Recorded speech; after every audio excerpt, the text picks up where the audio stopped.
Chapter 1. The Eerie Campus. Welcome, novice players, to the Supernatural live streaming game. The game is currently loading. Please enter your nickname within 1 minute.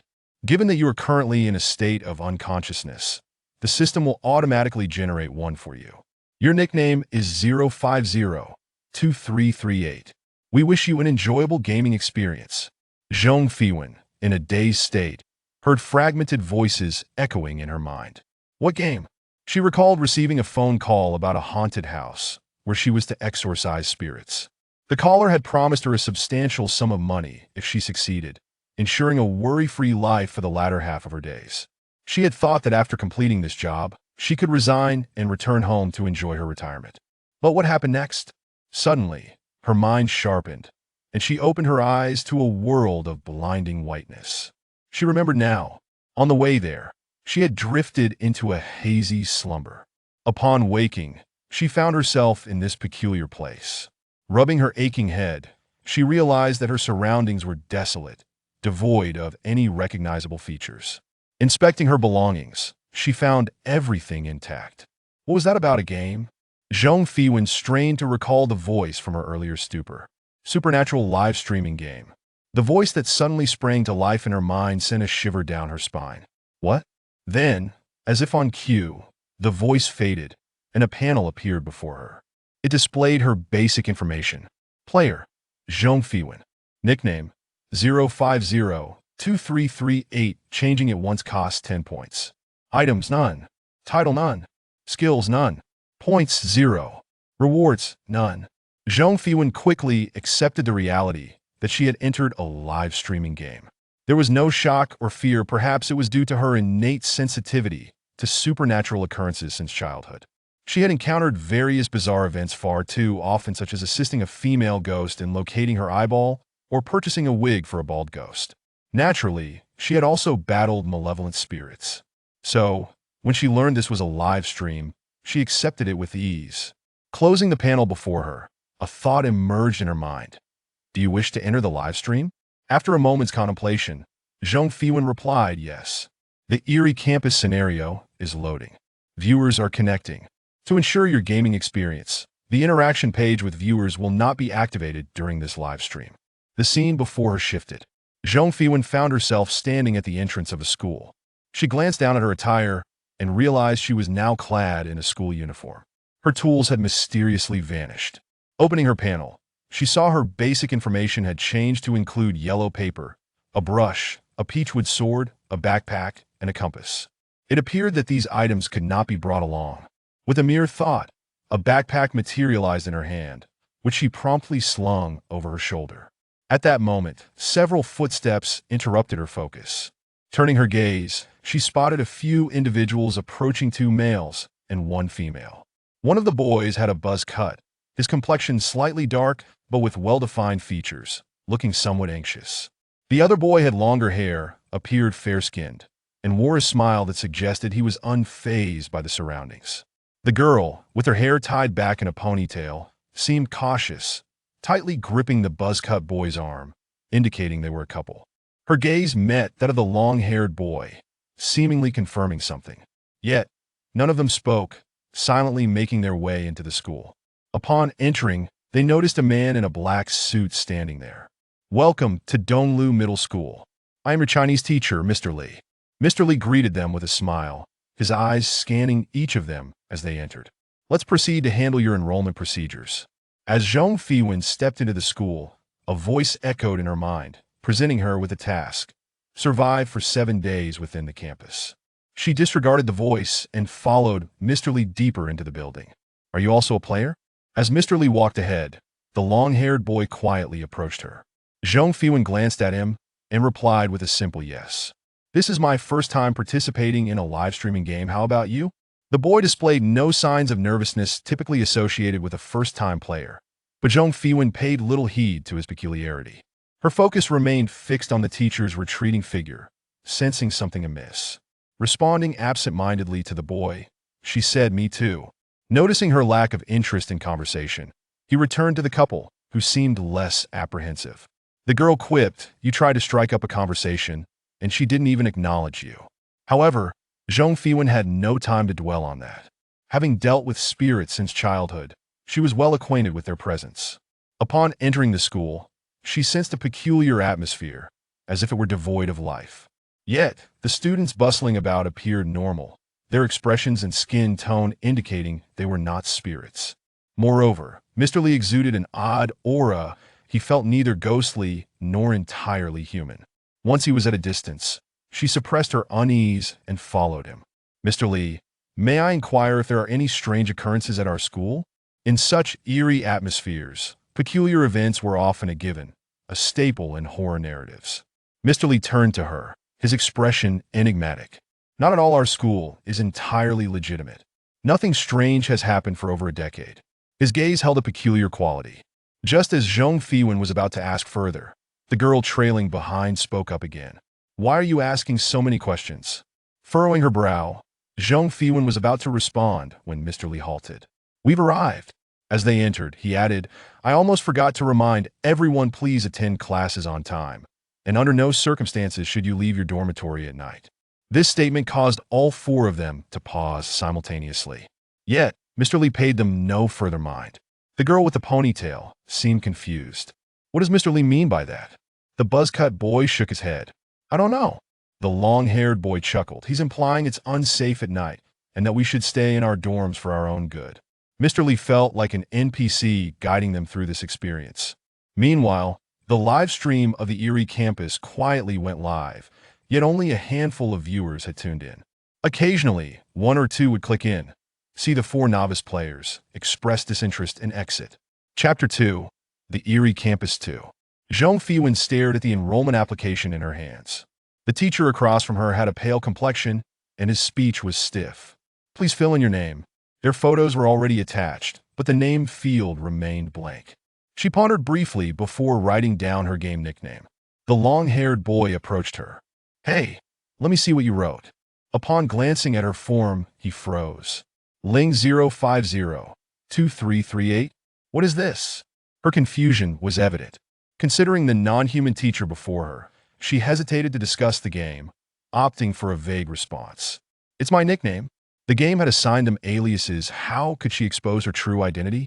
The long-haired boy seemed to grasp her implication, his previously fair features paling momentarily.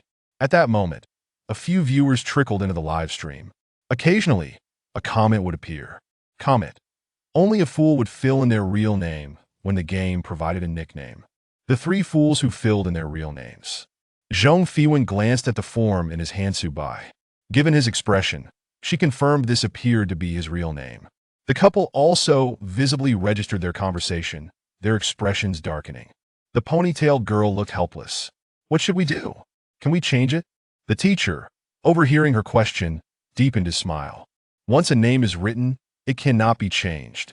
From their forms, Zhong Fiwen discerned that the buzzcut boy was named Li Jun, and the ponytail girl was called Isuyi.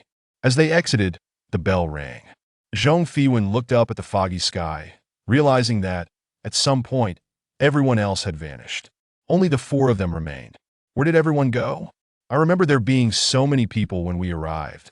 Isuyi instinctively tightened her grip on the person beside her. It felt as though the students and teachers had vanished into thin air.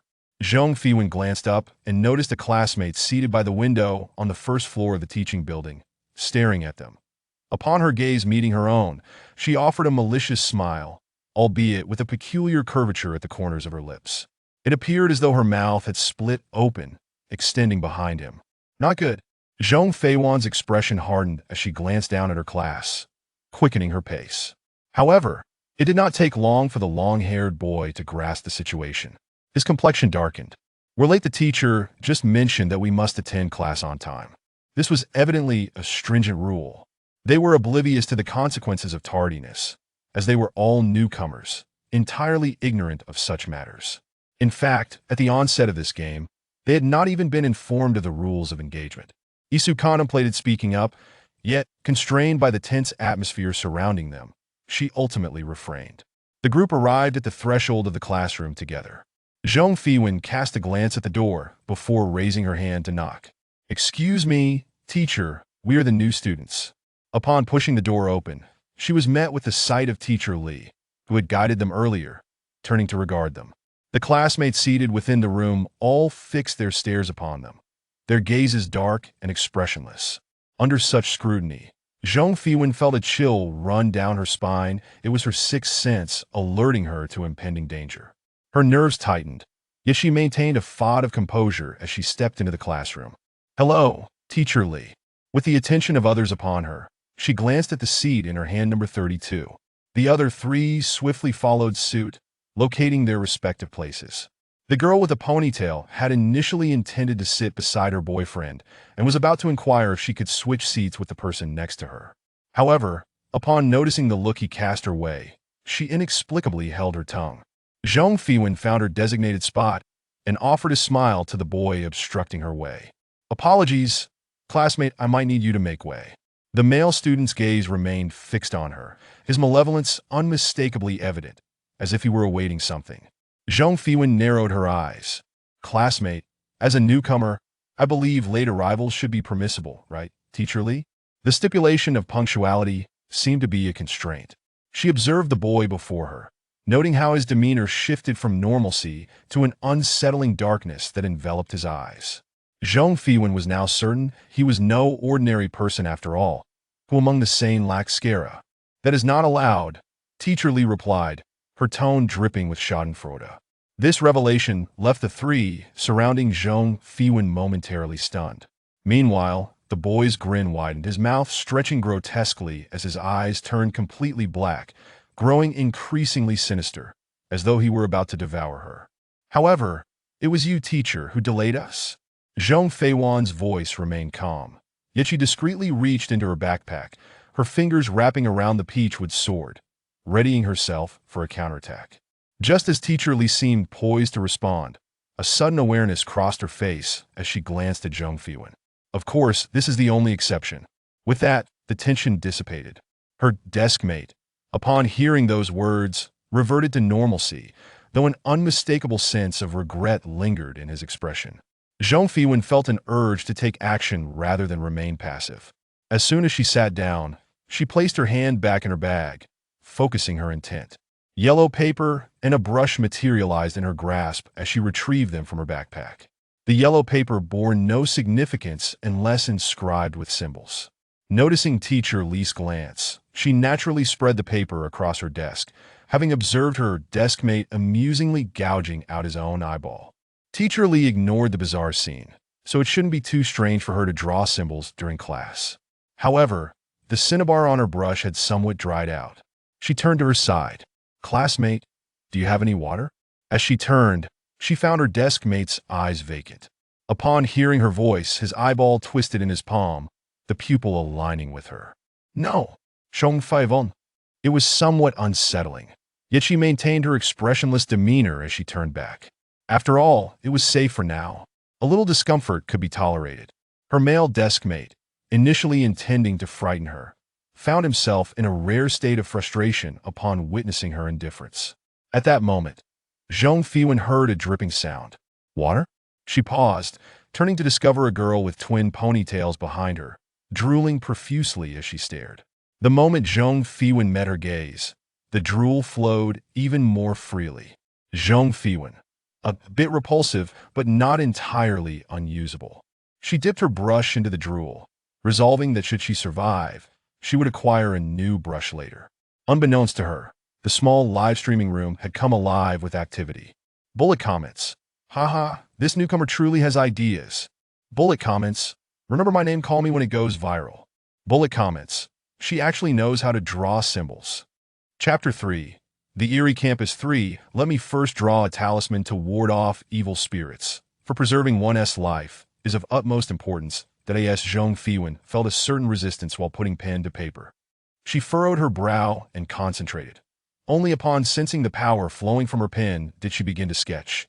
She had been drawing such talismans since childhood, guided by her grandfather, though she encountered a slight hindrance at the outset. The rest came effortlessly. Upon completing the final stroke, she noticed that the previously chaotic classroom had fallen into an unusual silence. Puzzled, she lifted her gaze and found that the eyes of her classmates were all fixated on the talisman in her hand. Her desk mate, at some point, had distanced himself from her as I had slipped from his hand, and in a flurry, he attempted to catch it, but it bounced a few times before rolling beside her.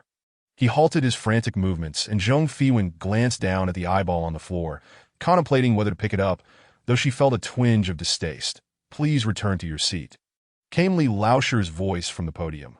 Yet his intense gaze remained riveted on the talisman, that he was not a ghost, for Li Laosher did not fear this talisman.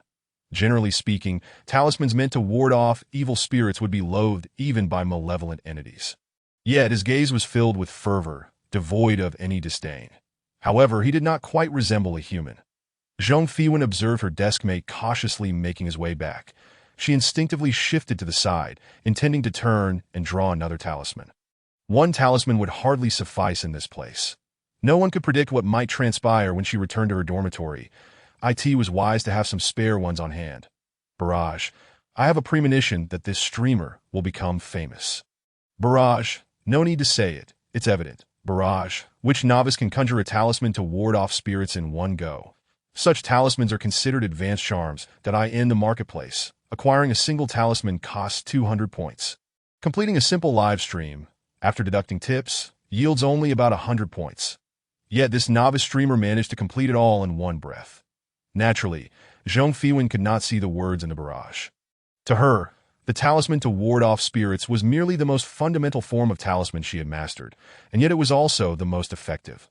The bell rang, signaling the end of class. Li Laosher surprisingly offered her a smile devoid of malice. Immediately, a voice resonated in her mind. "Ding! A new task has been triggered. Xiao Hong's meal card is missing. Please assist in locating it within 7 days." She lifted her gaze toward Subai's location and noticed him frowning in his seat. Clearly, they had also heard the task in their minds. This must be a group task. Surely, a novice live stream wouldn't be too challenging, right? Xiao Hong's meal card?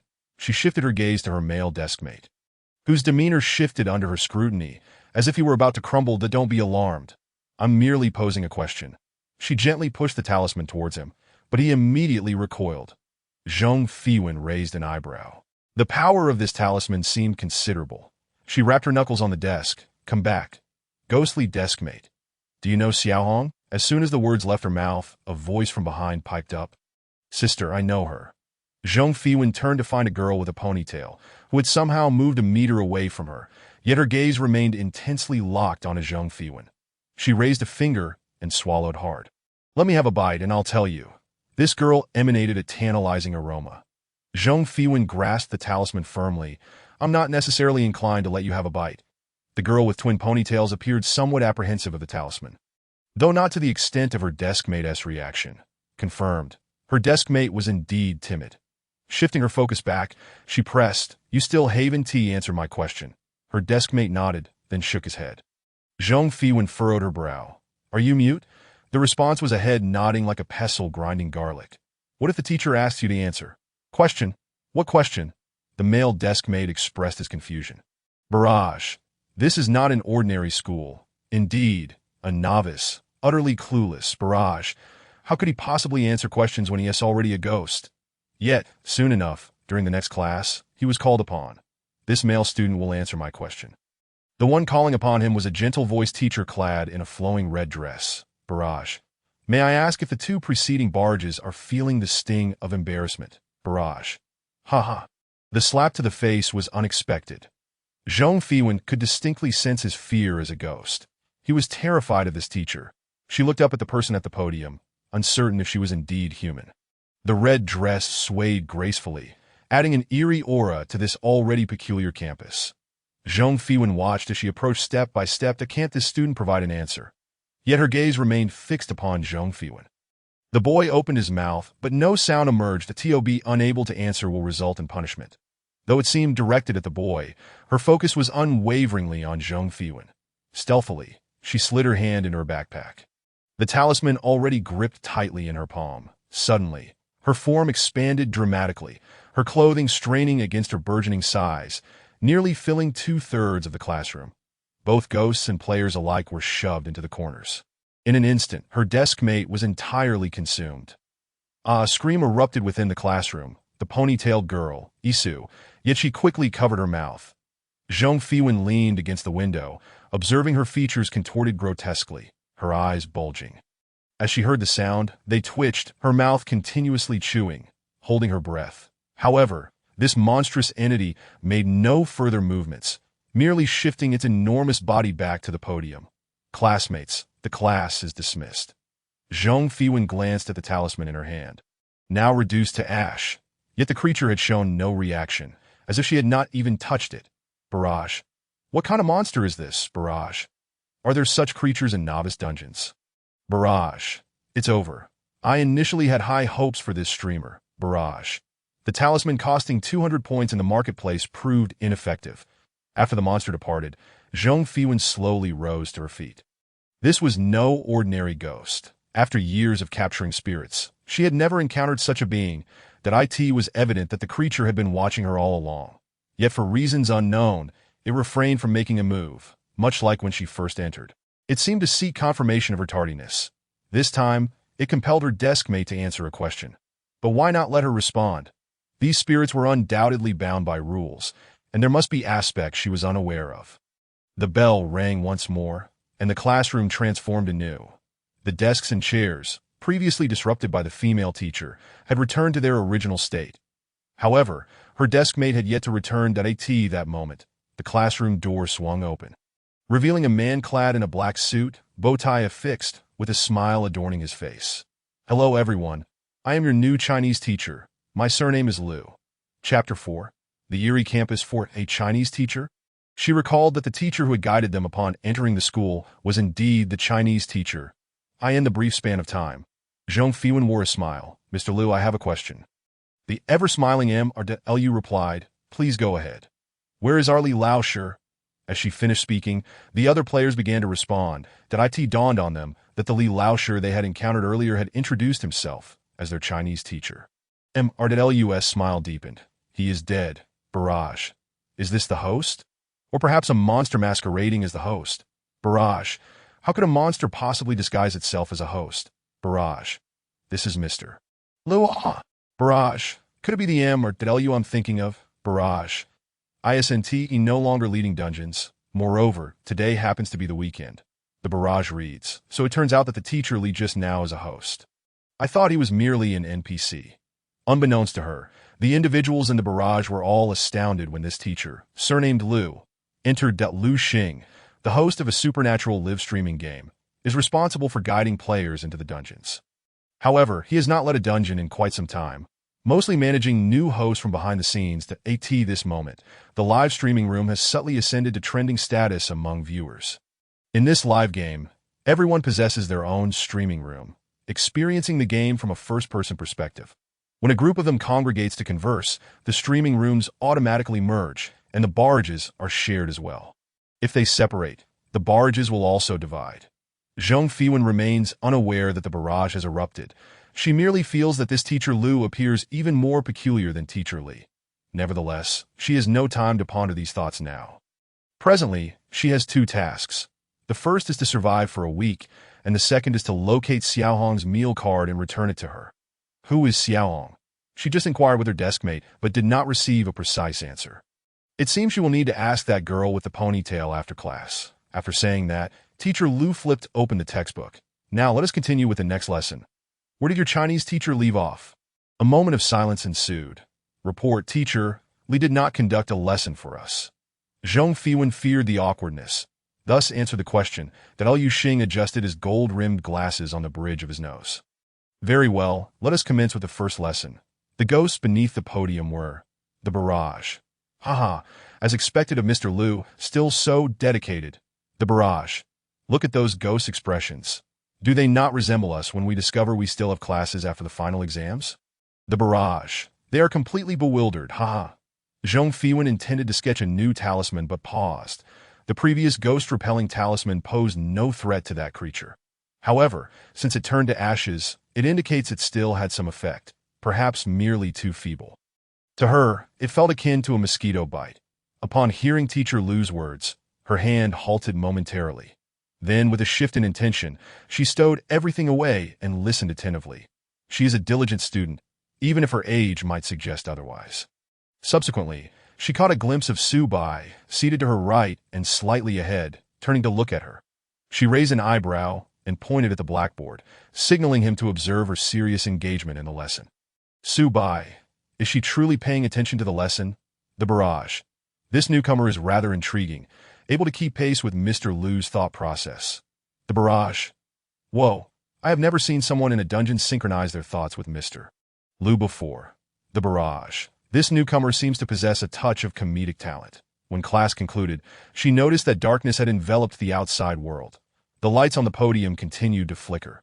Teacher Liu's entire face was intermittently illuminated and shadowed. He gently closed the textbook. Class is dismissed. Remember to lock the doors at night. As soon as the teacher departed, Su Bai approached Zhongfa. We might need to part ways tonight. I hope you can take good care of Isui. She turned to glance at Isui, only to find her utterly frightened. Just listen to me. Both Chinese teachers had warned them not to leave the dormitory at night, as long as she refrains from wandering about. There should be no danger. She sensed no malice from this teacher Liu. After shouldering her backpack, she prepared to leave as she passed her deskmate's seat. A gray and white notebook peeked out from the desk's edge. Zhong Fiwen pondered for a moment before slipping the notebook in her bag to Su Bai. Is she not afraid at all? Taking a ghost's belongings? The barrage. Look at the expression of the player beside her. I am dying of laughter. The barrage. Her adeptness at handling the notebook does not resemble that of a novice. Zhong Fiwen did not dwell on such matters. She merely acted out of convenience. The group exited the classroom together. Upon reaching a fork in the path, they parted ways on the darkened path. Isui lacked the enthusiasm to converse and clung tightly to Zhong Fiwen. She was not fond of such close proximity, so she withdrew her arm from the other's grasp. Before Isui could speak, she slipped her a talisman. This might prove somewhat useful. Isui promptly took the talisman into her hands, shrinking behind Zhong Fiwen. Her voice trembled. Are we going to die? Zhong Fiwen, lacking the inclination to comfort her, replied, I do not know that moment. They traversed a tree-lined path, and the girls' dormitory came fully into view. The entire building's plaster was peeling away, leaving only faint hints of white. A dim street light illuminated the area in front of the building, while the entrance loomed dark, concealing the interior. It appeared decidedly abnormal. Upon stepping inside the building, Zhong Fiwen immediately felt the temperature drop. She sensed her arm being grasped once more. Zhong Fiwen felt somewhat exasperated. As long as we find our dormitory before the bell rings and do not venture outside, we should be fine, she stated, attempting to extract her arm from Isui's hold, but to no avail. The barrage. Why did it suddenly go dark? The barrage. Is she not frightened? I am terrified something might suddenly appear. The barrage. At this hour, a ghost should appear behind them. However, what the barrage anticipated did not manifest. Zhong Fiwen and Isui swiftly located their dormitory. When they opened the dormitory door, a wave of dampness greeted them, reminiscent of a place long uninhabited. She instinctively flicked on the room's light. That moment, the bell rang, and strange sounds echoed from outside the door. Isui turned to glance at the door, realizing it had already closed. Peering through the window revealed a pitch-black corridor. She inexplicably felt a chill. Do you feel cold? Isui observed Zhong Fiwen, who was diligently scrutinizing something at the desk, seemingly oblivious to her question. Entering the dormitory, she no longer felt fear. Hey, what are you looking at? I am speaking to you. Chapter 5. The Eerie Campus. Zhong Fiwen was currently examining the notebook left behind by her deskmate. Where did you find this? Isui suddenly spoke from behind her. Zhong Fiwen. It was in the drawer of my deskmate. It contained daily entries written by him. Tuesday, Sunny. A very beautiful teacher came today. Wednesday, Sunny. She is truly stunning. Did I learn the pretty teacher's name? Friday, overcast. The classmates in class bullied me. It's so annoying. Today, Xiaohong helped me. Saturday, overcast. That I saw Xiaohong again while eating, but why does she keep staring at me? Isui looked at the diary in front of her. How did you know there were clues about Xiaohong in here? Zhong Fiwen tucked the notebook away. I do not know. I just acted on impulse. She had taken out the notebook earlier because she found the room too dirty and thought of tearing a few pages to lay on top. Isui clearly did not believe her. If you do not want to say, then forget it. Zhong Fiwen chose not to pursue the topic further. Now that I know Xiaohong's meal card was still here on Saturday, it must have been lost on Sunday.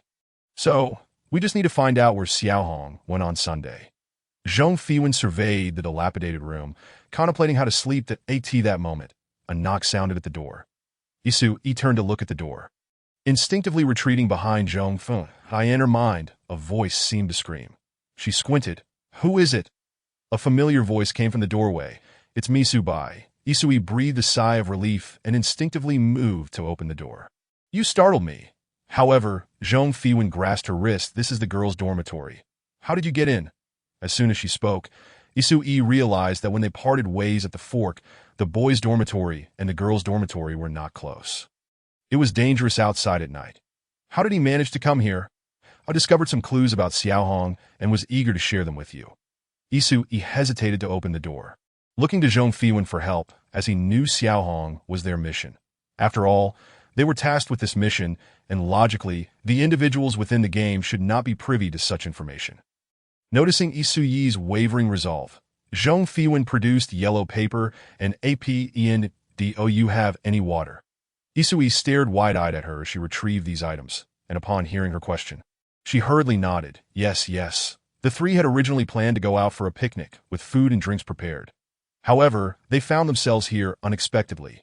Suddenly, a bottle of mineral water appeared in midair, clattering to the ground. The person outside fell silent. What happened? Nothing, just something fell, Zhong Fiwen replied, picking up the water from the floor. Then, she casually remarked, is the talisman I gave you still with you?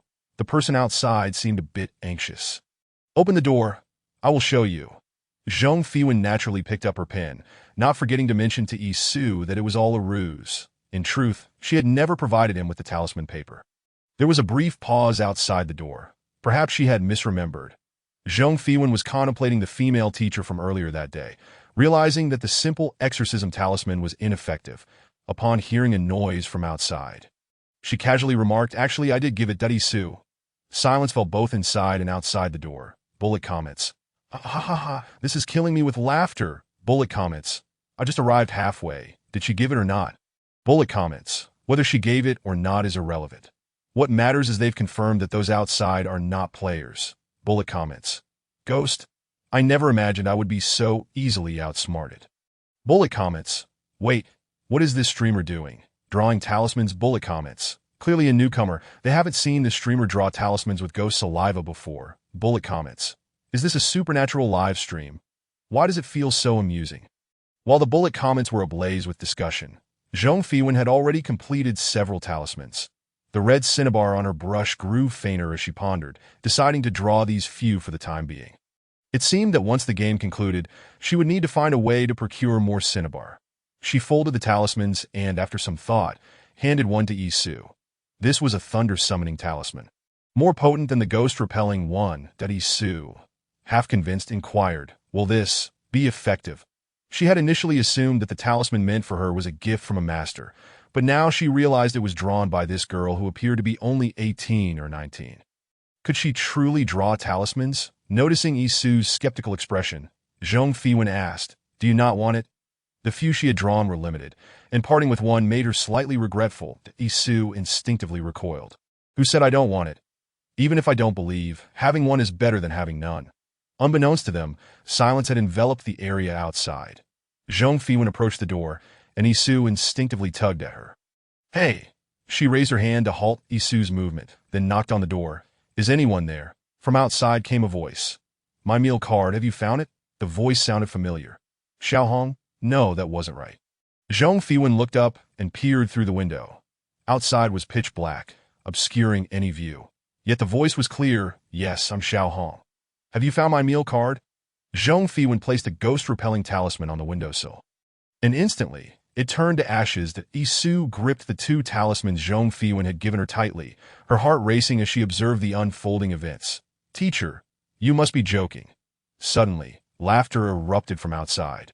Ah, you recognized me. Upon hearing the voice, Zhong Fiwen immediately recognized it as that of the teacher who had devoured her deskmate. So, teacher, what brings you here at night? The voice outside chuckled. I'm here to retrieve my meal card. But how could she claim to not know Xiaohong, yet seek her meal card? Isu looked at Zhong Fiwen with a puzzled expression. Had she not received the task of finding Xiaohong's meal card? That couldn't be right. She had just perused the diary regarding Xiaohong.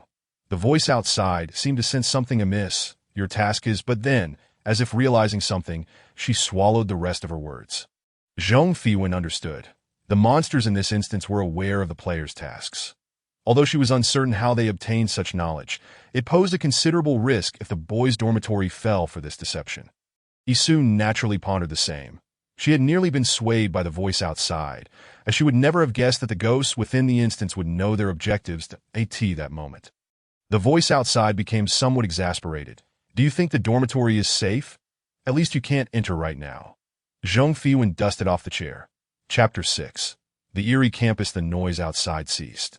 And Isu anxiously gazed at the door. What did she mean by that? Was the dormitory no longer safe at night? Noticing Isu's overly tense demeanor, Zhong Fiwen dragged a chair over to sit down. I don't know, but for now it seems secure. Otherwise, they would have already entered. As she spoke, it appeared that her voice had been heard, but a loud, angry crash resounded from outside. Isu flinched, but seeing Zhong Fiwen sitting there so composedly, she felt an inexplicable sense of relief. Reflecting on their time together thus far, she awkwardly picked up a chair and wiped it down. I'm sorry about earlier when we first met. Zhong Fiwen was contemplating how the female teacher knew their task when she suddenly heard Isu's words. What? She glanced at her. Oh, it's nothing. She turned back to look at the dilapidated bed. Bullet comments. Was she just considering how to sleep?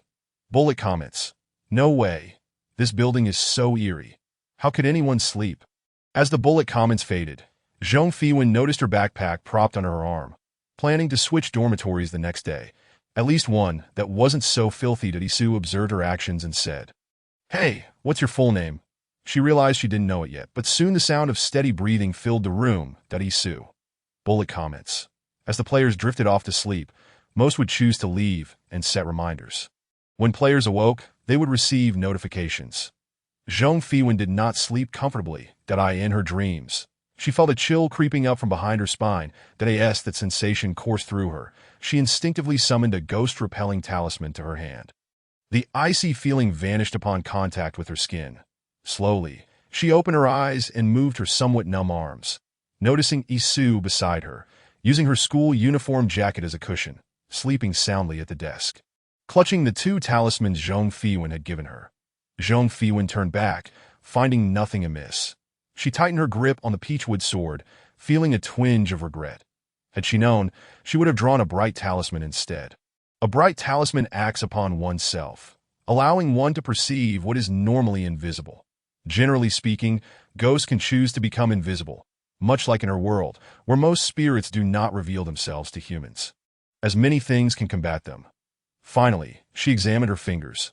Contemplating the use of an empty talisman, she hesitated, fearing the pain it might cause. An empty talisman is a type of spell activated by blood or cinnabar drawn in the air. Zhong Fiwen typically avoided using such spells, as they were labor-intensive and required blood. What's wrong? Zhong Fiwen watched as Isu sleepily opened her eyes, gazing at her, upon sensing the chill in the air dissipate. Isu turned back to her. It's nothing. I just encountered a minor ghost. Isu's drowsiness vanished in an instant. What a ghost! She hurriedly turned to look around. Where is it? It's gone. Isu seemed relieved, but then grew tense again. Didn't they say the dormitory was safe? Zhong Fiwen hastily drew two bright talismans. The cinnabar on her brush had completely faded. Both teachers warned us not to leave the dormitory, leading us to mistakenly believe it was safe. She handed one to Isu. Wearing this will allow you to see what is normally invisible. It not safe. Isu accepted the talisman and, following Zhong Fiwen's example, pressed it against her eyes. Instantly, she sensed a shift in the air as a multitude of dark, mist-like figures appeared. Yes and no. Zhong Fiwen glanced around, noticing the black mist in the dormitory was hazy. However, through the window, the mist on the balcony appeared even denser. In comparison to the outside, the dormitory could only be deemed relatively safe. Isu followed her gaze and was startled by the thick black mist in the air. At that moment, she fully believed in Zhong Fiwen's abilities. Bullet comments.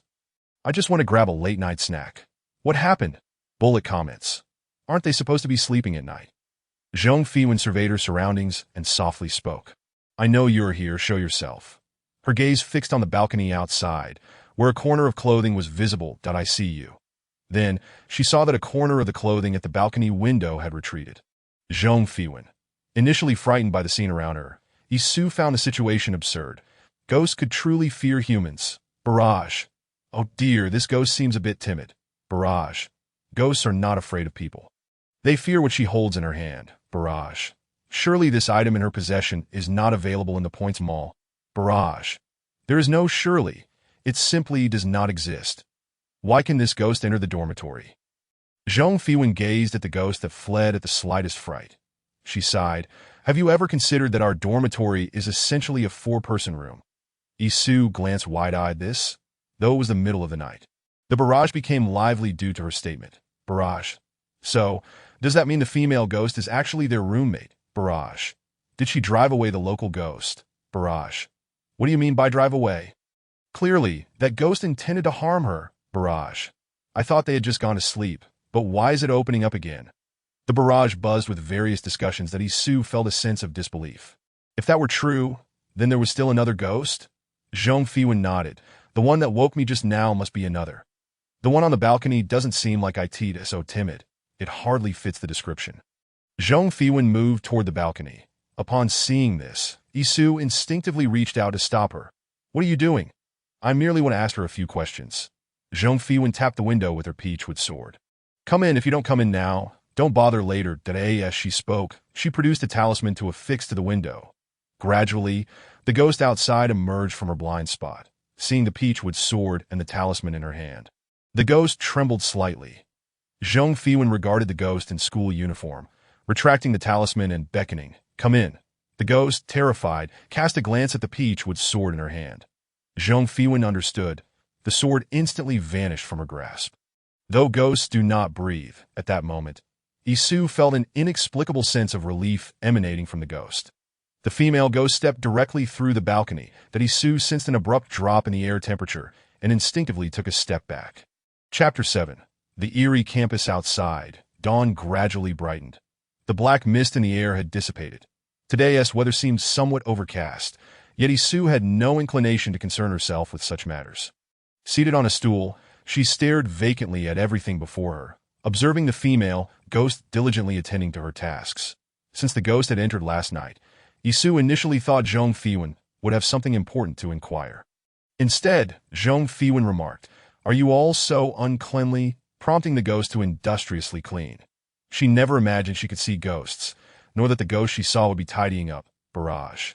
In this moment, I don't know whether to laugh or what. Barrage. This streamer has been constantly pulling off stunts since she arrived. Barrage. Just trivial antics, merely to attract attention. Barrage. How is that speaking if you don't like it? Don't watch. Barrage. The premise is whether you have the ability to attract attention at all. Let's go. Time for class. Zhong Fiwen glanced at the sky outside, then turned to the ghost in the room. Make sure to clean thoroughly, Isu. The ghost. Barrage. She exited, carrying her beige backpack. At the foot of the teaching building, she encountered Subai and the others at Li Jun upon seeing Isu. Wore a concerned expression. Are you all right? He initially expected Isu to pour out her grievances, but found her silent, her gaze somewhat distracted. Noticing the dark circles under her eyes, he felt a pang of sympathy. I'm sorry, if it weren't for me, you wouldn't have to endure this unknown game. Isu, lost in the morning's events, felt no excitement upon seeing Li Jun only just realizing, I'm fine. Just a bit, in awe of her. Barrage. Your girlfriend is about to run off with someone, and you're feeling guilty here. Barrage. Seems they're doing quite well. Barrage. What did I miss last night? Barrage. Haha, you missed a lot. Barrage.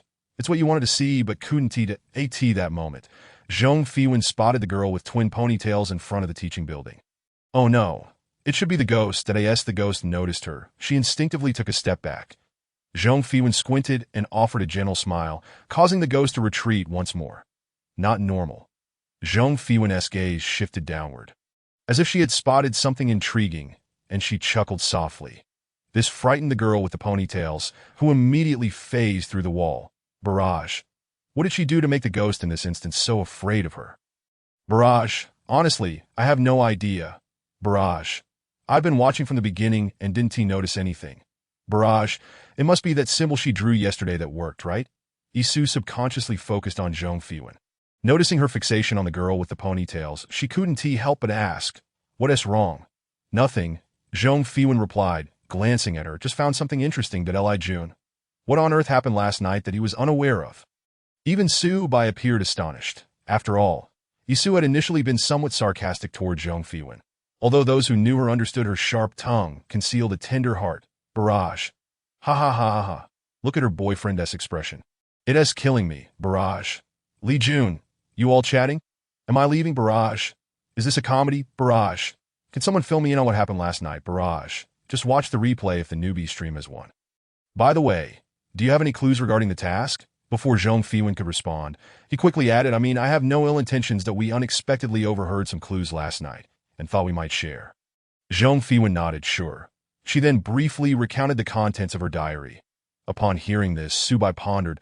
The clues we heard were not as pronounced that he then detailed their experiences from the previous night. It turned out that after they returned, they had accidentally overheard two voices upon entering the dormitory, mentioning that Xiao Hong asked him to post the class schedule on Sunday, but he didn't want to. However, the voices vanished as soon as they arrived. Barrage. So, ghost gossip too. Barrage. Am I the only one who finds the events these newcomers encounter rather peculiar? Barrage. Having watched so many newbie streams, I've never seen a ghost actively gossiping about clues. Barrage. It's almost 9 o'clock. Mr. Liu is about to start work that I came to see him, Lu.as Zhong Fiwen, and the others stepped into the classroom. The bell rang. The chaotic sounds within the class ceased instantly. She strolled leisurely to her seat, smiling at the girl with the ponytails. Zhong Fiwen was quite attractive, but when not smiling, she exuded a rather aloof aura. When she smiled, her two small dimples softened her demeanor. Typically, her speech and actions carried a sense of conviction, yet these traits were not perceived that way by the ponytailed ghost. The ghost watched as Zhong Fiwen took a step forward. Class is starting. When Mr.Lu walked in, he found Zhong Fiwen standing there.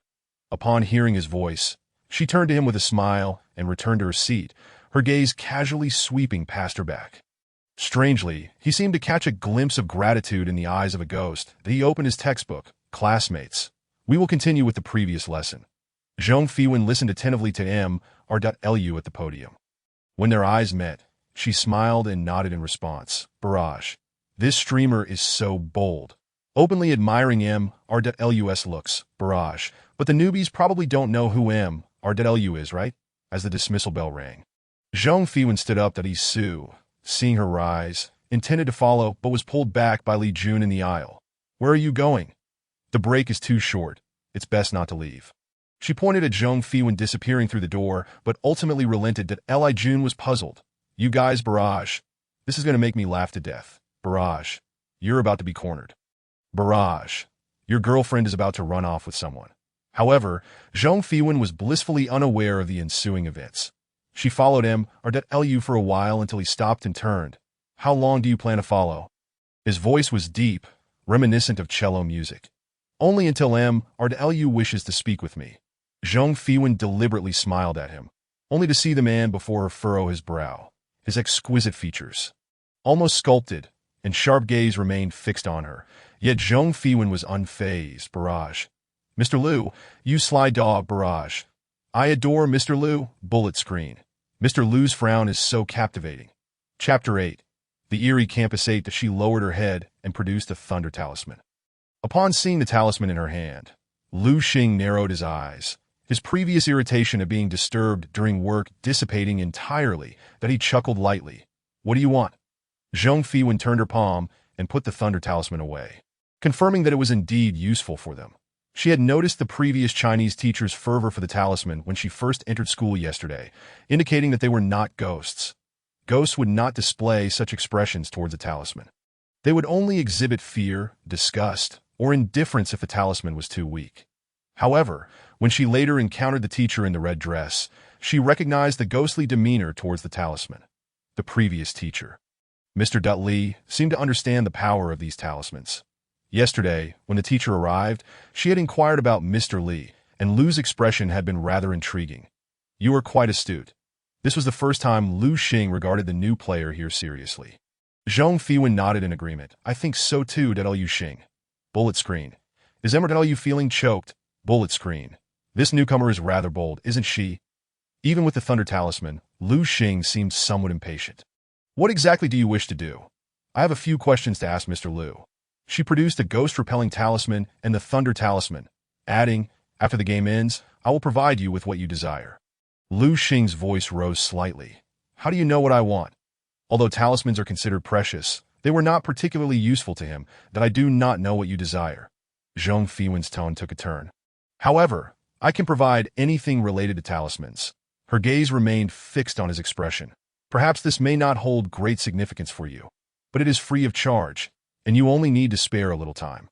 Upon hearing her words, Lu Xing, who had initially intended to refuse outright, pondered for a moment. He raised his hand to glance at his watch. 5 minutes. 5 minutes is sufficient. First question. Who are you and the previous Chinese teacher? From the very beginning, she had sensed something amiss. That Li appeared well-meaning, yet he harbored some malice towards the players. That Liu Xing, too, seemed indifferent to their well-being. Yet both had indeed provided them with useful information. I am the host of the live game called Lu Xing. He leaned against the wall, palms up. I am responsible for guiding you players into the game, acting as a bridge between the dungeon and the game. And you will provide us with clues? Zhong Fiwen took his words, though phrased as a question, in a tone of certainty. Liu Xing raised an eyebrow, discretionarily. Bullet screen. That eyebrow raised from Liu is quite alluring. Bullet screen. This is the first time I've seen someone daring enough to openly negotiate with the host. Zhong Fiwen understood. It meant that whether they would provide clues depended on their mood. No, she lowered her gaze. There were regulations in place. Some information must be provided, while others were at their discretion, and some they might not even know themselves. Otherwise, how could the previous host have died? There must be an unknown threat. That Liu Xing glanced at his watch again. All right, second question. Gathering her thoughts, Zhong Fiwen raised her eyes again. Who is Xiao Hong? I do not know. Noticing Zhong Fiwen's gaze, Lu Xing twirled his finger around the watch face. Surprisingly explaining, the host should know, but due to the unexpected death of the previous host, I am temporarily taking over. The information we have about this dungeon is essentially the same. Bullet screen. The information might be even less than what the players possess. Bullet screen. After all, Mr. Lu never works overtime. Bullet screen. Enough with the previous comments. You're almost exposing R.Lus secrets. Those familiar with Lu Xing knew he never worked overtime. Always from 9 to 5. Weekends off. Only new players like Zhong Fiwen were unaware. Although it felt somewhat absurd, the two questions had yielded little in terms of answers. Nonetheless, Zhong Fiwen chose to believe his words. After all, there was no alternative. All right, time's up. That as soon as he finished speaking, the bell rang. Zhong Fiwen tilted her head to glance at the classroom direction. Returning now would result in tardiness. Thus, she raised 3 fingers. Third, I have a question from class that I do not quite understand and would like to consult you. Lu Xing paused for a moment, instantly grasping her meaning.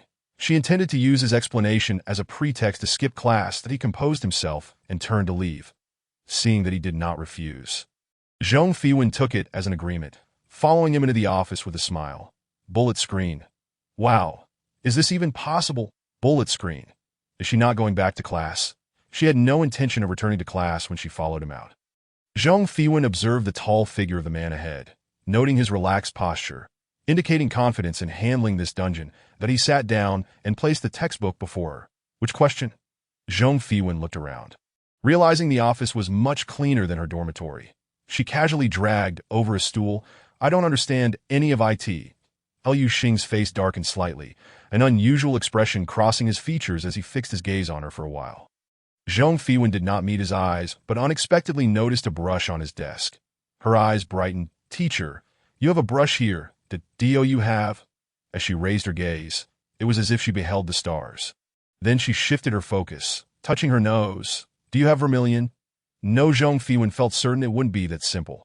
Propping her head on her hand, she added, if you have it, I can draw any talisman you need right now. Lu Xing had never seen her draw talismans. Realizing she intended to linger in class, he became intrigued. You can draw any talisman? Zhong Fiwen nodded.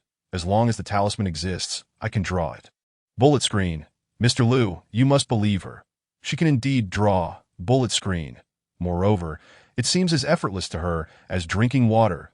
Liu Xing waved his hand, and the tools for drawing talismans appeared before them. I say, you draw. Seeing the tools in front of her, Zhong Fiwen's eyes sparkled. She touched the paper. It was premium yellow paper, which she had hesitated to purchase due to its high cost. She hadn't expected the host to be so extravagant. Considering this was a game, perhaps the prices were different from where she was. The brush, crafted from fine peach wood, was quite an old piece. Her gaze shone brightly as she looked at him. Her voice filled with enthusiasm. "You tell me." Observing her demeanor, Lu Xing couldn't help but chuckle. "How do I know you can draw the talisman I want?" Seeing his skepticism, Zhong Fiwen pondered. After all, in any transaction, a deposit was required, that he had never seen her talisman drawing skills. Hence he wanted to see proof first. Spreading the yellow paper on the desk, she expertly pressed it flat with a weight, then took a deep breath and began to draw. Skillfully, she completed a fire talisman, finding the brush easy to handle. She ended up drawing several more without realizing it, finishing a whole stack of yellow paper filled with various talismans that Lu Xing leaned back slightly. "I only need 3 talismans," as he reached out and selected 3 sheets. However, seeing his expression, Zhong Fiwen's heart sank. "Sure enough," he continued, "I do not want the rest, but you use my paper." Zhong Fiwen's heart skipped a beat. She heard his next words, "This is not free." Chapter 9. The Eerie Campus 9 Bullet Screen. What the Mr. Liu is truly extraordinary. Bullet screen. This bullet screen. Am I the only one who thinks Mr. Liu is being a bit excessive? Zhong Fiwen realized she had been outsmarted. She glanced down at the chaotic assortment of talismans on the desk. "All right, may I ask how much for this stack of paper?" Lu Xing neatly stacked them one by one. "This paper is the finest yellow paper, sold by the sheet." Zhong Fiwen watched his actions, biting her lip internally. "Oh, how much is each sheet?" 200 points. The moment the words left his mouth, the bullet screen fell into an eerie silence. Zhong Fiwen had no idea what 200 points entailed. She surmised that since the previous host had been so fervent about her talismans, they must hold monetary value. Moreover, she was still uncertain about whether she could contend with this host's abilities. She had no choice but to agree. All right. Thus, Zhong Fiwen encountered her first Waterloo in life. She tucked away the talismans in her hand. Fortunately, they were all offensive, which gave her ample confidence to clear the level. Seeing her agree so readily stirred up a more intense discussion in the comments. Haha, the streamer is still too young. I suggest the streamer think it over before she agrees. Although it seems quite amusing, I feel the host is being a bit excessive. This game is inherently survival of the fittest. If the streamer could outplay the host, she probably wouldn't have agreed so easily. She gathered those talismans, but I currently have no points to offer you. Is it acceptable to owe you? Lu Xing didn't mind. That's fine. Zhong Fiwen pondered. How should I contact you? I will find you after the game. All right, comments. So this is your true intention, going in circles just to contact the beautiful newcomer privately. Zhong Fiwen glanced at the time and casually asked, "Is it Monday? Shouldn't you be going to collect the class schedule?" Lu Xing, who had just put away his pen and vermilion, looked up at her. "That is not within my duties." Rejected. Zhong Fiwen was unfazed and merely said, "Teacher, this class is about to end, so I will take my leave." Just as she finished speaking, the class bell rang. Zhong Fiwen stepped out of the office. She suddenly turned back and said, "Oh, teacher, please remember to speak on my behalf. I haven't returned to class because I'm taking remedial lessons here." With a bright smile, she glanced back suddenly and, without waiting for Lu Xing's response, turned to leave. The live stream room fell silent for a second, then exploded with comments. Wow, that moment just charmed me. I was only focused on the streamer's quirky behavior and didn't even notice she looks quite good. I noticed from the very beginning that Zhong Fiwen rounded the corner. She saw a large shadow looming from around the bend. Her expression stiffened, and her mind tightened in an instant that the enormous shadow approached. She gently stepped back, casually opening a door to hide inside. That shadow was likely the teacher in the red dress. It seemed this class was hers. However, she soon felt a chill in this room, causing her hair to stand on end.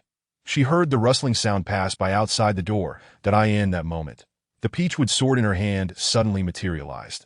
The sword slid past her shoulder, and she felt the resistance at the base of the wooden blade as it pierced through. Ah! A scream erupted from behind her. The rustling sound outside ceased. Zhong Fiwen's expression tightened, and the scream behind her abruptly halted, leaving only the occasional sobbing. Both the person and the ghost held their breaths, listening intently to the outside. Comments. Was that scream behind her from a ghost?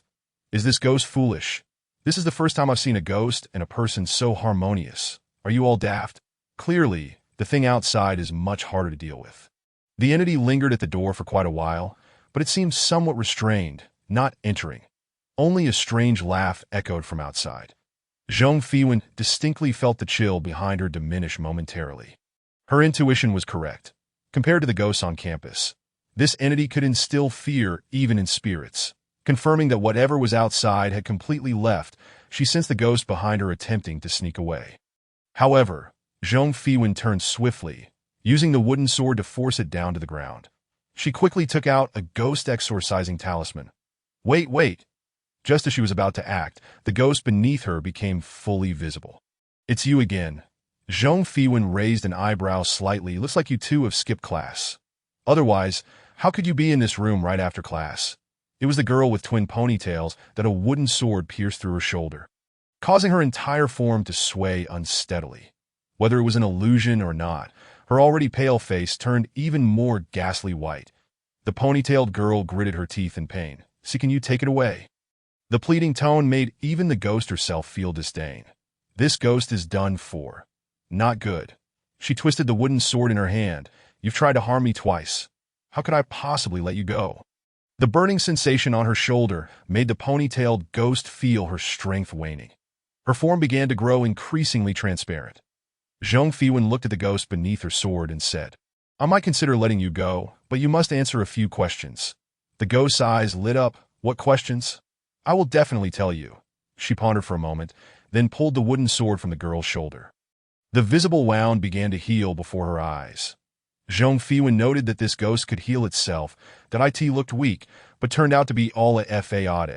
The ghost, feeling a bit anxious, replied, "I can't provide that," originally not intending to press.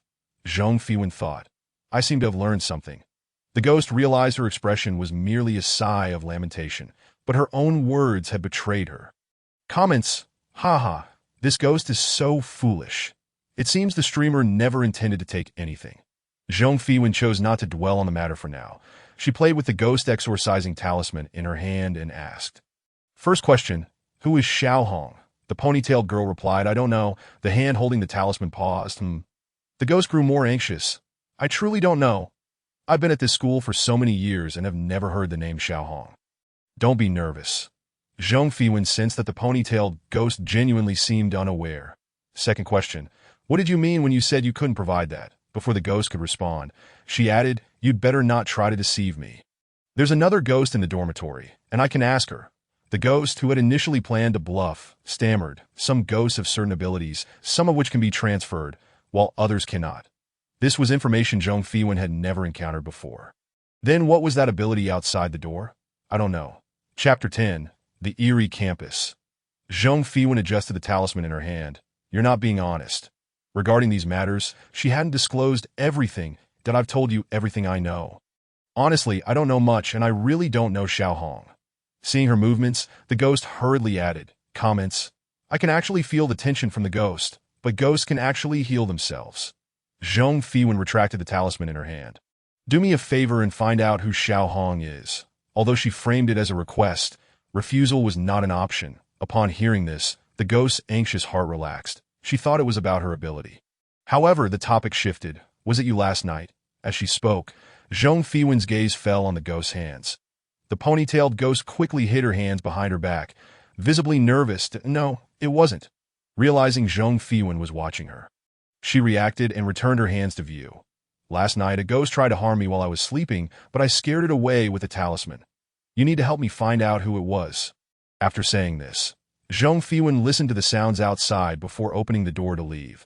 The ponytailed ghost finally breathed a sigh of relief once she left. Then she shot her a fierce glare, thinking, "Dream on. How could she possibly expose herself?" However, she had revealed two things, and if she failed to accomplish either, she might not be able to escape herself. After all, the wooden sword pressing against her shoulder truly hurt. The words spoken by the previous ghost were half-truths. Earlier that morning, she had seen the marks from the ghost exorcising talisman still on the ponytailed ghost's hand, which had now vanished. That seemed related to the newfound ability she possessed.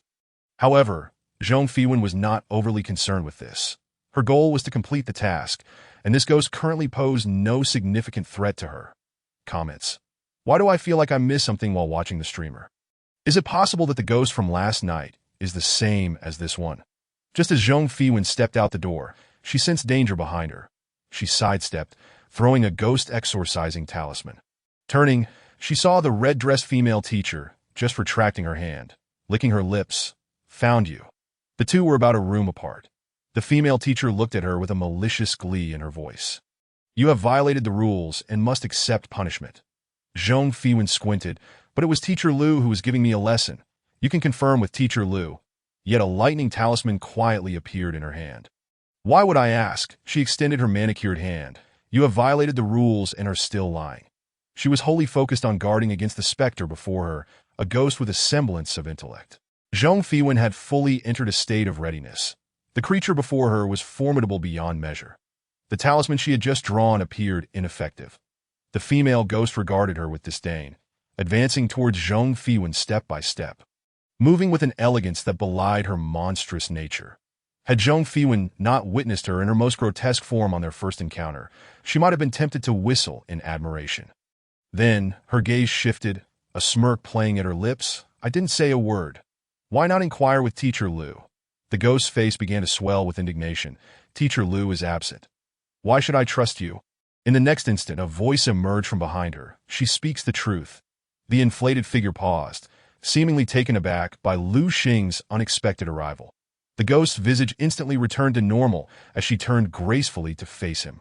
Teacher Liu, when did you arrive? I was unaware. With a playful wink, she continued.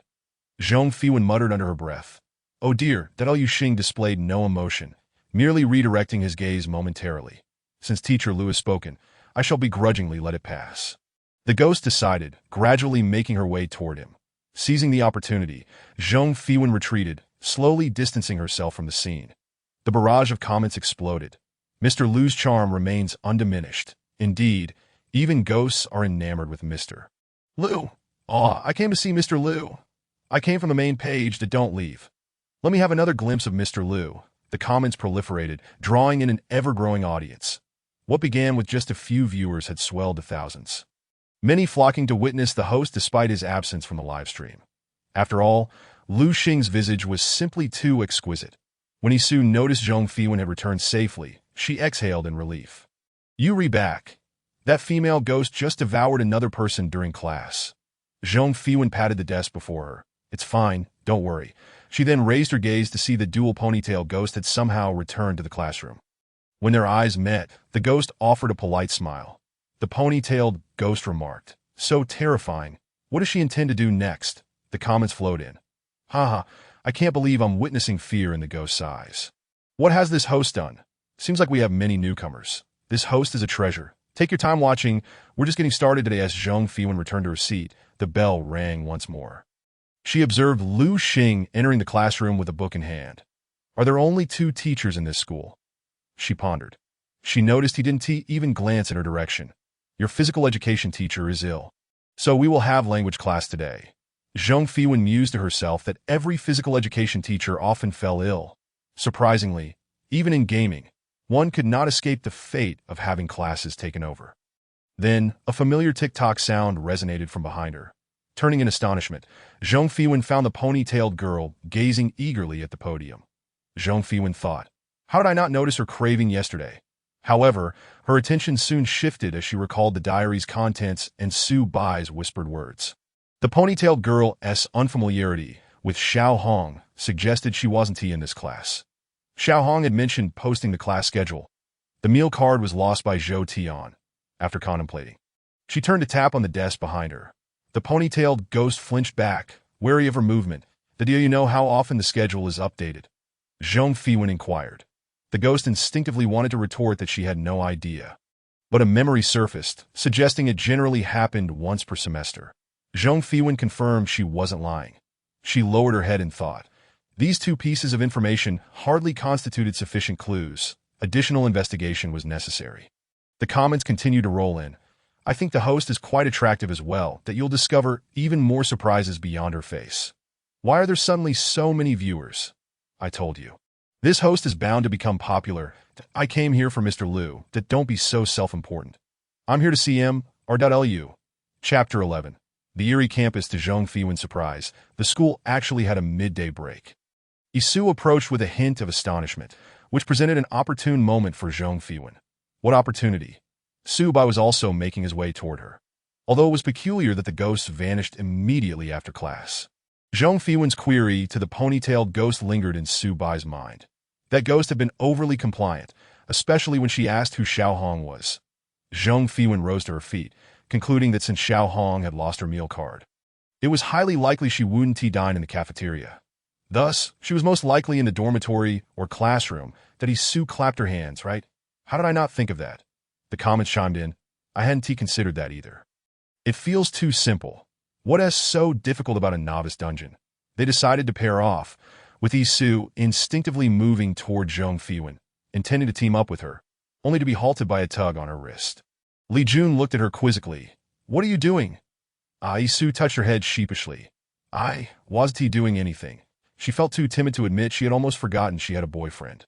The comments erupted. Haha, the boyfriend here looks utterly bewildered that it feels like the wall has been torn down. Eventually, Zhong Fiwen paired with Su Bai, and the two decided to check the dormitory. Meanwhile, Isu and her boyfriend remained in the classroom. Zhong Fiwen left them numerous talismans, including many high-grade ones that if you encounter a ghost, just display the talismans. Most will be frightened. Isu nodded. But what if they're not afraid? Zhong Fiwen shot her a glance. Then we'll definitely run. Thankfully, she had drawn plenty while in the office. Otherwise, they might not have been sufficient. The comments continued. Why do I feel like this host isn't at a disadvantage? If the talismans run out, they might not survive the dungeon. Between dead and death, they would choose the former. A chilling thought at 18 noon. The sky was overcast, and the entire school seemed shrouded in mist. Su Bai coughed twice. The fog is getting thicker. What? Zhong Fiwen observed the fog before her, recalling that many entries in her diary also described gloomy weather. This fog felt peculiar. What? Su Bai hadn't expected his offhand remark to catch her attention. Zhong Fiwen replied, It's fine. Let us not concern ourselves with what doesn't involve us. They proceeded toward the female dormitory to assess the cleanliness of her quarters, considering they would be staying here for 6 days. Pushing open the rusted dormitory door, Su Bai was about to ask how she planned to find Xiao Hong when he noticed a girl leisurely entering. She knocked on the first door. Gripping the ghost-repelling talisman tightly, Su Bai followed her inside, where Zhong Fiwen had already opened the first dormitory door, revealing an empty room. She had employed a bright talisman, which was time-sensitive. A standard one lasted approximately 2 hours, while a high-quality one might endure for up to 10. That the initial talisman she drew likely lacked durability due to the poor quality of the yellow paper. She shook her head at the unkempt state of the room. These ghosts have no regard for cleanliness. That Su Bai glanced inside and noted it resembled an ordinary dormitory. Zhong Fiwen handed him a bright talisman. Applying it over your eyes will allow you to see the ghosts that wish to remain hidden from us. Su Bai clumsily affixed it, watching as the vermilion ink became translucent. That he marveled at the phenomenon. Feeling fortunate to witness such an extraordinary occurrence on his first livestream, that he peered further into the dormitory. The decor appeared remarkably antiquated. The bed was speckled with rust, a layer of dust blanketed the desk, and the wall-less paint was peeling, revealing yellowed newspapers beneath.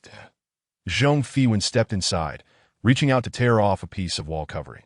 Yellowed newspapers were plastered beneath. As she touched the paper, an unsettling premonition washed over her, prompting her to withdraw her hand.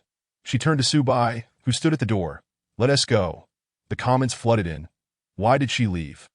I wanted to see what she was about to uncover. That I'm curious about what lies behind the newspapers. That Su Bai, equally perplexed, asked, What is behind the newspapers? I don't know. With that, she pushed open the second door, revealing yet another empty room.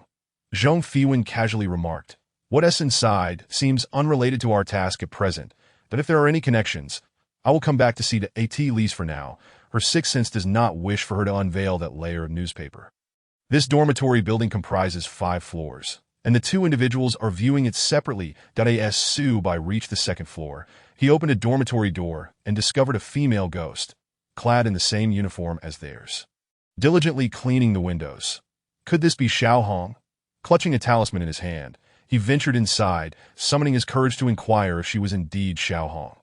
However, upon hearing the sound of the door opening and turning to face him, the ghost was so frightened that she passed through the glass and fled outside. That Subai sighed. She must have been terrified, right? When Zhong Fiwen arrived that evening, she had witnessed a white shadow swiftly gliding out of her dormitory. "What are you doing?" Upon seeing Zhong Fiwen, the ghost hesitated for a moment, then drifted behind her, pointing towards their dormitory.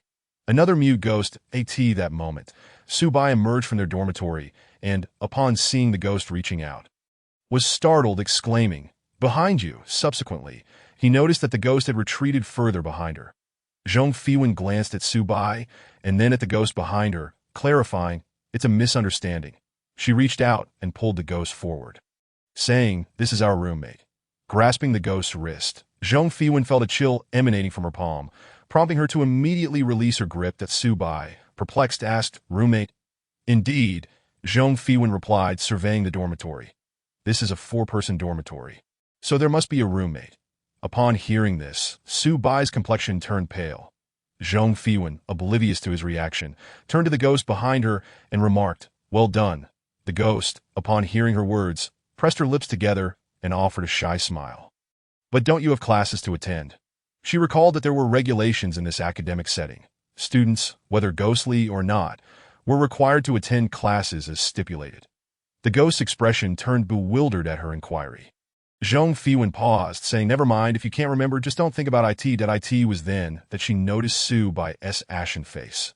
"What's wrong?" Subai licked his dry lips, replying, "The dormitory we visited last night was empty." Chapter 12. Erie Campus 1-2. As he spoke, it seemed he recalled something. The dormitory from last night had been impeccably clean, starkly contrasting with the female dormitory they encountered today. Their room appeared as if it were brand new. The thought of possibly sharing a room with a ghost sent a chill down Subai's spine. That moment, Zhong Fiwen remarked, "How wonderful. We wouldn't even have to clean." Comments. "Shouldn't you be wondering why the 2 dormitories are different?" But knowing why probably has nothing to do with their tasks. It definitely has no relation. This female streamer doesn't meddle in others' affairs. Her line of thought isn't unreasonable. Upon hearing her words, Subai's expression softened, realizing it indeed seemed accurate. They had not encountered any threats. Zhong Fiwen did not forget the main task. After instructing the ghost to work diligently, the 2 resumed their search of the dormitory. Apart from the ghost in Zhong Fiwen's dormitory, there were no others present. "Should we head to the male dormitory now?" Subai inquired as he followed her out of the building. Zhong Fiwen peered inside from the doorway. The entire dormitory building appeared dilapidated. "All right, let's go." The male dormitory was entirely different from the female one, that even with her talisman activated, the male dormitory was remarkably pristine. The exterior walls seemed freshly painted. And in this aging campus, the existence of such a clean building was even more peculiar. The Subai rubbed his goosebumps, feeling an unsettling strangeness. Zhong Fiwen glanced around before stepping inside, stating, "This has nothing to do with our task." Comments. Why do I find this unexpectedly amusing? As long as it's unrelated to the task, I can accept anything, no matter how bizarre. This person is a bit bold. Regardless of what's inside, she just charges in. I admire that. However, the mention of Xiao Hong sounded like a girl's name. Tetsu, by open door after door. "Let us take a look." She raised her hand to check the time. There was still half an hour before afternoon classes. There was ample time. The interiors of the male dormitories were indeed very clean, almost spotless, which made Zhong Fiwen somewhat envious that if I had known, I would have come to the male dormitory. I could have had a good night's sleep. With that thought, her pace quickened as she inspected each room, discovering no signs of anything within. The Xiao Hong she had initially thought was not in the dormitory at all. The remaining hope lay in finding her near the teaching building Subai side. Meanwhile, Zhong Fiwen was busy surveying the male dormitory. Each room appeared immaculate, as though no one had ever resided there. She pondered for a moment, then grabbed a blanket, noting that the bedding in the female dormitory felt somewhat worn compared to this cleanliness. Subai comments, "This is a game. Why is she still thinking about sleeping? But normally one indeed needs to sleep. I find it strangely odd, yet it also feels somewhat normal." What part of this is normal? Is it normal for the ghost to heed her words, or for M.R.Lu to assist her? What help did M.R.Lu provide? He clearly led her into a predicament. Do you genuinely think she was at a disadvantage? The comments buzzed with chatter. Zhong Fiwen, with the blanket still in her arms, requested Su Bai to help her carry the mattress as well. With 10 minutes remaining until class commenced, she contemplated retrieving 2 talismans. This is a wind talisman. It will be effective when affixed to the leg. Su Bai, having previously utilized her talismans, was aware of their miraculous properties. He examined the talisman she was preparing for him, questioning, "What is the principle behind this?" Zhong Fiwen responded, "If I divulge the principle, how can I continue to deceive others?" She intended to rely on selling talismans to repay her debts. After all, this was a supernatural scenario, and talismans would undoubtedly prove useful. With that thought, she contemplated whether to recruit Su Bai as one of her potential buyers, given that this instance was filled with novices and lacked points. She considered it a trial offering for them that if they found it effective, they would likely return as customers. However, she quickly dismissed the idea, realizing she had yet to figure out how to operate her panel. Nor did she know how to contact anyone after the game concluded that Mr. Liu, who bore the surname Liu, might know, but he likely wouldn't share that information with her, and it might require points as well. Feeling it would be too troublesome, she abandoned the thought that Su Bai remained unaware of Zhong Fiwen's inner musings. When he heard her speak, he felt she had a valid point. Indeed, revealing it would diminish its mystique. Zhong Fiwen. She meant something else. Perhaps it was both yes and no. Never mind that as she lifted her leg, she felt herself suddenly darting forward, nearly losing control as she collided with the door of the dormitory ahead. Clutching the blanket awkwardly, she stumbled out of the male dormitory, reminding him, "Su Bai, be careful."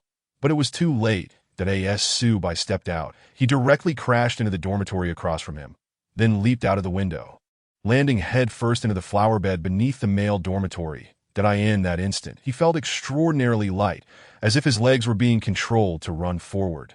Comments. I can't stop laughing since I arrived in this live stream. I haven't paused. I've followed these streamers. They seem quite amusing. I came for Mr. Liu, but I didn't expect this streamer to be so entertaining. Am I the only one who thinks she is impressive? Every talisman she draws has been successful. Zhong Fiwen stumbled into her dormitory, encountering the female ghost in uniform standing there. As she entered, she collided directly with her. The ghost wore an expression of terror, and in an instant her figure became transparent. Zhong Fiwen passed right through her, crashing into the wall behind, causing the plaster to crumble down. Spitting out the dust, Zhong Fiwen brushed off her face, realizing that this talisman was still quite difficult to use. It seemed she would need to improve it when she had the time. She set down the blanket, instructing, "Please help me spread this out." Glancing at the clock, she noted there were still 8 minutes remaining. Initially planning to go fetch Su Bai, she heard his voice calling out, "Get out of the way! Get out of the way!" Zhong Fiwen instinctively sidestepped as he entered, utilizing a talisman to grip his collar with one hand while peeling the talisman from his leg with the other. Su Bai patted his chest, exclaiming, "That was exhilarating." He then handed the blanket over to the ghost. Such talismans were one-time use. Once employed, they could no longer be reused. "Shall we head to the classroom?" she suggested, stepping outside. She had no intention of employing that talisman again. That Su Bai felt the same, trailing closely behind her as they exited. His once smooth hair was now tousled, adorned with a few leaves. He dusted off the dirt from his clothes, exclaiming, "That talisman is quite formidable. 5 minutes left. Let us hurry." Zhong Fiwen stepped into the teaching building just as the bell rang, prompting her to sprint forward. This was not the moment to confront that monstrous figure. She had come to understand the classroom rules. Tardiness or absences required a sufficiently convincing reason to appease the instructor. However, it was evident that the teacher clad in red harbored a deep-seated malice towards them. She had initially intended for Lu Xing to engage with this red-clad teacher, but was taken aback to discover that Lu Xing was, in fact, the orchestrator of the game. To her astonishment, the red teacher seemed to harbor a particular interest in Lu Xing Chapter 13. The eerie campus, the instant Zhong Fiwen entered the classroom, the bell ceased its ringing. Isu, who had been anxiously awaiting her arrival, exhaled in relief upon seeing her enter. The barrage of comments began. "Why do I find myself slightly hoping she will be late? I must admit, I share that sentiment, primarily because she hasn't clashed with the ghost yet. But from what I've seen, aside from a few prominent figures, none of them have." The discussion regarding whether supernatural live streams necessitated a confrontation with ghosts sparked a lively debate among the viewers. Zhong Fiwen offered Isu a reassuring glance before returning to her seat. "What has become of my situation?" She turned to glance at the twin-tailed ghost who seemed intent on avoiding her gaze. Noticing the ghost's evident discomfort, N01 knew who Xiao Hong was. She certainly wouldn't admit to having dismissed the matter entirely at that moment. No teacher had entered the classroom. Instead, a bald male student approached the podium, where he stood beside the blackboard, changing the class schedule. Zhong Fiwen squinted, recognizing the pattern. Whenever one felt drowsy, fate delivered a pillow. She stood up and left her seat, causing the ponytailed girl to shudder in fright. When she noticed that Zhong Fiwen was ignoring her, she let out a sigh of relief. Zhong Fiwen, holding a talisman meant for dispelling spirits, approached the bald student from behind. "Hello, fellow student. May I pose a question?" Just before the sound reached him, he suddenly felt a chill at his back. A clear female voice emerged from behind him, startling him and tearing the class schedule. He turned, wide-eyed, and exclaimed, "What are you doing?" His gaze was anything but normal, but when it fell upon the talisman in her hand, he immediately regained his composure. "What is your question?" Zhong Fiwen regarded the torn schedule in his hand. "May I inquire if you are Xiao Hong?" The bald student displayed a look of clear confusion. "Who is Xiao Hong?" She pointed to the damaged schedule he held, asking, "Who provided this to you?" "I obtained it myself." He gave her a sideways glance, as if she were insane. "Teacher Li has passed away, necessitating a change in the schedule, so I went to fetch a new one. At that moment, Zhong Fiwen noticed that the schedule bore the names of Teacher Li and Teacher Hong, rather than the subject she had expected. With a smile, she took the torn schedule from his hand. Although the bald student attempted to refuse, the presence of the talisman compelled him to relent. The comments poured in. How does she manage to be so at ease? Even the ghost fears her. Zhong Fiwen grinned at him. "This schedule is damaged, and as compensation, let me assist you in obtaining a new one." No need. He tried to reclaim the schedule, but Zhong Fiwen swiftly withdrew her hand. "I insist on helping you replace it." Her tone brooked no argument, sending a familiar chill down his spine. How could a ghost even feel cold? "Well, all right then." Sensing the danger of refusal, he asked, "Where do we go to get it?" "How would I know?" Just as he began to speak, he caught sight of the talisman in Zhong Fiwen's hand and swallowed hard. The ITS provided by the teacher. Zhong Fiwen examined the schedule, noting only the two teachers' names, that it seemed Teacher Lu had previously mentioned not to concern herself with this, suggesting that the red teacher was indeed connected to the matter. Wait a moment. Xiao Hong might not be a student, but could very well be a teacher. Zhong Fiwen recalled that the previous night, this red teacher had visited the dormitory, openly claiming to be Xiao Hong that time. She had thought it was a ploy by the monster to lure them out. But now it seemed less certain. Zhong Fiwen turned to the bald student. "Thank you, fellow student, that I shall take care of the rest." She recalled the diary that had pointed towards this red-clad teacher, realizing she would need to confront her directly. The teacher clearly harbored significant animosity towards them, her power surpassing that of ordinary ghosts. She glanced at the class schedule and noted that this period was blank, indicating self-study. Such an opportunity could not be wasted. She expelled the ghost sitting beside Isu, and the group huddled together to discuss matters. The comments resumed. "She is so adorable, more like terrifying. Even ghosts fear her." He had become accustomed to such occurrences, believing that whatever Zhong Fiwen did was justified. However, Su Bo remained somewhat astonished. He had hesitated to approach initially, but came over once he realized the teacher had not arrived. As for Li Jun, he had approached directly, revealing a clear concern for Isu. Zhong Fiwen scanned the three of them and relayed her deductions. "Now, we merely need to ascertain where this red teacher was on the weekend." Su Bo raised his hand, that if that's the case, we should find out where the schedule is distributed. It's quite likely it's just been misplaced. Zhong Fiwen tucked a strand of hair behind her ear. "That is one way to put it." The usually reticent Li Jun suddenly spoke up, gazing at the schedule before him. "I believe I know where to retrieve it, though." Zhong Fiwen was taken aback. "Indeed, you were the student council president before. You must know." Isu clapped her hands in excitement, but her sudden movement startled the ghost beside her. Isu shot a sideways glance at her. "Teach, why are you so jumpy?" She had completely forgotten her own timid demeanor when she first arrived. Now she exuded fearlessness that Li Jun took her hand.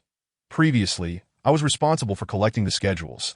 It was all approved by the academic office, and we printed them ourselves."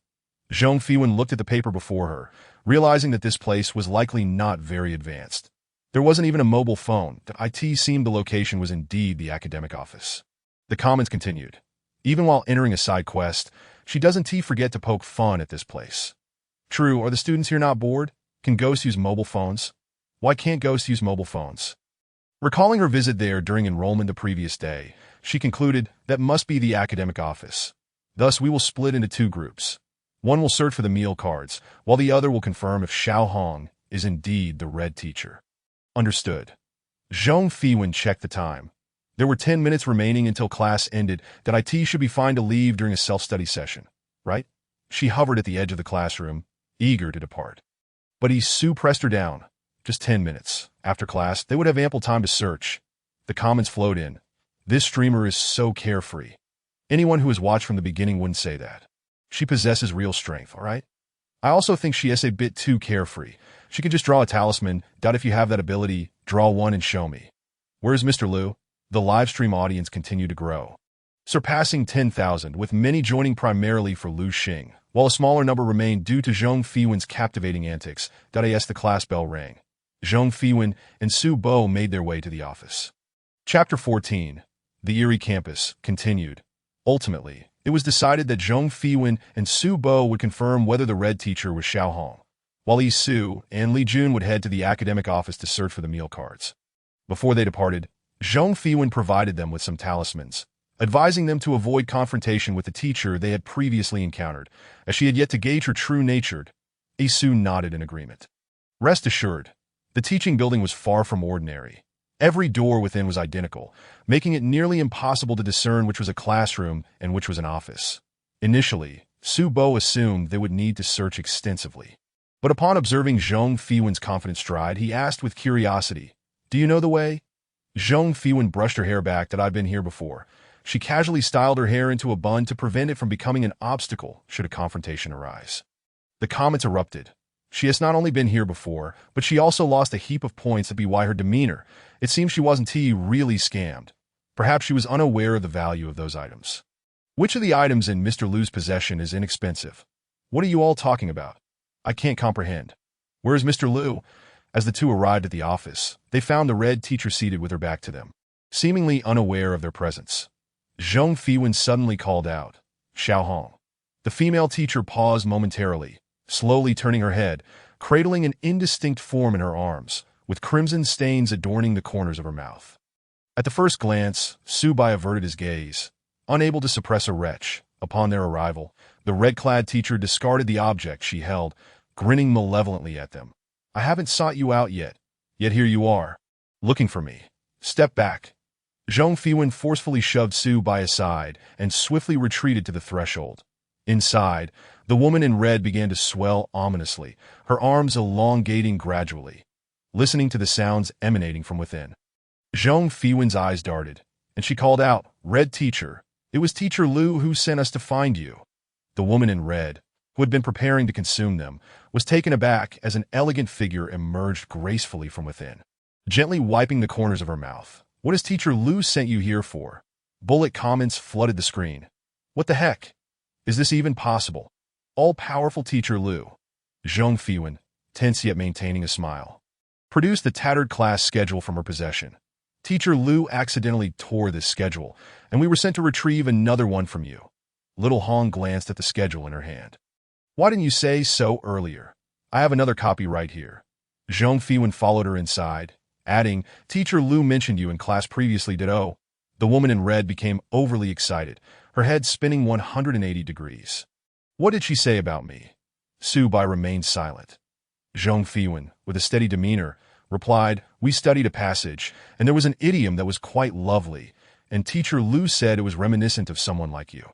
The woman covered her mouth, chuckling. "Which idiom?" Su Bai followed them in, feeling a sticky substance beneath his feet. Lowering his gaze, he discovered a crimson liquid pooling at his feet and quickly fled outside, fearing he might vomit. Bullet comments. "What did I just see? Change the live stream, I missed it." Zhong Fiwen seemed oblivious to her surroundings, smiling at the woman before her, who was robust yet simple-minded. Bullet comments. "How dare she say that? Is she trying to provoke her?" However, the woman in red did not react in the frantic manner the audience anticipated. She straightened her head, inquiring, "What do you mean?" Zhong Fiwen replied with a smile. I meant to say that you are quite impressive. Sure enough, this being was as she had suspected. She largely misunderstood their words, which was why they had been able to go about their business these past few days. She was unaware of their names. No, wait, last night, she had known. Zhong Fiwen pondered and then said, Teacher Liu also asked me to inquire about a certain matter. The red teacher appeared pleased to go ahead. Teacher Liu has not been feeling well lately and has forgotten the name of the classmate who accompanied me earlier. The red teacher fixed her gaze upon her. What is his name? Zhong Fiwen squinted and smiled. If you don't remember, that's fine. Please just hand me your schedule. The red teacher licked her lips. You can find it on the table. As Zhong Fiwen retrieved the schedule, she suddenly asked, Teacher, do you perhaps have feelings for Teacher Liu? A sudden silence fell behind her, and she turned in surprise to find the woman covering her face. Exclaiming, Oh dear, please don't say that out loud. Zhong Fiwen, wretch, you should take care of him, especially since he hasn't been well lately. Zhong Fiwen leaned against the doorframe as she noticed the other woman beginning to swell uncontrollably. Quickly retreating, she added in a hurried tone, Teacher, why not check on him tonight? I have to leave for now. She then grasped Su Bai's arm, affixing a wind talisman to her leg before darting away. The sound of chaos erupting behind them. What just happened? Su Bai, who had been watching from outside, had not heard the conversation but caught the last phrase about checking on him. Zhong Fiwen reassured him. It's nothing. She just got a bit too excited. Bullet comments. What's wrong with this streamer? She really knows how to get on the host's bad side. That IT seems RDLU provoked her first. Such a grudge holder. Oh no, Mr. Liu is going to have to work late. Zhong Fiwen stumbled outside, feeling quite pleased with the information she had gathered today, until she heard a thunderous explosion from the academic office. Oh no, that's the sound of an explosive talisman. Su Bai's expression turned grave.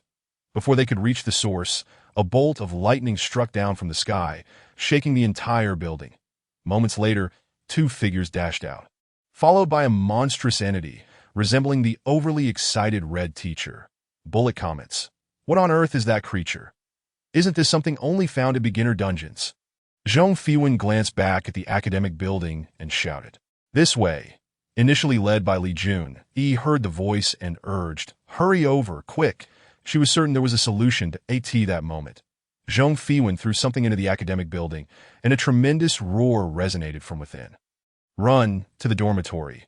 She then affixed two wind talismans to herself and shot out with a whoosh as a furious shout erupted from inside. Who is it? Chapter 15. The eerie campus, the red teacher was engaged in a confrontation with the academic office staff. While the instigator had slipped into the dormitory, Zhong Fiwen glanced at Yi beside her. Did you find it? She nodded. Yes, that was terrifying. Yi patted her chest, still shaken. However, logically, there shouldn't have been anyone in the academic office. Zhong Fiwen wondered aloud at mealtime. Even the ghosts at this school follow the rules. When we went earlier, there was no one inside. Did he? Feeling guilty, added, after we found the meal card, we considered changing our names while we had the chance. After all, they had initially written their real names. Although nothing had happened so far, they still had a few days left to stay. It was better to be safe than sorry. Zhong Fiwen understood now and asked, So did you change them? Li Jun nodded. Yes, we did. Had they not changed, the creature in the academic office might have been disturbed. Not wanting to dwell further on the matter, Zhong Fiwen expressed her earlier confusion about the office. We can confirm that the red teacher is Xiao Hong, but something feels off. That night, she clearly knew our names, yet today she seemed not to. Bullet comments.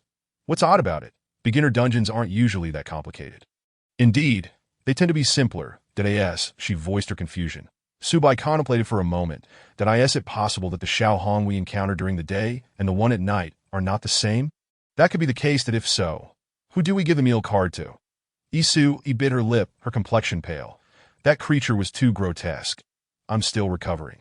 Zhong Fiwen looked at the white meal card in Li Jun's hand, which bore the image of a girl with a ponytail. She doesn't even resemble her. Then, they all entered the girls' dormitory, as Su Bai was reluctant to return to the boys' dormitory, having unknowingly spent a night with a ghost. An unsettling thought indeed. Zhong Fiwen glanced at them, allowing them to enter without objection. The ghost residing in the dormitory, upon seeing them return, fled to the balcony in fright. Yi remarked, She's rather timid. The commotion outside the dormitory was quite loud, causing many ghosts to retreat in fear. Zhong Fiwen observed the floating spirits outside the door. Noting their familiarity with the scenario, due to frequent scuffles that a girl with twin ponytails approached, something in her mouth. Zhong Fiwen appraised her. You seem unbothered. Upon meeting Zhong Fiwen's gaze, the girl recalled previous events and wisely fell silent. Tentatively, she extended her hand. I'm going into the dormitory. Zhong Fiwen did not hinder her, stepping aside to let her pass. However, the ponytailed ghost swallowed hard upon seeing 3 others inside. It smells so good.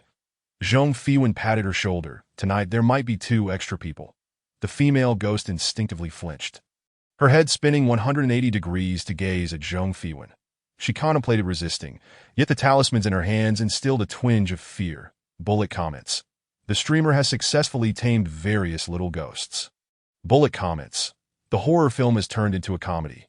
Zhong Fiwen ignored the girl with twin ponytails and approached the balcony, observing the ghost squatting there.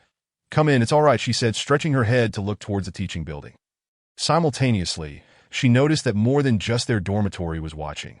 Other ghosts were craning their necks, eager to join the commotion. Bullet comments. The streamer even knows how to comfort others. Bullet comments. This ghost looks so pitiful. Bullet comments. For some reason, I feel a strange sympathy for this ghost. Bullet comments. It seems that mingling knows no boundaries of species. She glanced at the 2 teachers, who were still causing a ruckus. The teaching building and the academic affairs office were both on the verge of collapse, with the instigator being Zhong Fiwen, who was here enjoying the spectacle. That Su glanced at the 2 buildings inside, surprised at the talisman's power, that as darkness gradually enveloped the surroundings, the 2 monsters seemed to have paused at some point. Zhong Fiwen squinted her eyes. It appeared that she would have to venture out again tonight. Turning to the ponytailed ghost, her lips curled into a smile, yet the ghost felt a chill run down her spine. What do you want? She asked, instinctively drifting back. Nothing, Zhong Fiwen replied, taking a couple of steps forward. Just concerned about you. Where are you going tonight? Bullet comments. Why do I always feel like it's not that simple? Bullet comments. Sudden concern is akin to a weasel wishing a chicken a happy new year. Bullet comments. Oh dear, the poor ghost. Bullet comments. This streamer seems a bit scheming. Bullet comments. Where's Mr. Liu? Bullet comments. Although I also like Mr. Liu, could you refrain from seeking attention when he's not around? This is essentially the streamer's side quest. The ponytailed ghost, with her limited mental capacity, could not fathom why Zhong Fiwen would ask such a question, but she also had no qualms about answering. As long as we are cautious at night, there shouldn't be any issues. Zhong Fiwen adjusted her bag to deal. You know there's a dormitory on the 1st floor. The ponytailed ghost felt a surge of anxiety. What are you planning to do? She watched Zhong Fiwen's actions, her mind racing. Are you going to the 1st floor? As Zhong Fiwen brandished a peachwood sword, the ghost recoiled in fright. Don't be nervous. I already went there during the day. The ponytailed ghost's expression changed dramatically, startled that a ghost could display such a range of emotions. Seeing her reaction, Zhong Fiwen inquired, who resides there? The ponytailed ghost's form became slightly translucent. A teacher. Then she vanished. She ran away? Su expressed disbelief. Zhong Fiwen shrugged, confirming she has indeed left. Bullet comments. Did she scare the ghost away? Bullet comments. This quest seems to pose no challenge for them. However, observing Zhong Fiwen's actions, Su felt puzzled. What are you planning to do? Zhong Fiwen slung her bag over her shoulder. That I'm looking for Xiaohong. But aren't we not allowed to leave the dormitory at night? Su Bai voiced his concerns, a question lingering in his mind that I think we should confirm. Zhong Fiwen glanced at them. You can stay here. Su felt uneasy, but Li Jun held her back. Outside, the sky gradually darkened, and the white mist in the air thickened into an inky blackness. Zhong Fiwen used a bright talisman, walking cautiously down the corridor. She could distinctly see the black mist swirling around her, exhibiting a vitality unlike the fog from daylight. Activating a self-defense talisman, a glow enveloped her from head to toe, creating a vacuum between her and the encroaching black mist. Chapter 16. The eerie campus, the quiet corridor echoed with the sound of footsteps, amplifying the fear in the already silent space. Little ghosts flitted about, and whenever one attempted to attack her, it was promptly deterred by Zhong Fiwen's peachwood sword. She descended the stairs slowly. Her footsteps measured. Bullet comments. Why does her footsteps sound somewhat eerie? Bullet comments. She seems even more terrifying than the ghosts. Zhong Fiwen arrived at the dormitory door on the 1st floor. The interior was shrouded in darkness. She knocked softly, but silence greeted her. Blinking at the door, she recalled her conversation with Teacher Hong during the day, realizing that a significant portion of it revolved around searching for Teacher Liu. A smile graced her lips as she pushed open the dormitory door. The moment she did, the ghosts lurking in the corridor vanished instantly, seemingly afraid of whatever lay within. What they did not know was that inside, only the lingering essence of Teacher Hong remained, and she likely would not be present tonight. Zhong Fiwen turned on the light with a snap. The dormitory appeared just as it had during their earlier visit. The yellowed newspapers still adorned the walls. She used the peachwood sword to scrape the peeling paint off the exterior wall, but as the sword touched the wall, the newspaper ignited spontaneously. Seeing this, Zhong Fiwen quickly retracted her sword, yet a charred hole remained on the newspaper. She scrutinized the content, noticing a small section of text that was difficult to decipher, but from the others. It was evident that this was a campus newspaper discussing news from the school. There must be more to it. During the day, it had instilled a sense of crisis in her, but tonight it had vanished. Zhong Fiwen reached out to peel off the newspaper. Gone. Her instincts were usually accurate. During the day, it had warned her not to peel it back, yet now it had disappeared, that a corner of red peeked out from behind the newspaper. Zhong Fiwen paused. Bullet comments. Wow. 2 layers. Bullet comments. What on earth is this? She pulled off the entire wall covering, revealing that the wall adjacent to the bed was covered with a dense array of yellowed newspapers. Oh dear. Bullet comments. I have goosebumps. Bullet comments. Why has she been so safe until now? Shouldn't this be when the ghosts come out? Zhong Fiwen scanned the wall, crossing her arms and tilting her head in contemplation. This sort of thing was not suitable for nighttime viewing. She then picked up a nearby newspaper and turned to leave. Bullet comments. Bullet comments. She's leaving? As night fell, the bullet comments noticeably dwindled. Yet there were still viewers watching. The audience certainly did not expect her to walk away, but on her way back, no ghosts interrupted her, and Zhong Fiwen returned to the dormitory without incident. Upon entering, she found Isu holding a stool aloft. Zhong Fiwen. It's me, Isu, wary of locking the door while alone, was apprehensive about letting anyone in, but when Zhong Fiwen entered, Isu instinctively doubted her presence. Recalling the previous night. How can you prove it? Zhong Fiwen pondered briefly before pulling out a stack of talismans. How about this? Ghosts could never possess talismans. That Isu lowered the stool, exclaiming, You scared me to death. Subai approached, curious about what had transpired. Zhong Fiwen retrieved the newspaper from her bag. The female ghost, who had been huddled in a corner wearing a school uniform, bolted to the balcony at the sight of the newspaper. Zhong Fiwen naturally noticed a reaction. Are you afraid of this?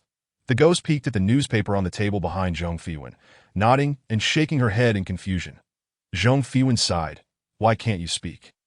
The ghost, seemingly embarrassed, scratched her head. Bullet comments. Why do I find this ghost so adorable? Bullet comments.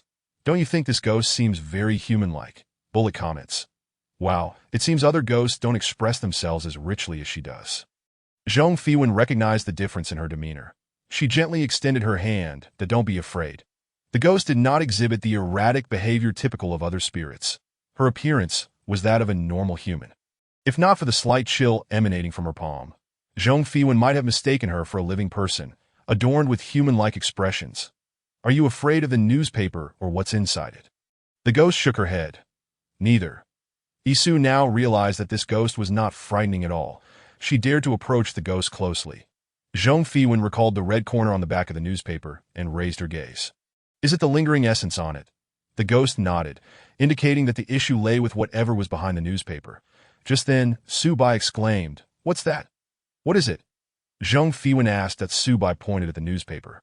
This is about news that happened in this school. Let me see. Daddy Su leaned in closer. Zhong Fiwen, already aware, believed that Subai had likely discovered something significant. What did you find? Subai smiled slightly at her. Having come across some news regarding Xiao Hong, that he spread the newspaper across the table, a few strands of hair falling gently from his forehead. Look, he said, this article discusses how Xiao Hong frequently misplaces her meal card. It stated that her meal card goes missing almost every week, and sometimes it is found while at other times it is not. When it is recovered, the names of the classmates who helped her retrieve it are noted. But when it remains lost, the following week brings yet another report of her lost meal card, often listing several names of those who attempted to assist her in finding it. However, that section has been burned away. Obscuring the information behind it, Su-bai pointed to the chart hole, indicating that it likely contained the names of the classmates who had helped her at UM. Zhong Fiwen nervously touched her nose, admitting, "I accidentally burned it while I was on the first floor." The others exchanged glances, momentarily speechless. Su-bai, concerned she might feel guilty, quickly reassured her, "It's all right. We can take a look again later." At that moment, Li Jun, who had been silent until now, suddenly spoke up. Su-bai looked at him with some confusion. "What idea do you have?"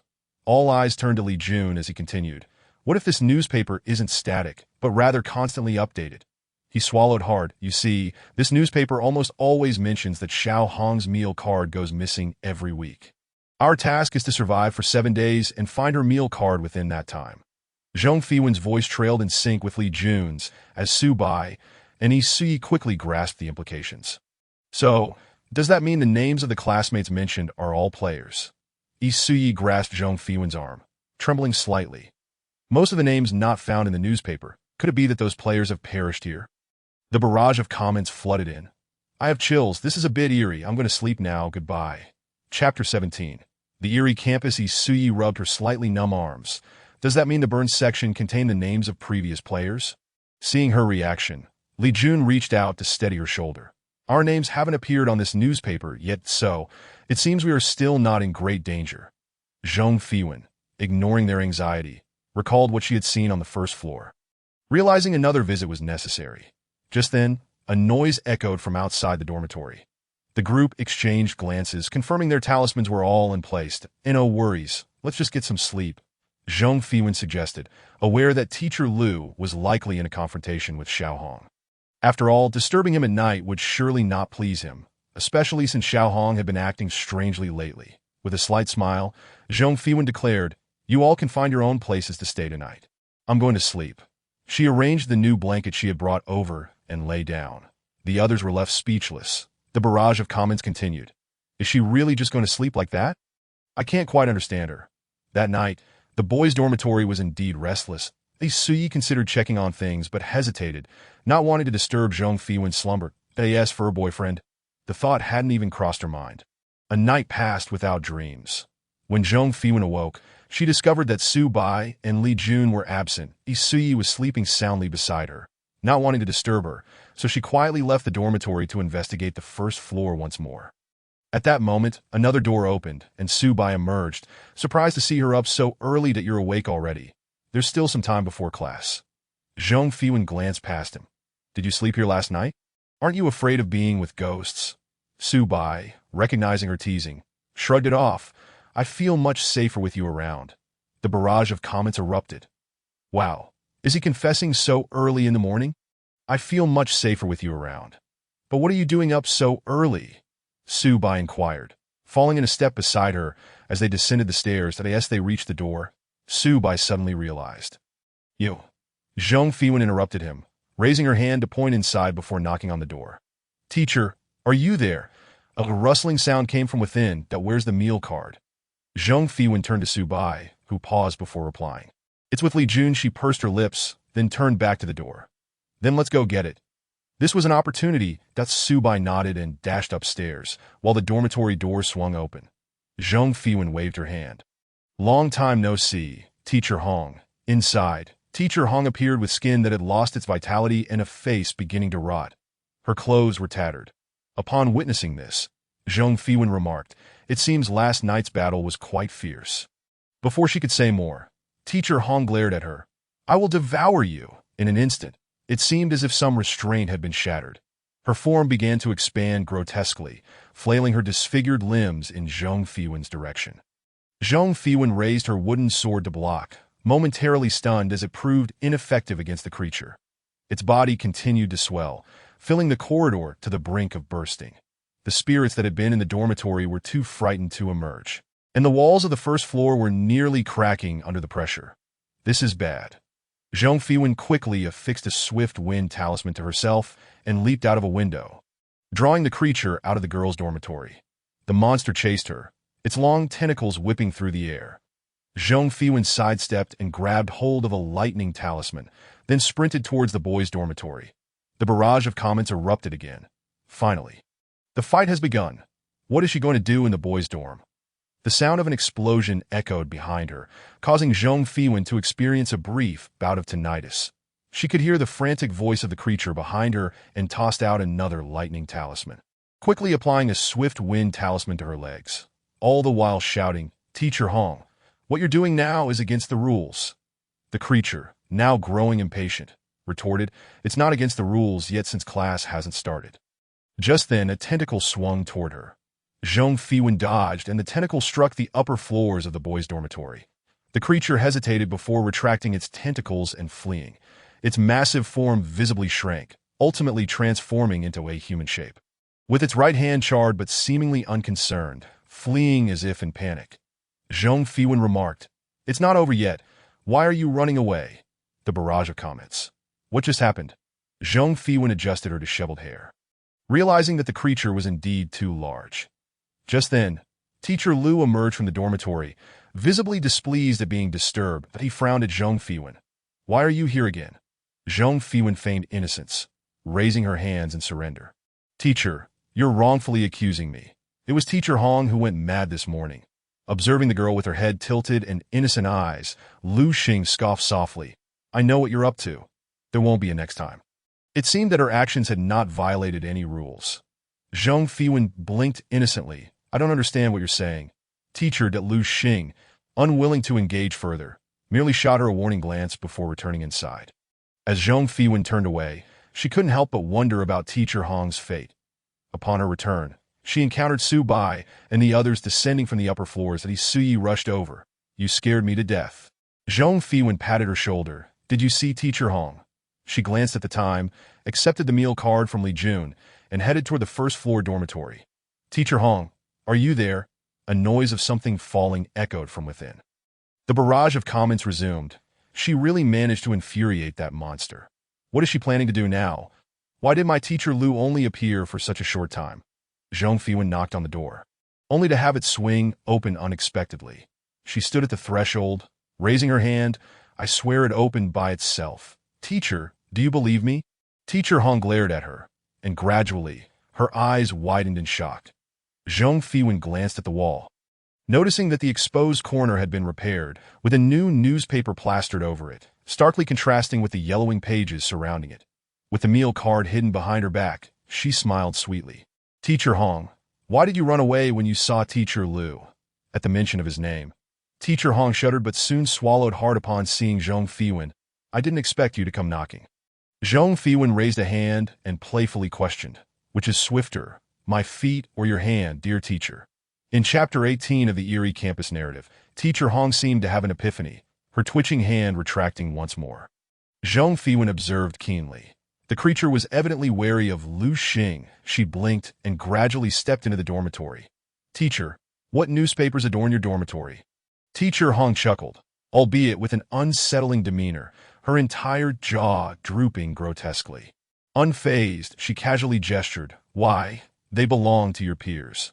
Zhong Fiwen's fingers delicately traced the newspapers, and suddenly, a fire talisman appeared in her grasp, which she affixed to the wall.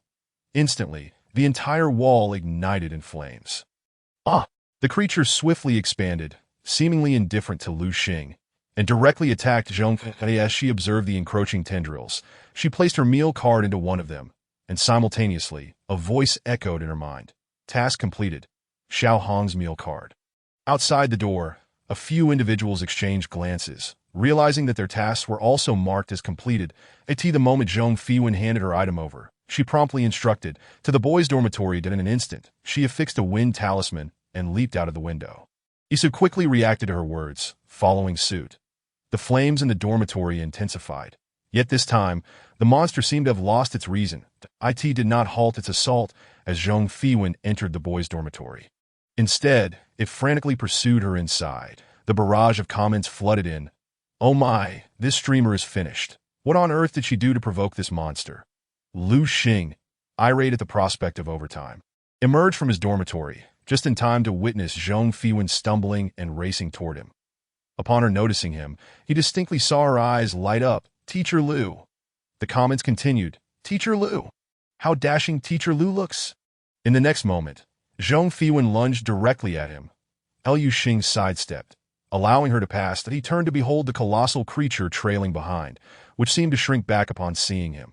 Yet its fury outweighed its reason, and it lashed out with a massive tendril. Zhong Fiwen halted at the corner, cautiously peeking out, witnessing Lu Xing extend a single finger to block the creature's gigantic appendage, with a cold voice. He remarked, "It seems you have not heeded my warning." That as he spoke, he clenched his hand, visibly causing the monster's tendril to slacken. The creature emitted a shriek, its other tendrils wildly thrashing in the air. With a gentle flick of his wrist, he sent the tendril crashing to the ground, where it bounced twice. The comments erupted. "So cool. Thank goodness the streamer didn't flee, allowing me to witness the magnificent Mr. Lu. I've never seen him or did you take action before. Of course, who dares to provoke the host in a dungeon? The host's power is well known, except for this rookie streamer, who is blissfully unaware of the danger." At that moment, the bell rang, and the entire campus transformed once more. Sunlight poured through the windows, suggesting that something had changed, yet some things remained constant. Zhong Fiwen watched as the monster extended several thinner tendrils. Clutching the dejected one on the floor, she cast a glance at Lu Xing, who was now approaching her, as if he had suddenly recalled something. She affixed a wind talisman to her leg and exclaimed, "Thank you, Teacher Lu.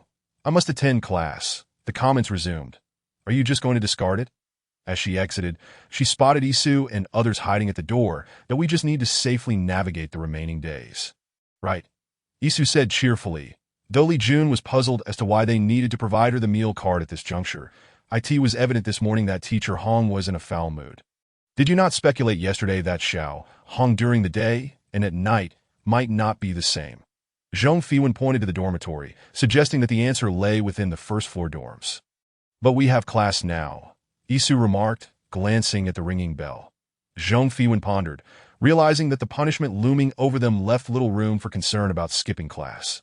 She recalled that when they descended to the first floor, the monster had mentioned that the bell had yet to ring, indicating that it too was bound by the rules.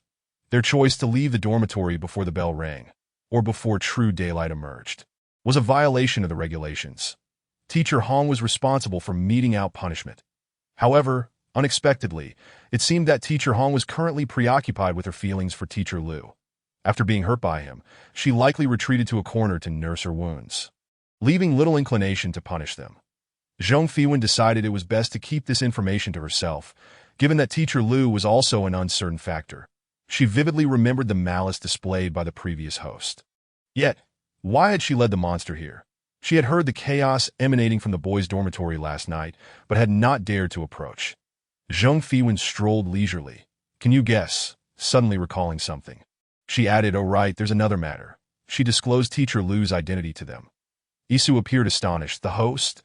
Zhong Fiwen withdrew the broken wooden sword, tenderly brushing her fingers over it. "He mentioned this to me."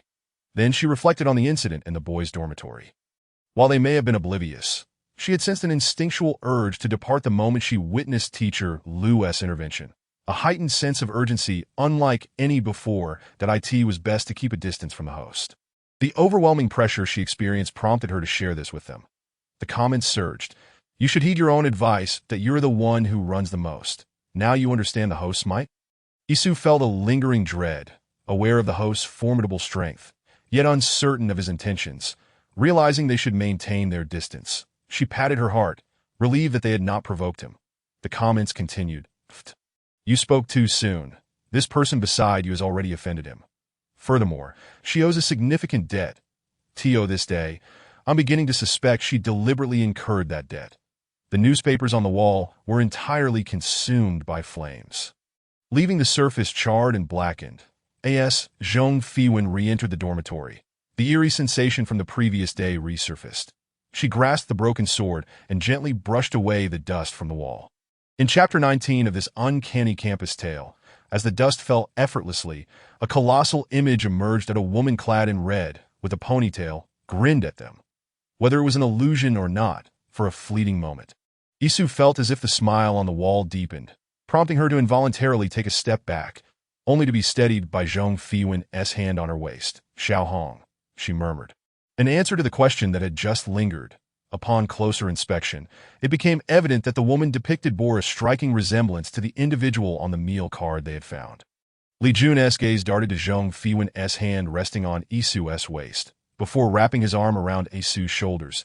It appears our suspicions were correct that the teacher Hong of the day and the Xiao Hong of the night are not one and the same. The task bestowed upon us is to locate Xiao Hong's missing meal card. Thus, it seemed that the meal card belonged to the ghostly figure on the wall. Zhong Fiwen's gaze fell to the ground, where she spotted a white card-like object. Was it not the meal card they had offered her? The visage of Xiao Hong on the wall twisted grotesquely. Zhong Fiwen tapped the wall with her wooden sword. You cannot emerge now. You are injured. Did Dio not think to feast upon them again? The laughter of the entity within the wall vanished, and an astonished Isu exclaimed, Wait, she can move. It should be fine. There is likely no significant danger, Subai instinctively reassured her with a gentle pat on the back. The comments erupted. Ha ha ha! Are we all focusing on the same point? We're definitely on the same wavelength. Regardless, I'm more concerned about my girlfriend potentially being stolen away by another. However, as Issa gazed at the apparition on the wall, she pondered, so, do we merely need to guard against her for the remaining days? That's why we're here today. Zhong Fiwen produced a peachwood sword and surveyed her surroundings. She noticed Subai's hand was wrapped in a cloth strip. What happened to your hand? She inquired as Subai raised his hand slightly. It's nothing, I just accidentally fell while running back and scraped my skin a bit. Zhong Fiwen nodded, I'll use a bit of blood. With that, she reached out and removed the cloth from his hand. Subai. She took out a dried pin and dipped it into the unwrapped gauze. You should change to a new piece of gauze. Suddenly, she recalled that this pen had been dipped in the saliva of the horse-tailed ghost, but decided to keep that to herself. Zhong Fiwen then drew a talisman at the tip of the broken peachwood sword, and as the talisman was completed, Isu noticed the ghostly figure on the wall change its expression, its face contorting into a ghastly mask. Zhong Fiwen smiled at it. Don't be afraid, it will be over soon.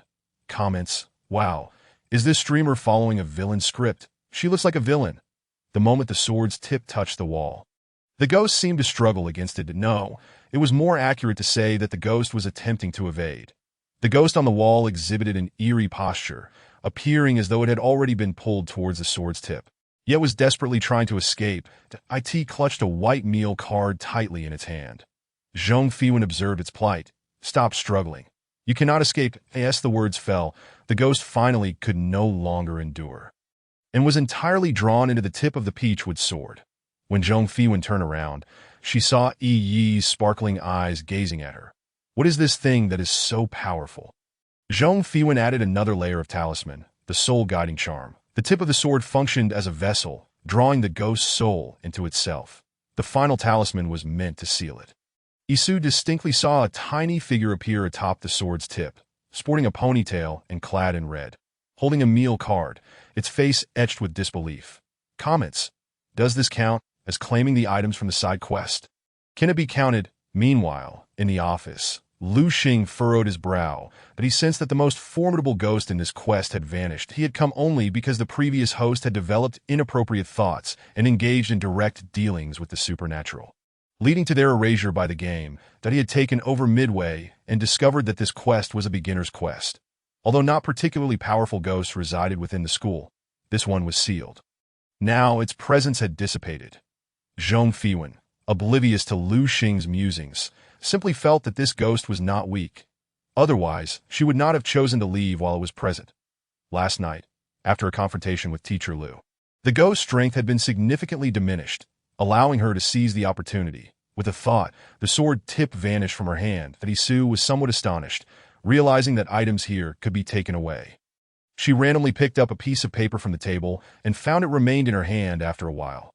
Zhong Fiwen understood that the peachwood sword was inherently hers. She had merely enhanced it. Isu felt slightly regretful. What a pity. However, Zhong Fiwen had another hypothesis, which she refrained from voicing due to lack of confirmation.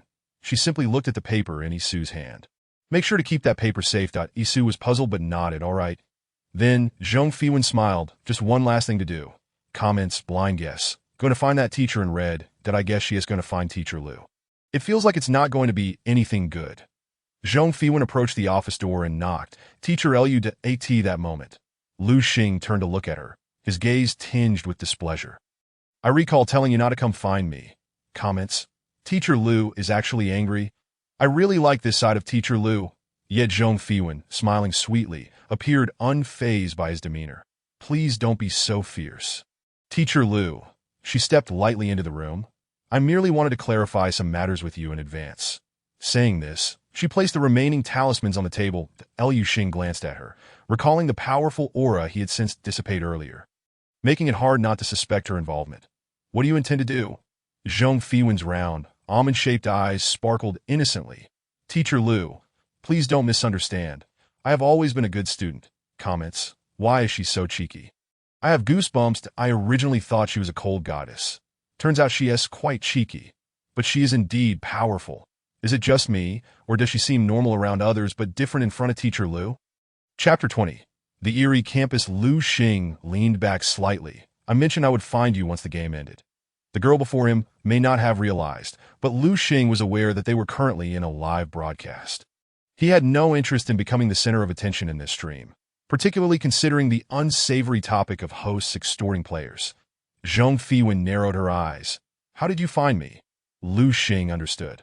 This was her true intention. The girl across from him smiled sweetly, pushing the talismans towards him. Just as she was about to speak, Liu Xing shot her a glance, recognizing her prudence in offering gifts after escaping danger. Then, Zhong Fiwen watched as her talismans vanished right before her eyes widening in disbelief. What are you doing? Liu Xing, who had just gathered the talismans, observed her expression and realized he had misunderstood. Comments. Ah, look at Liu Xing's expression. This newcomer is so clueless. Teacher Liu has it tough. Working overtime without tips. Liu Xing, with a darkened expression, retrieved the talismans, only for the girl to immediately reclaim them, leaving him with 3. I merely wanted to ask how you managed to contact me. She pushed the 3 talismans toward him. Liu Xing smiled, a genuine smile that he had never encountered someone so audacious that he crossed his arms. Why should I tell you? Our previous encounter was rather unpleasant. Zhong Fiwen blinked. Unpleasant. Why do I think it was quite enjoyable? Comments. Teacher Liu smiled. This female streamer is a bit shameless, isn't she? You're currently in this shameless female streameress live stream. Teacher Liu smiling is because of that. Zhong Fiwen was not unaware of Liu Xing's thoughts. She just felt reluctant to part with the talismans. After all, she intended to leverage them for a return. However, considering her unfamiliarity with the game, she reluctantly relinquished them. Teacher Liu, these are for you. I was just joking earlier. Liu Xing gazed at the sweetly smiling girl before him. Had he not known her expertise with talismans, or that the powerful ghost that had just vanished could likely be her doing, he might have been deceived by her innocent smile. She was quite skilled at putting on an act. Yet it was merely a matter of words, so he had gained these talismans without loss. Host could review past quest records. Zhong Fiwen watched him collect the items. All gone? Liu Xing, feeling quite pleased with his acquisition of the talismans, asked, what else do you wish to know? Players cannot. Only when she posed the question would he respond, as if squeezing toothpaste. However, even so, Zhong Fiwen could not allow her talismans to be given away without understanding the nature of this so-called live broadcast game. Ultimately, before Liu Xing grew impatient, she grasped the concept of this live streaming game. It was a game broadcasted to the stars. Most players were chosen by the game, and Zhong Fiwen was one of them. They were currently within the quest, and everything they said would be visible to the audience, who hailed from across the stars. Players could also view the live stream, meaning every action she took was scrutinized. When she explained this to Yisu and the others, it instilled a sense of fear in Yisu. So, we are being watched by so many people. Not necessarily, Subai interjected, dragging over a chair to sit. It's a live stream. After all, it's just a rehash of the same old formula that we're beginners, so there are likely not many people watching. Zhong Fiwen nodded. That makes sense upon hearing these words. Yisu let out a sigh of relief. She was still somewhat apprehensive. The barrage of comments read, this time you guessed wrong. Haha, you guys are trending. Unfortunately, the novice dungeon does not allow comments. The novice dungeon itself is akin to a selection process. Those who survive officially become part of the game. Is that player ahead? Wow, has this live stream become so popular that it has attracted players? In the following days, they lived quite comfortably. The entire school was essentially explored by Zhong Fiwen and her companions. In the academic affairs office, they uncovered even more information. Among the newspapers, Zhong Fiwen overlooked the teacher fixed to the side by a talisman. It felt as if the little red character had diminished the collective strength of the spirits within the school after entering the wooden sword. Previously, the academic affairs office teacher was someone she would typically avoid, but she suddenly realized that teacher Hong's abilities had been weakened. Did that mean the academic affairs office teacher was similarly affected? She flipped through the newspapers. While Isu beside her stared in disbelief this school is actually a defunct place. Not only that, Subai placed a newspaper before them, revealing that the school had previously experienced a fire and was later intended for renovation. This explained why the boys' dormitory seemed so new. Only it had been renovated before the workers encountered an accident, and thereafter, no one had returned to resume their studies. What would happen if someone from the outside entered our dungeon? Isu pondered, clearly perplexed. The newspaper had already indicated that this was a complete world. How would I know? Subai glanced at Zhong Fiwen, suggesting they could inquire with her. Isu, receiving the signal, approached Zhong Fiwen. Do you know? Zhong Fiwen was engrossed in one of the newspapers, which should contain the answer. After they finished reading, a silence enveloped them. The comments read, "The text on the newspaper is too small to see clearly." Can the streamers explain this? Ultimately, none of them mentioned the matter again.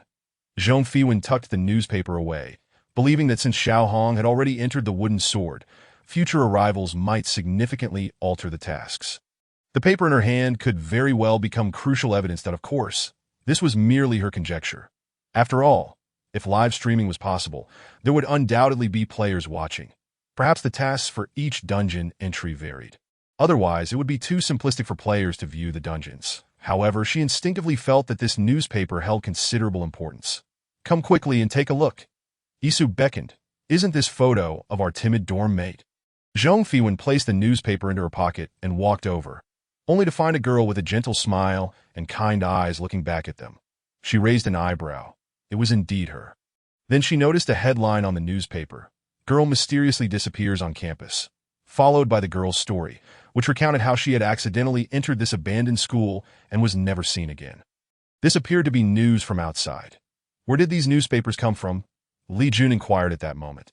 Indeed, the news within the school is understandable, but what about the external reports?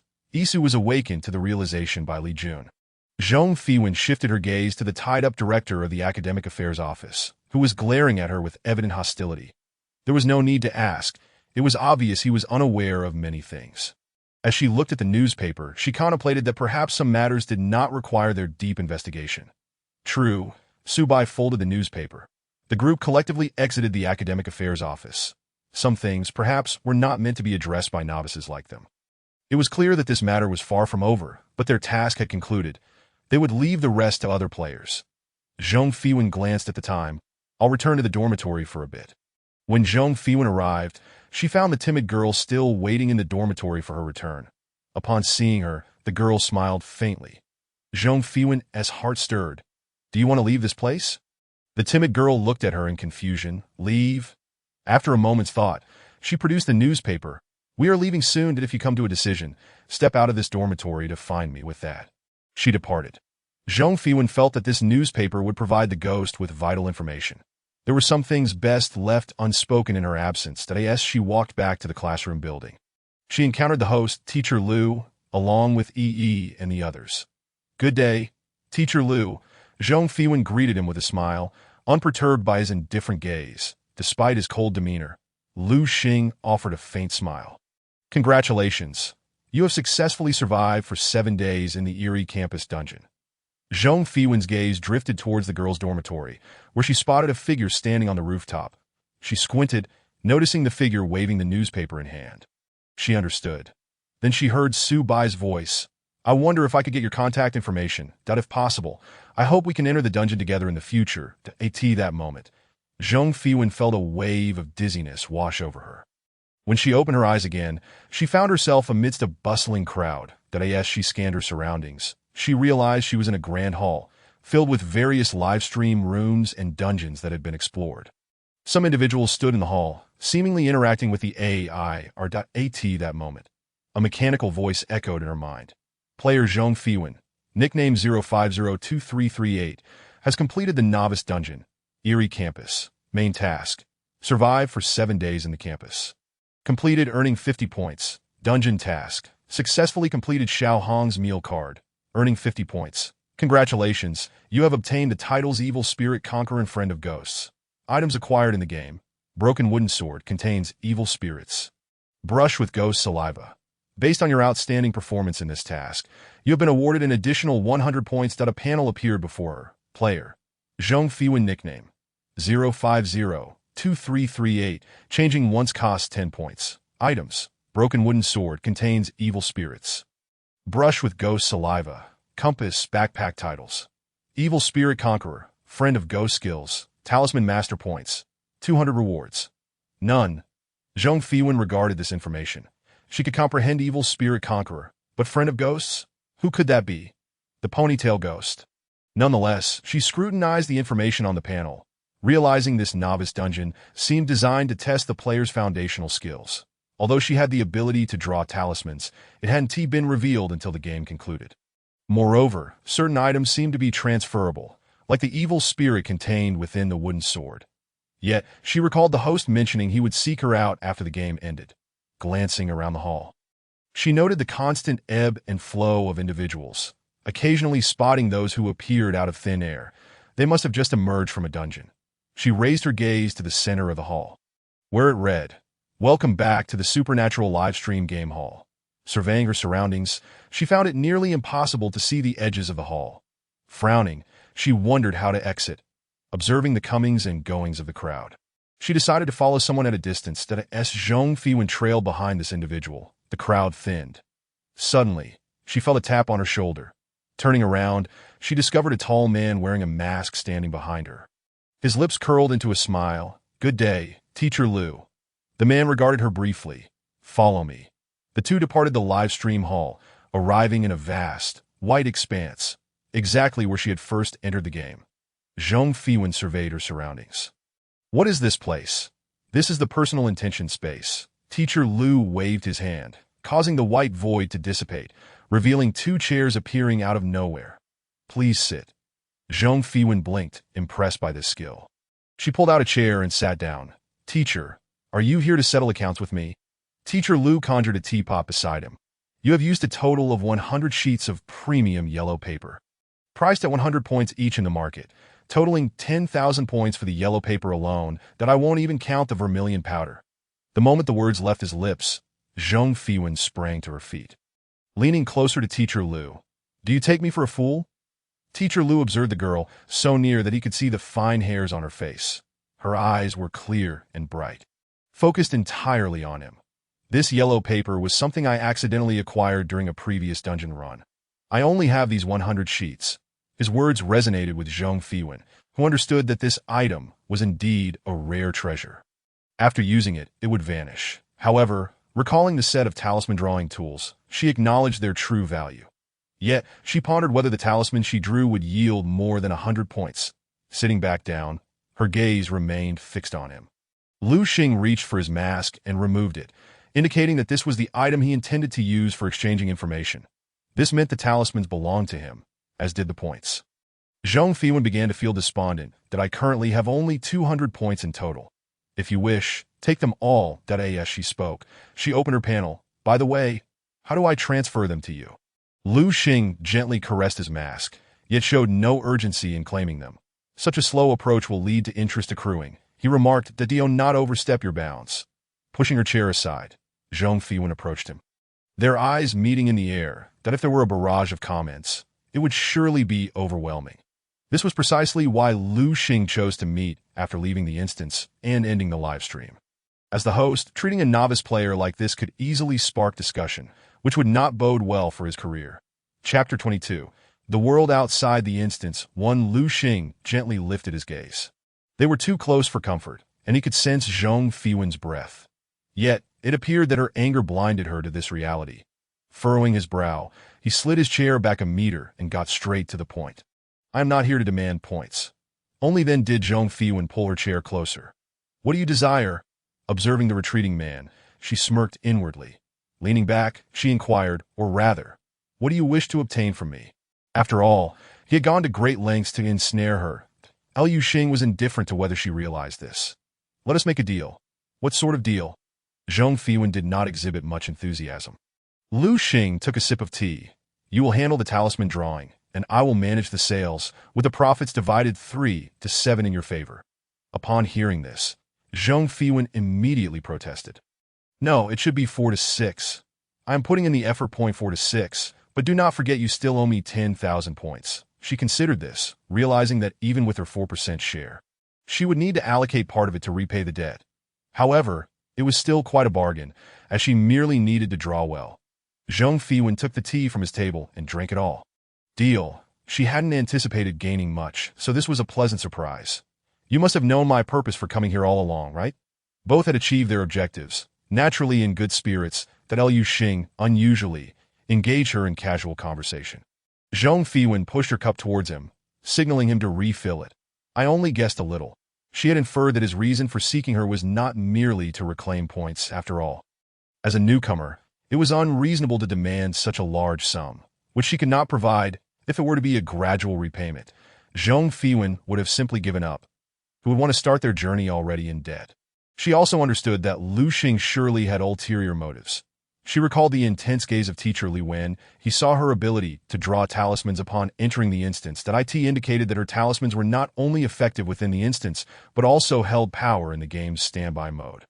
The mention of the system's marketplace further clarified that talismans could be resold. Now that their goals were aligned, Lu Xing stated his requirements. You must draw at least 100 talismans each day. I will come to collect them. Upon hearing this, Zhong Fiwen frowned. That is excessive. I can manage a maximum of 50, that I cannot draw more. Having worked for years in the real world, she had nearly achieved financial freedom, only to be pulled into this strange place and immediately required to work off debts. That no, she needed to assert her interest. That I will calculate the value of the talismans based on the minimum price in the system marketplace. Once I accumulate 10,000 points, I will draw according to my availability. That Lu Xing frowned. That is far too little. Such a proposal would not maximize profit. Zhong Fiwen waved her hand and reasoned. One must understand that greed can lead to ruin. Let us take our time, that I trust in my abilities. I will ensure that people will want to be you. Why did Lu Xing regarded her seriously? 100 talismans before entering the instance, and 50 thereafter. The debt of 10,000 points will be waived. That if you agree, we will split the profits 4 to 6. That is still too much. Zhong Fiwen noticed her cup was empty and casually grabbed the one across from her. Lu Xing's expression became somewhat awkward, and he averted his gaze. How many do you intend to draw? After some contemplation, Zhong Fiwen replied, 50 before entering the instance, and 20 after. Noticing his inclination to refuse, she added, I also need talismans for my own use in the instance. That no. Lu Xing insisted. That is insufficient. Recognizing he would not yield, Zhong Fiwen conceded. Then let us proceed as you suggest. That Lu Xing. Her agreement was rather swift. Subsequently, Zhong Fiwen stood up. So now we are partners, correct? Lu Xing glanced at her. Yes. Could you enlighten me on how to use this personal intention space? Zhong Fiwen pointed upwards. Just recite it in your mind. Following this, Lu Xing disappeared into that space, and Zhong Fiwen returned to the lobby. Since he had created that space, it would naturally dissipate once he left. While contemplating this, Zhong Fiwen felt a stirring within her mind. She sensed a profound connection with this place. Remembering the chair he had conjured earlier, she concentrated her thoughts, but found nothing materializing. So, it wasn't as simple as she had hoped, with no chair. She had to sit on the ground. She opened her panel and noticed a small red dot in the upper right corner. Reaching out, she clicked it, discovering a friend request from Lu Xing. She accepted it, and shortly thereafter, a message arrived from him. That Lu Xing. Once you finish drawing, send me a message, and I will come to collect. Zhong Fiwen pondered for a moment and replied, but I do not have a brush, yellow paper, or cinnabar. There was no immediate response, and she could sense his exasperation. Yet she had indeed forgotten about this matter. Otherwise, she would have mentioned it before he left. Nonetheless, Zhong Fiwen recalled the set of tools in his possession. Feeling a surge of eagerness, suddenly, she sensed a fluctuation in her mind, and 2 characters appeared on her panel. Open door. Open door. How do I do that? Contemplating the fluctuation in her mind, she attempted to accept it. Realizing she was still herself within this space. Was it impossible? It seemed she would need to message him for guidance. That as she opened her panel, Lu Xing emerged from it. Zhong Fiwen. Lu Xing. Both were momentarily speechless. So, this was the door. However, it seemed Lu Xing hadn't let her in this way before. Regardless, she dismissed the unimportant doubts in her mind and extended her hand. "Teacher Lu, may I borrow your tools?" In her excitement over the talisman drawing tools, she overlooked Lu Xing's peculiar expression. Yet he said nothing and merely handed them over. "Did I ask there anything else?" He appeared to recall something. "You can purchase yellow paper in the marketplace." Zhong Fiwen contemplated. "Is yellow paper expensive? If so, I might need you to reimburse me." Liu Xing seemed to have an epiphany, covering his mouth to suppress a cough. "I will buy it for you." He then tapped a few times, and a stack of ordinary yellow paper appeared in his hands. Not the high-quality kind from before. The IT seemed he was indeed telling the truth. Accepting the yellow paper, she said, "I will send you away." However, as she opened her panel to facilitate his departure, she noticed Lu Xing's expression was somewhat strange. Before she could inquire, he vanished from the panel. Chapter 23. The world outside the instance. Zhong Fiwen gazed at the set of talisman drawing tools before her, feeling a surge of delight as she examined them. Although she sensed she might have been slightly taken advantage of, his belongings were now in her possession. For her, drawing talismans was a simple task. A mere 100 was trivial. After all, she had been drawing since elementary school, encouraged by her grandfather to playfully create talismans. Perhaps she could even earn some extra income. Zhong Fiwen lightly bit the pen, pondering that there was no rule preventing her from selling the talismans herself. "Did I in the marketplace? They sold for 200. She could offer them at a discount of 150, thus keeping all the points for herself. Little did she expect that upon arriving in this place, she would need to devise ways to earn money. Feeling somewhat helpless, she surveyed her surroundings, which were enveloped in pure white, devoid of tables or chairs. After contemplating, she sat down on the ground. What talisman should she draw? This is a supernatural live-streaming game, where the first tool employed is the ghost-repelling talisman. With this thought in mind, she has already drawn several of them. Should I create some more powerful ones? That way, they would likely sell for a higher price. Explosive talismans? They can also vanquish ghosts. Let us make some. Unbeknownst to her, Zhong Fiwen became engrossed in the art of talisman crafting. When Lu Xing returned to collect the talismans, he found her bent over on the ground, diligently sketching something. Surrounding her were various completed talismans. "You read here? Help yourself," she said. Zhong Fiwen twirled the brush in her hand, causing a few drops of red cinnabar to splatter, one of which landed on her face. Liu Xing's gaze inadvertently swept past, and then he crouched down to pick up the talismans one by one. "I underestimated you. Drawing 100 types is clearly quite simple." Zhong Fiwen pressed her lips together and smiled at him, the red mark on her face becoming even more vivid. "Please forgive me, Teacher Lu." She then lowered her head and continued to draw. Liu Xing noticed the multitude of talismans she had created and remarked, "I forgot to inform you. After the instance ends, there is only a 10-day rest period." Upon hearing this, Zhong Fiwen paused her brush, leaving a deep imprint on the yellow paper. Looking at the discarded talismans, she glanced around and said, "That should be enough." She set down her brush and asked, "How many days are left?" Lu Xing furrowed his brows, about to say that he wasn't her caretaker, but then reconsidered since they had just reached a sort of cooperation. "As of now, it's the 7th day." Zhong Fiwen. "So, she hasn't eaten for 7 days?" She sprang to her feet, patted her stomach, and surprisingly, felt no hunger. It seemed that time was frozen in this space. Raising her gaze, a smile crept onto her face, and the redness on her fair cheeks became even more striking. Leaning slightly closer, she said, "Teacher Lu, we are now allies. You must learn to take care of newcomers." Liu Xing. He took a small step back, increasing the distance between them, a smile playing on his lips as he looked at her with deep-set eyes. "That I forgot to mention my rules. You may only contact me between 9 in the morning and 5 in the afternoon." Still a 9 to 5 schedule? Zhong Fiwen suppressed a pang of envy, her hands clasped behind her back.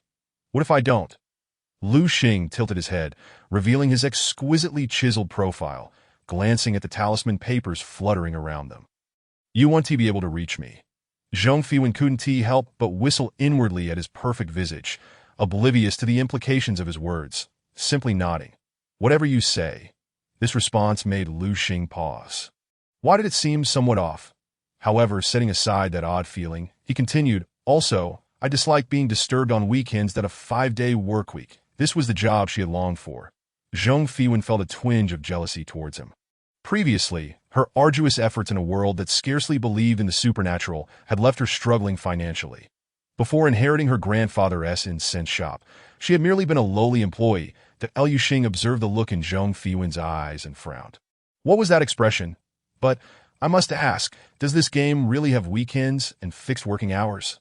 After all, it was a supernatural live streaming game, considering how she had to enter an instance right upon entering. It was clearly exploiting labor. That Liu Xing raised an eyebrow. Of course, this applies only to formal employees within the live streaming game, that he added before Zhong Fiwen could speak. In other words, those you refer to as hosts. Zhong Fiwen. Why did his tone seem so peculiar? Was he boasting? Boasting about his ability to work a 9-to-5 job and enjoy weekends? Nevertheless, she realized that most players were like her. With a pout, she asked, "Can you take me out for a meal?" Her bright, dazzling eyes blinked. That I haven't eaten for 7 days. She knew how to leverage her advantages. That Liu Xing averted his gaze. You want to feel hunger in this space. And what about after I leave? What if I feel hungry in the instance? Initially reluctant to engage with her, for some reason, he found himself absent-mindedly nodding to find that in that moment of acquiescence, he sensed a force. An irresistible compulsion. That Liu Xing's expression grew cold, his fierce gaze fixed on her. What did you do? Zhong Fiwen stuck out her tongue, producing a talisman from behind her. Very perceptive. Apologies, I just wanted to eat. His eyes narrowed at the talisman in her hand, but he had never seen one like it before. Dunno next time. Zhong Fiwen hastily nodded, her demeanor softening. So, can you take me to eat? After all, I do enjoy food. If I don't eat, I might miss out on a significant portion of the fun. Liu Xing regarded her innocent expression. Let us go. Initially, Zhong Fiwen had thought Liu Xing was a self-serving individual. But she had just utilized a control talisman to briefly manipulate his thoughts, compelling him to heed her wishes. This talisman posed a risk of backlash if used on someone stronger, and she had clearly sensed their disparity in power. His abilities were formidable. Even the effects of the talisman did not last a minute before he countered it. Yet he had only severed the control over him without retaliating, which earned Zhong Fiwen a newfound respect for him. At least for now, she could afford to be less meticulous with her talismans. The two returned to the live streaming hall together. When we exit the instance, will everyone return to this place? Zhong Fiwen surveyed the seemingly endless hall. It appeared to be merely a transit station. Aside from the sign in the center, she had not discovered anything else of use. Chapter 24. The Orphan's Grievance 1. Do you still want to eat? Liu Xing's tone was noticeably impatient. Zhong Fiwen shrugged off his demeanor. Let us go. She then followed Liu Xing as he led her in one direction. She glanced up at the outstretched sign that read, "Welcome back to the Supernatural Live Streaming Game Hall." The words were prominently displayed, but the color was different from what she had seen before. The last time it was green. Now it was red. In an instant, she realized that the sign appeared to have only one side from her perspective, yet in other directions, it might be visible with different colors. She scanned the hall, observing the ebb and flow of people.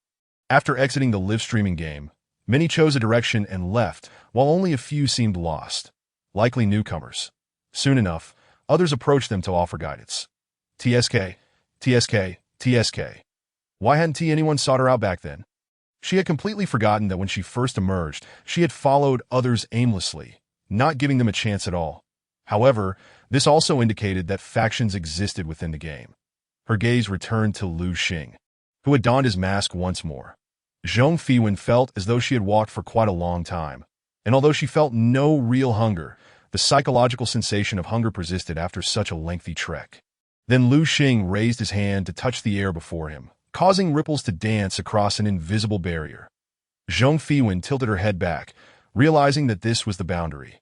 Moments later, the ripples intensified and then vanished. Liu Xing glanced back at her, noticing her curiosity about the wall, and couldn't help but urge, "Keep up." With that, he stepped through the wall.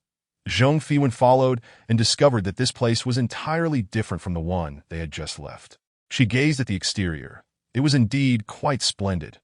How to articulate this? A world imbued with a distinctly modern flair. Gazing upon this realm, one feels as though they have returned to a place reminiscent of her past. Towering skyscrapers loom above, and a throng of people traverses the streets that if one were to disregard the occasional vanishing figures, it would appear quite ordinary. However, at that moment, her stomach emitted a low growl. Zhong Fiwen, feeling a tad embarrassed under Lu Xing's gaze, managed a smile and remarked, I mentioned that I am somewhat hungry. After the two finished their meal, Zhong Fiwen sought to clarify the rules of the game with Lu Xing. In essence, the game is devoid of rules. All regulations are established upon entry. Observing the world around her, she noted that there was still a day until the next event commenced, considering that the upcoming quest could pose significantly greater dangers. She endeavored to sketch as many talismans as possible. More would be preferable for sale. She glanced at the scattered talismans on the ground, hoping they would suffice. When she opened her eyes once more, she found herself facing several individuals, each bearing expressions of scrutiny and skepticism. Her gaze swept across the group. 8 people in total, 3 men, and 5 women including herself. Among them, a man and a woman stood together. Clearly a couple, while the remaining 2 men appeared to know each other. At that moment, a voice resonated in their minds, welcoming them to the orphanage quest to ensure an optimal gaming experience. The bullet screen function is currently disabled. You may activate it at your discretion. Zhong Fiwen observed the group. Each member was attentively listening, evidently not new players.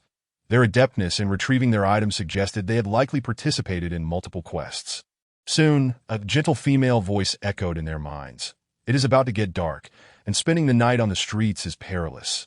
Fortunately, there is an orphanage nearby that can provide shelter.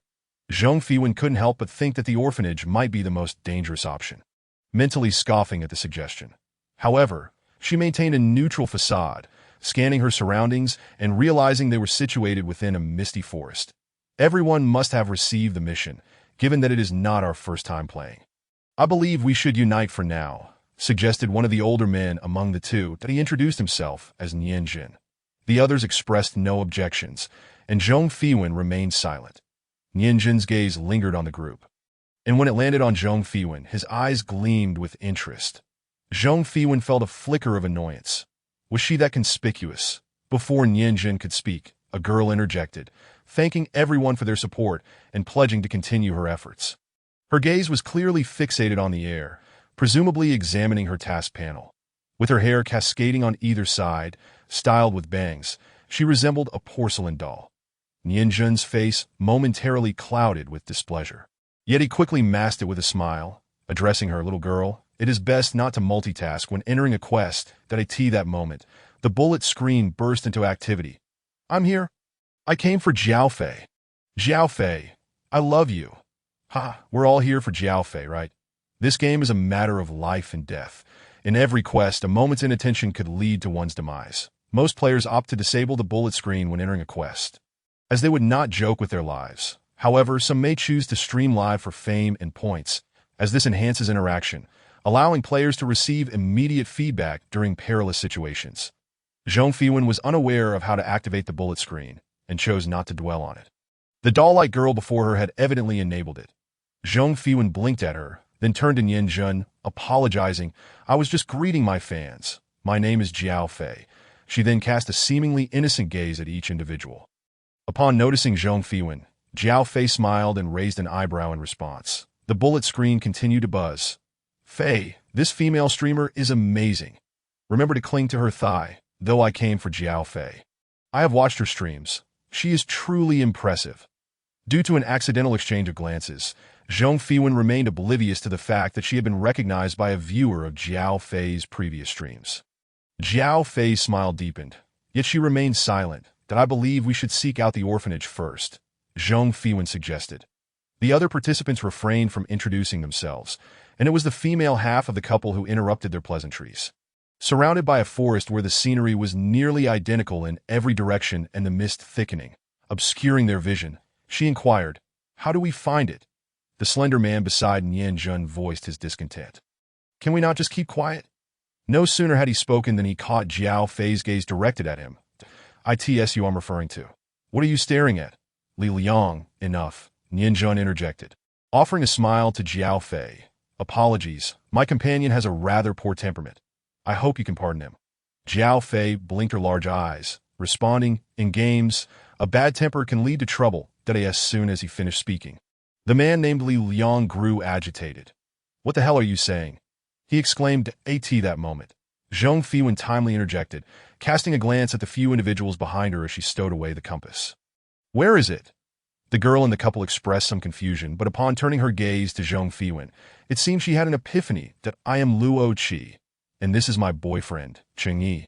She introduced, with the young man beside her nodding in acknowledgement. Zhong Fiwen smiled at them. Hello, I am Ling Wuling. Comments flooded the screen. This reminds me of her name from the previous session. She truly cherishes that name. Jiao Fei's eyes scanned the comments, catching a fleeting mention of the girl beside her, narrowing slightly. After greeting them, Zhong Fiwen continued, the compass indicates that the negative energy is strongest here. As for the absence of something, I cannot ascertain that. Don't lead the way recklessly if you lack the ability.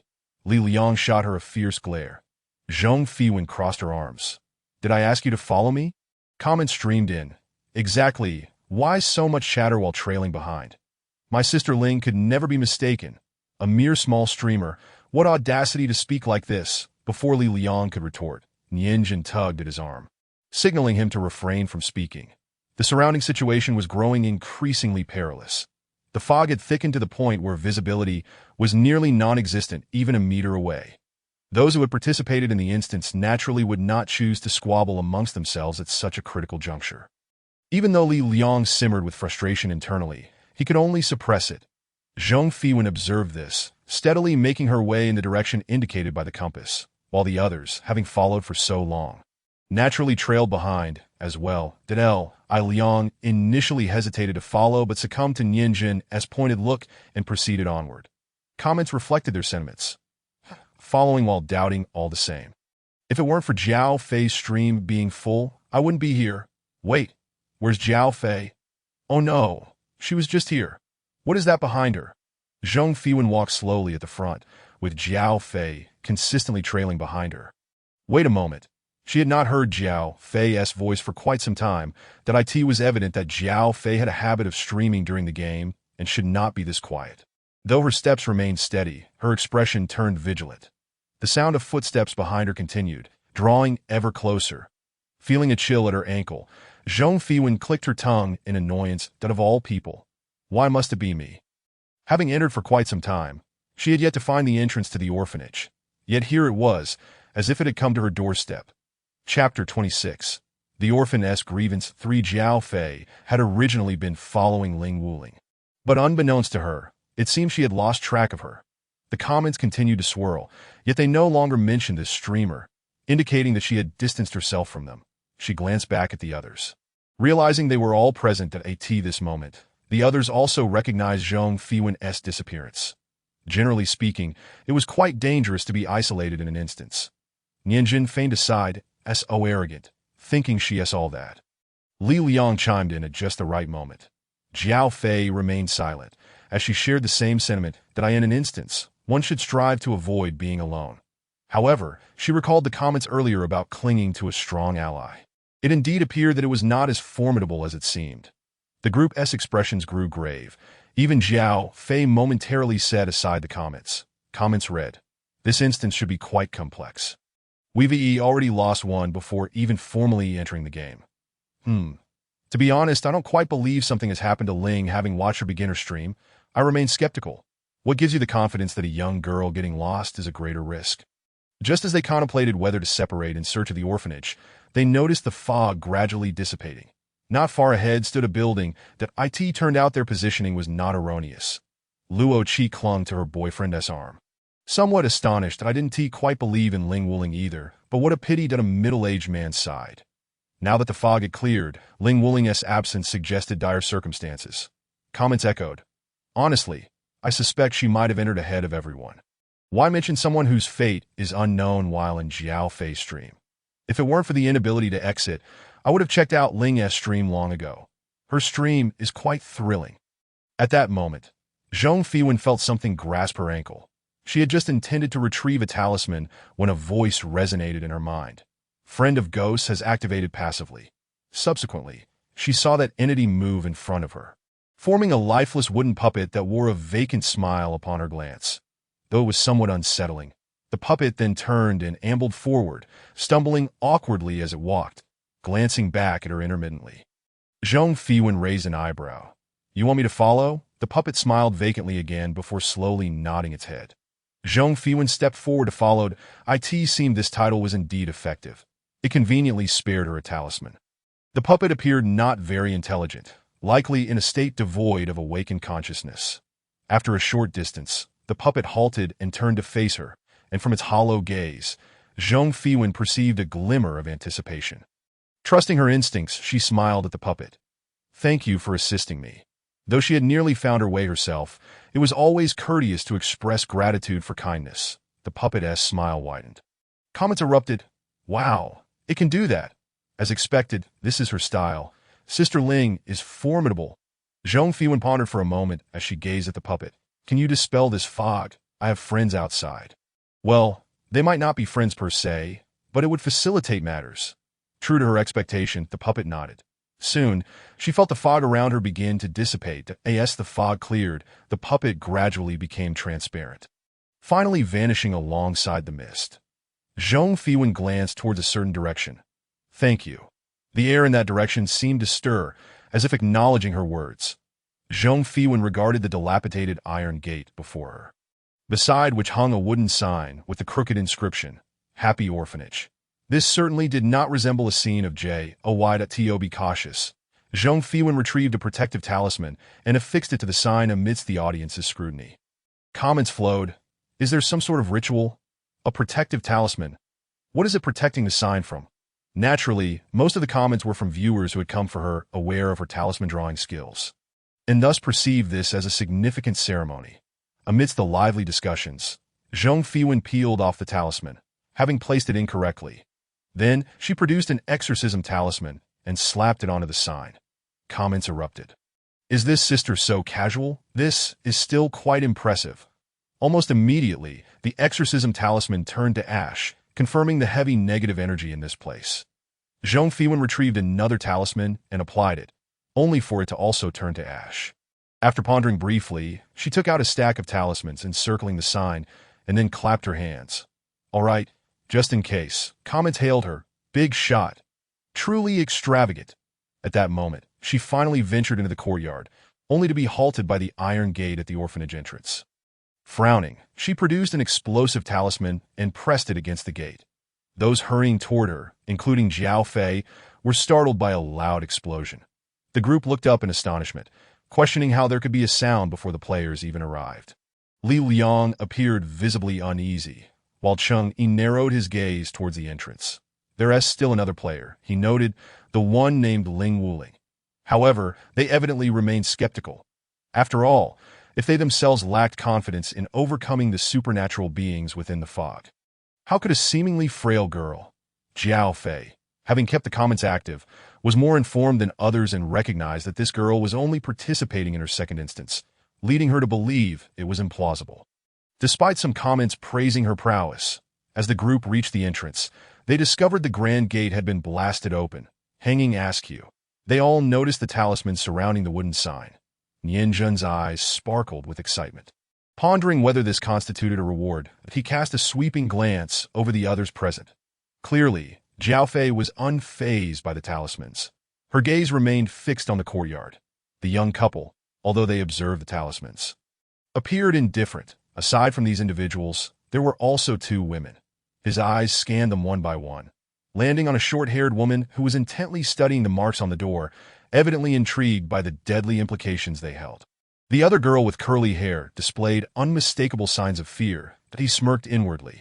It seemed she had not endured many scenarios. However, Yanjun was now more focused on the talismans before him. These talismans could be purchased in the Points Mall for a minimum of 200 points, yet it was evident that those strewn across the ground were not ordinary. They could fetch at least 300 points or more. Chapter 27. The Orphan's Grievance. For he rubbed his hands together, contemplating reaching for the talisman in front of the wooden plaque. Just as he was about to step forward, a gentle male voice rang out.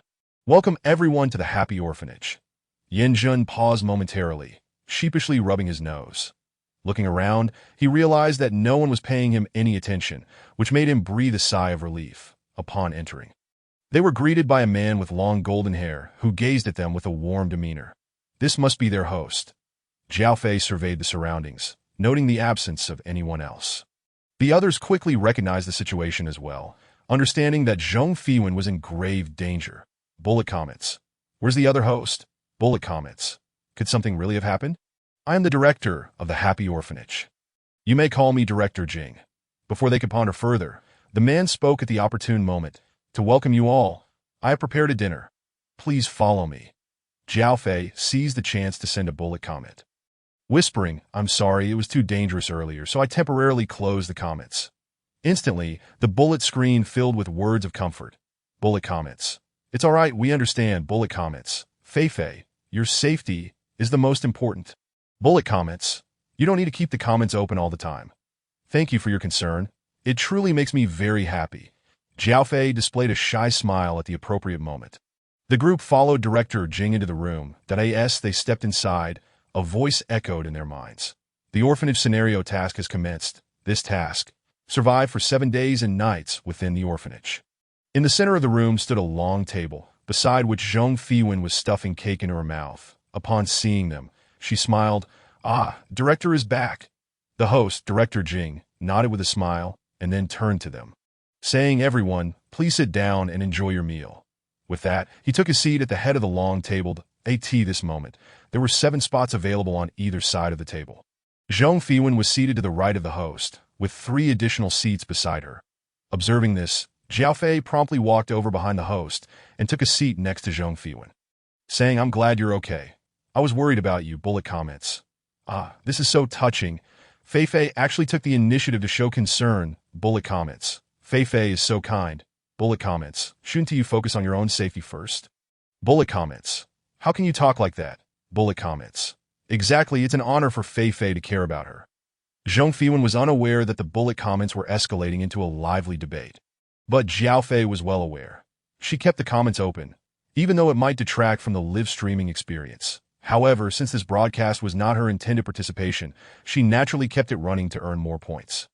She pursed her lips. Please don't argue. Zhong Fiwen, with a spoon in her mouth, gazed at the others as they took their seats. Yanjin sat directly opposite her, while his ever-present companion, Li Liang, occupied the seat beside her, casting a glare in her direction. This was because, on their way in, the couple had walked closely with Jiao Fei and chose to sit beside her. The remaining 2 girls seated themselves across from them. Director Jing observed them settling down and cheerfully remarked, since everyone has found their seats, let us begin our meal. With that, he picked up the knife and fork before him, while the others hesitated to touch their chopsticks. Jiao Fei watched as Zhong Fiwen devoured several bites of cake and, after a moment's contemplation, took a bite herself. It was a perfectly normal chocolate cake. The individuals present indeed felt hungry and gradually began to eat the food before them. Li Liang glanced at the small cake in front of him and couldn't help but scoff. Is this little thing supposed to fill me up? He then noticed the burger beside him and complained. Why does he get such a large burger? The short-haired girl, currently munching on her meal, ignored him. Yanjin nudged him, offering something. Eat this. Li Liang instantly grinned. Now that's what I'm talking about. He looked at the beautifully prepared fish on his plate. Haven't had such good food in the game for ages. Li Liang savored the fish in his hand. He asked, do you want me to save you some? No need. I'm fine with just noodles. Zhong Fiwen replied, glancing at the single slice of cake before her. She eyed the fish on the table, clearly desiring it. Jiao Fei noticed this and, unable to suppress a laugh, pushed the fish toward her. Go ahead, you can have it. I'm content with this chocolate cake. Zhong Fiwen's fondness for her increased significantly. She smiled back at Jiao Fei. Thank you. Then she reached for the fish before her. Just as she was about to take a bite, she felt Li Liang's gaze on her. Zhong Fiwen. She decided against giving him any and turned her back to him as she began to eat. Jiao Fei watched this scene with a hint of helplessness. Bullet comments. Haha, this is hilarious. Bullet comments. I didn't expect Fei Fei could win her over with food. Jiao Fei, observing the bullet comments, engaged with them. Please don't tease me. She nibbled on her small cake while replying to the comments. I don't want this. Let us swap. Luo Qi complained to Qingyi, handing over her burger to him and taking the noodles in return. Everyone at the table shared their food, as opportunities to eat well in the scenario were indeed rare. After Director Jing finished his meal, he quietly watched them eat. When he noticed that they had nearly finished, he smiled and said, I believe everyone has eaten enough. Let me show you to your rooms. His smile remained warm. Yanjin was the first to rise, closely trailing behind Director Jing, while the others lagged a few steps behind. It appeared they exchanged a few words, but their voices were too low to discern. Bullet comments. What is that player named Yin doing? Bullet comments. He must be trying to win over the host. Right. Jiaofei read the comments on the screen, her smile deepening. Sometimes, the bullet comments could reveal quite a bit of information. She glanced at Zhong Fiwen walking beside her. Evidently, after the fish incident, Zhong Fiwen had grown noticeably closer to her. It seemed rather naive of her. It was so easy to win her over. However, being able to arrive at this place ahead of them indeed placed them in a somewhat favorable light. Even Li Liang had not targeted her much. For those who did not understand the depths of the game would not actively seek to make enemies, regardless of any prior disagreements, after all. No one knew who would ultimately prevail. Many who attempted to harm others had ended up being killed themselves. Upon reaching the second floor of the castle, they found Director Jing stopping in front of the first door, saying, "You may each choose your own room now." He then smiled and bid them farewell. Zhong Fiwen watched his figure ascend to the third floor, remaining silent. Jiaofei observed her expression. What is wrong? His smile seemed too forced. Chapter 28. The Orphan's Grievance. 5. Jiaofei. Bullet comments. Feifei, don't wear that expression. You must understand this host is new and knows nothing. Bullet comments. What? New? Bullet comments. Yes, I recently watched your Beginner S live stream. I've been following since then. Jiaofei noted the bullet comments and pondered before explaining to the other party. Jingsu is a well-known host in the game, known for his gentle demeanor and generally good character. Zhong Fiwen raised an eyebrow. Is that so? Yet her skepticism was palpable. His every action and deed seemed flawless, but that very perfection made it appear somewhat disingenuous. Zhong Fiwen merely asked after his vanishing figure. How are the scenarios he leads typically? This question perplexed Jiaofei. However, with the all-knowing bullet comments at her disposal, it was not an issue. Bullet comments. I've seen a few of his scenarios. He is genuinely quite gentle. Bullet comments. It seems he just has bad luck. The scenarios he leads are often quite challenging. Bullet comments. Right? Such a gentle person, yet his luck is so unfortunate. Bullet comments. The mortality rate is indeed quite high. As Jiaofei articulated the sentiments expressed in the bullet comments, she began to feel a sense of dissonance within herself. Zhong Fiwen only chuckled softly, leaving behind a remark. Great benevolence equates to great deception, that if truth and goodness truly exist, they will naturally attract benevolence. Soon, everyone else had chosen their rooms. This castle boasted 2 rows of chambers. One row contained 3 rooms, while the other held for Yin Jun and Li Liang. 2 individuals with a close relationship opted for separate rooms. Zhong Fiwen squinted her eyes slightly, seemingly having gleaned some information from the host. The others nearby shared the same thought. The couple, who had initially intended to stay together, naturally ended up in separate quarters. This left only the short-haired girl and the one beside her, who resembled a porcelain doll. The doll-like girl appeared even more delicate than Jiaofei. But how had she not noticed her before? At that moment, the short-haired girl spoke up. They've all made their choices. What about you? Zhong Fiwen raised an eyebrow. I'll go with the flow. She was indifferent to whether she stayed alone or shared her space, as long as her sleep remained undisturbed. Ultimately, Jiaofei and the short-haired girl each took a room at opposite ends, while Zhong Fiwen and the doll-like girl shared one. That if you need anything, just knock. My name is Yu. The short-haired girl nodded and then entered her adjacent room. Listening to the chimes from the living room, Jiaofei remarked, I'm going in too. Generally, it's best not to go out at night. Zhong Fiwen nodded in agreement. The comments streamed in. Fei, why aren't you sharing a room with Ling the host? Trust me, sharing with Ling will keep you safer. Where did all these people come from? Why are they talking to a newbie? Clearly, that guy named Yin Jun consulted the host. 1 room per person must be the rule, that if 2 share, who knows what might happen at night. But didn't she just say that host was too fake? Why is it so easy to believe a rookie host? It's just talk. Jiaofei frowned at the comments before her. Had she truly made the wrong choice? Yet, she had played several times before. It was evident that the host would provide hints under certain circumstances to ensure their survival, as long as they offered sufficient information in return. Zhong Fiwen entered the room with the doll-like girl, discovering that it contained 2 beds. What a coincidence. She chose the larger bed, lay back, and closed her eyes. The doll-like girl seemed to want to say something but hesitated to find the right words. The comments continued. This host is so carefree. This obviously seems suspicious. What are the odds of landing a room with 2 beds? It's not impossible. Unfazed by the chatter, Zhong Fiwen gripped a talisman, glancing at the girl standing at the door, then drifted off to sleep. At midnight, the chimes rang out, rousing Zhong Fiwen from her slumber with a piercing scream that seemed to echo from afar. She couldn't help but hiss in annoyance. She detested being disturbed during her sleep. Upon opening her eyes, she found the doll-like girl standing at the side of her bed. Startled, Zhong Fiwen nearly threw the talisman in her hand, only to realize it had turned to ash at some point. The doll-like girl, now visibly shaken, exclaimed, "I just heard a scream." Zhong Fiwen rubbed her temples. "I heard it too. Quite bothersome, really." She glanced at the girl with the curly hair and got out of bed. The others from their respective rooms began to emerge one by one. "What's going on?" Li Liang asked. Exasperated, he locked eyes with Yin Jun, then turned his gaze toward Zhong Fiwen. Puzzled, she responded, "Why are you looking at me?" How would I know? She had been sleeping soundly and had no idea what was amiss.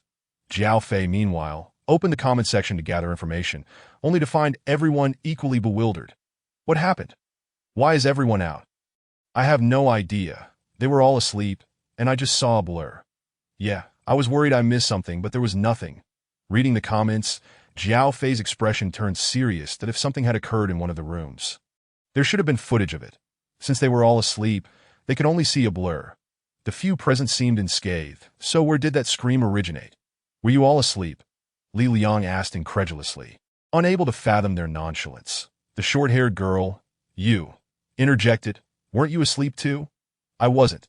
He attempted to retort, but recalled feeling drowsy after entering the room and dozing off for a moment. The expressions of the others soured. Clearly, something was amiss. They were not inexperienced players. How could they all have fallen asleep? However, Zhong Fiwen observed them and noted they seemed fine, that if they were unharmed, she decided to return to sleep. Turning away, she asked the girl at the door, "Are you coming in or not?" "Oh." Right away, the doll-like girl hesitated before following her inside. It seemed she still did not know Zhong Fiwen's name. But in her haze, Zhong Fiwen thought to herself, "Never mind." She casually pulled out a talisman and lay back down. The remaining few were left speechless. The comments read, "The audience and players are experiencing a shared sense of disbelief." Li Liang pointed at Zhong Fiwen, astonished as he exchanged glances with Yin Jun. "All right, let's head back to our rooms," Yin Jun said, frowning as he glanced at Zhong Fiwen's room. The others naturally followed suit. The next morning, the clock chimed at 7 o'clock, marking the start of a new day. Zhong Fiwen stretched, feeling quite refreshed from the latter part of the night. The girl who had shared her room had already left. Slowly rising, she surveyed her surroundings, revealing a beautifully decorated princess-themed chamber filled with dolls. Just as she approached to take a closer look, she heard the sound of the door opening, signaling that everyone else was waking up. When Zhong Fiwen opened the door, she found Director Jing standing at the staircase, the morning sunlight illuminating his golden hair, making it appear even more radiant. The comments streamed in. "This host is so gentle. What on earth happened last night?" The host greeted them. "Good morning, everyone." As the others emerged one by one, Zhong Fiwen leaned against the doorframe. "Good morning, Director Jing." Once he confirmed that everyone was present, he began.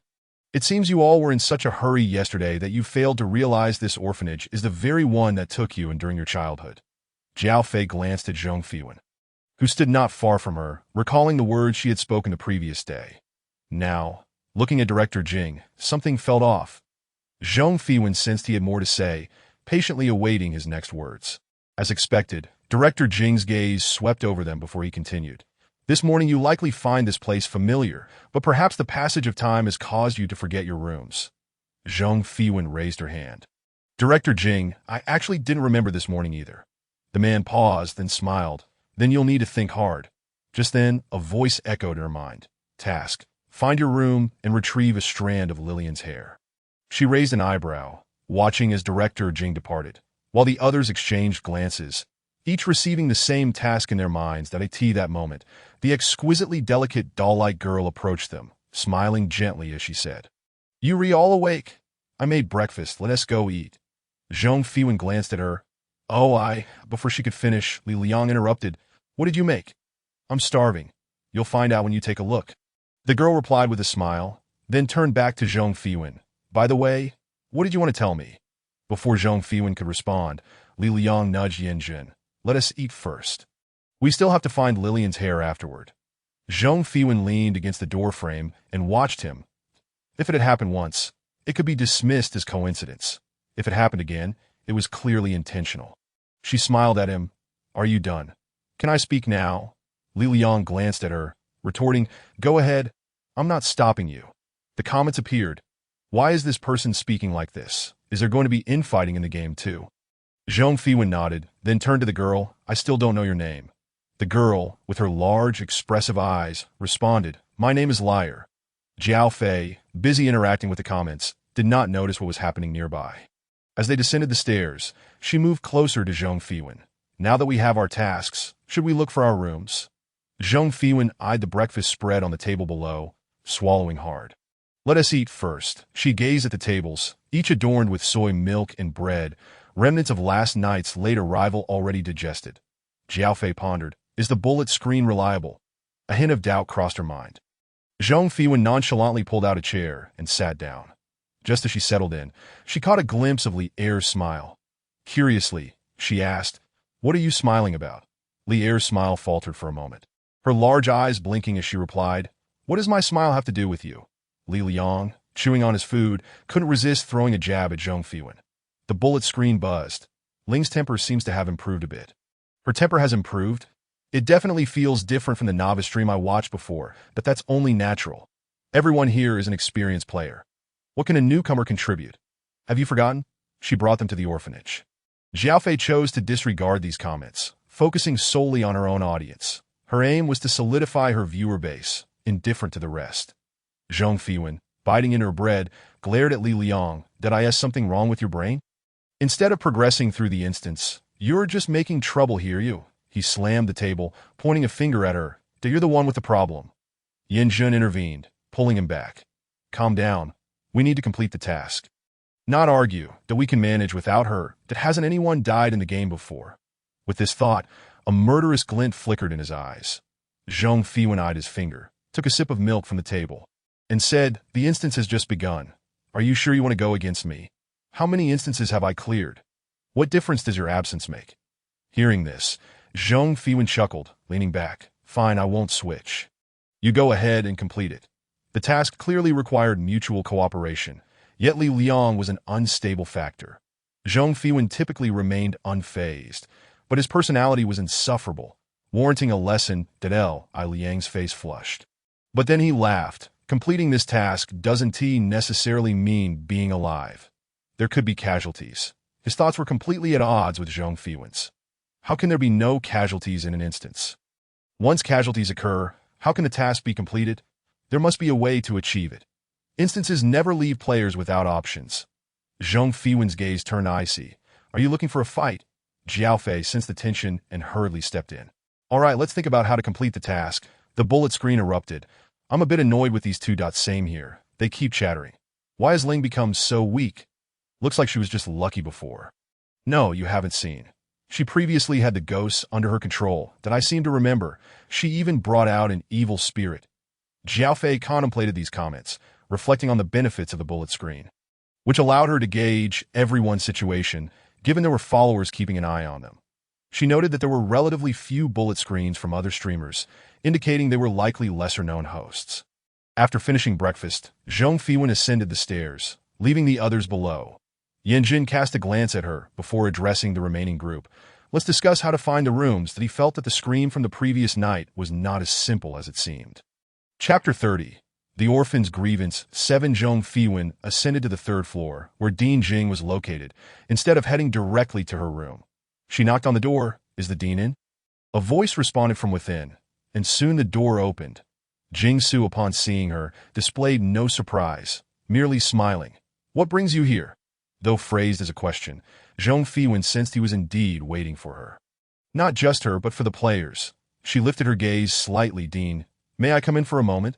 I had a quarrel with them. That a hint of grievance crept into her voice. Jing-Su observed her demeanor, gently stroking her hair. Please, come in. Zhong Fiwen felt a cold shiver, akin to a serpent gliding over her skin, sending goosebumps racing up her arms. She stepped into his room, which featured a large mahogany desk adorned with various calligraphies and paintings. She raised an eyebrow. So the dean enjoys writing. Jing poured her a cup of water, indeed. Zhong Fiwen cradled the cup, her eyes wandering curiously around the room, akin to an inquisitive child. She pointed to the largest character behind the desk. Did you write that as well, Dean? Jing glanced back, nodding, yes. His expression and demeanor were gentle, contrasting sharply with Lu Xing's. Sitting across from her, he inquired, what caused the argument? He exuded the essence of a wise mentor. Zhong Fiwen seemed to recall something infuriating, slamming the cup onto the table, causing water to spill over. Startled, she quickly apologized. I'm so sorry. In her fluster, she stood abruptly, knocking the cup over, spilling its contents onto the person opposite her. The bullet screen buzzed. Why is this person so clumsy? I'm getting a bit annoyed. I don't want to watch anymore. Zhong Fiwen flailed in a panic, while Jingsu reached out to grasp her hand. Leaving both momentarily stunned, she felt an icy chill on her wrist. Jingsu then released her hand. It's all right. Zhong Fiwen, filled with remorse, said, I'm sorry, Dean. Let me clean it up for you, and no need. Jingsu brushed off the water on his clothes. Zhong Fiwen insisted, her eyes sparkling with determination. Please, let me help you. Otherwise, I will feel guilty. Jingsu, captivated by her deep gaze, unconsciously nodded. All right, she smiled. Jingsu also offered a gentle smile in return, when he finally regained his composure. Zhong Fiwen sighed. It's almost noon. I should head back. Jingsu sensed something was amiss, yet everything around felt too natural. She had merely spilled water and kindly offered to help clean it up. Meanwhile, the bullet screen exploded with excitement. I can't believe what I just saw. Was that an illusion? What the heck? How did this streamer manage that? Did I see that correctly? This streamer just said one thing, and the host willingly complied. Did she just ask if Dean Jing had any evidence to complete the task? I know what she said, but the host just accepted it. It's all about appearances. But look at the host's expression. He seems a bit puzzled. Coincidentally, Jiao Fei was not nearby. Otherwise, she would have seen these comments and understood the situation. Zhong Fiwen smiled as she bid farewell to Jingsu. Dean, I hope to visit you again in the future. Jingsu narrowed his eyes, smiling. You're welcome. Seizing the moment while cleaning up the spilled water, she discreetly applied the control talisman onto Jingsu.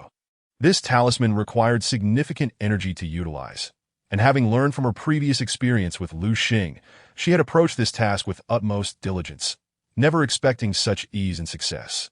After all, controlling Lu Xing had taken less than a minute.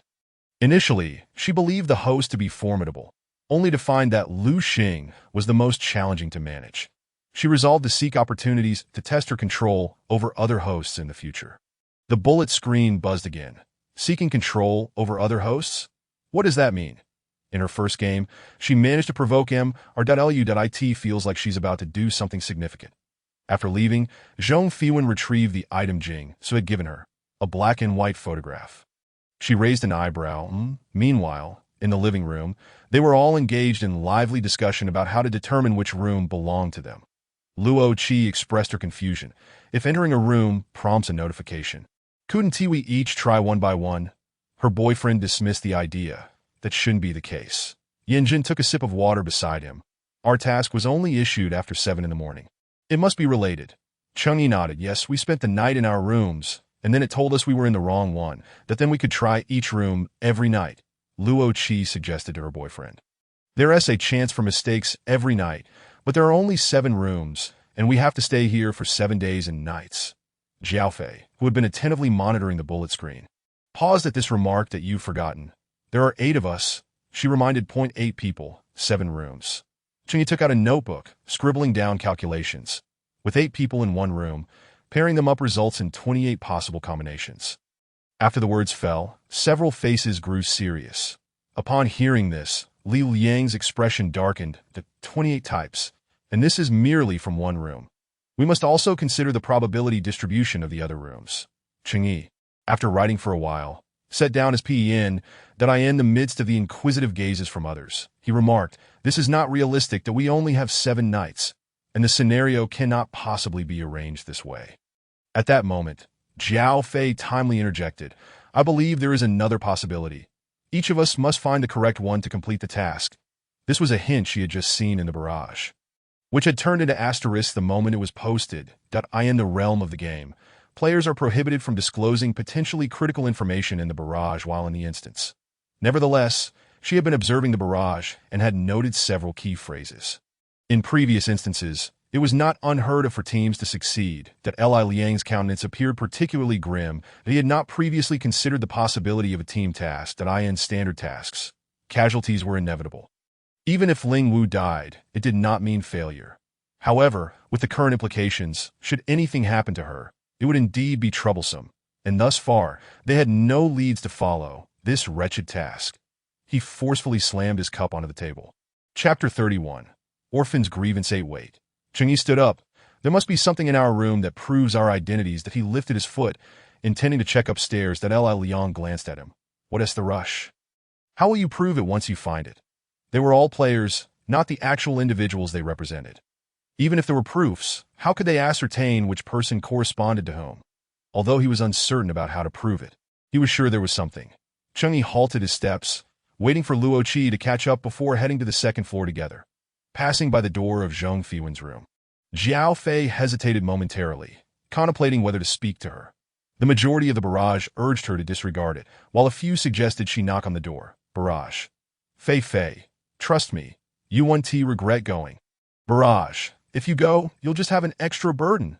At that moment, the door opened. Jiao Fei smiled. I was just about to call you. Zhong Fiwen raised an eyebrow, noticing that the others had returned to their rooms, and stepped aside to let her in.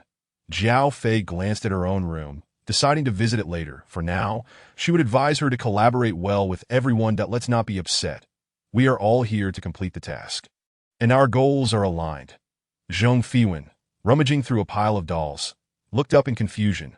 What is there to be angry about? Seeing her expression, she recalled the argument with Li Liang. She waved her hand. I am not angry. That's good, Jiao Fei said, brushing her hair back. What are you looking for? Dolls. At that moment, the barrage erupted with peculiar comments. Barrage, a doll. Barrage, a beautiful doll. Barrage, a lovely doll. Barrage, most importantly, an exceptionally rare doll. Barrage. What the heck? She understood that her barrage would merge with Zhong Fiwen's, but she had not anticipated such an array of bizarre remarks. However, seeing Zhong Fiwen search for quite some time without success puzzled her. The entire room of dolls was in disarray, and Zhong Fiwen wiped the light sweat from her forehead. No, it should not be here. Jiao Fei was somewhat perplexed since she had entered the room. She felt lost but was hesitant to ask. Did you uncover any clues? Zhong Fiwen raised an eyebrow, gazing at her, then pointed to the bed. It's over there. At that moment, the barrage added even more strange comments. Barrage, Fei. Hurry and check. Barrage. That doll. Barrage. I want to say something. Unable to contain her curiosity, Jiao Fei picked up the overturned paper on the bed and discovered it was a black and white photograph. The image depicted an exquisitely crafted doll. Although it was indeed beautiful, the comments in the barrage felt exceedingly strange. Jiao Fei noticed that at this moment, the barrage seemed to have collectively chosen silence. Where did you find this? Zhong Fiwen lay back on the bed, casually folding a talisman. Oh, this? It was given by Dean Jing. The host would proactively provide evidence. In past instances, there had been occasions when the host possessed evidence, but it was not so easily obtained. Sometimes, the host could even become a barrier to their progress.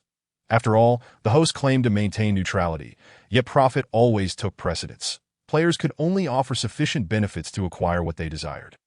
Generally, the items obtained were rarely disclosed, as a high task completion rate would yield more points. Observing Zhong Fiwen's nonchalant demeanor, Jiao Fei couldn't help but say, it's best not to share such acquired evidence voluntarily. Zhong Fiwen yawned. It's not exchanged. Dean Jing gave it to me. She felt she hadn't slept well the previous night and hoped she wouldn't be disturbed again that evening. At this moment, the barrage began to chatter excitedly. Barrage. Finally able to speak, we had agreed not to tell Fei. Barrage. Didn't he expect Sister Ling to spill it herself? Barrage. I didn't foresee that either. Barrage. Fei. The truth is that Dean Jing gave it to her willingly. Barrage. Is there a possibility that Sister Ling used some means? Jiao Fei finally understood why the barrage had been so cryptic earlier. Such matters were indeed difficult to articulate. Dio, you want to tell the others about this photo?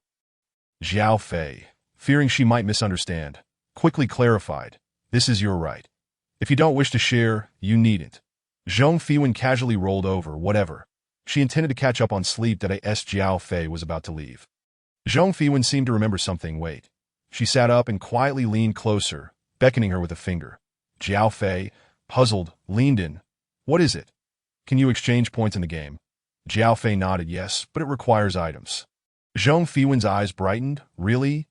Yes, you can buy them in the shop. That if both parties have points, they can trade with each other. That if one has points, they can transfer them to the other. Although it's somewhat expensive. If one possesses the items to exchange points, the benefits gained can far outweigh the points spent. Sometimes, items purchased from others could even save one's life. Zhong Fiwen understood. This meant she lacked the items to exchange points and could not pay others, while others could transfer points to her. After Jiao Fei finished speaking, she noticed Zhong Fiwen secretly leaning towards her ear, softly asking, "Want to buy a talisman? It's cheaper than the system shop." Jiao Fei. Barrage. No matter how softly you speak, we can hear you. Barrage. Are these sisters unfamiliar with our live broadcast? Barrage. She seems to be participating in a live game for the second time. In the midst of Jiao Fei's puzzled gaze, Zhong Fiwen lightly coughed. Of course, if you don't believe me, you can try it first. She had decided that a talisman would cost 50 points. And they could try one. That after all, she was quick at drawing talismans, and it would surely be much cheaper than in the shop if it was deemed too expensive. Reducing the price was also an option. She looked at Jiao Fei, taking out a ghost-repelling talisman, reasoning that using it wouldn't cost anything. Actually, I've already bought one. Fearing Zhong Fiwen might misunderstand, she quickly added, generally, players with experience in multiple instances will have their own channels for acquiring talismans. And most won't buy them from the shop. That it's too expensive. Unless in private trades where the other party lacks the required talisman, they would reluctantly purchase from the shop. Other times. The shop merely serves to facilitate price comparisons. Zhong Fiwen was unconcerned. She hadn't anticipated selling anything on her first try. Yet, how did she know these channels privately? Jiao Fei realized she truly knew nothing at all and suggested, "Why don't we add each other as friends, and I can share this channel with you later." Chapter 32, Orphan's Grievance. 9. Zhong Fiwen's almond-shaped eyes widened. Add as friends. But didn't Lu Xing say that we shouldn't? Could it be that Lu Xing had deceived her? At that moment, Jiao Fei took out an item. This is making friends, sold in the shop. That I can use it to bring up the friend option in the panel, and then add you. Zhong Fiwen suppressed her dissatisfaction with Lu Xing and turned to smile at Jiao Fei. That sounds great. Then, she noticed Jiao Fei hesitating. But you need to tell me your real name. Everyone has only one real name. Yet most people dislike revealing it. Although she still didn't understand the significance of a real name, Zhong Fiwen was indifferent. Zhong Fiwen. Barrage? I remember Barrage. So did I. Bullet comments. What is the use of remembering names? Bullet comments. It's of no use. Yet I have remembered it.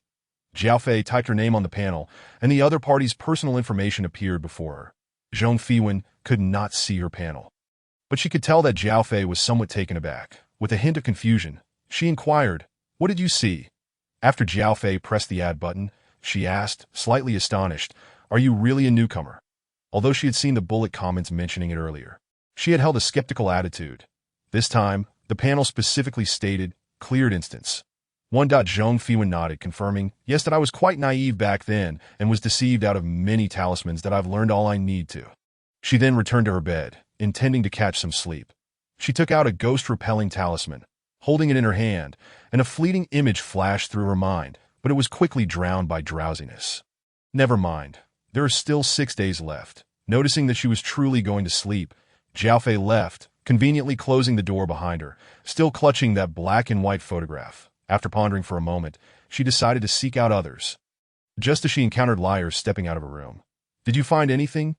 Jiao Fei inquired, smiling in her eyes. Liar scratched her head awkwardly and replied, "Sorry, I didn't find anything." Her golden curls glistened under the light. And Jiao Fei thought she resembled a doll, even more so than herself, which made her slightly discontent. Thus, she planned to dismiss her with a few words and leave. "I'll go check my room." However, Liar's gaze fixated on the photograph in Jiao Fei's hand. "What's this?" Observing her expression, Jiao Fei contemplated and handed it over. It was found by Zhong, Ling Wuling. Almost letting the name slip, bullet comments. Haha, knowing the real name indeed makes one slip up. Bullet comments.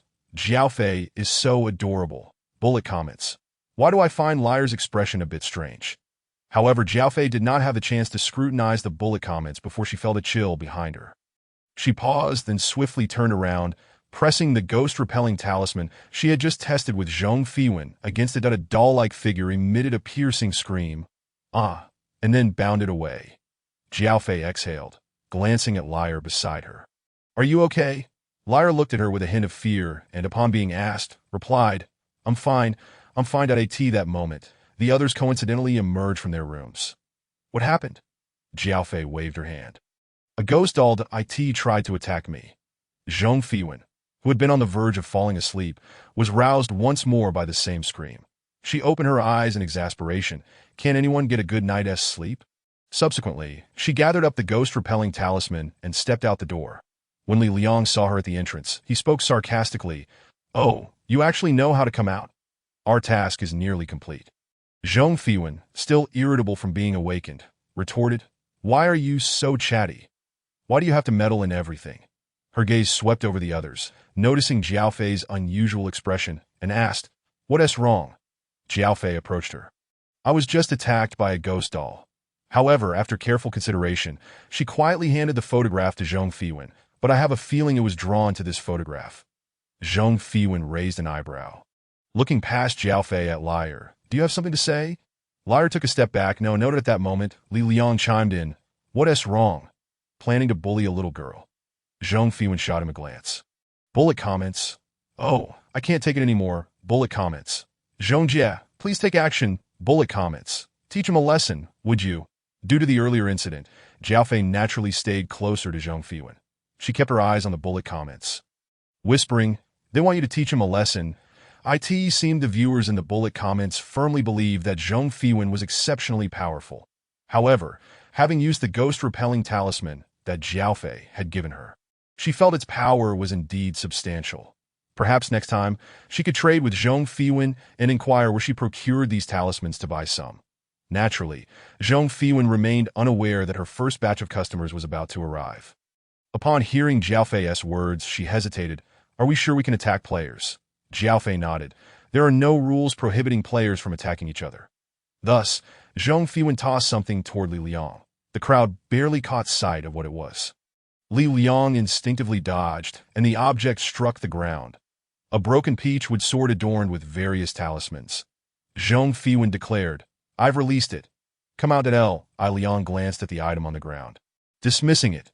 "You think I care about such a broken thing?" Before he could finish, the wooden sword began to stir, and a crimson mist gradually rose from the talismans, causing the temperature in the air to plummet instantly. As seasoned players who had experienced multiple instances, they immediately adopted a wary stance towards the object. The mist enveloped his feet, and when he attempted to lift his leg to escape, he found he could no longer move. "What did you do?" Nian Jun, who had merely been observing, since the situation was a mist. Li Liang is just blunt. Don't take it to heart. Zhong Fiwen leaned against the doorframe, watching the two of them. "From now on, don't let me hear his voice." Li Liang, intending to speak, noticed the red mist creeping up to his chest. All right. Seeing he understood the lesson, Zhong Fiwen said, "Go back." The mist shifted in the air, as if expressing its discontent. Zhong Fiwen clicked her tongue. "Don't want to go back?"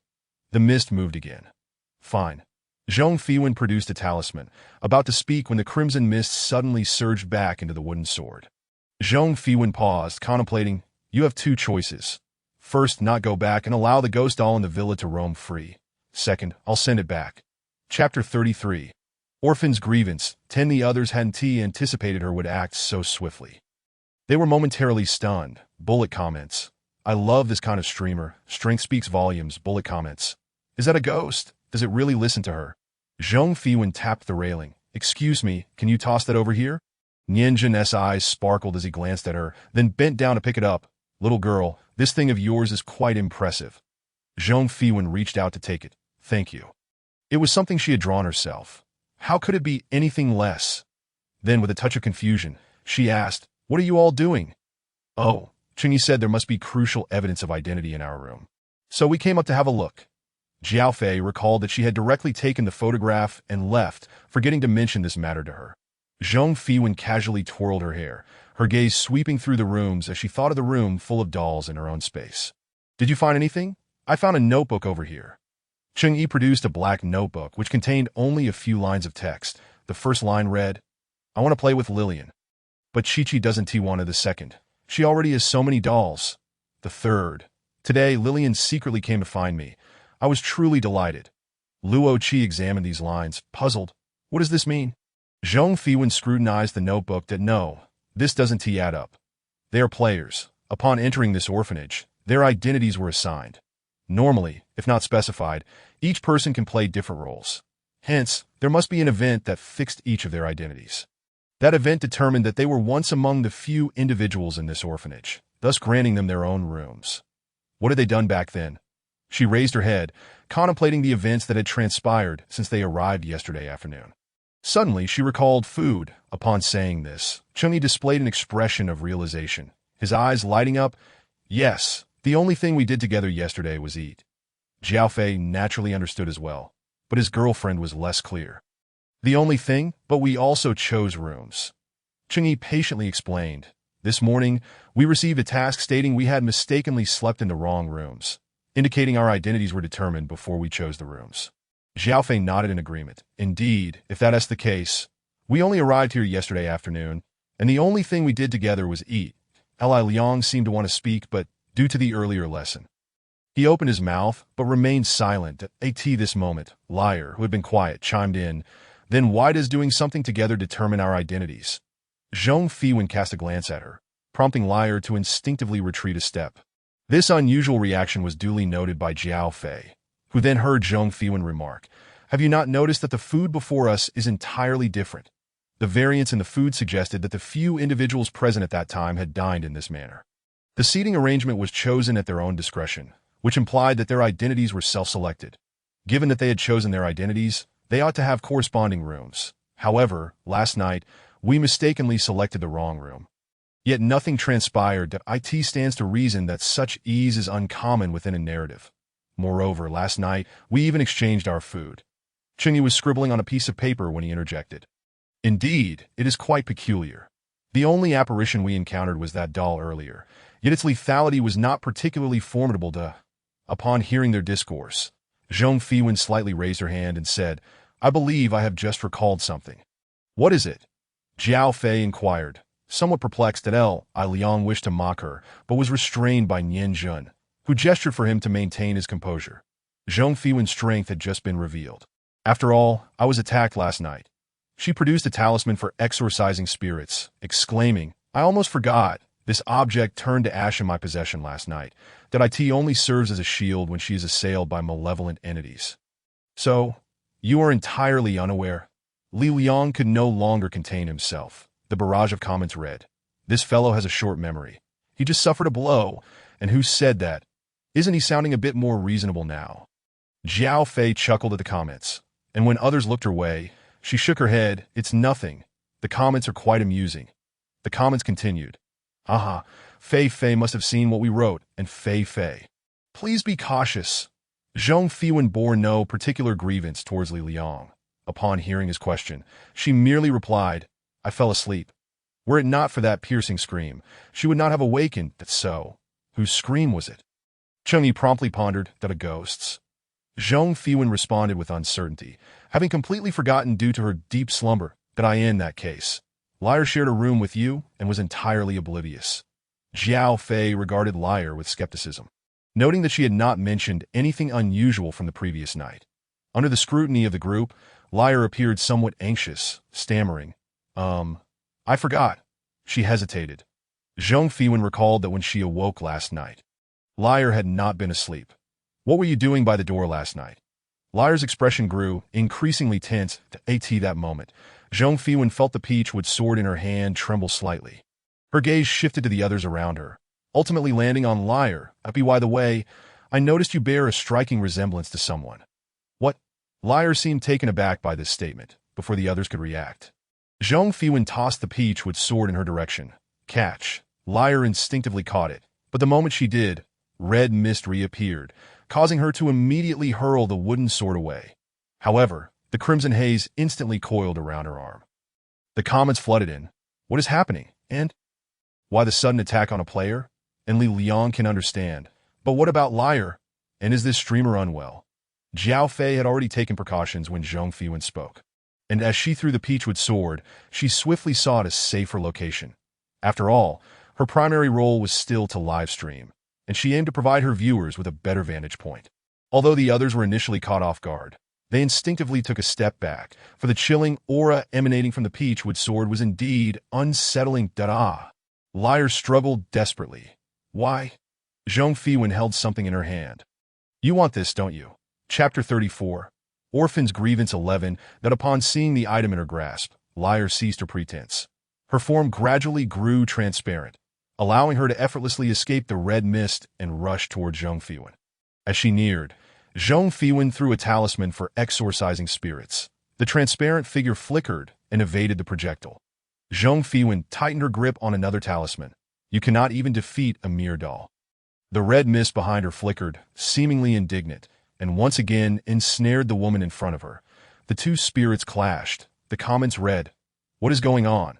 And I can't believe this, Jiao Fei." Keeping an eye on the comments, explained, "Liar is the ghost that attacked her last night. No, it should be Lillian." Zhong Fiwen held up a photograph, waving it in front of the ghost that sought to approach. Inciting further frustration, last night, she had quickly succumbed to slumber, but since the talisman in her hand had turned to ash, it was clear that a ghost had assaulted her. Did AS for the reason? Perhaps it was due to their error in choosing the wrong room last night, leading to corresponding punitive measures that IT could also be a consequence of their food exchange, as the individuals who truly resided in the orphanage never partook in such exchanges. This, too, might serve as a form of punishment. The ghost within the orphanage was naturally constrained. The comments reflected, just thinking about being with a ghost last night. ISNT, she's scared, and so my mission target was right beside me. As Zhong Fiwen spoke, the others sprang into action. Lillian's hair was among their objectives. Although they had yet to locate their designated room, finding Lillian's hair was a worthy pursuit. The Lillian, who had been struggling against the red mist, noticed their approach and forcibly extricated herself from the crimson haze, fleeing towards the courtyard's exit. "All right, come back," Zhong Fiwen commanded, having remained at the rear. Just as she intended to scold the individuals planning to pursue, she halted. She was actually referring to her ghost. The red mist paused momentarily, appearing somewhat reluctant, but eventually it begrudgingly retreated. Zhong Fiwen bent down to pick up the wooden sword that had fallen to the ground. "Now, where were we? Shall we continue?" Cheng Yi spoke first, stating, "The food can indeed verify our identities." The comments read, "They are remarkably composed, and just thinking about this streamer sleeping with a female ghost. I feel a bit scared, and did you see that wooden sword in her hand? It's a ghost from the previous game." Jiao Fei was taken aback upon reading this, reflecting that since their participation in the narrative, they had seemingly never considered that ghosts could also be utilized for their advantage. This presented a novel approach. Just as Zhong Fiwen was about to speak, an explosion suddenly reverberated from the courtyard. The group paused, that moment. Jingsu descended from the upper floor, inquiring, "What happened?" Zhong Fiwen concealed the photograph behind her back, replying, "It's nothing. We are merely searching for clues." Her eyes sparkled with warmth and gentleness. Li Liang, standing nearby, rolled his eyes, but concerning the mission, he had no objections. After all, he was not that foolish. Jingsu regarded her with a smile, as long as it's nothing serious that he seemed to have come down solely to check on their well-being. The comments read, "This host is genuinely gentle, and what is going on?" After Zhong Fiwen saw him off, she proceeded downstairs. "It appears we need not exert ourselves." "What?" Jiao Fei followed closely behind her. Recognizing Zhong Fiwen's formidable capabilities, she naturally chose to remain in her vicinity. The group exited the castle, and Yanjin paused momentarily as he observed the wooden sign in the courtyard, "Now ask you," from the explosion. He recalled wanting to take some of those talismans upon arrival, never expecting they would prove useful now. Zhong Fiwen approached, discovering that only 2 or 3 talismans remained intact. The ghost's strength was indeed considerable. She bent down to collect the remaining intact talismans, intending to keep them, when she noticed Yanjin intently watching the talismans in her hand. With a slight smile, she leaned closer. "Would you like to buy a talisman? 50 points each, cheaper and more effective than in the shop." Yanjin responded, "Is this really the time for such talk?" Seeing his lack of interest in purchasing, Zhong Fiwen quickly departed. She used the wooden sign to dig a few times, uncovering a wooden box positioned at the center. "What is this?" Luo Qi inquired, intrigued. "Lillian," Zhong Fiwen replied, and as she spoke, the box began to tremble. She retrieved a brush and drew a talisman on it, causing the box to immediately cease its movement. The box was not locked. The group gathered around, bracing themselves for the unexpected. "Shall we open it?" Zhong Fiwen nodded slightly, acknowledging that the time to open was inevitable. When she finally opened it, it was not as formidable as she had imagined. That a doll with golden hair and large eyes lay in the center of the box, its face seemingly adorned with an expression of utter indifference, as if it had surrendered any desire to resist. Scattered beside it were exactly 7 strands of hair. It appears they have prepared everything for them. Upon closer inspection, it became evident that the doll's scalp appeared somewhat sparse. Zhong Fiwen raised an eyebrow and picked up one of the hairs from the side, then reached out to lift the doll. Liang, standing nearby, attempted to snatch it from her grasp, as if he wished to hoard the doll for himself. "You truly have a short memory." Zhong Fiwen evaded his hand and glanced up at him. "If I return her, would you dare claim her?" With that, she proceeded to erase the talisman from the box and place the doll back inside. At that moment, Jiao Fei had already seized one of the strands of hair while Zhong Fiwen was distracted. Cheng Yi also took one. However, Yin Jun and Li Liang, having witnessed the ghost from the wooden sword earlier, were somewhat envious of the doll and failed to notice the hair within the box. The instant Zhong Fiwen returned the doll, it began to emanate dark mist, making it clear that it was not to be touched. Yin Jun quickly interjected, "You know how he is. Please forgive him." Zhong Fiwen did not receive the notification in her mind indicating that the hair task was complete, suggesting that tasks were issued in sequence. She should first locate her room. Casting a glance at Yin Jun, she was not in the mood to trouble them. Looking at the doll emitting dark mist, she asked, "Will you come out willingly? Or shall I assist you?" The doll remained motionless. Instead, it produced a photograph, the very one she had deceitfully obtained from Jingsu. "You desire this photograph so much. It seems this item holds great significance for you." Upon finishing her sentence, the dark mist surrounding Lillian dissipated instantly, leaving her lying blankly in the box. Zhong Fiwen glanced at the two of them. "Take it." The two dared not claim the doll any longer and merely reached for the hair beside it. For they certainly did not possess an abundance of talismans to throw at her, and it was evident that the doll was not afraid of them. Thus, attempting to snatch it would not be worthwhile. Chapter 35. The Orphan's Grievance. 12. Once they had all taken their strands of hair, Zhong Fiwen produced the black and white photograph, waving it in the air. "You covet this photograph so dearly. It must be of immense value to you." At this moment, the doll in the box began to shake vigorously. Zhong Fiwen seemed to sense something, tossing the photograph back into the box before retrieving it. She lifted her gaze, peering past Li Liang to the door. Director Jing. Jingsu stood at the entrance, smiling as he observed them, his gaze deep and penetrating. Zhong Fiwen squinted slightly, a smile gracing her lips as they exchanged glances. "That I seem to have lost an item. I wonder if any of you have seen it," Jingsu remarked. Bullet comments. "This is it, it's over." Bullet comments. "We're doomed, we're doomed." Jiao Fei appeared somewhat puzzled but understood that, with the host present, it was not wise to speak recklessly. Zhong Fiwen, smiling sweetly, made her way toward the castle. It would seem that Director Jing had some searching to do. Just as she was about to enter, Jingsu reached out to stop her. "Are you certain you haven't seen it?" "What are you talking about, Teacher Jing?" Zhong Fiwen replied innocently, gazing at him. Jingsu smiled as he glanced at the individuals behind her. "Do you think they are aware?" It was evident that there was little trust among the players. Although Jingsu was smiling, his gaze was as piercing as a serpent S. That Zhong Fiwen met his gaze. Eventually smiling, "Director Jing, you may inquire of them." She then attempted to sidestep and leave. "However, may I ask if the host can impede the players?" Jingsu raised an eyebrow. "What do you consider obstruction?" He then glanced back at the others. "That I lost a photograph. I wonder if anyone has seen it. That I shall be waiting for you on the 3rd floor." With that, he paid no further mind to the others and turned to leave. Behind him, Yin Jun's gaze flickered. Zhong Fiwen turned to look at the others, each displaying differing expressions. Everyone had seen that photograph moments ago.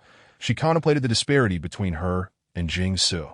Recalling the control talisman, it should not pose a significant challenge. The group returned to the hall, and Zhong Fiwen halted. The division of rooms had become quite straightforward. Cheng Yi produced the previous notebook. "I just thought of something. Last night, I swapped with Chi-Chi. She had my noodles and I had her hamburger." Noticing that they were all standing, Zhong Fiwen moved to drag a chair from the dining room. The others followed suit, finding their seats. However, Changyi hesitated. What is it? Jiao Fei blinked her doll-like eyes that I finally realized that some of our items are duplicates. Changyi covered her mouth and coughed lightly. Yan Jun and I both have noodles on our tables, while Luo Qi and you have hamburgers and the others have cakes. This suggests that the food may not be a crucial factor. Jiao Fei mused that in that case, only the seating arrangement remains. Changyi nodded. I propose we sit according to last night's positions and check if there are any special markings at our respective seats. After arranging themselves according to last night's positions and inspecting thoroughly, they found no so-called special markings. Our reasoning must be flawed, Li Liang exclaimed, wiping sweat from his brow as he slammed his hand on the table. However, upon meeting Zhong Fiwen's gaze, he fell silent. Bullet comments. Haha, yes, intimidated. Bullet comments. Why do I always feel like the host's words carry hidden meanings? Bullet comments. You're onto something. Indeed, there are implications. Our reasoning is sound. Zhong Fiwen placed a wooden box on the table and spoke softly. While last night's food items may overlap, my cake differs from Li Liang's and Jiao Fei's. Jiao Fei thought for a moment that I remember mine was chocolate. The flavor was intensely rich. Precisely, Zhong Fiwen traced the talisman on the box with her fingers that my cake was milk-flavored. Are you suggesting that flavor could also serve as a distinguishing factor? Changyi realized. Zhong Fiwen's long fingers glided over the wooden box, and everyone clearly saw it tremble. She reached out to pat it, saying, Don't be nervous. I won't harm you. Changyi hurriedly asked the others, only to discover that the flavors of the hamburgers and noodles were identical. Just then, a scene from the previous night flashed through her mind, causing her to frown. There's still something amiss. Our current seating arrangement corresponds to last night's, which involved 8 individuals, she noted, drawing 2 lines on the table. However, there are only 7 rooms upstairs. Originally, there were 8 positions, but now 1 was missing. And that missing one was not human. Thus, they too were 7 in number. Hence, our rooms and positions are symmetrical today. As soon as she finished speaking, Changyi's eyes lit up. Currently, we are situated on the side of 4 rooms upstairs, while the 3 opposite are theirs. Luo Qi nodded thoughtfully. Yes, in that case, we only need to search those 4 individuals' rooms for any crucial evidence. And what if we're wrong? Li Liang interjected. Observing their enthusiastic discussion, Zhong Fiwen stood up, feigning innocence that if we are mistaken, then so be it. What is the issue? After all, they pose no immediate threat. Moreover, they still had 6 days left at Li Liang. The others. That actually makes a bit of sense. Bullet comments. Indeed, the greatest danger lies within the box. Bullet comments. The doll inside the box is likely the boss of this instance, yet it has been subdued by Zhong Jie. Bullet comments. Zhong Jie. Bullet comments. Is it really that simple? Instances are usually quite challenging. Bullet comments. That remains to be seen. After Zhong Fiwen stood up, Jiao Fei swiftly followed suit. Let us split up and search. The others gradually ascended the stairs. That Li Liang watched her retreating figure with a sinister gaze, while Yan Jun, standing beside him, remained silent, a glint of brilliance flashing in his eyes. Bullet comments. I feel like those 2 are up to no good. Bullet comments. No need to speculate. It's certain. Just as Jiao Fei stepped onto the staircase, she caught sight of this bullet comment. Upon turning the corner, the comments vanished. They existed in the same space, merging into one, yet would separate upon divergence. When she ascended the stairs, she must have been caught in that moment, allowing the viewers in the comments to witness in this instance. Only a select few would keep their comments continuously active. She was one of them. Realizing this, she quickened her pace to Zhong Fiwen's side to be cautious of Li Liang and Yan Jin. Zhong Fiwen raised an eyebrow. Thank you. However, she did not dwell on it too much. After Jiao Fei had provided her warning, she focused on responding to the questions in the comments. Opening a room, she said, Could you help me check? I fear I might overlook something. Bullet comments. All right. Fei. Bullet comments. We will definitely watch carefully. Chapter 36. Orphan's Grievance 13. Upon entering the room, unless the players focus their attention on a particular object, the audience's perspective will roam throughout the entire space. With the assistance of the viewers, Jiao Fei swiftly located the item related to food within the room. A piece of moldy chocolate cake. Jiao Fei cast a disdainful glance at it, pondering how the cake could have gone moldy. Bullet comments. I'm dying of laughter. Bullet comments. I wonder what others have found. When Zhong Fiwen stepped into the room, a sense of gloom enveloped her. She affixed a talisman to the door, feeling somewhat apprehensive. Bullet comments. Is this sister actually scared? Bullet comments. Why does she say such terrifying things with a straight face? She glanced around and ultimately discovered something in the trash bin. Zhong Fiwen raised an eyebrow. A fishbone. It seemed she had forgotten that there was fish on their table. She thought for a moment, recalling that only she and Li Liang had none. This must not be her room, as she, in her current identity, did not fancy fish. The remaining three at their table all had fish. After considering, she reached for the trash bin and exited the room. Bullet comments. Who knew she had a cleanliness obsession? Bullet comments. I wonder if it's a fish gnawed by a human or a ghost. I wouldn't pick it up either to AT that moment. Chung Yi and Luo Qi also emerged. Luo Qi held a loaf of bread, while Chung Yi carried a piece of moldy cake. Zhong Fiwen instantly recognized it as the piece she had eaten yesterday. Regarding it with disdain, feeling the fishbone was preferable. This way, we should be able to discern our findings, Chung Yi remarked, offering the cake to Zhong Fiwen. Instinctively, she took a step back. Bullet comments. Ha ha ha ha. This is killing me. Bullet comments. They actually held the spoiled cake. Chung Yi, belatedly realizing the unpleasantness, paused, then tossed it into the nearby trash bin. That is so. Have you all found anything? Jiao Fei, with a look of distaste, emerged with the cake. Upon seeing them, she walked in their direction. Zhong Fiwen thought, why is she always the one getting hurt? She had no desire to see that spoiled cake, as it reminded her of the one she had eaten the day before. Upon closer inspection, she noticed some black spots on that cake.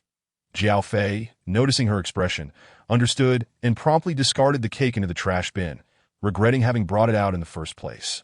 Primarily, she had always been meticulous about handling evidence in previous instances, never anticipating encountering someone like Zhong Fiwen, so we can confirm our respective rooms now, she concluded. Chung Yi scratched his head. I still have a question. Luo Qi, with a hint of confusion, asked, why does the room across from us have 2 beds? It's for her. Zhong Fiwen tapped the wooden box in her hand.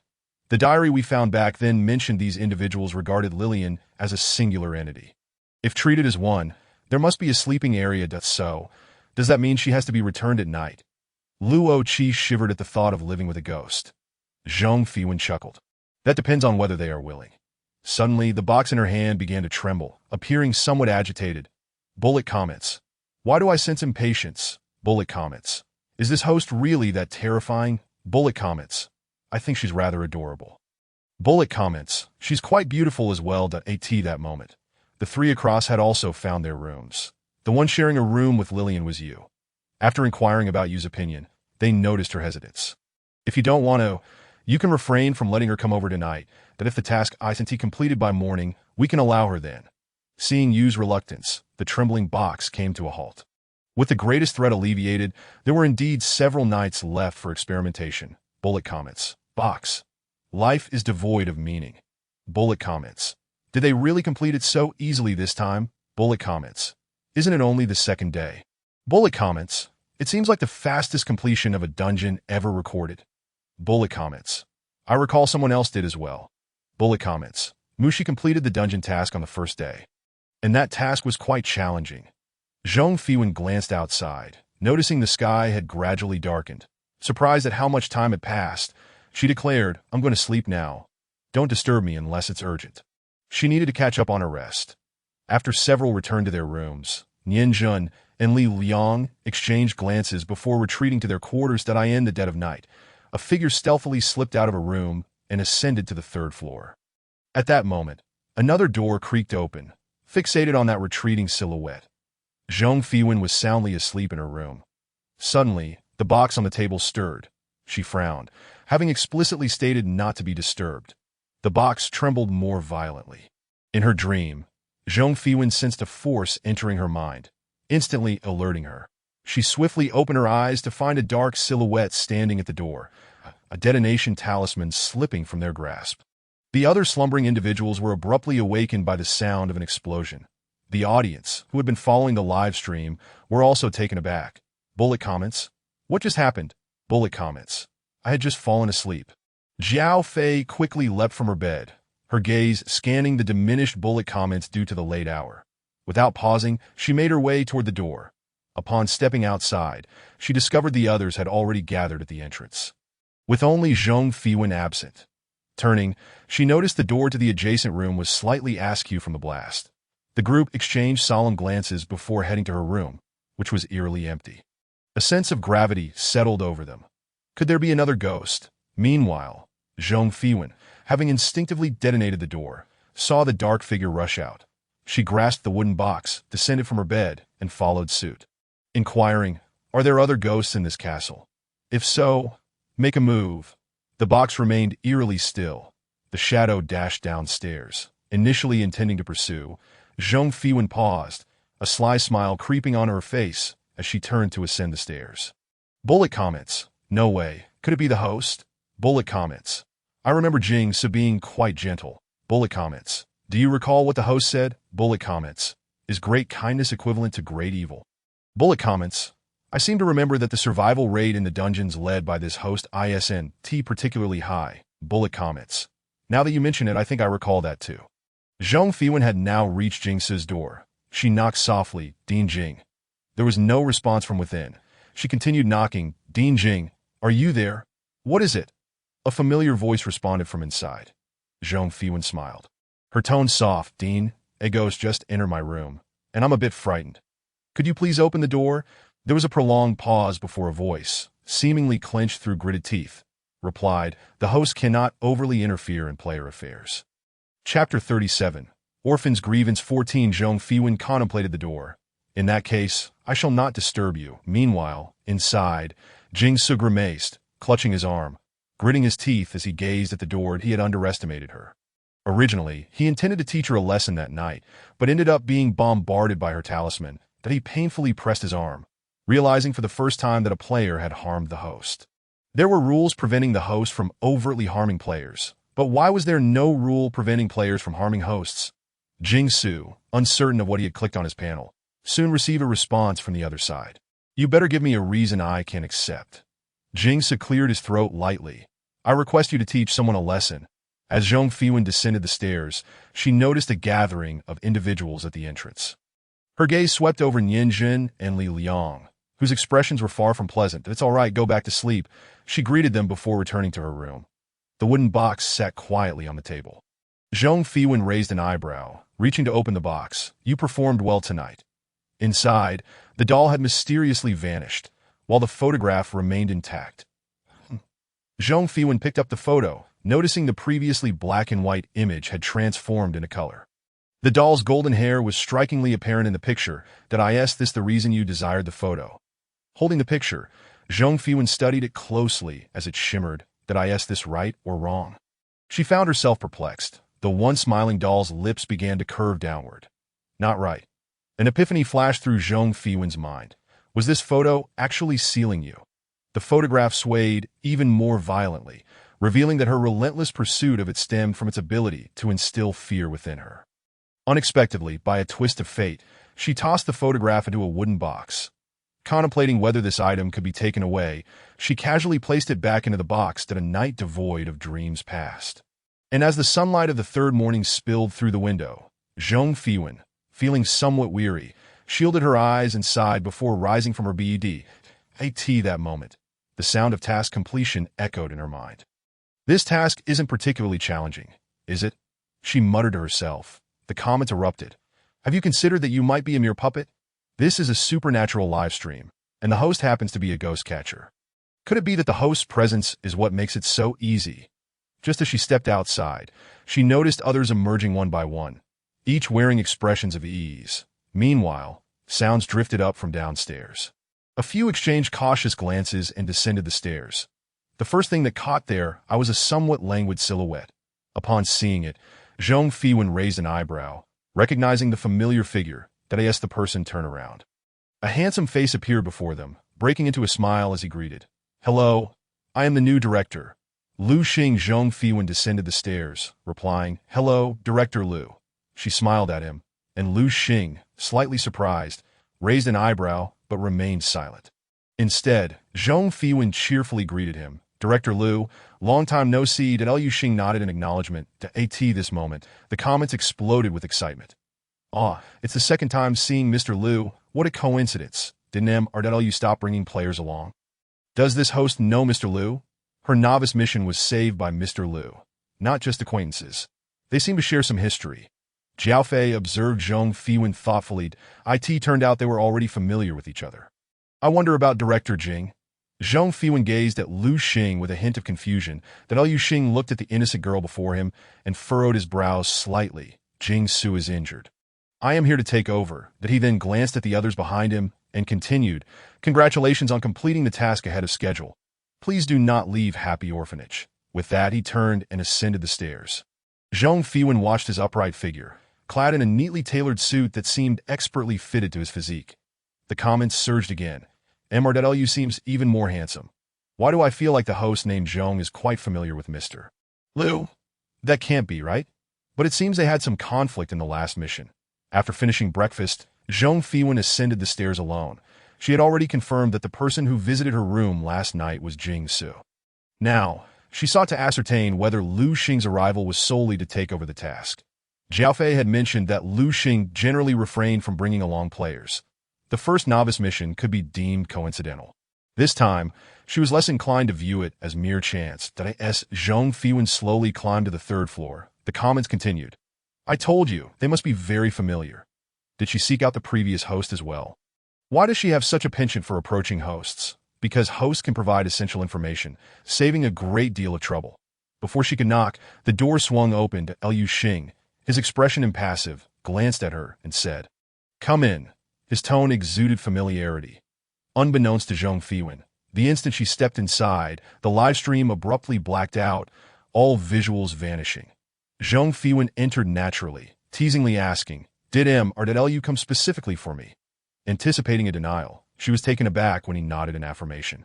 Indeed, it was rare for Zhong Fiwen to be momentarily stunned, or perhaps I didn't know it was you when I arrived, he added, pouring himself a cup of tea and taking a gentle sip before directing his sharp gaze towards Zhong Fiwen.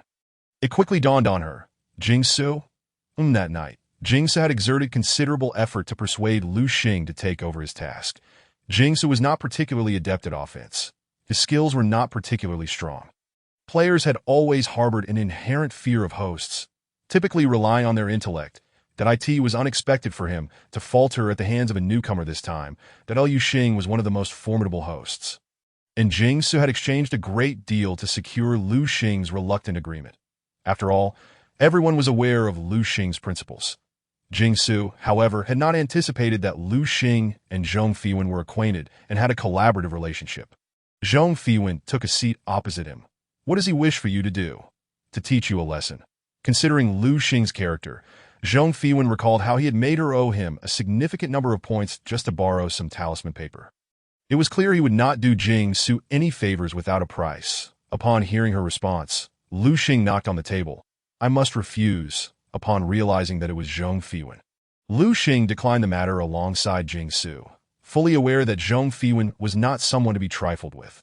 Sacrificing future cooperation for such a trivial matter was unwise, especially since Jing Su's request was not merely to teach her a lesson, but to ensure she remained trapped in the mission indefinitely. Zhong Fiwen feigned disappointment. What a pity. Yet suddenly, a thought struck her. Oh, let me ask you something. What? Lu Xing instinctively replied, only to see her produce a wooden box from her bag. Liu Xing narrowed his eyes. Recognizing that this item likely pertained to the mission, she opened the box and revealed a photograph, inquiring, Can I take this with me? The moment she unveiled the box, Lu Xing understood that the photograph contained a ghost.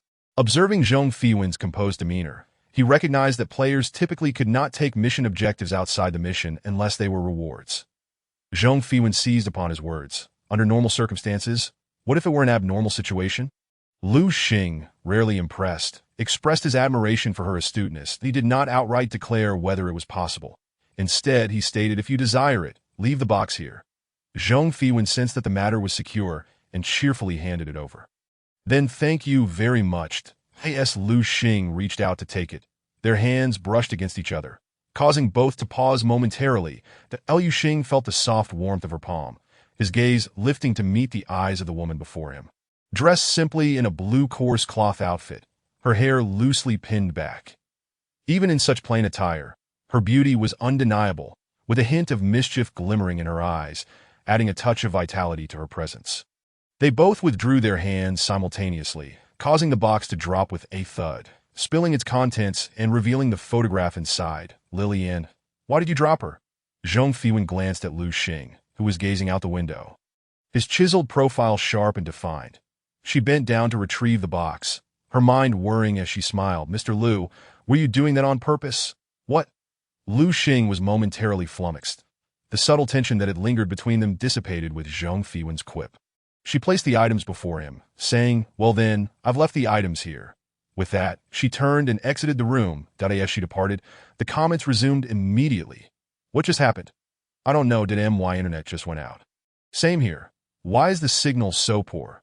Zhong Fiwen was oblivious to the discussions in the comments, but sensed something amiss that Lu Xing would not typically behave so openly in front of a live stream, especially since he had only sought her assistance after the mission concluded in the past. This indicated that he did not wish for others to know of their familiarity. Zhong Fiwen pondered this while descending the stairs. She found the others gathered in the hall, chatting casually. Where have you been? Luo Qi inquired upon seeing her.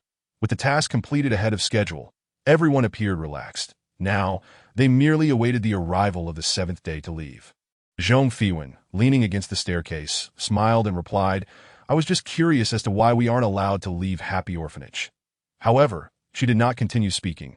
Luo Qi still wished to inquire further, but was restrained by Qingyi.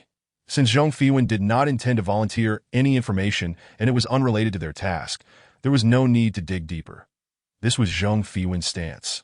Yet she did not specify that this matter was what she intended to ask about. How they interpreted it was their concern. The remaining days were spent in delightful ease.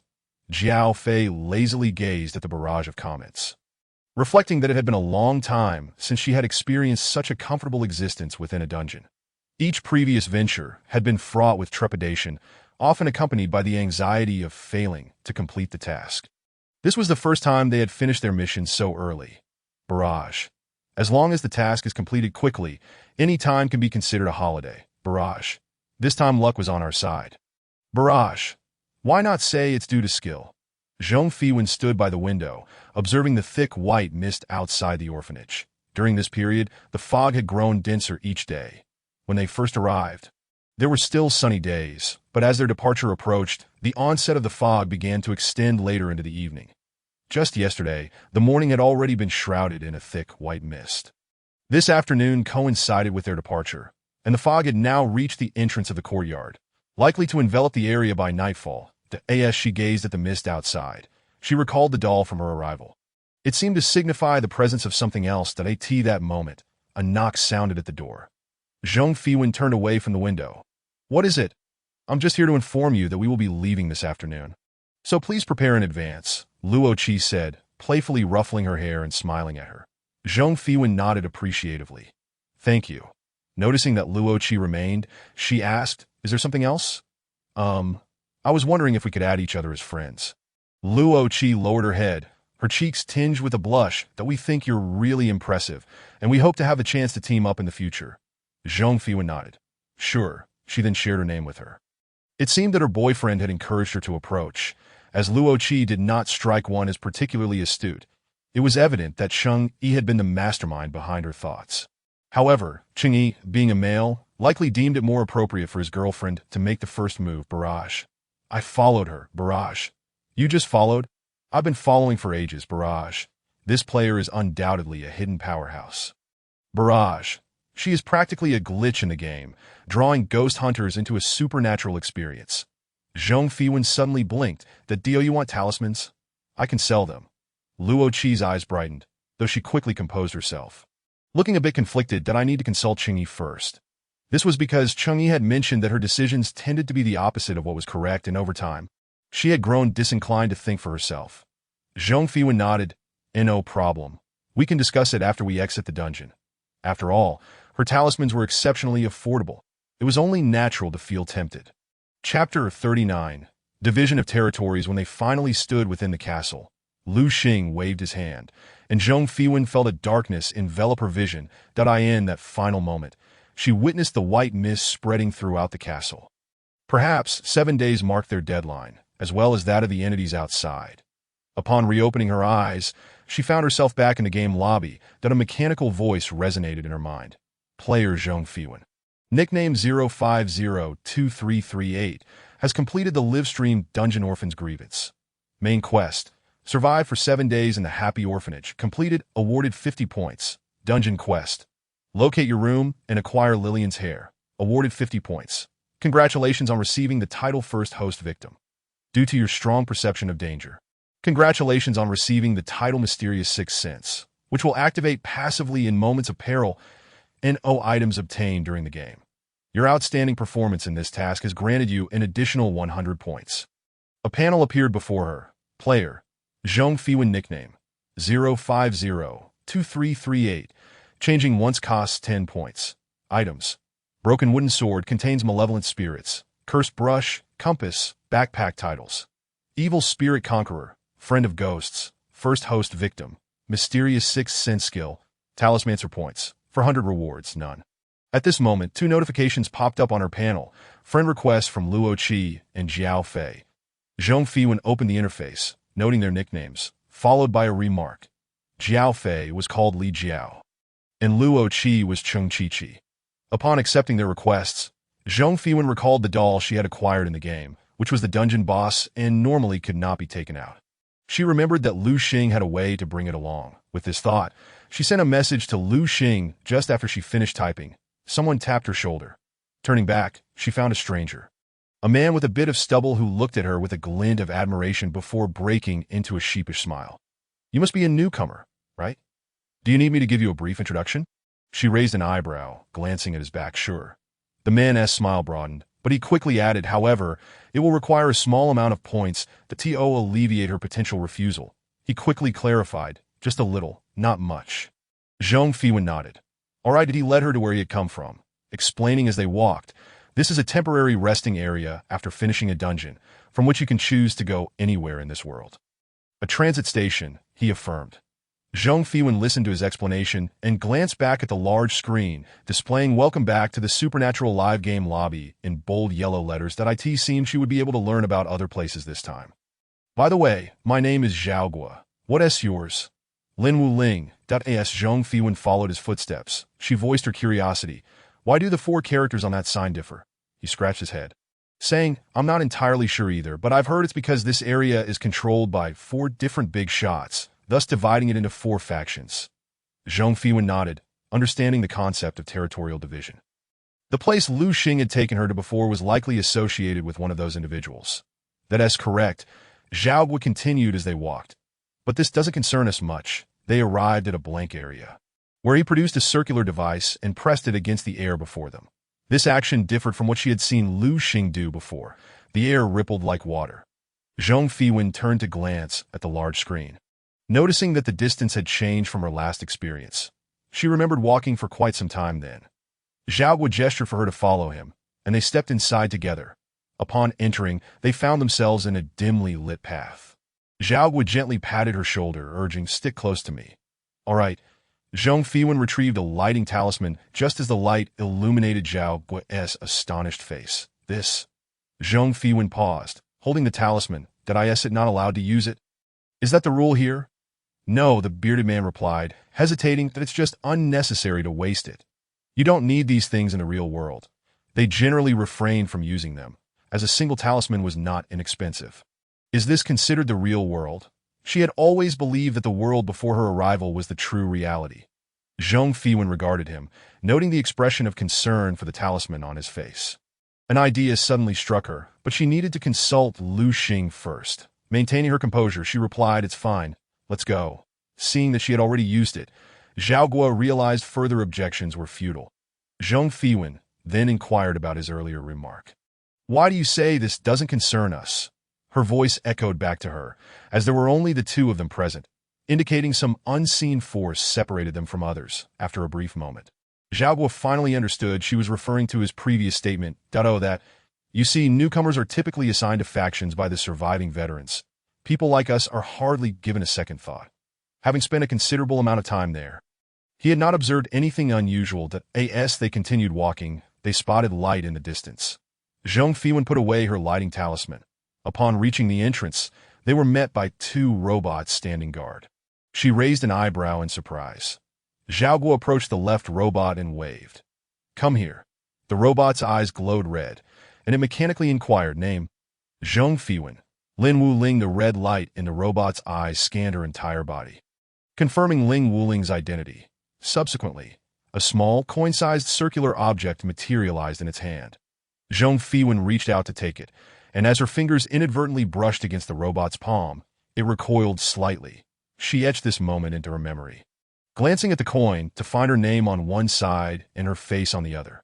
After pocketing the coin, she smiled at the robot before her and said, Thank you, Xiao Hong. The robot's eyes flickered momentarily. Zhao Guo approached the robot on the right, presenting the circular object for scanning.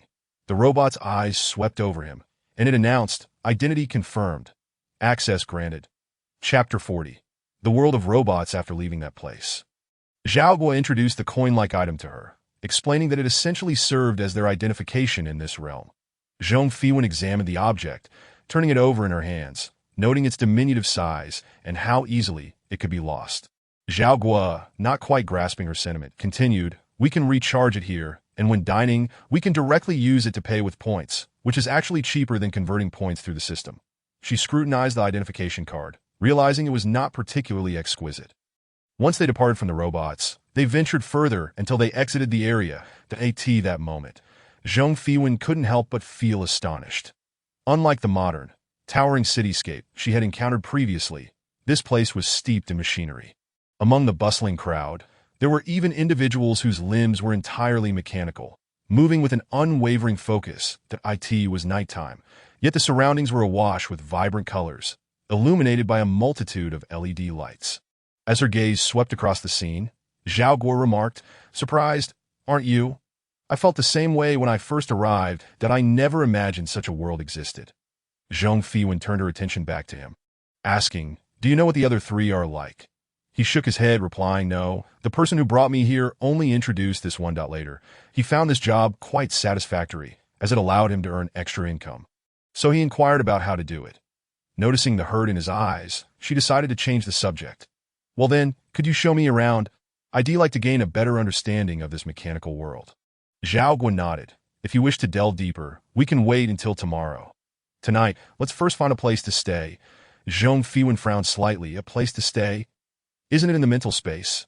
However, she refrained from voicing her confusion, sensing something was amiss. She merely nodded in agreement with Zhao Guo. Eventually, he led her into a narrow alley filled with an assortment of beings, or rather, not quite humans, as many had mechanical arms, hands, and even heads. Upon spotting Zhong Fiwen, someone whistled, Oh, another newcomer. Zhao Guo cast a worried glance at her, concerned she might feel intimidated. Yet Zhong Fiwen scanned the crowd with evident curiosity. That he hesitated, then quickened his pace. Considering you are new, I assumed you might not have many points, so I took the liberty of finding a relatively inexpensive place. Zhao Guo finally brought her to a modest door, its LED sign flickering dimly, bearing the words 10 days in. Zhong Fiwen regarded the name, thinking it quite clever. Zhao Guo scratched his head. Every time I return from a mission, my only desire is to lie here for 10 days. But for the sake of points, I have to go out. It's not too bad, though. Zhong Fiwen didn't quite agree, as she had spent ample time resting during her missions and wasn't keen on lying around for 10 days. Seeing her linger at the door, Zhao Guo worried she might be put off by the place. This is the cheapest I could find, and while the exterior may not be appealing, the interior is quite decent, at least clean. With that, Zhong Fiwen stepped inside, deciding to stay. Inside, the proprietor was an exceptionally striking woman, her eyebrows arched, dressed in a vivid red dress. Without looking up from her task, she asked, Room or meal? Zhao Guo promptly replied, Accommodation, please, 2 rooms. The woman casually placed an item on the counter, stating 15 points per night. That makes 30 points for both of you. With a grin, Zhao Guo remarked, Yinjie, why has it gotten more expensive? I've been staying here for quite some time now. Can't you give me a discount? The woman lifted her gaze, revealing bright, large eyes. The rent here is also increasing, that if I lower it further, I won't be able to cover my own costs. Her gaze then shifted to Zhong Fiwen. Newbie? Zhong Fiwen, unsure of what to say, merely nodded in affirmation. She glanced at Zhao Guo, deciding, Fine, just this once for 30 points. Zhao Guo quickly nodded and transferred 20 points to her account. The woman then produced two card-like items and extended her hand. As she scanned the card across Zhao Guo's palm, she said, "All set." When she turned to Zhong Fiwen, she cautioned, "Don't wander around too much." Grateful for her advice, Zhong Fiwen replied, "Understood." Zhao Guo thanked her cheerfully and led Zhong Fiwen upstairs. "Her name is Hong Yin, the owner of this in sharp tongue, soft heart." Zhong Fiwen nodded. Upon reaching the second floor, she found the corridor enveloped in darkness, with only the room numbers faintly glowing in yellow. Occasionally, the sound of doors opening echoed, yet no one was visible in the shadows. Taking out a light talisman, she illuminated her surroundings, only to be startled by a robot nearby, its mechanical eyes wide with fear as it froze, hand poised to enter a room. Zhong Fiwen mumbled, "Sorry," that as they passed, she noticed various beings. Some paid her no mind, while others stared curiously at her talisman. Upon reaching their room's entrance, Zhao Guo instructed, "Just place your palm here." Zhong Fiwen nodded in understanding. As the door creaked open, Zhao Guo advised, "It's best not to use talismans frequently in places like this. After all, it's a slum here, and there are plenty of envious eyes that you're new, so it's likely your talisman was a reward from a mission." Once inside, she surveyed the room, finding it reminiscent of the small inn she had stayed in before, a semblance of cleanliness. Slowly, she opened her panel to discover messages from Luo Qi and Jiao Fei, as well as a reply from Lu Xing. Upon reading one message, she frowned, replying, "I told you not to message me after 5." That when she attempted to close the chat, she noticed he had replied, "Tomorrow is the weekend." Zhong Fiwen groaned, slamming her fist onto the bed. "He sure has it easy." She then returned to Luo Qi's message, suggesting they team up for future missions.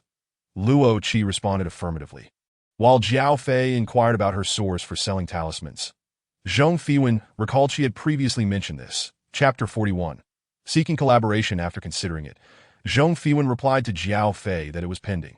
She didn't want to interfere with Lu Xing's business. Lying on the small bed in the inn, she found herself illuminated by the immense LED lights streaming through the window. Glancing up, she noted the absence of curtains. Feeling a twinge of irritation as she scratched her head, oh right, it had been quite a while since she last showered. She realized the room had only a single bed and lacked even a private bathroom. Although her constitution meant she didn't sweat much, psychologically, she couldn't quite bear the thought. Zhong Fiwen lazily rose from the bed, intending to inquire about where she might bathe, as it had been far too long. Just as she stepped out of her room, she heard a voice call out, "Where are you going?" Turning, she found the innkeeper holding a cylindrical lamp, gazing at her with interest. "I'm just wondering if there's a place to shower." Zhong Fiwen replied, closing the door behind her, feeling a bit desperate. The innkeeper scrutinized her thoughtfully before saying, "Follow me." Zhong Fiwen, not suspecting anything amiss, followed closely behind her and ascended to the third floor. The third floor was a world apart from the one below. The corridor above was illuminated, and the decor far surpassed that of the second floor. In truth, the second floor's embellishments were rendered invisible to her due to the oppressive darkness. However, the third floor was unmistakably resplendent. Zhong Fiwen trailed behind the landlady until they reached the end of the corridor. The landlady opened a door and said, "You can wash up in here." Zhong Fiwen nodded, replying, "All right, but what now?" The landlady, who had intended to turn and leave, paused, her face marred by impatience. Nonetheless, she remained, waiting for Zhong Fiwen to finish. "I would like to inquire if there are any change of clothes available." Zhong Fiwen gazed at her innocently. The landlady scanned her from head to toe, stating, "I have no new ones, only those I've worn." "That's fine," she replied, appearing unconcerned. "Please wait." With that, the landlady turned and entered the room across the hall, which was evidently her personal quarters. The rooms on the third floor were vastly superior to those on the second. They boasted private bathrooms and fresh decor. Just as Zhong Fiwen entered the bathroom with her clothes in hand, she heard a noise at the door. Zhong Fiwen halted her steps. Had she mistaken the identity of the person? A control talisman quietly appeared in her grasp as she cautiously approached the bathroom door. Peering through a small crack, outside stood a man clad in a black coat, his golden hair cascading over his forehead. He casually tossed his coat onto the sofa and then focused intently on something ahead. Noticing he had yet to sense her presence, Zhong Fiwen crouched down, her eyes darting about. This man appeared to be a resident here, judging by the way the landlady had opened the door for her. It was unlikely he had mistakenly entered the wrong room. Therefore, Either the landlady had erred in room assignment, or this was a deliberate act. Observing the man, with his golden locks obscuring his eyes and his pale visage, Zhang Fiwen pondered for a moment before deciding to step outside. The moment she did, the man became alert. "Who are you?" he demanded. Zhang Fiwen feigned ignorance, retorting, "Shouldn't I be the one asking you? I entered first." "What the hell? This is my room." The man grumbled irritably as he ruffled his hair, his expression turning red. "What is going on?" Zhang Fiwen glanced at him. "Regardless of the situation, could you allow me to take a shower first? You can discuss the rest with the landlady." With that, she re-entered the bathroom and locked the door from the inside. The man stood there, taken aback, casting a glance at the bathroom, where water was now running. He picked up his coat and walked out. Once Zhang Fiwen was certain he had left, she felt secure enough to prepare for a bath. She was not foolish enough to linger. When Zhang Fiwen emerged once again, the living room remained vacant. Aware of her surroundings, she had no intention of overstaying her welcome. Clutching her clothes and the control talisman, she opened the door, only to find the man leaning against the wall. Smoking a cigarette, a talisman in his hand, at first glance, it was evident that it was a simple protective charm, but the artist's lack of skill was apparent. This talisman would not hold against more formidable spirits. His tousled hair veiled his expression, concealing any remnants of his earlier agitation. Upon seeing her, he extinguished his cigarette, muttering, "Just this once," he then intended to re-enter his room. However, Zhang Fiwen had a change of heart. She sensed an opportunity. "I have a proposition. Would you care to listen?" "No need," he replied, barely lifting his gaze as he attempted to shut the door. Zhang Fiwen would not concede so easily. She presented the control talisman before him, and the man visibly froze, astonished by her gesture. Zhang Fiwen tilted her chin, encouraging him to open the door. He hesitated for a moment, clearly torn, but she seized the opportunity to slip inside. The man did not obstruct her entry. "Allow me to introduce myself. My name is Ling Wuling," she said with a smile as she entered. The man ran a hand through his hair. "Chu Chen, just speak your mind." "Very well," Zhang Fiwen replied. Producing various talismans, his initial indifference shifted to astonishment and ultimately a fervent gaze. She softly stated, "I can provide you with talismans. You may resell them to other players, and of course, we shall split the points earned." "Are you suggesting a partnership?" Chu Chen began to grasp her intent, but he queried, "Why should I trust you?" "If you don't trust me, then there is nothing more to discuss." She was merely a novice in this territory. The man's expression transitioned from heated interest to a serious demeanor. "Let me think it over." Zhang Fiwen nodded, contemplating her next move to the second floor. She hesitated momentarily, uncertain of which room to approach.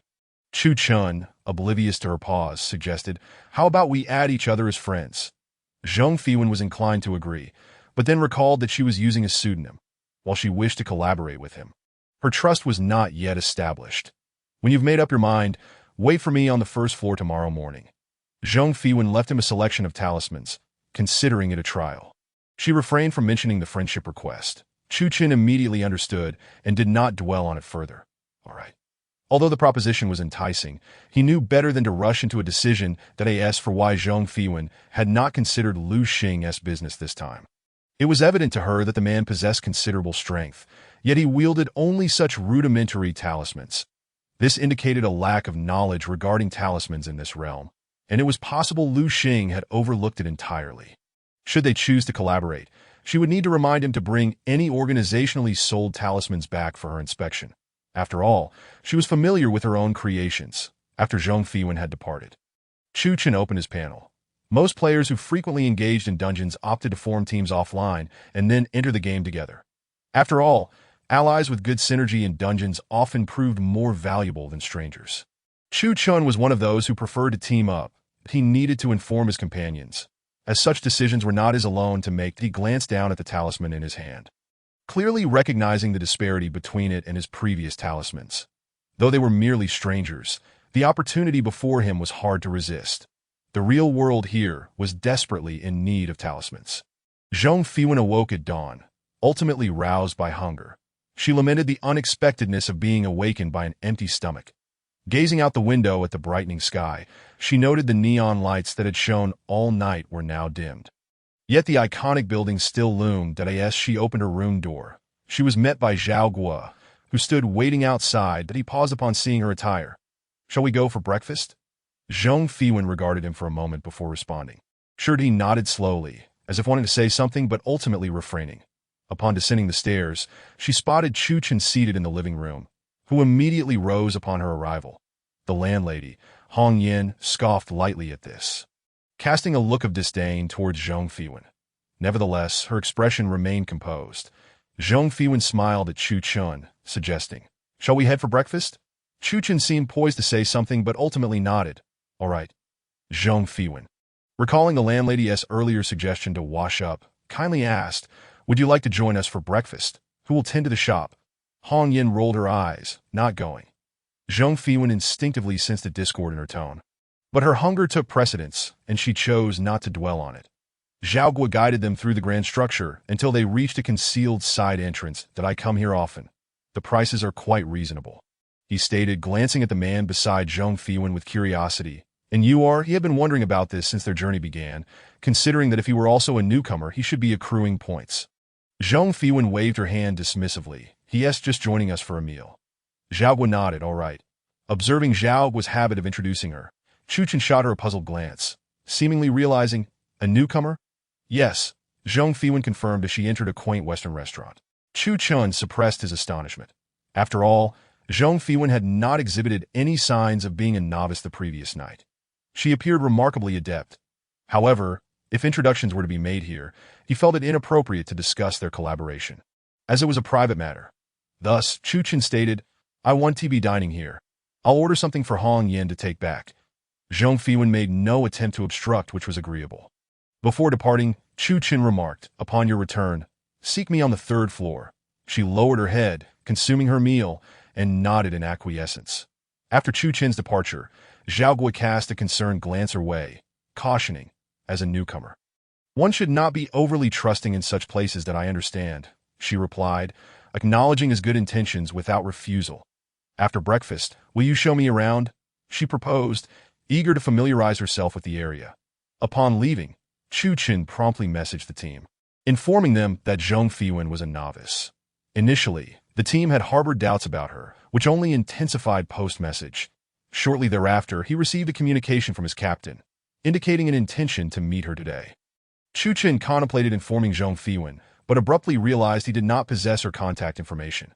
After their meal, Zhao Gui guided her through the vicinity. "That I'm not well acquainted with other areas," he confessed, having just led her past a notable landmark. "That I only know this world to be as it is." Zhong Fiwen was naturally aware of the nature of other realities, but was not naive enough to disclose it. "Are there tools for mutual communication between two individuals?" she inquired before Zhao Gui could respond, specifying, "Not the kind found in the marketplace." "There are," he hesitated, "but such tools are only functional in this reality. Furthermore, they allow for communication solely between two people." Zhong Fiwen raised an eyebrow. "I in this realm, I am known as Ling Wuling.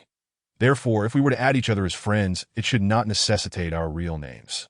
"Indeed," he affirmed, "where can one procure such an item?" Zhao Gui assumed her reluctance to obtain the friendship feature from the points marketplace stemmed from its exorbitant cost. "It is indeed expensive." They arrived at a clock shop, and Zhong Fiwen observed the crooked sign hanging at the entrance. She felt Zhao Gui was a commendable guide, as he seemed to consistently consider her points balance. This item must be carried on one's person. It cannot be stored in the panel's inventory. Zhao Gui reiterated before her purchase that it's of no consequence. "I rarely utilize this," he added, indicating it cost 50 points, though she felt a twinge of regret. She ultimately decided to transfer the amount. That in the end, she acquired a watch-like device featuring a button. Upon pressing it, a small screen sprang forth from her wrist, resembling a simplified version of the player's panel. It displayed, "Please enter your name." Zhong Fiwen typed in Ling Wuling and observed as the panel confirmed, verifying identity. After a prolonged wait, it finally declared identity verification successful. "Please proceed to use." She noticed an option to add friends and paused momentarily before inputting Chu Chen. His profile appeared shortly thereafter, and she took the initiative to add him. Zhao Gui, witnessing this, suggested, "Let us also connect, so you may reach out to me whenever necessary." Zhong Fiwen nodded in agreement. After they completed the friend additions, she settled the bill with him, recognizing that he had shown her numerous locales throughout the day, thereby granting her a substantial understanding of this reality, that he only requested 100 points, which she deemed a modest sum. especially considering it encompassed last night's lodging and this morning's breakfast. Upon calculating, she realized Zhao's net gain was not considerable. Simultaneously, she grasped the nature of this world, one characterized by mechanization and information saturation, where the affluent grew wealthier and the impoverished more destitute. The points earned from gaming would scarcely sustain one for 10 days in this realm. Moreover, this world possessed its own currency and points exchange tools, akin to a coin, indicative of considerable ambition. However, such matters did not occupy her thoughts. Zhong Fiwen accessed her panel to discover she had 250 points remaining. What a fortunate number, she mused. Aware that she needed to expedite her talisman creation, as she still owed Lu Xing for the previous 10 days and the next 7 days of the dungeon. Feeling somewhat despondent, she rubbed her temples, realizing that after negotiating with Chu Chun, she would accrue yet another debt. Chapter 43. The deal is sealed. Upon returning to the inn, Zhong Fiwen observed Hong Yin conversing with a stranger. The man's arm was evidently metallic, and he wore a hooded cloak that obscured his face. She briefly glanced past him to see Chu Chun, who, upon catching sight of her, extended a greeting. "Welcome back." Zhong Fiwen smiled warmly and nodded in response, only to notice the stranger turning to face her, who then introduced himself with a smile. "Greetings, I am Mu Shua." "Hello, Ling Wuling," she replied, nodding in acknowledgement before exchanging pleasantries with the innkeeper. The group ascended the stairs in unison. "That I have seen your talismans. They are of high quality," Mu Shua remarked as he removed his hood upon entering the room. Zhong Fiwen's pupils dilated at the sight of his face, nearly obscured by metal, with only his eyes appearing unaltered. "You were startled, weren't you?" he said with a natural smile. "Quite unique," Zhong Fiwen replied, accepting the water Chu Chen offered. "Have you given thought to our collaboration?" She inquired that if there is no interest, I would not have come today. That Mu Shua tapped the table with his metallic arm, prompting Zhong Fiwen to glance at Chu Chun beside her. "Let us discuss the specifics of our partnership," she proposed, producing her remaining talismans while reserving a few for herself. "This is all I possess at present. I will create more soon." Chu Chun, who had intended to sip his water, nearly choked. You said you create them?" Zhong Fiwen raised an eyebrow. Indeed. Observing the disbelief in their eyes, she recognized that it was easier for them to accept her as a novice who procured talismans than to believe she could create them. After all, many who had participated in dungeons knew how rare a talisman master was. That a genuine master would have long been coveted by high-ranking individuals across the 4 factions, regardless of their skill level, simply for the prestige they commanded. Understanding their skepticism, Zhong Fiwen retrieved several sheets of yellow paper and a brush from her inventory and swiftly illustrated a few talismans, exhausting her remaining supply of yellow paper. It appeared she would need to request more from Lu Xing. That Mu Shua and Chu Chun gazed in astonishment at the talismans in their hands. When they looked up again, their eyes reflected a newfound respect. "What are your terms?" they queried, realizing they might have stumbled upon a significant opportunity. This also clarified why a novice talisman master would seek them out. Zhong Fiwen articulated her conditions. "I will provide you with talismans, which you may sell, and we will share the profits equally. You may set the selling price." That Mu Shua and Chu Chun exchanged glances, recognizing the evident advantage this arrangement afforded them. "Are you not concerned we might appropriate the profits?" Mu Shua asked cautiously. "This arrangement is too simple for such treachery," Zhong Fiwen replied nonchalantly, leaning back on the sofa. "That if it were to occur, it would inevitably come to light, and I would terminate the agreement." Furthermore, both men were astute. They understood that short-term gains could not overshadow long-term benefits. That Mu Shua, his expression serious, nodded. "Good. Since you are so forthright, I shall not betray your trust. The quantity of talismans I can provide varies. At a minimum, it will suffice for your own use," she stated, having conveyed all necessary information and prepared to depart. That as she approached the door, she recalled to ask, "How many members are in your group?" Noticing Chu Chen's hesitation, Mu Shua decisively answered, "7." Zhong Fiwen nodded in acknowledgement before exiting the room. Once outside, she messaged Lu Xing, indicating her lack of yellow paper. Having just sent the message, she instinctively glanced at the time. "Oh dear, 5:01, she muttered, feeling apologetic. However, given her need to create additional talismans, she felt compelled to disturb him. Lu Xing had just closed his work panel and was gathering his belongings to leave when he saw Zhong Fiwen's message. He clenched his teeth and replied, I told you not to contact me after 5 that reluctantly, due to the lack of yellow paper. He added, wait, that as he prepared to connect with her, Lu Xing found himself blocked. His expression darkened, and he opened his panel to send her a message. Where are you? Upon receiving the message from Zhong Fiwen, it became evident that he was unable to directly traverse the panel into this tangible realm. Consequently, he had no choice but to convey the truth to her, which caused Lu Xing's previously stern countenance to furrow in concern. Provide me with your location. After receiving the coordinates from Zhong Fiwen, he promptly finished his shift. Following his departure, his colleagues, who were laboring diligently nearby, whispered in confusion, What happened to Mr. Lu? He seems quite angry that I have no idea. Zhong Fiwen initially intended to express that he need not trouble himself so. Yet she feared that Lu Xing might take her words as an invitation to escalate the matter, ultimately leading to his absence. She was reluctant to venture out that evening. Thus, she opted to refrain from replying. As Lu Xing stepped into the inn, he was immediately noticed by the woman seated at the entrance. Sir, are you here for accommodation? He glanced at her briefly and replied, I'm looking for someone. He then took a seat in silence beside a chair on the ground floor. Hong Yin, upon their first encounter, was on high alert due to her extensive experience in multiple instances. The man before her appeared more perilous than any boss she had previously faced. His silence resonated like an unsheathed sword, its edge subtly revealing itself in unguarded moments. When Zhong Fiwen descended from the upper floor, Hong Yin felt a sense of confirmation wash over her. She had to admit, she had misjudged him. Initially perceiving him as a benign, harmless figure, she had entertained the notion that his association with Chu Chun might be more than mere friendship that I end this world. The uncertainty of survival loomed over everyone. However, the fact that Captain Chu Chun himself had sought out Zhong Fiwen during the day suggested a relationship far more complex than mere camaraderie. Zhong Fiwen smiled sweetly at the innkeeper, apologizing playfully. She then gestured for Lu Xing. Shall we? Her eagerness was palpable. Lu Xing did not contest her invitation and naturally rose to accompany her. They ascended the staircase. Zhong Fiwen grasped the hem of his expansive robe. Before Lu Xing could utter a word, she swiftly declared, I fear the dark. This evening, his attire differed from before. It bore resemblance to that worn with Mu Shua.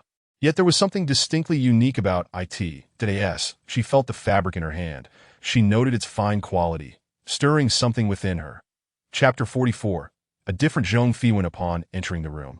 Zhong Fiwen promptly shut the door behind her and leaned closer, extending her hands towards him. Lu Xing, taken aback, asked what? Observing his bewilderment, Zhong Fiwen widened her almond-shaped eyes and exclaimed, The points. With deliberate grace, he removed his hood. Turning to face her, What brings you here? His demeanor was calm, yet his gaze held an unmistakable inquisitiveness. Zhong Fiwen blinked innocently, her eyes sparkling. Someone mentioned they wanted to introduce me, so I came. The implication was clear. She intended to seek assistance elsewhere if he neglected her. Lu Xing found himself reluctant to decipher her thoughts so easily. With a stoic expression, he retrieved his stack of talismans. These are for the past 10 days, plus an additional 7 from the instance. Zhong Fiwen pouted, Could you not provide a bit more? I need them too. Additionally, she had recently taken on a side job, though she kept this to herself. Lu Xing cast a glance her way, noticing her persistence, and reluctantly produced another stack. Is this sufficient? Zhong Fiwen nodded eagerly. Yes, it's enough. She gleefully stored the talismans away. I almost forgot. She leaned closer again. What about my points? Observing her avarice, Lu Xing, for the first time, was not in a rush to conclude work. With a smile, he indicated the air before him. They're here. Yet, he made no further movements. Zhong Fiwen furrowed her brow, aware that she could not see them, yet compelled to lean closer. Show me how many I have. In an unexpected misstep, she stumbled forward, instinctively reaching for his sleeve. Lu Xing took a step back. But it was too late. The gentle warmth of her touch traveled from his throat, prompting an involuntary swallow. Zhong Fiwen, caught in a moment of whim, raised her gaze to meet his and licked her lips. Both froze in surprise. Lu Xing quickly pushed her away, regaining his composure. He hastily tapped on the panel. I'll come by on the last day. His words were rushed. Zhong Fiwen, initially feeling awkward, chuckled at his flustered demeanor. A faint blush tinted Lu Xing's previously pale face, yet he endeavored to maintain his seriousness. The points have been transferred. With that, he intended to leave. Zhong Fiwen did not impede him, still chuckling to her astonishment. The renowned M.R.Lu was so easily flustered that, I forgot to ask about the cloak. She clapped her hands, dismissing it for the moment. Eagerly, she opened her points, revealing a total of 54,000 that she couldn't help but whistle at the sum. While she had anticipated earning points, never had she imagined such a substantial amount. Clearly, Lu Xing had proven to be quite generous that as she beheld the points, an invigorating rush coursed through her. She retrieved her brush and vermilion ink, settling down to commence her artwork, creating various talismans. After a moment of contemplation regarding whether to attempt crafting more intricate designs, she ultimately decided against it. Such talismans were not easily made, and she could always inform him of her intentions upon his next visit. If clients were interested, they could place orders. Unbeknownst to her, Zhong Fiwen had spent 9 days confined within her quarters, scarcely venturing outside except for meals. Ultimately, that afternoon, she delivered the talismans to Chu Chun. Here are 500 talismans. The remainder is up to you.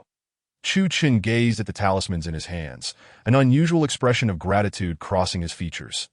Zhong Fiwen, perplexed, handed them over and departed. She was unaware of the acute shortage of talismans among the players in this realm. All were acquired by higher-ups, often sold at exorbitant prices, sometimes exceeding those in the system's marketplace. The demand persisted due to the quality. The shop's offerings were the lowest grade, while those crafted by talisman masters varied greatly in quality, with the finest fetching astronomical sums. Zhong Fiwen's trust in them was not born of altruism. She instinctively felt that this world was far more complex than merely conquering instances. Standing by the window on the 3rd floor, she gazed out at the towering, iconic structures that as night descended, the vibrant neon lights illuminated the darkness. Yet beneath this dazzling display lay countless souls lost to the chill of despair. Many perished not within the instances, but in this so-called reality. That moment, Zhong Fiwen's countenance was devoid of her usual carefree demeanor. Her expression was cold, and when Lu Xing awoke to witness this scene, he found her allure markedly intensified. Beneath her indifferent facade lingered an inscrutable essence. The neon glow cast a kaleidoscope of colors upon her profile. Yet it did little to enliven her presence that Lu Xing's footsteps grew heavier as he approached. Hearing the sound, Zhong Fiwen turned her head, her beautiful face devoid of expression. Upon seeing him, she pressed her lips together and waved, a smile gracing her features. That you're here. It was as though all prior moments had been mere figments of his imagination, that he responded with a soft tone. How did you know I was here?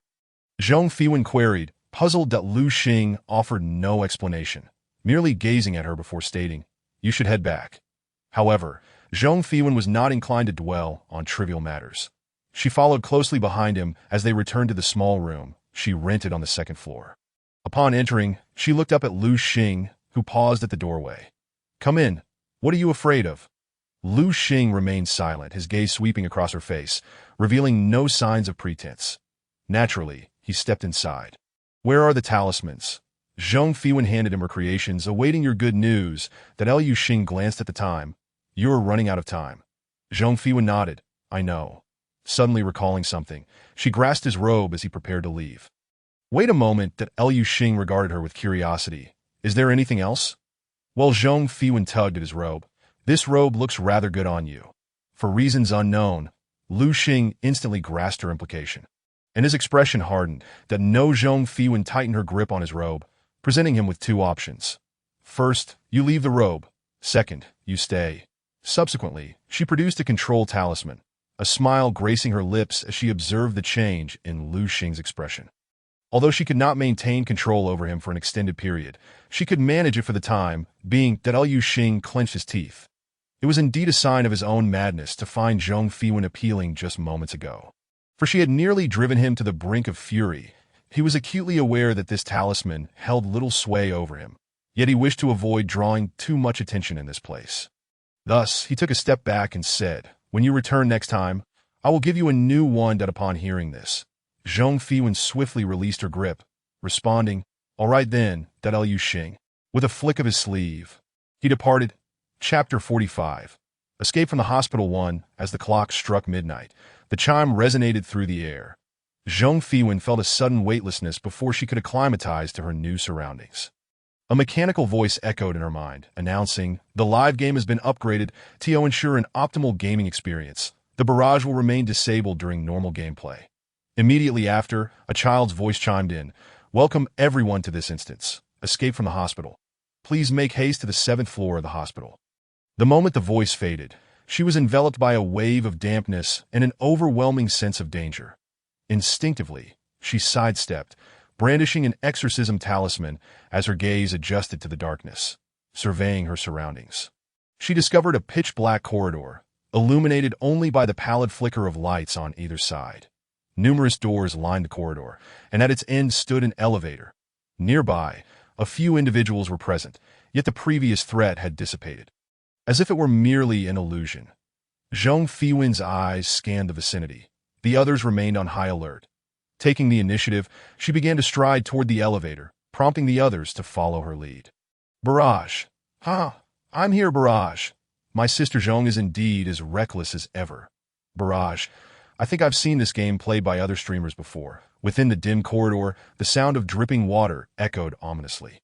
With the exorcism talisman firmly in hand, Zhang Fiwen strode confidently ahead, followed closely by the others. At that moment, a girl spoke up, her voice trembling. "I think someone just touched my leg. Isn't that just your imagination?"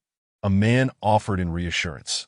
The girl had been at the back during their previous movement, thus eliminating any suspicion of another player harboring ill intentions. As Zhang Fiwen approached the first door, it opened automatically. She cast a glance inside but continued on her path, disinterested in anything that did not pertain to their mission. "But shouldn't we take a look?" One person hesitated, prompting the others to halt as well.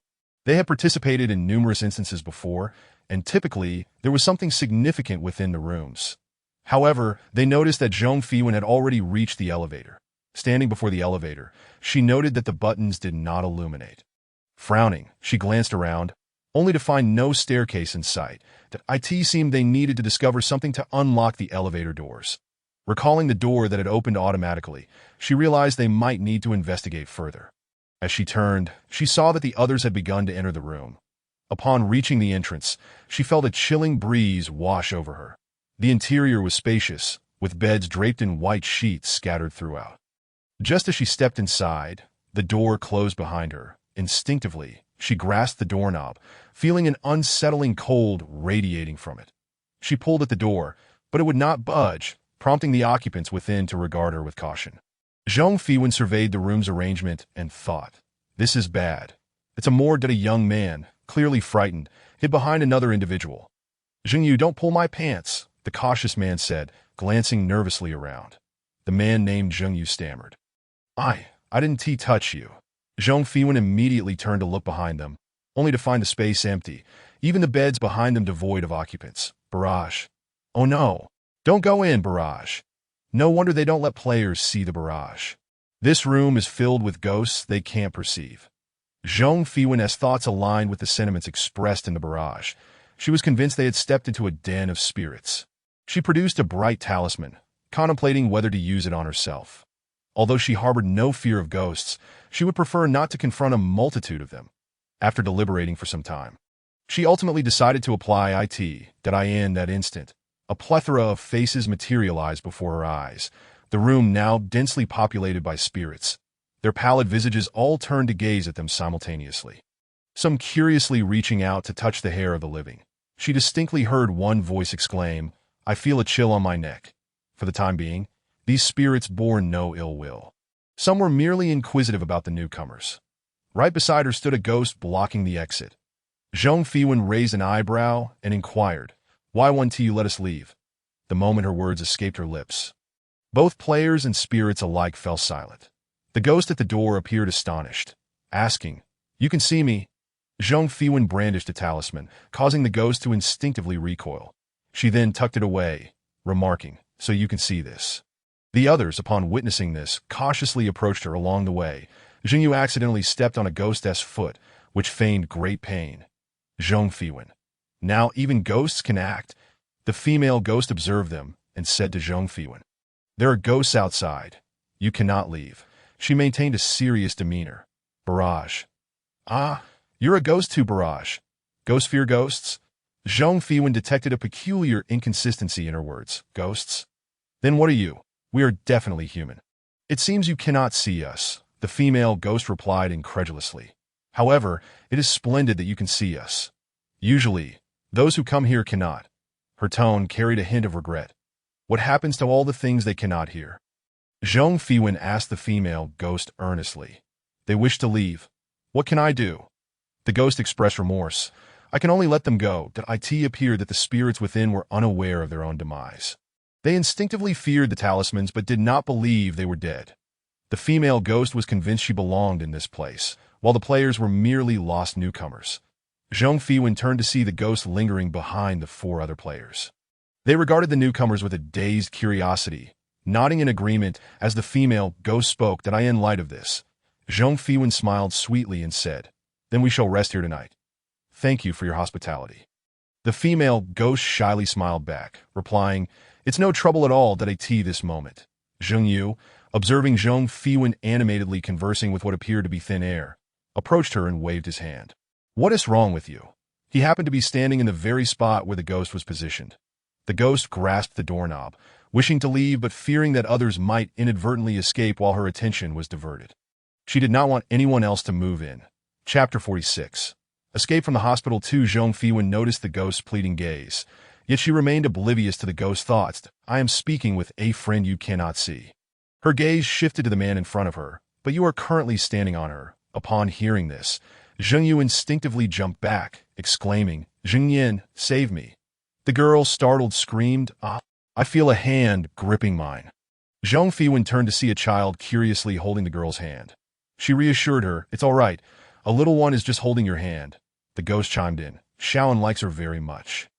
Zhong Fiwen considered relaying this message to the girl but was taken aback when the girl only grew more frightened. Barrage. This isn't comforting. Barrage.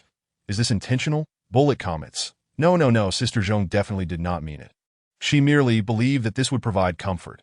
After all, Zhong Fiwen has been dealing with ghosts since childhood. She thinks that once she knows the ghosts pose no threat to her, as long as she takes the necessary precautions. They will not be disturbed by the ghostly aura emanating from the spirits. However, others are different. They will try to minimize their encounters with ghosts in the instance. After all, talismans are so precious. And when trading is an option, they would not choose to confront the ghosts. The correct way to complete the instance is indeed like this. Ghosts are subjected to certain constraints within the instance, and they have things they desire. At that point, they have no choice but to recruit players participating in the instance. Thus, a transaction will occur between the players and the ghosts within the instance. Players assist the ghosts in completing tasks, and in return, the ghosts provide the players with what they need or clues. Mutual benefit and win-win. Yet since Zhong Fiwen began participating in the instance, she naturally did not know it could be this way. At that moment, all the ghosts suddenly fell silent, and the air grew even colder. Zheng Yu rubbed his arms, wondering why he felt even colder, that he held back the rest of his words under Zhong Fiwen's gaze. Zhong Fiwen listened intently to the sounds outside, glancing down to see several wisps of black mist seeping in through the crack beneath the door. The female ghost, at this moment, could not care less about them. She and the other ghosts had scurried to the innermost part and huddled together, urging her to come quickly. Zhong Fiwen gazed at the encroaching black mist with a serious expression. She pondered who was more formidable, Xiao Hong or this ghost. Stealthily, she took a step back. The other players found it somewhat peculiar, yet they followed her lead. For at present, Zhong Fiwen appeared to be the most experienced among them. She crouched down, retrieving a talisman and tossing it through the door crack. Instantly, the black mist retreated. Zheng Yu looked on in astonishment, exclaiming, What is this? The boy beside him, Zheng Yan, spoke up. A talisman. Indeed, Zhong Fiwen replied, standing up and dusting off non-existent dirt from her hands, that it's a ghost-repelling talisman, and it's an enhanced version that I developed. Then, as if struck by a thought, she whispered, Would you like to buy some? They're quite affordable. Bullet comments. Ha ha ha ha, this streamer always comes to sell talismans in every game. Bullet comments. It feels like the instance is a side job, and selling talismans is the main business. Really? Zheng Yu looked at her with delight, surprised that her casual remark could actually lead to someone wanting to buy. That of course it's true. One hand for points, one hand for talismans. Zhong Fiwen nodded. I have all kinds of talismans. Zhengyu looked longingly at the talisman she produced. "Oh right, I forgot to introduce myself. The my name is Zhengyu," he said, pointing at the boy beside him. "This is my twin brother, Zheng Yin." Zhengyu was just about to express his intent to purchase talismans when Zheng Yin pulled him back. Zheng Yin then asked, "What is the success rate of the talismans you sell?" Success rate? The confusion in Zhong Fiwen's eyes was too apparent. Zheng Yin cleared his throat, placing a hand near his mouth. "I mean, what are the chances of successfully using a talisman?" This was something he had heard from other players during their previous instance. The two brothers had encountered many instances together, but most had been low-level ones where they rarely saw talismans in use. Only once had they witnessed a player using 1.0. "Is that what you mean?" Zhong Fiwen scratched her head. "IT should work for all of them. After all, I haven't encountered any that failed to activate thus far." Bullet comments, "Buy quickly. This streamer's talismans are worth every penny." Bullet comments, "You're just boasting, right?" "I don't believe it." Bullet comments, "Ha ha ha. Having seen it, I believe it now. I used to be a skeptic too." Zheng Yin still couldn't stop Zheng Yu, who proceeded to purchase a plethora of talismans. Zhong Fiwen watched as he tapped a few times in midair, knowing that the points must have been credited to him. She sighed, relieved that she had drawn more this time. "May I buy some?" The girl timidly spoke up. "My name is Mu Qing." Zhong Fiwen nodded sure. However, the girl lacked any point items that in that case. "I'm afraid I can't," Zhong Fiwen replied, putting away the talismans in her hands. The girl seemed about to say something else, but Zhong Fiwen bypassed her. Heading toward the back, "I have a few things to attend to." Zhong Fiwen approached the female ghost and asked, "Do you know when the elevator outside will open?" The ghost thought for a moment and nodded. "At 7 in the morning, and it only opens for half an hour each time."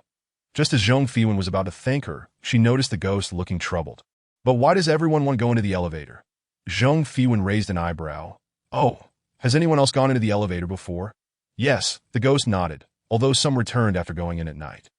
Zhong Fiwen was unaware of the ghost's thoughts. Her gaze swept across the ghosts wandering about, their expressions filled with curiosity and bewilderment.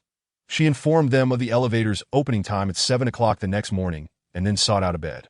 Asking the ghost standing nearby, "This bed doesn't have any people, right?" After receiving an affirmative answer, Zhong Fiwen climbed up with ease, adding, "Remember to wake me up at 7 tomorrow morning." Zheng Yu smiled at her. "No problem. Zheng Yin is always very punctual." Just as Zhong Fiwen intended to take out a ghost-repelling talisman, she reconsidered the presence of so many ghosts within the vicinity that if she accidentally made contact and inadvertently harmed them, it would not end well. She opted for a protective talisman instead, designed primarily to prevent disturbances from ghostly auras. This particular environment was indeed well suited for its use. Bullet comments, "Why can this streamer sleep so soundly?" Bullet comments, "Haha, the brothers haven't seen her previous streams, have they? Once you've seen them, you'll understand." Bullet comments, "Sleeping every night is her tradition." Bullet comments, "Just like selling talismans in every instance." Bullet comments, "Actually, it seems she has only experienced a few instances." Bullet comments, 3. Zheng Yin had not intended to sleep, always maintaining a high level of vigilance within the instance. However, as midnight approached, he unknowingly drifted off to sleep. Chapter 47. Escaping the hospital 3. When Zhong Fiwen awakened again, she found Zheng Yu and Zheng Yin sleeping soundly beside her. The girl named Mu Qing was nowhere to be seen. The room was as it had been, but the ghosts had vanished, likely due to the effect of the talisman. She glanced at the time and noticed it was already 7:15. "Hey, wake up." Zhong Fiwen got out of bed and roused the other two. Zheng Yin suddenly opened his eyes. "Did I fall asleep?" Zhong Fiwen nodded. "Yes, you did. And quite soundly, I must say." Bullet comments, "Good morning, everyone." "Huh. Why is one person missing?" Bullet comments, "She probably ran away." The three stepped outside. The dim lights in the hallway flickered, making it impossible to discern whether it was day or night. It was all due to the absence of windows. Zheng Yin looked around and complained, "If it weren't for this, we wouldn't have slept so deeply." However, it was fortunate that they still had time. Zhong Fiwen scanned the surroundings and noticed that the ghostly presence from last night had dissipated. She held a ghost-repelling talisman tightly in her hand. The trio arrived at the elevator door, only to discover that the button beside the elevator had lit up. That Mu Qing wouldn't have gone up by herself. Would she? Zheng Yin looked on in disbelief, seemingly unable to accept that such a timid-looking girl would dare venture alone. Zhong Fiwen leaned against the elevator doors, glancing at the time. The elevator only opens for half an hour each day. And we have 10 minutes left. Based on the norm, they had been here for 7 days, and reaching the 7th floor would require only 6 elevator trips. Zheng Yan pondered, oh right, in that case. We shouldn't be too anxious. Zheng Yu breathed a sigh of relief. Zhong Fiwen glanced at them. But how can you ensure that you can enter the elevator every morning at 7? No sooner had she spoken than a loud crash resounded from above the elevator. The three of them looked at each other seriously. Zhong Fiwen, contemplating, took out an explosion talisman. She planned to throw it directly inside as soon as the elevator doors opened. She positioned herself to one side of the elevator, while the other two stood on the opposite side. All of them braced for what was to come as the elevator button's light flickered out. Ding, the elevator opened. The overwhelming stench that wafted out confirmed Zhong Fiwen's decision was the right one, that I in the astonished gazes of Zheng Yan and Zheng Yu. She reached out and tossed the explosion talisman inside. Then pressed the button to close the doors that a resounding boom echoed from within the elevator, causing the entire structure to tremble before coming to a halt. Zheng Yan and Zheng Yu exchanged incredulous glances. Wow, this talisman is so powerful. He gazed at the talisman he had procured from Zhong Fiwen, feeling assured that he had found the right person this time. When the elevator doors opened once more, a thick cloud of smoke billowed out, catching Zhong Fiwen off guard and enveloping her face, causing her to cough repeatedly. She waved her hands in the air to disperse the smoke. The barrage of comments read, "This sister is truly reckless." Directly blowing up the elevator. Aren't you afraid the elevator will break? Surely, the items in the dungeon shouldn't be so easily damaged. Just as this last comment floated by, the elevator button suddenly extinguished. Zhong Fiwen stared incredulously at the elevator. She pressed the button, but was it broken? Zheng Yu looked at the elevator in disbelief, wondering how it could break so easily. The comments continued. Haha, did they just get slapped in the face? Oh no, how will they get upstairs if the elevator is broken? Zhong Fiwen observed the vacant elevator, but her earlier instinct could not be wrong. She had felt a powerful force at the moment the elevator doors had opened. However, there was no time to dwell on that. The question was, were there stairs here? Zheng Yan shook his head, stating, I didn't notice any stairs when we just came out. Zhong Fiwen turned back in that case. Let's ask the people here. She used a bright talisman on herself and returned to the room from the previous night. The ghosts were wandering about in the room, and upon seeing them, they curiously inquired, You're back, but we have no accommodation left here. Perhaps you should check next door. Zhong Fiwen scanned the vacant beds behind them. Surprised, aren't all these beds empty? The female ghost exclaimed in surprise. Cautiously reaching out to touch Zhong Fiwen. You all are just like last night. Zhong Fiwen, puzzled, asked, What do you mean? The female ghost innocently replied, Some of you leave and then return the following night. The words of the ghost made Zhong Fiwen furrow her brow. The comments read, This is a bit scary. Does this female ghost mean that those who leave haven't truly departed and will come back? No, she probably means that those who left might have died unexpectedly and returned to this place. The discussion in the comments led Zhong Fiwen to contemplate this matter that this place was essentially a morgue. As soon as she voiced this thought, the female ghost nodded. How did you know the name of our room? I don't recall telling you. Zheng Yu, fearful of ghosts, had refrained from using a bright talisman. Thus he could not hear their conversation. His brother, Zheng Yan, had been watching the exchange between Zhong Fiwen and the female ghost. Upon hearing this, he turned serious and glanced at the drifting ghosts around them, most of whom wore white hospital gowns. Logically, why would the players be dressed in hospital attire? Suppressing his inner doubts, he focused on Zhong Fiwen as she got straight to the point. Do you know if there are stairs leading upstairs? The female ghost hesitated. Yes, but there is a very powerful ghost inside. Zhong Fiwen observed her demeanor and sensed genuine fear. Furthermore, it seemed she still believed herself to be human and feared venturing outside. Where? The female ghost's voice trailed off. I can't seem to remember that a look of anguish crossed her face as her hospital gown began to change color. The other ghosts panicked, exclaiming, Someone is about to undergo a transformation. Quickly, drive her out. The ghost cautiously attempted to approach the female ghost. Seeing her state, Zhong Fiwen advised, If you can't remember, then don't dwell on it. The comments read, What is happening? I don't recall this being part of the dungeon before. It is possible that previous players didn't trigger this.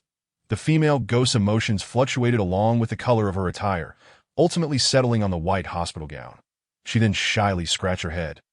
I am sorry. We become disturbed if we stay here too long, and eventually we take on their appearance. Zhong Fiwen observed the ghosts in the room. They seemed to operate under their own set of logic. She exchanged a glance with Zheng Yin and said, "Then, we shall take our leave." Chapter 48. Escape from the hospital. Zheng Yu looked dejected. Zhong Fiwen grasped an explosion talisman, finally knowing for certain that there were indeed stairs. She approached the second door and glanced at them.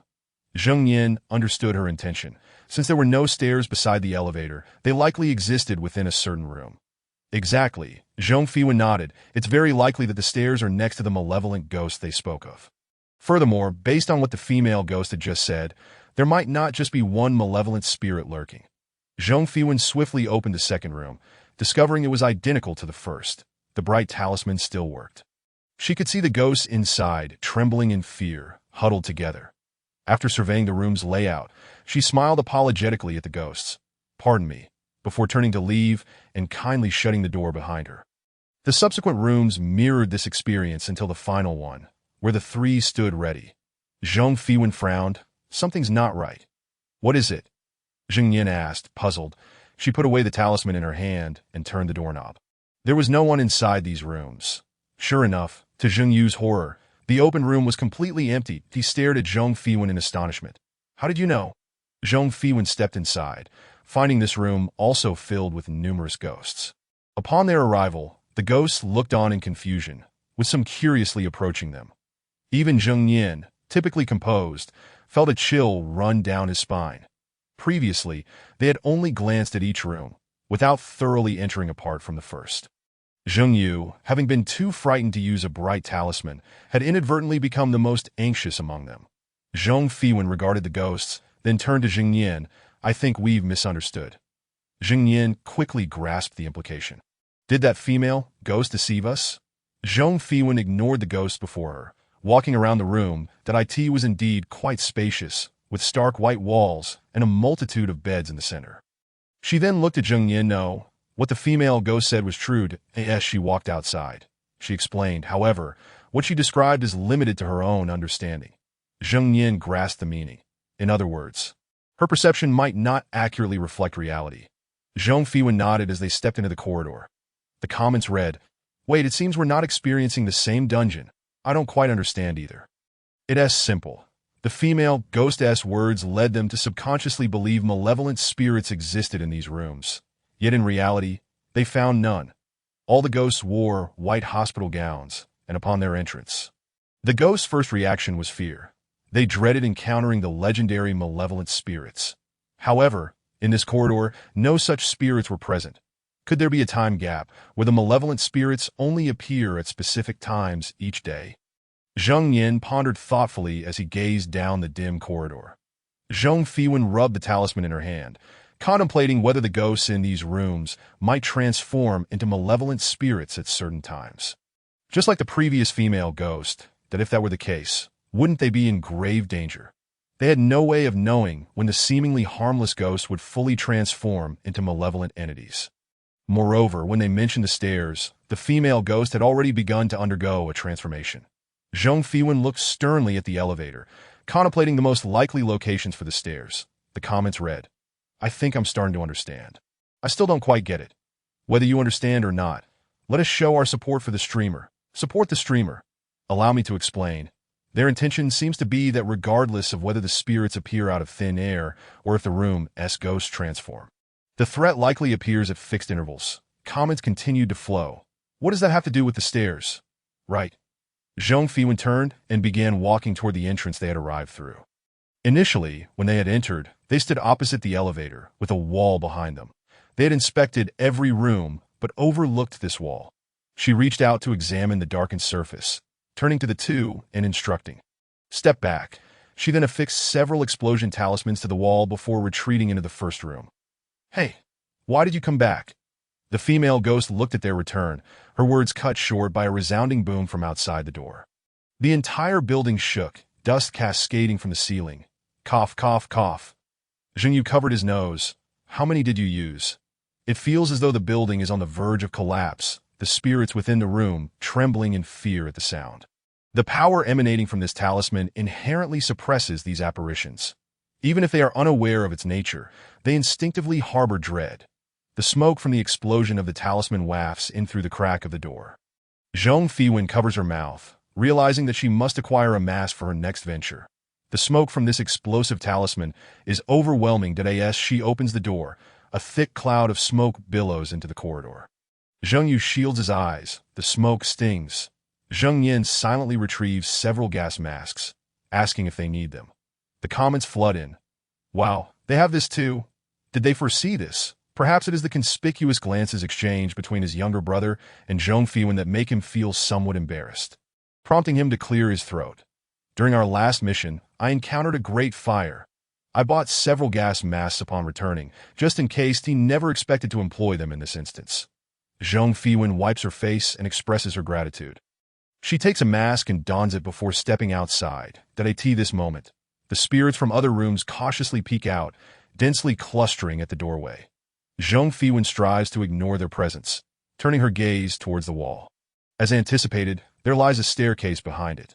Suddenly, a chill runs down her spine as she turns to the spirits. This is bad. We must leave.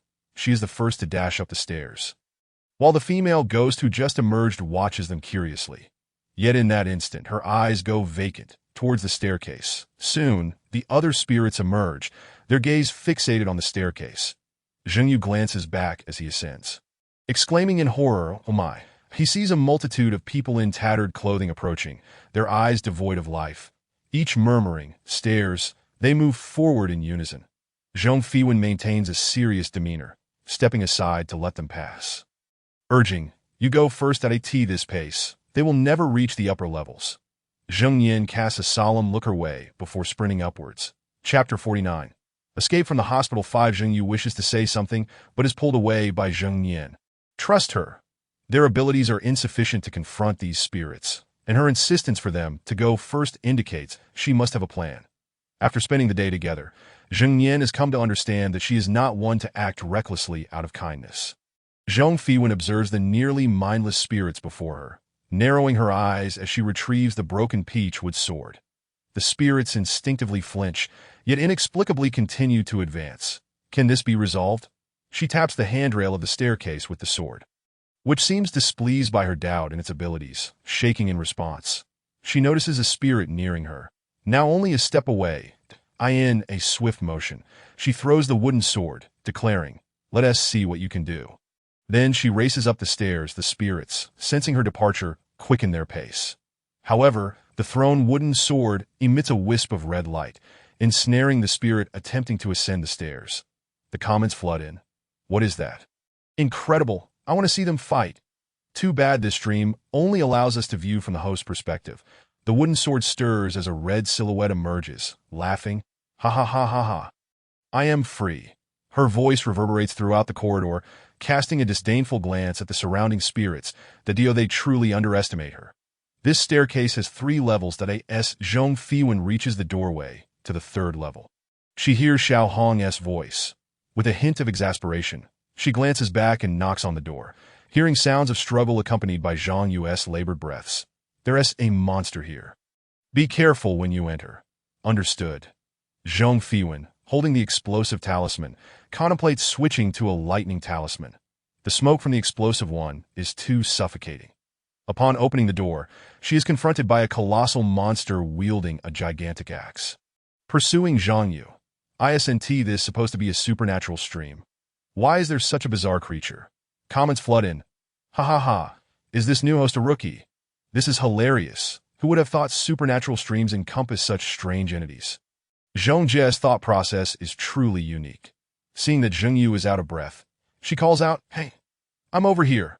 The monster glances at her, but does not rush towards her. As if calculating its next move, realizing she possesses some intelligence, she uses a wind talisman, propelling herself forward. This ghost is more agile than anticipated. Zheng Yu quickly retreats, pulling out a wind talisman. Zhong Fiwen has no intention of confronting it directly. Instead, she tosses a talisman in its direction, saying, "Here, take this." She grips Zheng Yu's arm, pulling him in another direction. "Where is your brother?" Zheng Yu, panting heavily, replies, "He went to find the staircase." Thunder rumbles ominously behind them. Zhong Fiwen produces a protective talisman, capable of providing temporary shelter within a certain range. Almost immediately, the monster's furious roar reverberates behind her. Zhengyu turns to see flashes of lightning descending from above. Zhong Fiwen hastily opens a door, swiftly tossing an explosive talisman and a ghost-repelling talisman inside before placing Zhengyu at the threshold. Once the smoke clears, it should pose no significant threat. You can hide inside. She turns and retrieves another lightning talisman, racing towards the monster. Recognizing the creature's formidable physique, she realizes a single lightning talisman won't suffice. Where is Xiaohong? Taking so long. She swiftly hurls a stack of talismans before darting away, maximizing the wind talisman's effect. Meanwhile, Zheng Yin, who has been searching for the staircase, opens a door only to see a disheveled woman rushing towards him. The axe-wielding monster trailing closely behind, that he swiftly sidesteps to let her in, their movements almost synchronized that he witnesses the monster being struck by multiple bolts of lightning, exploding in a cacophony. At that moment, the entire building seems to tremble from the force of the blast. Upon entering the room, Zhong Fiwen notices the low window. The structure appears to be collapsing. She pauses, approaching the window. Do you have Zheng Yu's contact information? He asks next door. Zheng Yin nods. I already contacted him. Without hesitation, Zhong Fiwen jumps out the window, closely followed by Zheng Yin, while Zheng Yu leaps out almost simultaneously. As they emerge, the entire building begins to crumble behind them. Unbeknownst to Zhong Fiwen, after this mission, every participant will come prepared with a cache of talismans, especially the lightning talismans, which will become essential for all future missions. They stand on the lawn, watching as the towering structure disintegrates. Zhong Fiwen quickly activates a protective talisman, fearful of being inadvertently harmed. Did we complete our mission? Zheng Yu questions, bewildered. Originally, they sought to escape the hospital, yet now the entire building has vanished. The only discrepancy is that they seem unable to reach the 7th floor. As she ascended the stairs, the comments had mysteriously ceased. All viewers focused intently on her adept handling of the talismans. Suddenly, the screen flooded with comments. This sister is incredible. Did anyone capture that moment? I don't even know what to say. It was so cool. Using talismans to clear a level. How extravagant. For those wondering, she is indeed a talisman master. It was evident that she handled each talisman skillfully, knowing precisely when to deploy each one. I declare, after Mr. Liu, she is my new idol. At that moment, a stone in the ruins begins to shift. Zheng Yin and Zheng Yu watch intently. Zhong Fiwen raises an eyebrow. Oh, are we finally done? Suddenly, a wooden sword soars from the rubble, zipping toward her. Zhong Fiwen catches it. I thought you had been destroyed by them. The wooden sword remains still in her grasp, surprisingly obedient, devoid of any defiance. Zhong Fiwen chuckles. You really came close to being vanquished, didn't you? The wooden sword feigned death, refusing to utter a word. Initially, she believed the adversaries were mere trifles. Once she dealt with them, she intended to flee. However, unexpectedly, a malevolent spirit manifested midway, emerging from an unknown location, despite her prior failure to sense a presence stronger than her own. Xiaohong found herself in an unusual state of melancholy. Had it not been for the sudden collapse of the building, she would not have found the opportunity to conceal herself within the wooden sword and escape. Chapter 50. Escape from the Hospital 6. What now?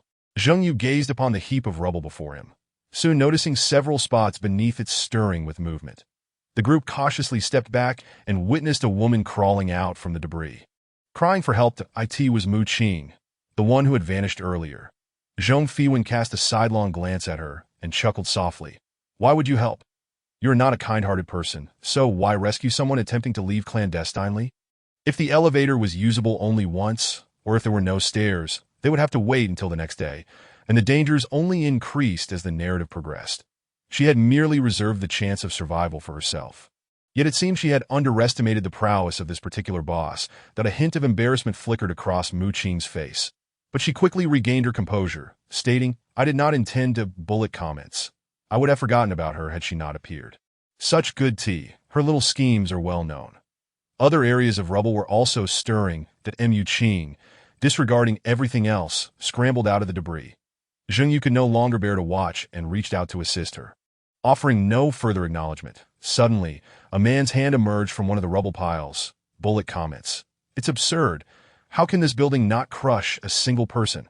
How could it possibly be human? All right, even spirits cannot be crushed. Zhong Fiwen observed his movements and proceeded in that direction. Zheng Yu attempted to restrain her, but was held back by Zheng Nian, who signaled for him to refrain from acting rashly. Zheng Nian, being more composed, had considerable trust in Zhong Fiwen. Though her actions seemed chaotic, she operated according to her own principles that he then lowered his head to tend to his younger brother's wound. Remarking, "Your arm is beyond salvage." Zheng Yu sighed, "As long as we are alive." The man, upon seeing her, smiled, "Quick, pull me up." Zhong Fiwen, clutching a talisman meant for exorcism, slapped it onto his forehead with a resounding smack, momentarily stunning the man who was attempting to climb. The force was so great that it nearly pushed him back into the hole. Noticing the talisman's lack of reaction, Zhong Fiwen cautiously inquired, "What is your identity? Surely, you cannot be the host." "I am the principal," the man replied, smiling at her. "You ought to pull me out." Zhong Fiwen felt a moment of disorientation, staring at the man before her thoughts hazily suggesting that she should indeed assist him. She should heed his words, but what?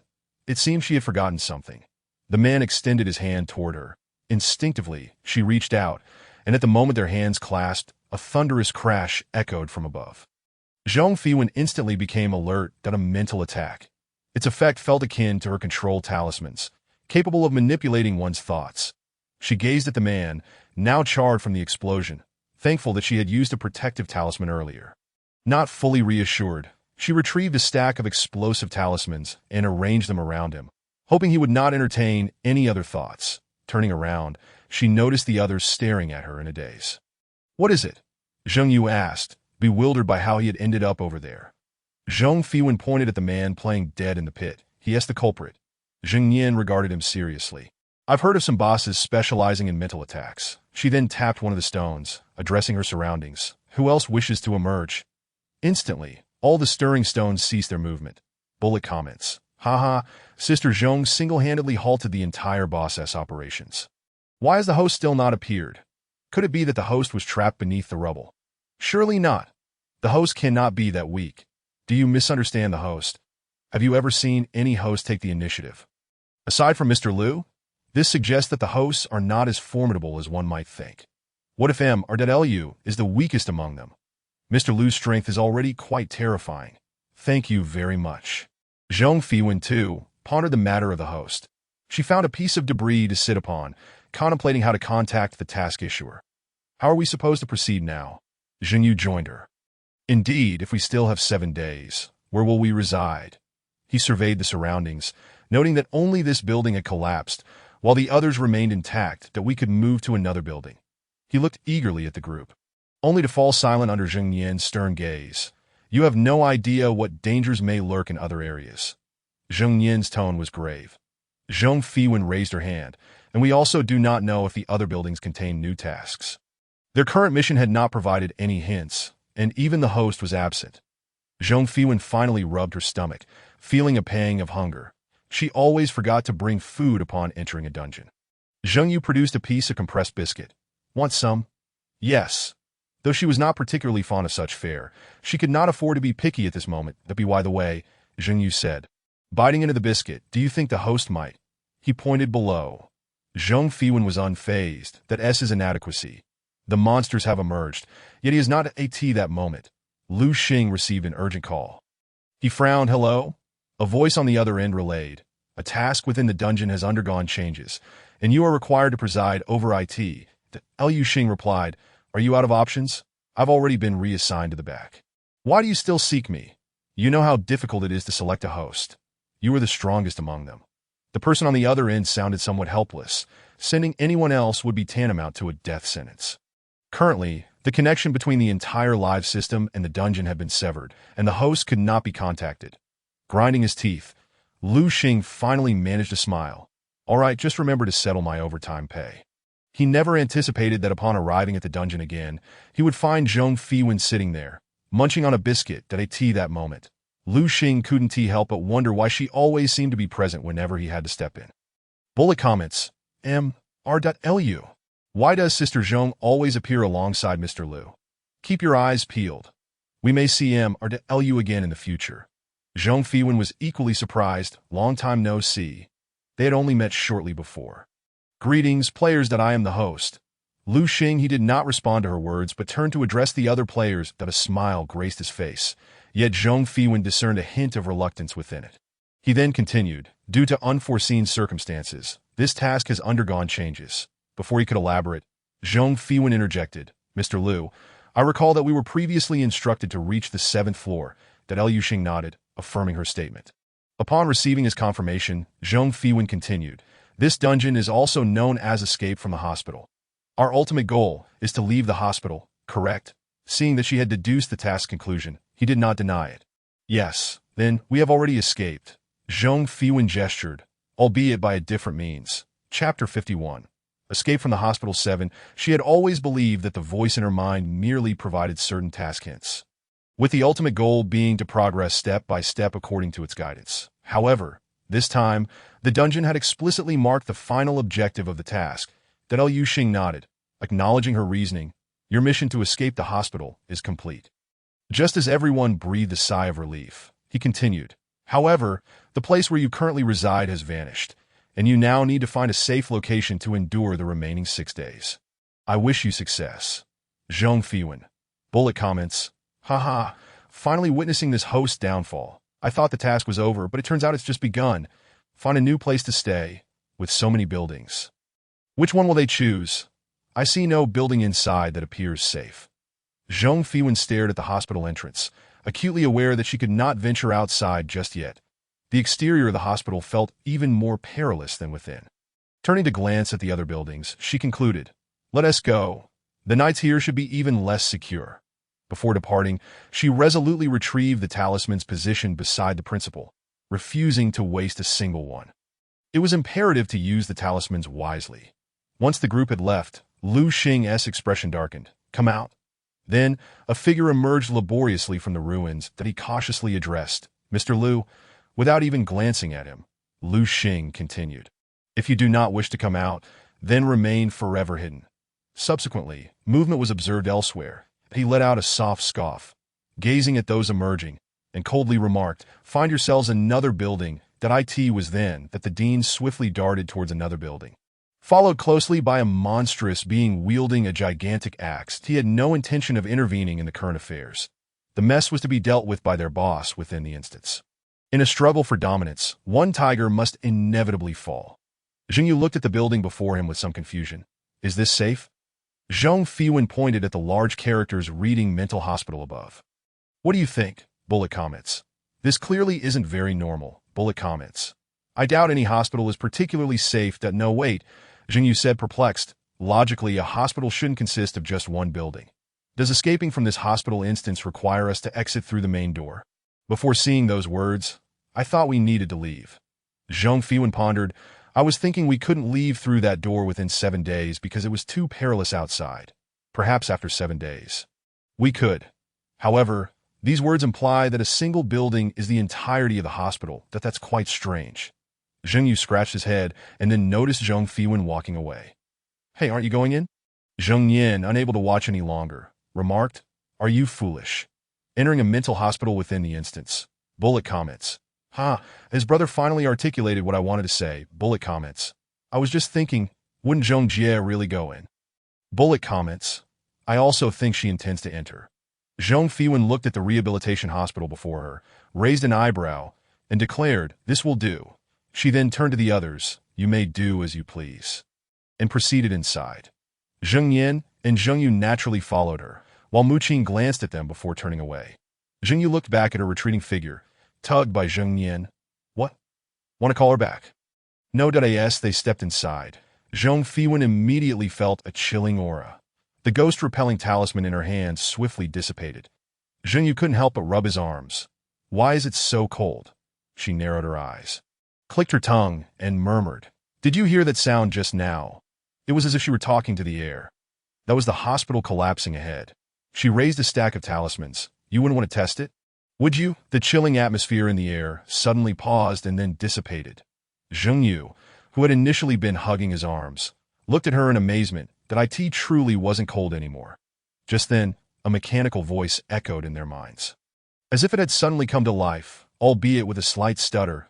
Congratulations. The instant's escape from hospital is completed, followed by a crackling sound of electricity in their minds. Zhong Fiwen frowned, feeling slightly irritated. However, the electric sound soon faded, replaced by a gentle female voice. Welcome to the new Instance Rehabilitation Hospital. This instance is a joint instance. Please strive to reunite with your teammates. Then, Zhengyu observed as their clothing began to transform, gradually changing into blue and white striped patient uniforms that at this moment, Zhong Fiwen distinctly sensed something binding them within the air. She turned to glance at the entrance, finding the door still ajar, but felt an inexplicable sense of being unable to leave. She attempted to retrieve her talismans, only to discover she had lost contact with the panel. Turning to Zheng Yin and the others, she noted their solemn expressions, realizing they too had discerned the situation. If that were the case, other players must be experiencing the same. Zhong Fiwen took a step forward, noticing a prominent staircase at the center.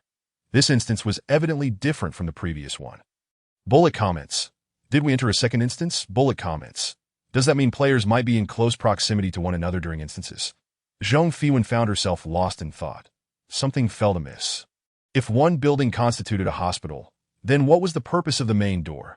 I'm pondering the same thing, Zheng Yin remarked, turning to the girl before him, surprised that someone finally shared his line of thought. Zhong Fiwen raised her eyebrows in astonishment. Have you figured something out? Bullet comments. Haha, it's rare to find someone whose thoughts align with Zhong Jie. Bullet comments. I believe I've recognized those twins. Bullet comments. After all this time, you finally recognized them? Zheng Yin shook his head, feeling that something still wasn't quite right. But as they reached the second floor and stepped onto the staircase, they were met with an unsettling sight. The second floor was filled with patients, who stood in a line facing the stairs. Upon their arrival, they suddenly burst into applause. Zhong Fiwen remarked, "Oh, what a warm welcome. Greetings. I am your rehabilitation physician, Dr. Zita." At that moment, a woman clad in a white coat emerged, a yellow name tag hanging from her attire, inscribed in crooked black ink with the words "Drdzi." Zhong Fiwen smiled at her. "Hello, Dr. Zita." Dr. Z ignored her and turned her attention back to the patients, stating, "The welcoming ceremony for new admissions has concluded, and as it is getting late, everyone must adhere to the rules and retire for the night." That at once, a line of individuals systematically entered their respective rooms. Chapter 52. Escape from Hospital 8. This place is rather difficult to navigate. Zheng Yu whispered to Zhong Fun, "Be quiet. No talking." The nurse guiding them to the ward suddenly turned and glared at them. Zhong Fiwen made an okay gesture. The nurse shot her a disapproving look, feeling a bit wronged. She thought, isn't a hand gesture permissible? The accommodations were segregated by gender, and the nurse placed her in a room before leading Zheng Yin and the others away. Zhong Fiwen surveyed her surroundings. Discovering it was a 4-person room, .1 bed was unoccupied, while the remaining 3 were occupied by people. Whether they were truly people was still unclear to her, as her senses had been dulled or suppressed, making it impossible to distinguish between a ghost and a human even when standing before her.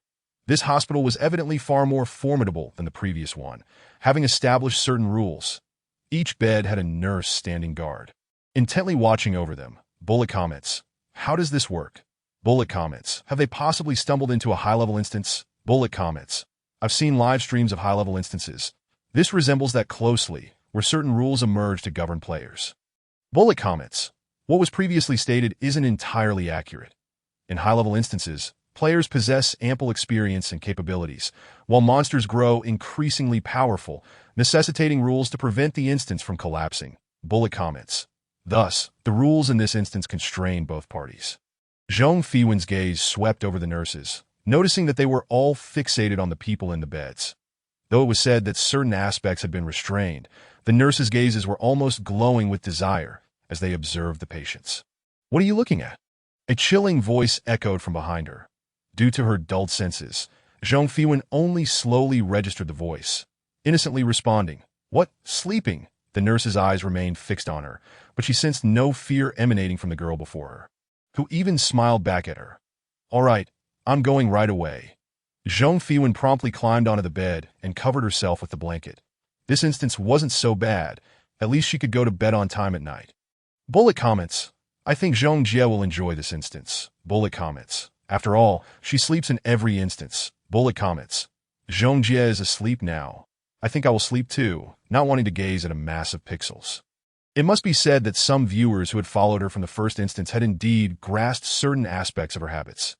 Zhong Fiwen felt uneasy without any talismans in her possession. She patted the pocket of her patient uniform, finding nothing.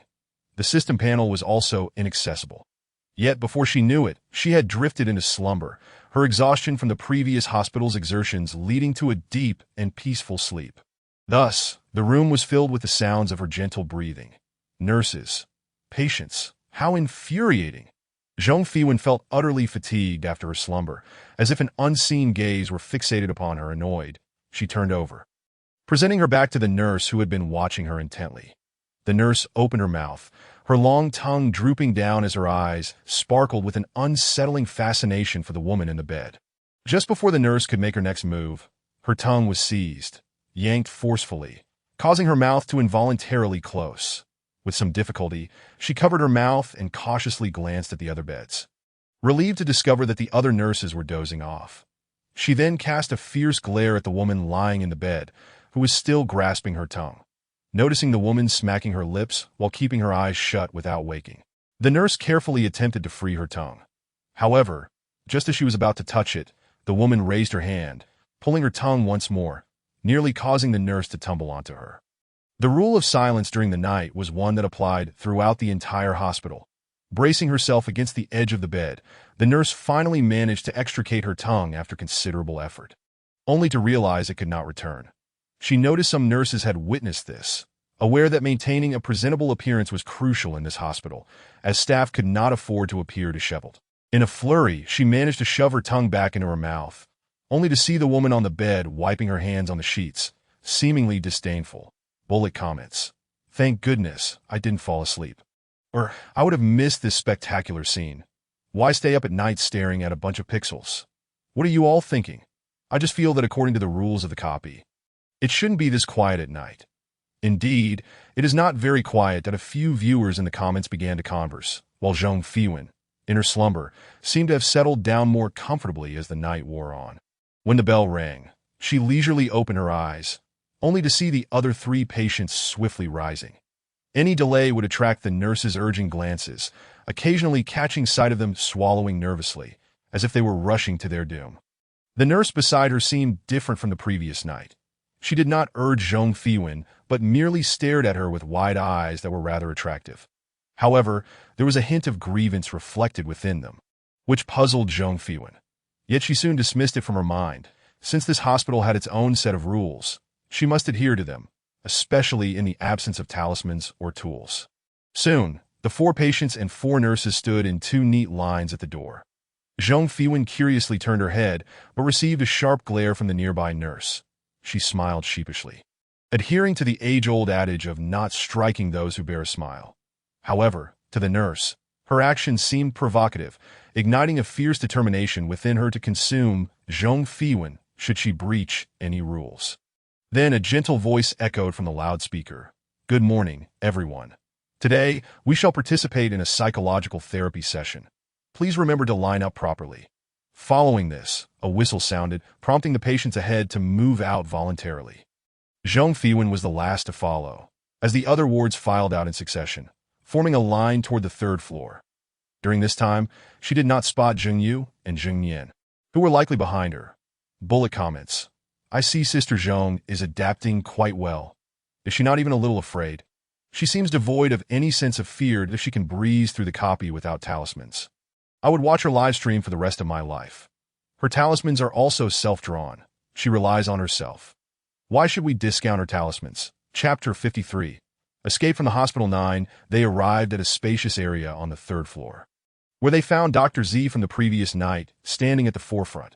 Upon their arrival, she smiled warmly and welcomed them to the psychological chatter room that as Zhong Fiwen entered. Dr. Z's gaze shifted towards her. Out of goodwill, she smiled back, only to have the doctor's expression turn icy, instructing everyone to take their seats in order. Zhong Fiwen pouted slightly before taking her place in front of the chair. With the nurse beside her, she wondered if this nurse ever slept. Dr. Z then donned a smile again, one that seemed to harbor ulterior motives. Now, I will pose the first question. What is your greatest fear? Her haunting gaze swept across the room, finally resting on Zhang Fiwen.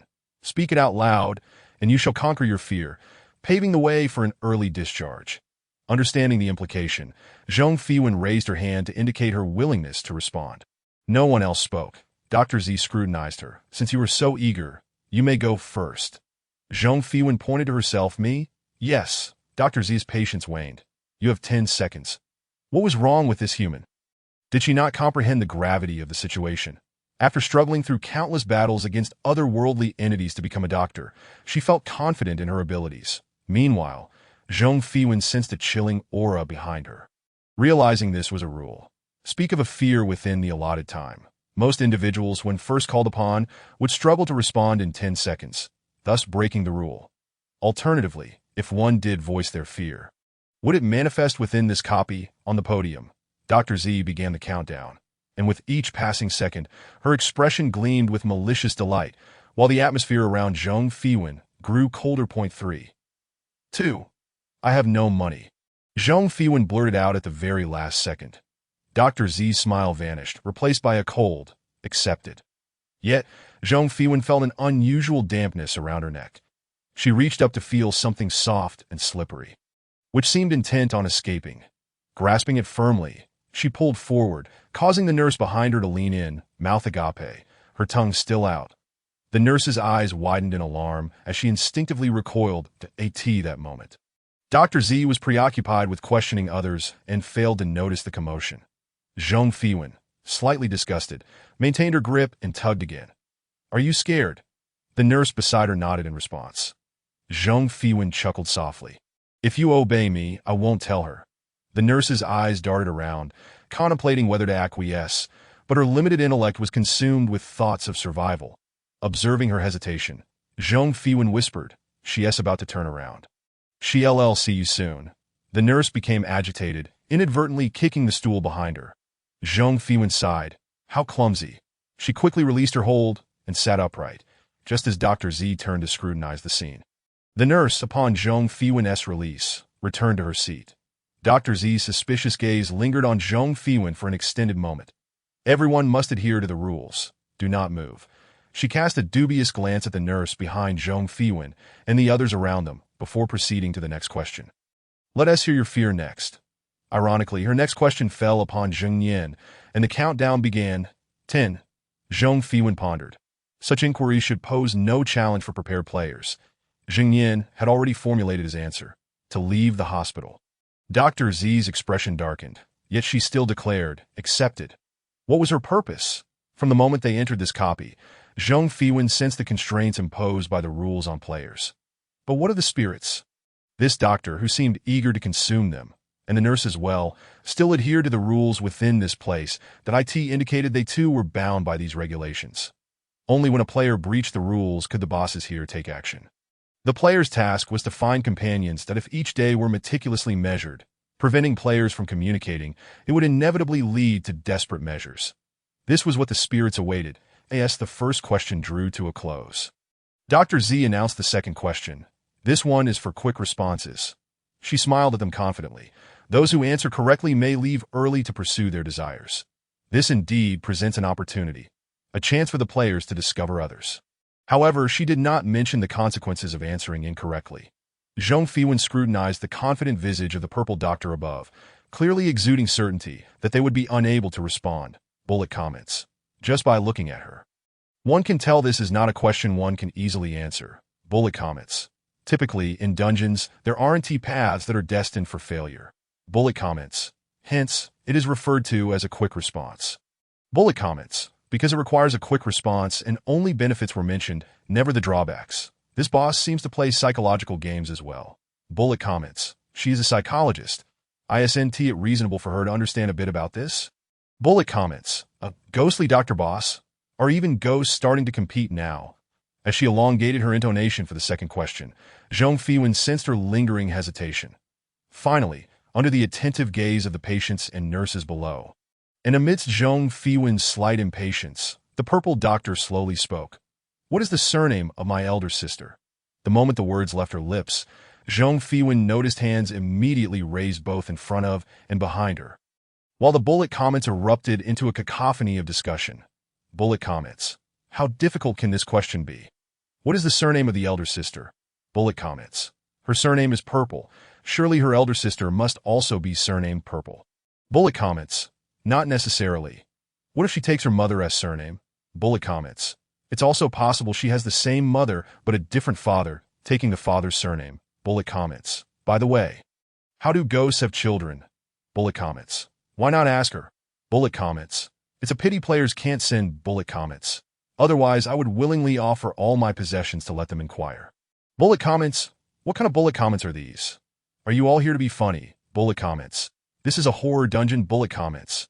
Haha, apologies. We are just following the new players and are quite familiar with each other. Bullet comments. Sorry, it's just hard to resist. The purple doctor smiled at the multitude of raised hands surrounding her. However, upon shifting her gaze to Zhong Fiwen, she found her still seated, their eyes met. Zhong Fiwen merely smiled back with a few teeth showing. Thus, the purple doctor's mischievous intent could no longer be contained. She gleefully pointed at the unraised hand of Zhong Fiwen, stating, since there are so many hands raised, I cannot keep track. Why don't you assist them in answering? Chapter 54. Escape from the hospital. Zhong Fiwen regarded her with an expression reflecting a sense of schadenfreude, and laughter erupted from behind her. The nurse could hardly contain herself, as the patient before them was now deceased, thus posing no threat. Zhong Fiwen narrowed her eyes and smiled. Purple doctor, do you believe I would guess that your elder sister's surname is either Purple or Huang?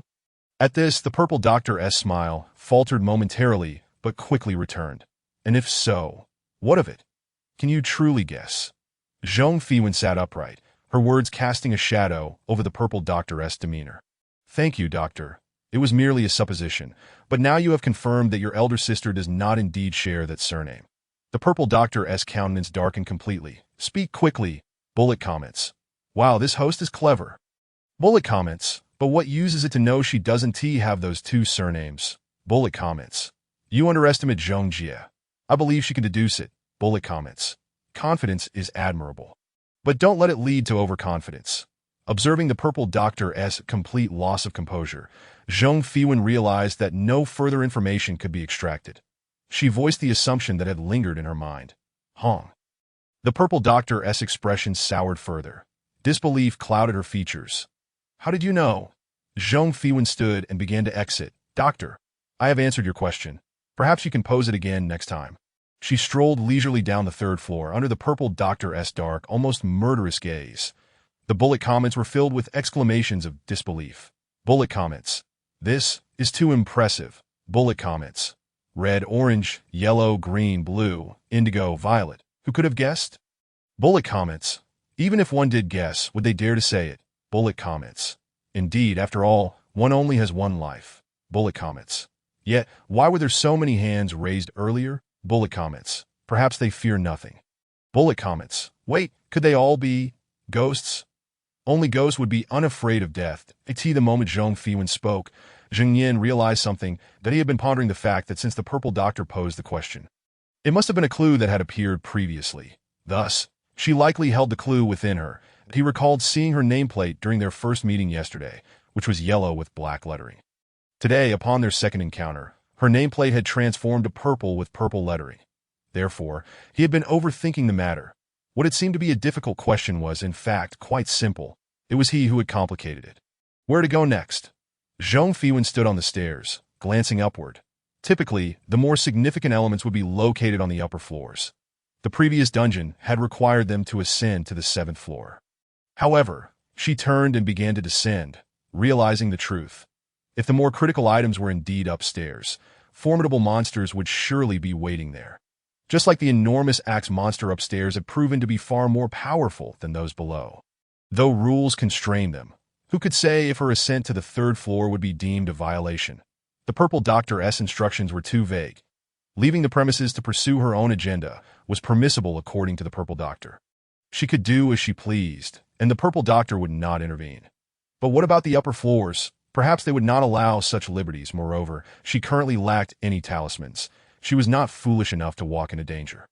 However, she was adept at playing word games. A ghost with quite a few tricks up its sleeve. Downstairs, she knew was under the purple doctor's jurisdiction. Upon descending, she found the second floor entirely deserted. Bullet comments. Everyone from the second floor has fled to the third. Bullet comments. Didn't anyone stay behind to keep watch? Aren't they afraid of being robbed? Bullet comments. Do you think this is a game? Would they steal? Bullet comments. Following Zhong Jie was indeed the right choice. Zhong Fiwen approached the reception desk facing the staircase and began her deliberation. Each room must contain the names of the patients. She would first check for any names that might immediately indicate a player. She casually pulled a stool over and sat down to peruse the records. Bullet comments. Their names are quite amusing. Bullet comments. Long tongue. Is she the nurse beside Zhong Jie? Bullet comments. That name suits her quite well. Yet as Zhong Fiwen continued her search, impatience began to gnaw at her. Her eyes felt strained. And as she flipped through the pages, she had yet to encounter many normal names. Rubbing her temples, she decided to close the book. Bullet comments. Don't close it. I haven't seen enough yet. Bullet comments. Who is that with the enormous nostrils? I have never seen a ghost with such large nostrils. Bullet comments. And what about that one with no eyes? Zhong Fiwen then swiftly tucked the book into her coat. She could take it back and examine it at her leisure. That it was time to explore those peculiar locales, such as the purple doctoress office. After some contemplation, she made her way towards the corridor opposite their rooms. Intent on beginning her investigation, to her dismay, she discovered it was locked. Bullet comments. Zhong Jie's luck is quite extraordinary. She found the first room right away. Bullet comments. How can you tell? Bullet comments. She witnessed the situation of the patients and nurses in the morning. Who had the time to lock doors? Bullet comments. Those who had time to lock doors would certainly be the doctors. This ordinary lock would not deter her. Zhong Fiwen effortlessly removed the doorknob and stepped inside. Bullet comments. I wonder what she is incapable of doing. Bullet comments. She is quite skilled at picking locks. Inside the room, the decor matched her name quite fittingly.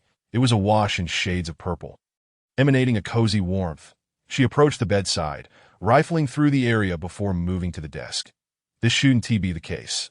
Zhong Fiwen mused aloud, unable to believe that this room held nothing of interest.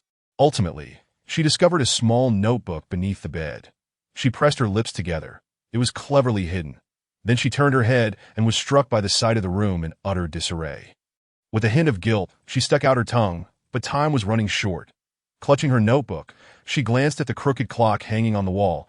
It had been misaligned when she accidentally bumped into it while searching for something.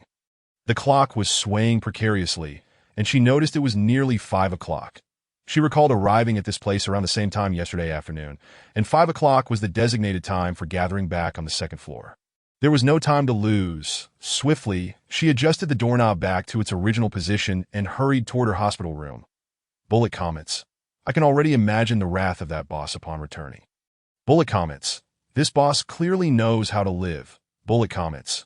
What do you mean by boss? They have a name. Bullet comments. By the way, I'm quite curious to see the boss's reaction upon witnessing this scene. Bullet comments. Me too. Bullet comments. I also wish to see a showdown between Sister Zhong and the boss. Bullet comments. Hands up. The audience, who had been following Zhong Fiwen's livestream, appeared completely unconcerned. After all, whenever they genuinely worried, she always managed to make them laugh. Gradually, they began to engage in lighthearted banter about such incidents in the comments that this day, Zhong Fiwen had never opened the comment section. Although she was aware of its existence, she had never seen what they were saying. Naturally, she was oblivious to this group of viewers. Had she known, she would have feigned fragility, even if just for show. Chapter 55. Escape from the hospital. 11. Zhong Fiwen languidly reclined on the hospital bed, flipping through the small notebook in Dr. Z's room, which contained the names and room numbers of each player. It even contained remarks about them, such as Ling Wuling, room 50, looks quite delectable. Bullet comments. Does this mean she has cleared the level? Bullet comments. Such comprehensive information. Bullet comments. But she should find a way to share this with others. In the comments, there was a discussion about whether Zhong Fiwen would share the information with others. At this moment, she noticed that a portion of the names in the notebook had been crossed out, while others were adorned with flowers. Given her nature, those with flowers were undoubtedly the ones who had brought her joy. The notebook contained players, and those who made her happy were significant to her. Zhong Fiwen's expression turned serious. The crossed-out names seemed to belong to those who had already cleared the game, while the ones marked with flowers indicated those who had perished in the instance. Just then, others entered the room. She swiftly tucked the notebook beneath her pillow and observed as the other patients and nurses settled into their respective places. She smiled at the nurse approaching her. Long Xingtu? The nurse appeared momentarily stunned, disbelief evident in her eyes, clearly baffled as to how Zhong Fiwen knew her name. Bullet comments. It really is her name? Bullet comments. Ha, such a name. Zhong Fiwen gestured subtly, indicating she had something to say. Long Xingtu leaned in closer, whispering in her ear, "You must keep the promise you made to me." What had she promised? It then dawned on her, recalling the words exchanged on the third floor. Long Xingtu gazed at her with a smile playing on her lips. She wanted to refuse but, for reasons unknown, found the person before her more intimidating than anyone she had encountered in this place. As everyone finished their meals and retired for the night, as per the rules, a shadow slipped out of the ward and darted away to IN room 50. Long Xingtu watched as nurses and patients were bound together. She questioned the nature of her existence. Why had she agreed to restrain everyone else in the ward to aid her escape? Those three nurses, with cloths stuffed in their mouths, glared at her with fierce intensity. Yet Long Xingtu felt an inexplicable sense of satisfaction. After all, they frequently bullied her. With this thought, she kicked one of them nonchalantly, causing the nurse's eyes to widen in shock. Zhong Fiwen intended to seek out Zheng Yin and the others. Clad in the attire she had stripped from one of the nurses, she walked expressionlessly past the ward's entrance. She had already noted from Dr. Z's notebook that Zheng Yin was in room 77 and Zheng Yu was in room 83. Occasionally, she encountered the curious gazes of other nurses along the way, to which she responded with a cold stare, making it clear she was not to be trifled with. Upon reaching room 77, Zhong Fiwen pushed the door open to find all eyes within the room fixated upon her. She scanned the ward with an impassive expression before finally settling her gaze on one individual, resolutely striding in their direction. The closer she got, the brighter the nurse's eyes became. She found the nurse before her remarkably enticing, almost appetizing. However, as if recalling something, she merely swallowed her saliva. Zhong Fiwen realized her initial assumptions were correct. The nurses dared not act recklessly at night. Yet upon seeing her demeanor, the nurse seemed puzzled. Zhong Fiwen glanced at her, then pointed towards the door. The nurse, albeit bewildered, surprisingly complied and left. Zheng Yin, lying on the bed, was evidently taken aback upon seeing Zhong Fiwen. She quickly surveyed her surroundings and noticed the nurses appeared quite fatigued. Although ghosts were not supposed to require sleep, the nurses were clearly drained from incessantly watching over a patient. This was likely why the nurse Zhong Fiwen had sent away had bolted so swiftly. After all, if there were replacements, why not leave? Moreover, the nurses seemed somewhat dazed, trapped by the rules of the hospital. Zhong Fiwen retrieved the notebook she had tucked in her clothing and silently mouthed, "Memorize it." Tonight, she was preoccupied with delivering the list to the players and needed to act swiftly. Dr. Z had mentioned leaving early to pursue her desires. Yet no specific time had been stipulated that as long as she avoided detection by Dr. Z, she could buy herself as much time as possible. After all, if Dr. Z sensed a discrepancy in her words, her chances of re-emerging would diminish significantly. Zheng Yin clearly grasped her intention, rapidly flipping through the notebook to commit the names to memory. Bullet comments. Memorizing? Bullet comments. Honestly, what if someone struggles to memorize?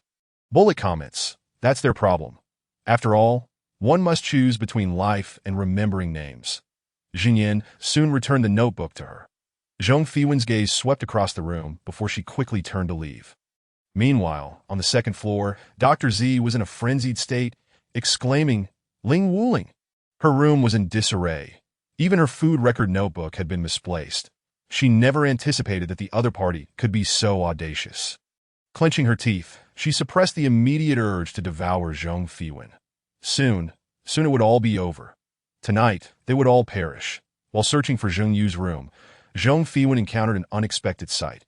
She saw a patient exiting a ward, their expression tightening upon spotting her. Zhong Fiwen raised an eyebrow. Another player. Although the moment she uttered the question, the player relaxed momentarily, the wariness in his eyes remained evident. "You too?" he whispered. Zhong Fiwen nodded. "Yes, that we have 4 days left, but so far, I've only located a third of the wards." The man, upon realizing Zhong Fiwen's intent, acknowledged that she was also out searching for players. Although he was unsure of her method, he admired her determination, She glanced back, pondering, what is your name? Now that she had a list of names, if they matched, this individual would indeed be a player.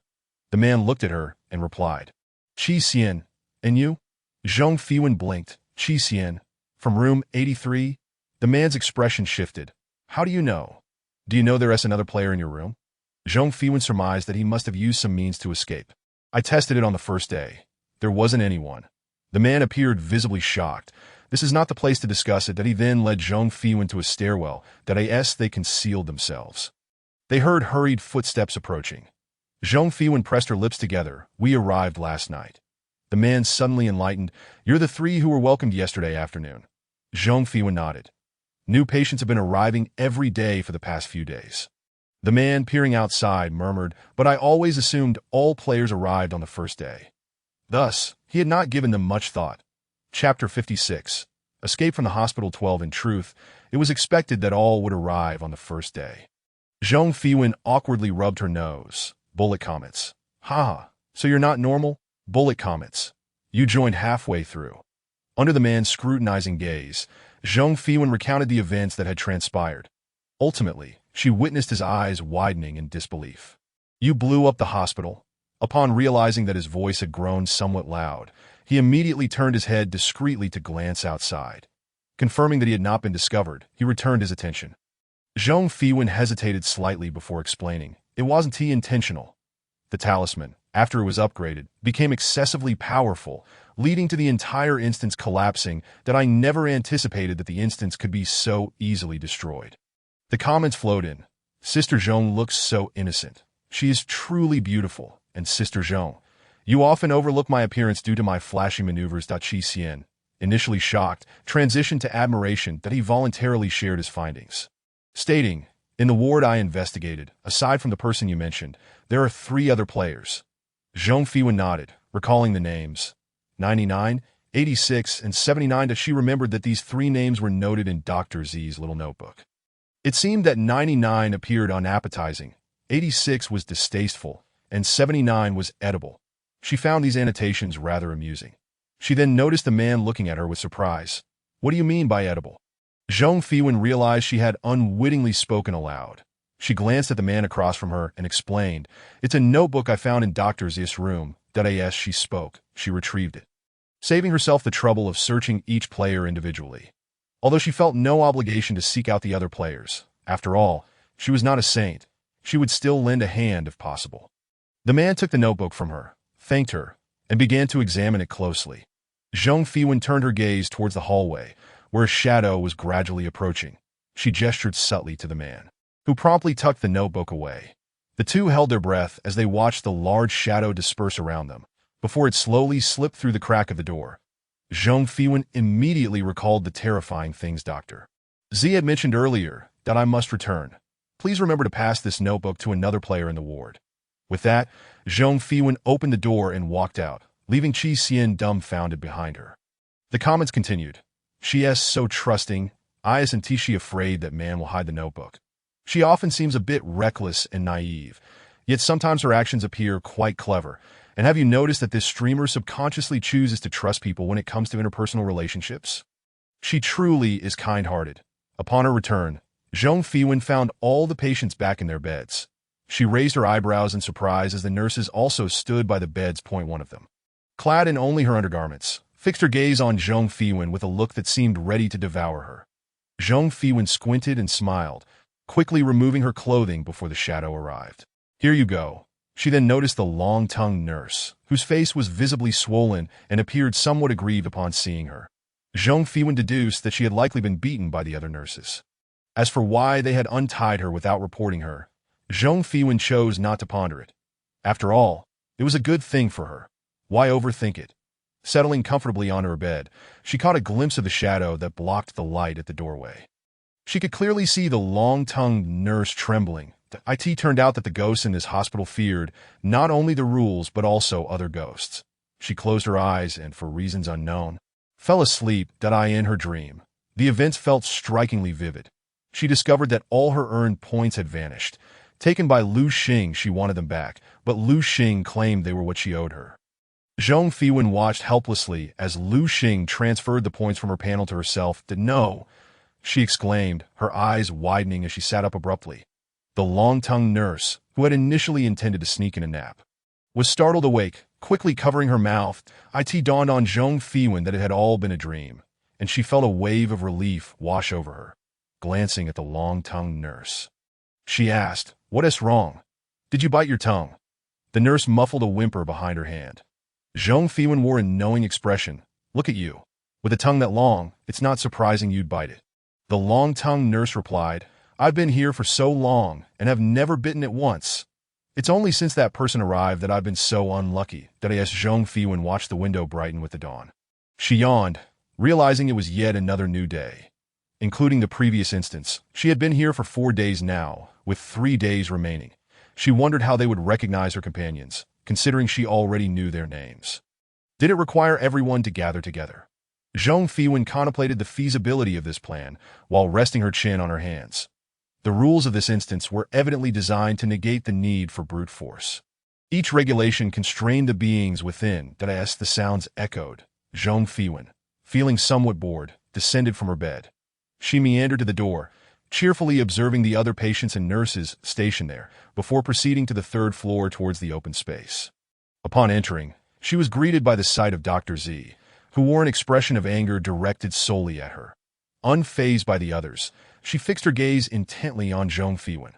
The latter smiled faintly, only for Dr. Z's expression to darken further. "Now, I can ask you about yesterday."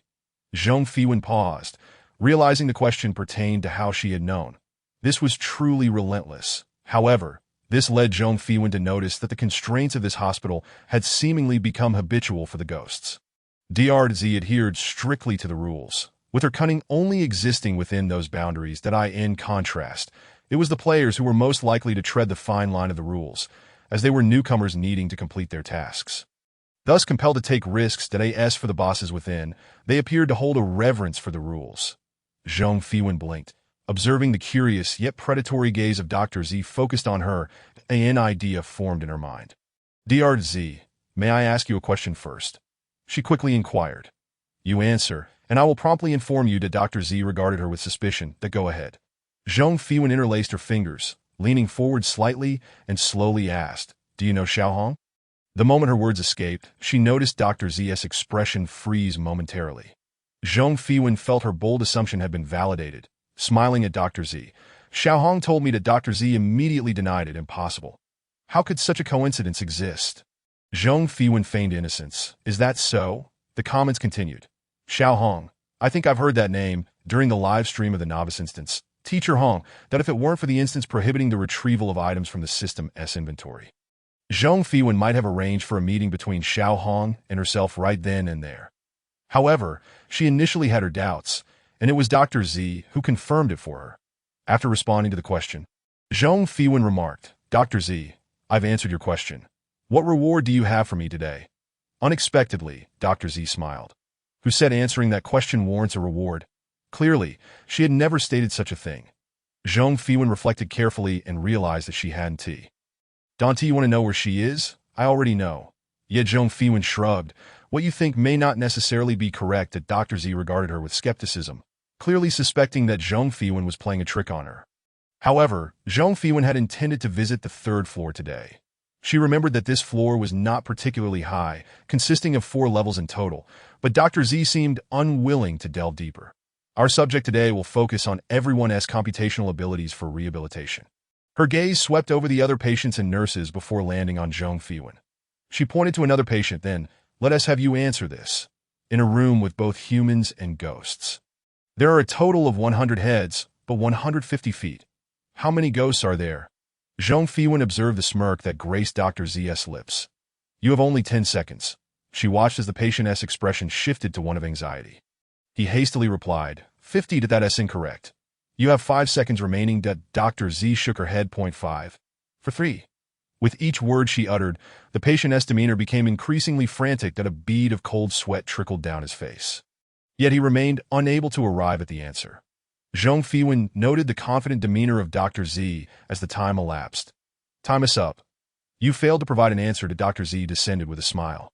only to witness the player hastily sprinting towards the entrance, exclaiming, "Save me!" Behind him, the nurse appeared drastically altered from her usual demeanor. Just as he neared the door, the nurse inexplicably materialized behind him, her long, pointed nails piercing through his back. The man's expression was one of disbelief, even in the throes of death, as blood streamed from his body. Inside, numerous people swallowed hard, while the ghost who had struck first withdrew its hand from his heart, presenting a peculiar object with reverence to Dr. Z. Zhong Fiwen's gaze turned icy as she observed the scene unfold. It was evident that this was a player, marking her first encounter with a player's demise within the game. Though it was merely a game, the brutality was undeniable. Throughout previous instances, she had maintained a policy of non-violence in pursuit of victory, but this harrowing spectacle ignited a new perspective within her. Suddenly, Zhong Fiwen chuckled lightly. "Dr. Z, does this question still warrant an answer?" She paused, observing Dr. Z wiping his mouth, then continued, "Perhaps you should respond." It was clear he had satiated his hunger and was in a rather pleasant mood.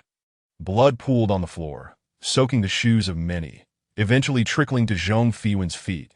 As she looked down at the slowly flowing crimson liquid, she deduced that with 150 legs, 75 individuals were accounted for, since ghosts lack legs. Thus, 100 heads minus 75 people indicated the remaining were indeed ghosts. Bullet comments. "No way is this real."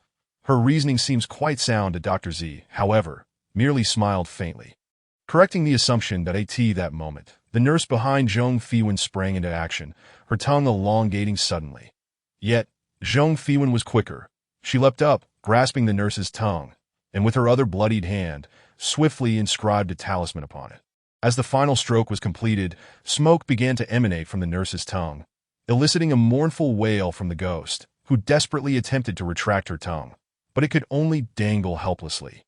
The ghost gazed at Zhong Fiwen in terror, bewildered by the presence of such a formidable individual. Dr. Z's expression darkened. "I had no intention of consuming you today." Zhong Fiwen crouched down, dipping her fingers into the still-drying blood on the ground. "However, I have changed my mind. I believe my method of clearing this level is far more suitable." She smiled, alluring and confident as Dr. Z lunged to seize her. Zhong Fiwen called out, "How long do you plan to linger here? Shouldn't you hasten to complete the mission?" Zheng Yan was the first to react, swiftly exiting the room, followed by several others. Zhong Fiwen evaded Dr. Z's assault, laughing as she distanced herself. "Did you know? Your elder sister is currently with me." Just as she finished speaking, taking advantage of Dr. Z's momentary distraction, she swiftly inscribed a talisman in the air. The glyph glimmered and shot toward Dr. Z, who was evidently much stronger than the other nurses. She sidestepped, striking the nurse behind her, who instantly disintegrated into ash. Dr. Z's fury intensified as her form began to swell. In that instant, Zhong Fiwen felt something unravel. With a thought, a talisman materialized in her hand, accompanied by a wooden sword. Zhong Fiwen tossed it aside. "You sisters should catch up." She then unleashed a series of explosive talismans at the attacking nurses and quickly vacated the room, ascending to the third floor, her intuition suggesting that this task was linked to it. The nurses halted at the staircase, their spectral gazes fixed upon her. Bullet comments. "As expected, it turned out this way. This grand spectacle aligns with my desires. I knew it. How could someone as bold as Zhong Jie clear a level so gently?" Upon reaching the final step of the third floor, Zhong Fiwen spotted the players who had emerged earlier, now standing in a line before a door, presumably the venue for resolving the task at hand. Yet they exchanged not a single word, resembling puppets. Zhong Fiwen rubbed her hands, now stained with blood, and ascended to the fourth floor. Bullet comments. "I sense a change in Zhong Jie. She used to focus solely on the mission. Could there be something more at play? I trust Zhong Jie will not engage in futile endeavors." Earlier, Zhong Jie was incredibly impressive. Chapter 58. Escape from the Hospital 14, the fourth floor was eerily silent. She traversed the corridor, pausing before one door, where she discovered her target. Zhong Fiwen knocked, but received no response. After effortlessly detaching the doorknob, she entered the room. Bullet comments. "The broadcasting room? What is she planning to do?" Zhong Jie seems quite adept at removing that door. Given her proficiency, did she previously specialize in lockpicking? Inside appeared to be a broadcasting station, the source of the morning announcements. However, today, it seemed deserted. Approaching the broadcasting equipment, she examined it before activating the recording device and softly speaking to AT that moment. Zheng Yin found himself in a sealed room on the third floor. Utterly vacant that he sat on a stool, a piece of paper before him, uncertain how he had arrived there. He recalled the group rushing to the third floor. Then suddenly, his memory faded. Grasping the pen on the table, clarity washed over him.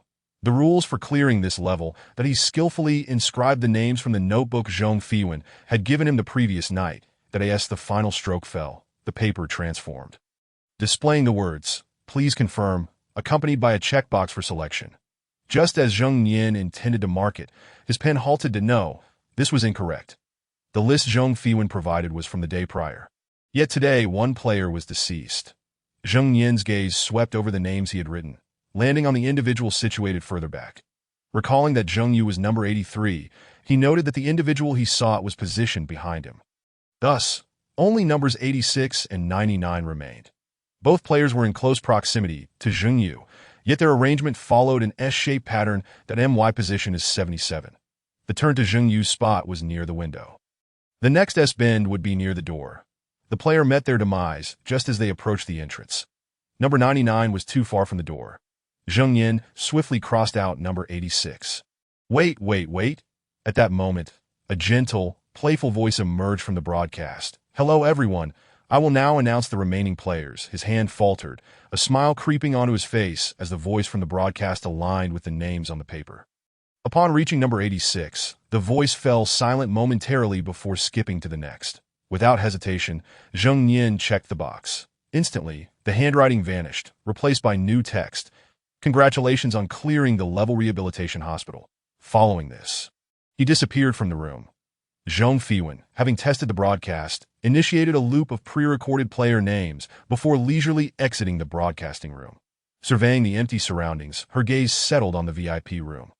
Raising an eyebrow, she knocked gently. After approximately 10 seconds, the door opened. The occupant displayed no surprise upon seeing her, merely saying, "Please come in." Zhong Fiwen, her exquisite features adorned with a smile, noted that MRW appeared entirely unfazed. However, the comments exploded, bullet comments. "Why do I feel like they are quite familiar with each other? You are not alone. What transpired between them that I am unaware of? I've decided. I must follow this streamer. For MRW always appears when she does. What experiences have they shared that remain a mystery to me?" Zhong Fiwen stepped inside.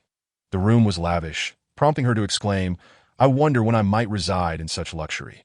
That alone would suffice for her satisfaction. That Liu Xing glanced back at her. "Is there something you need?" Initially observing the surroundings, Zhong Fiwen turned at the sound of his voice. "Mr. Liu, do you not welcome me?" At that moment, Liu Xing was dressed in a finely tailored suit, adjusting his cuff as he looked down. Indeed, her almost flawless features seemed to carry a hint of impatience, yet the woman before her appeared oblivious to this. She lowered her head in contemplation for a moment, then lifted it to smile at him, saying, "Well, it seems I actually have something to attend to." "What?" Mr. Liu inquired. "What about my Lillian, if it weren't for Mr. Liu's question, she might have forgotten entirely. The last time she was in the real world, she was preoccupied with her points that Mr. Liu's expression briefly flickered with embarrassment as he coughed lightly into his hand. "Am I home?" With that, the woman opposite him leaned closer, whispering, "Then, I'll swing by Mr. Liu's place to pick it up once my instance is over." She moved in so close that he could catch a whiff of the delicate fragrance emanating from her hair. MRW glanced down and noticed her long eyelashes fluttering, her eyes sparkling with brilliance that he turned his face toward the window, remaining silent. Bullet comments. "What did they just say? Why didn't I hear Sister Zhong's voice?" Mr. Liu's ears are red. I actually saw Liu shy. Indeed, even heroes struggle with the charms of beauty. Didn't you feel that Liu is actually quite good to Sister Zhong? To be honest, he's taken players through instances before. And who dares to seek out the host? Zhong Fiwen, noticing his silence, raised her gaze to him, only to catch sight of his Adam's apple moving. This reminded her of that evening. Further up, she beheld his chiseled profile. The high bridge of his nose, and a hint of impatience in his demeanor. He was a striking beauty. Zhong Fiwen felt an urge to reach out and touch his face, but was halted by Mr. Liu's frowning hand that grasped hers. He regarded the dried blood on her palm and asked, What do you intend to do with those dirty hands? Zhong Fiwen, undeterred by his grip, smiled sweetly. Shouldn't Mr. Lu help me wash it off? Her words were laced with a playful charm, a demeanor she had never displayed before. To Mr. Lu's eyes, deep like the starry sky, remained fixed on her as they both fell into a contemplative silence. He slightly lowered his gaze to her hand, the once pure skin now marred with blood. A stark contrast. He pressed his lips together, moved her hand aside, and proceeded to wash it himself. Zhong Fiwen cast a glance at him and smiled. Bullet comments. Why did I suddenly disconnect? I did too. Does this live stream system need an upgrade? Why do I always disconnect at crucial moments? Did M or .lu just swallow? Right, is there anything else? If not, let's go. M or .lu observed Zhong Fiwen washing her hands, concluding that the players should be leaving by now. Zhong Fiwen meticulously cleaned her hands, genuinely laughing upon hearing his words, realizing once more that Mr. Lu truly understood her. When she had gone up to the third floor earlier, she sensed that the players gathered there would not be leaving anytime soon. Thus, she had sought to occupy herself, and entering this VIP room was merely a means to pass the time. Well then, Mr. Lu, I shall see you in the real world. M or .lu chuckled lightly. Let us see if you can leave first. Zhong Fiwen paid no heed to the undertones in his words. She simply waved her hand at him, bidding farewell. She then sauntered leisurely up to the third floor, her recording still playing. Zhong Fiwen raised an eyebrow in surprise, wondering if no one was monitoring it. She had even taken precautions by placing several talismans on the door to ward off any spirits. However, it appeared that no disturbances had occurred. It seemed the first and second floors were the only haunted areas, while the third floor was merely an exit. Suppressing her unease, Zhong Fiwen approached the spot where the players had once gathered, now devoid of any presence. She pushed open the door to find an empty room, furnished only with a table and a chair. That on the table lay paper and APEN.is this attest. Zhong Fiwen mused, scanning her surroundings before stepping inside. Chapter 59. Escape from the hospital. 15. Her head throbbed painfully, as though it had exploded. Zhong Fiwen frowned. What is happening? Amid the jostling of the vehicle, she suddenly opened her eyes to a familiar scene. The winding mountain road she had taken to exorcise spirits. Cautiously, she straightened up, recalling that she had later ventured into a blank space before being notified about entering the supernatural live stream game. Why was she here now? Zhong Fiwen glanced down at her attire. The same clothes she had worn earlier. A thought crossed her mind. A jarring pain shot through her head, yet no system interface appeared. She turned her gaze to the driver. Could you please stop the car? She asked with a smile. The driver, looking apprehensive, asked, Is it here? They were currently on a winding road surrounded by desolate mountains, the darkness enveloping them. Zhong Fiwen nodded. Yes, right here. She surveyed her surroundings, realizing they were nearing the infamous haunted house. Upon exiting the car, she turned to the driver. You can go now, uncle. The driver hesitated, concern etched on his face. Isn't it dangerous for a young girl like you to be here alone? He wondered if she had quarreled with her family and run away. Zhong Fiwen reassured him with a glance. I'm fine, really. Only after confirming she would not change her mind did the driver turn and leave. Zhong Fiwen watched the car disappear from view before shifting her attention to the steep slope before her. Everything felt too real. Could it be a dream? She reflected on her previous experiences. The instances she had undergone, now a hazy blur in her mind. Yet, her purpose for being here was crystal clear. Taking out her phone, she realized it was already past midnight. This should be the fourth day. What fourth day? She pondered, vaguely recalling a dream where she entered an instance, seemingly on the verge of exiting. The thought made her head throb again. Nevertheless, her goal tonight was to confront the spirit in the haunted house. Glancing at the ominous structure in the distance, she retrieved her compass, only to discover it had become dysfunctional. Zhong Fiwen pursed her lips, tucking the compass away. Initially, she had assumed it was an ordinary haunted house. But now it seemed far from her expectations. Her intuition warned her against proceeding further, a sixth sense that had saved her countless times throughout her life that it was impossible to go tonight. Her life was at stake. Regret washed over her for sending the driver away. With no cell signal, she turned and began her walk back home. As she strolled, carrying her small bag, a sense of unease lingered in her heart, though she could not pinpoint why. Ultimately, it all stemmed from that dream. Fortunately, she encountered the driver returning on her way. Little girl, I'm still worried that if anything happens, Make sure to communicate with your family, he said. Concern etched on his face. Zhong Fiwen smiled back. I'm fine. I'm heading home now. She felt grateful for the good-hearted driver she had met that night. Upon arriving at her doorstep, she noticed the driver's astonishment at the sign reading her family's name. This is your home? With a nod, she paid the fare and handed him a talisman. This is for you. However, the driver shook his head and drove away without accepting it, leaving Zhong Fiwen puzzled. Did he truly refuse both the talisman and the payment? She turned to look at the incense shop before her, a wave of nostalgia washing over her. Nostalgia? She frowned, realizing she had only been away for a few hours. Why did it feel as though she had been gone for ages? Shaking her head to clear her thoughts, she pushed open the door. The familiar ambience enveloped her, every item in its place as it had been before her departure. Instinctively, Zhong Fiwen began to pocket the talisman papers on the table, then paused, unable to suppress a chuckle. This dream is far too vivid, so real that she instinctively reached for the talisman papers. Yet, for some reason, she hadn't removed her bag. She intended to take out her brush and draw a few talismans, but her compass remained useless. Sighing, she realized it was completely broken.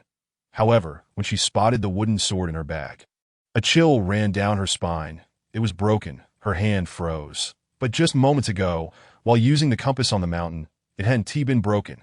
Had it not been broken? Zhong Fiwen recalled her memories before the haunted house. Realizing she hadn't paid attention to whether the wooden sword had been intact, she pulled out the broken wooden sword, noting a talisman attached to it. A sealing talisman. Is there a spirit inside? Yet she remained oblivious to the specters within. Zhong Fiwen felt an inexplicable sensation of forgetting something. After placing her belongings back in her bag, she retreated to her room to rest. Whatever it was could wait until tomorrow. As the first rays of dawn illuminated Zhong Fiwen's slumbering visage, she instinctively raised her hand to shield her eyes from the blinding light. Rising, she intended to continue the thought she had left unfinished the previous night. However, her movement faltered. What had transpired last night? What was it she had aimed to accomplish? As she pondered, a vague memory surfaced. She recalled having dreamt that she owed someone a considerable sum of money. Zhong Fiwen frowned, dismissing it as a rather nonsensical dream. Tonight, after exorcising the spirits from that haunted house, she would attain financial freedom. The thought brought a satisfied smile to her face as she resolved to prepare for her evening endeavor. Upon inspecting her bag, she was taken aback by the abundance of talismans. Surely, she would not require so many. What had compelled her to pack such a multitude? Yet, her hand hesitated. Hadn't she just returned from the haunted house last night? Why did she feel as though another visit was necessary this morning? Moreover, when she checked her phone, she noticed there were no missed calls. Ordinarily, if she were summoned to exorcise spirits, inquiries would have been made after her absence the previous night. Just as this thought crossed her mind, her phone rang. Suppressing her apprehensions, she answered, "Hello. Why didn't you go last night?" Came the immediate inquiry from the other end. She raised an eyebrow. "How do you know I didn't go? Where are you?" However, she knew that the haunted house was a perilous place to venture alone. The voice on the line seemed to hesitate before replying. "That is not your concern."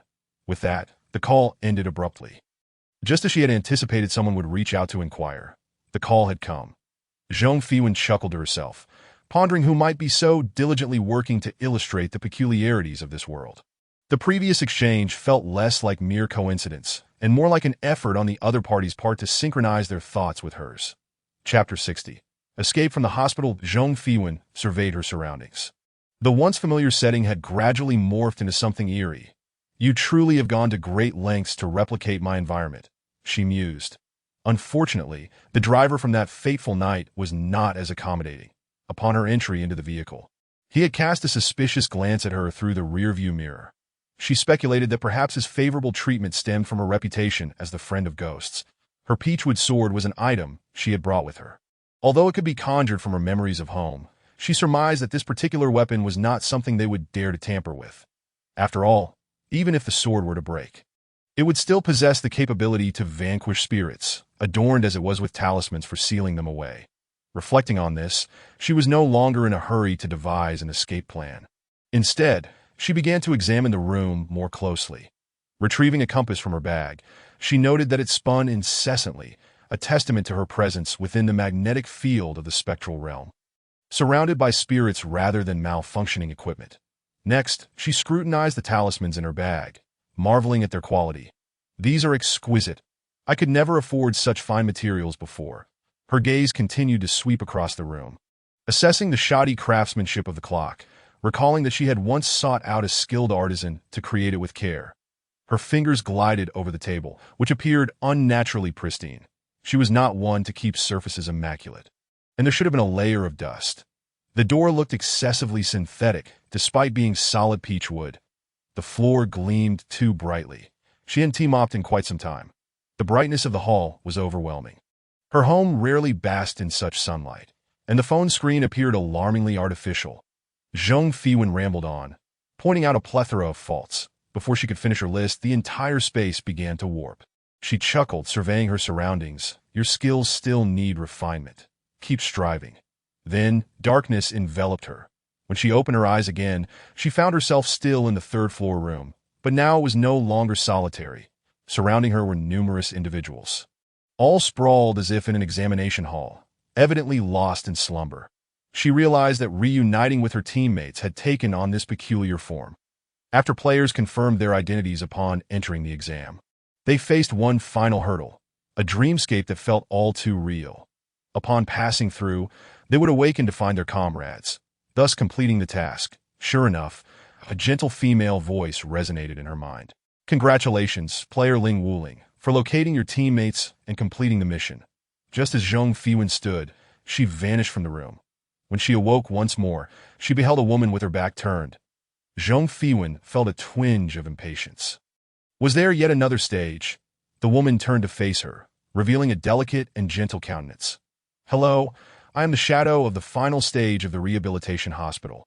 Upon speaking, Zhang Fiwen recognized her voice as the one that had previously echoed in her mind. Hello, Zhang Fiwen greeted with a smile, for she had always appreciated beauty. This being exuded an alluring charm, combining gentleness and sensuality, an innate magnetism that drew one in.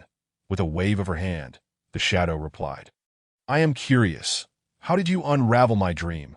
Under normal circumstances, many players entering this scenario chose to remain within the dream, living as they once did without fear of death. Zhang Fiwen raised an eyebrow.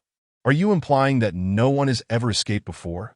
Indeed, the survival rate in this scenario is rather dismal, the shadow admitted, shaking her head. While some have realized the illusion, few manage to extricate themselves so easily. Zhang Fiwen understood. This dream was not under her control. The IT is a manifestation of my own branch. With a delicate gesture, the shadow conjured various images, each imbued with consciousness, though most would not easily release players. These entities bore no malice but relished in their games. Upon entering the dream, players must endure the experience to be liberated. The rules dictated that any player discovered within 7 days could leave, while those who remained oblivious would be trapped indefinitely. You could simply inquire with it, couldn't you? Zhang Fiwen crossed her arms, observing the woman before her. The shadow blinked in surprise, her voice tinged with uncertainty. It seems agitated. Every movement she made radiated tenderness, yet her expression held a hint of naivety, as if she had only recently taken on human form. This softness felt etched into her very essence. She treated her branch with maternal care, yet lacked comprehension of human thought. Zhang Fiwen found herself captivated by the complexity emanating from her. Perhaps I have offended it by claiming its dream-weaving abilities to be lacking. The shadow pondered, nodding thoughtfully. That is indeed the case. However, it is the most adept dream-weaver among my branches that as she spoke, a swirling mass of black mist materialized in her hand. The mist seemed to shift, as if seeing Zhang Fiwen, growing larger and rushing towards her. Zhang Fiwen raised an eyebrow. Are you certain you wish to approach? Halfway through its advance, the black mist was abruptly pulled back by the shadow's hand. Enough of this. Defeat is defeat. The mist, seemingly dissatisfied, writhed within her palm. Observing the small entity, a thought surged within Zhang Fiwen. Wearing a gentle smile, she asked, would you like to know how I discovered the truth?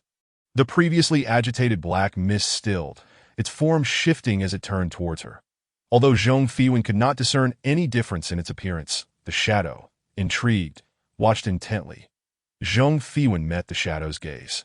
Before we proceed, I have several questions I would like you to answer. The shadow readily acquiesced, of course. Are you the most powerful entity in this scenario? Since her arrival, she had felt the weight of formidable rules binding her. Rules that must have been established by a person or a spirit. The shadow shook her head. No, I sense there exists a greater force at play here. That power sustained the operational framework of this scenario, leaving Zhong Fiwen contemplative.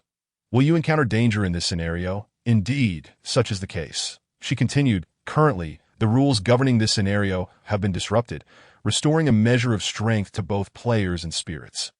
My greatest ability lies in crafting dreams. Should one discover my true form, I would be powerless to defend myself. Even without the shadow's words, Zhong Fiwen quickly surmised the implications. Looking deeply into the shadow's eyes, she posed her final question. So, are you willing to leave this scenario? Chapter 61. Escape from the Hospital 17. As Zhong Fiwen's words fell, it was evident that the shadow paused momentarily, while the black mist in her hand seemed to grow more animated, clearly intrigued by what Zhong Fiwen had just said. However, the shadow did not acquiesce. What difference was there between here and the outside? She could infiltrate their minds to conjure familiar scenes within her own domain. Seeing what they saw, Zhong Fiwen shifted her gaze to the shadow's hand and noticed that the mass of darkness had ceased its movement, appearing somewhat listless. Zhong Fiwen gently coaxed, "Nothing compares to the profound impressions left by first-hand experiences." The shadow lowered her head and chuckled softly. "You are indeed quite astute. Thank you for the compliment. That I simply wish to meet the individual who so swiftly prompted the little black sphere to reveal itself." She spoke with a gentle tone, "That if I don't send you out soon, your audience will grow impatient." Zhong Fiwen raised an eyebrow. "You know this is a game." She recalled that Xiao Hong had also been aware of it, albeit only partially. Each time she emerged from a mission, she had never brought Xiao Hong along, hence Xiao Hong's understanding of the missions was limited. However, it was clear that this shadow possessed significant insight. The shadow nodded with a smile. Indeed, with a wave of her hand, a flash of light passed before Zhong Fiwen's eyes, and she found herself back at the table. After her departure, the little black sphere had noticeably stirred in her absence, and she heard it laugh. "I forgot." The little black sphere rolled around as if in a fit of playful frustration. The shadow, palm facing upward, gently stroked it with her other hand. "Otherwise, why don't you ask for yourself?" Bullet comments. Did Zhong Jie just fall asleep again? Bullet comments. Are these players merely here to sleep? Bullet comments. Isn't that detrimental to their cervical spine? However, Zhong Fiwen did not engage with the bullet comments, remaining oblivious to their content. Additionally, it seemed that this mission did not permit the bullet comments to be displayed. With a few days left, Zhong Fiwen recalled that Xiao Hong and Dr. Z were still downstairs. She stood up and exited the room. Upon descending the stairs, she discovered that the previous room was now empty. Zhong Fiwen blinked, quietly approaching the third-floor staircase, where she overheard a voice from below. "Hee. Wait for me, I'm free." It was unmistakably Xiao Hong's voice. Zhong Fiwen leaned against the staircase, crossing her arms as she listened. Then she knocked on the staircase with her hand, slowly descending. "What will happen when you are free?" Her voice carried a teasing tone, resulting in an immediate silence from Xiao Hong. Bullet comments. "Is she that afraid?" Bullet comments. "I'm dying of laughter. Zhong Jie is clearly adorable." Zhong Fiwen continued her descent, yet she did not catch sight of Xiao Hong. 3 seconds. She softly intoned, 3, 2. Before she could finish, a broken wooden sword flew toward her. Zhong Fiwen reached out to catch it. Not bad. This time it was faster. She then glanced toward Dr. Z's room before turning back up the stairs. Zhong Fiwen caressed the wooden sword, marveling at its smooth, glossy surface, reflecting on Xiao Hong's robust voice earlier. She seemed to be doing quite well. Just then, she felt the wooden sword shift in her grip, as if it were expressing fatigue, and instantly noticed it had become considerably rougher. Bullet comments. How can a broken peachwood sword act so well? Bullet comments. Under Zhong Jie's command, how could it not perform? Bullet comments. But I've seen the streamer go through 3 missions, and she hasn't done anything to this ghost. Why is it so terrified of her? Zhong Fiwen returned to the 3rd floor. Just as she stepped onto the staircase, she spotted a mass of black mist in the shadows. She raised an eyebrow. Little black sphere? The mist emerged from the shadows slightly.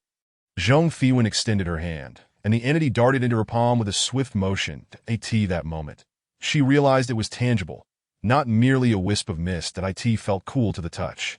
And instinctively, she squeezed it gently to her surprise. The little black sphere began to struggle in her grasp, a voice resonating in her mind. "Don't squeeze me." Suppressing the urge to squeeze again, Zhong Fiwen inquired. "Did you come to find me?" The little black sphere stirred in her hand, and a voice echoed in her mind. "You still haven't answered Shadow's question." Observing its defiant demeanor, Zhong Fiwen could not help but tease. "I believe one must experience things firsthand to truly comprehend them." The childish voice of the little black sphere resounded in her mind once more. "You're lying. Shadow has never left, but her dreams can be convincingly real." Zhong Fiwen, gazing at the obstinate little black sphere, mused, "You must be considerably younger than the Shadow. How do you know she has never left here?" The little black sphere hesitated, as Shadow had indeed never mentioned it. It turned to face Zhong Fiwen, seemingly attempting to meet her gaze, though she could not discern its front from its back. She gently coaxed, "Would you like to leave and see the images in their minds?" Deep within the recesses of the human mind, the little black sphere, swirling with black mist in her palm, hesitated, but Shadow said, "I cannot leave here."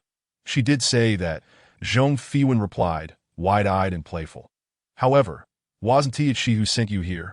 The black mist shifted, indicating agreement, and then Zhong Fiwen continued, "She cannot leave this mission, but sending you to find me was actually her way of letting you escape."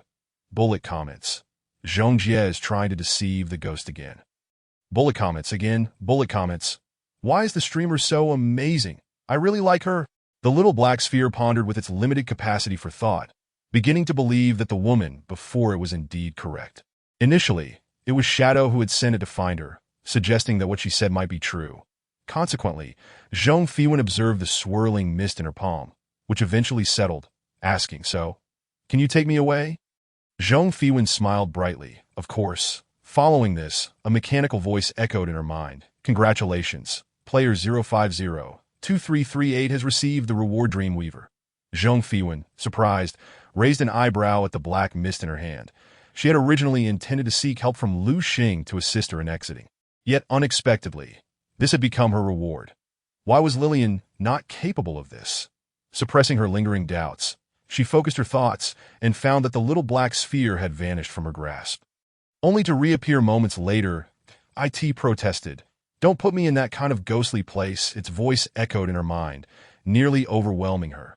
Zhong Fiwen rubbed her forehead. I got it. At worst, she could just keep it in her bag from now on. Chapter 62. Escape from the hospital complete. Zhong Fiwen, considering the few days left, was reluctant to return to the hospital bed. Thus, she turned and made her way to the 4th floor, confident that Lu Xing would not mind. Bullet comments. I think I somewhat understand why Zhong Jie wants to go upstairs. Bullet comments.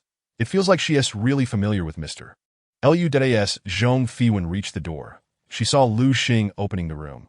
She smiled brightly. "Mr. Lu, I've returned alive." Lu Xing did not respond, merely casting his gaze downward, where he noticed the black mist in her hand. Seeing his curiosity, Zhong Fiwen extended her hand toward him. "This is my new acquisition. What do you think?" She presented it as if showcasing a new toy to a friend at in a flash. The black mist darted into her sleeve. Zhong Fiwen felt a chill in her arm, momentarily stunned as she pressed down on the little black sphere, which was trying to escape. "Why are you running?" Bullet comments. Did you see the streamer's expression? She is stunned. Bullet comments. I don't think I've ever seen the streamer look so bewildered. Bullet comments. Look at him, RW. He is smiling.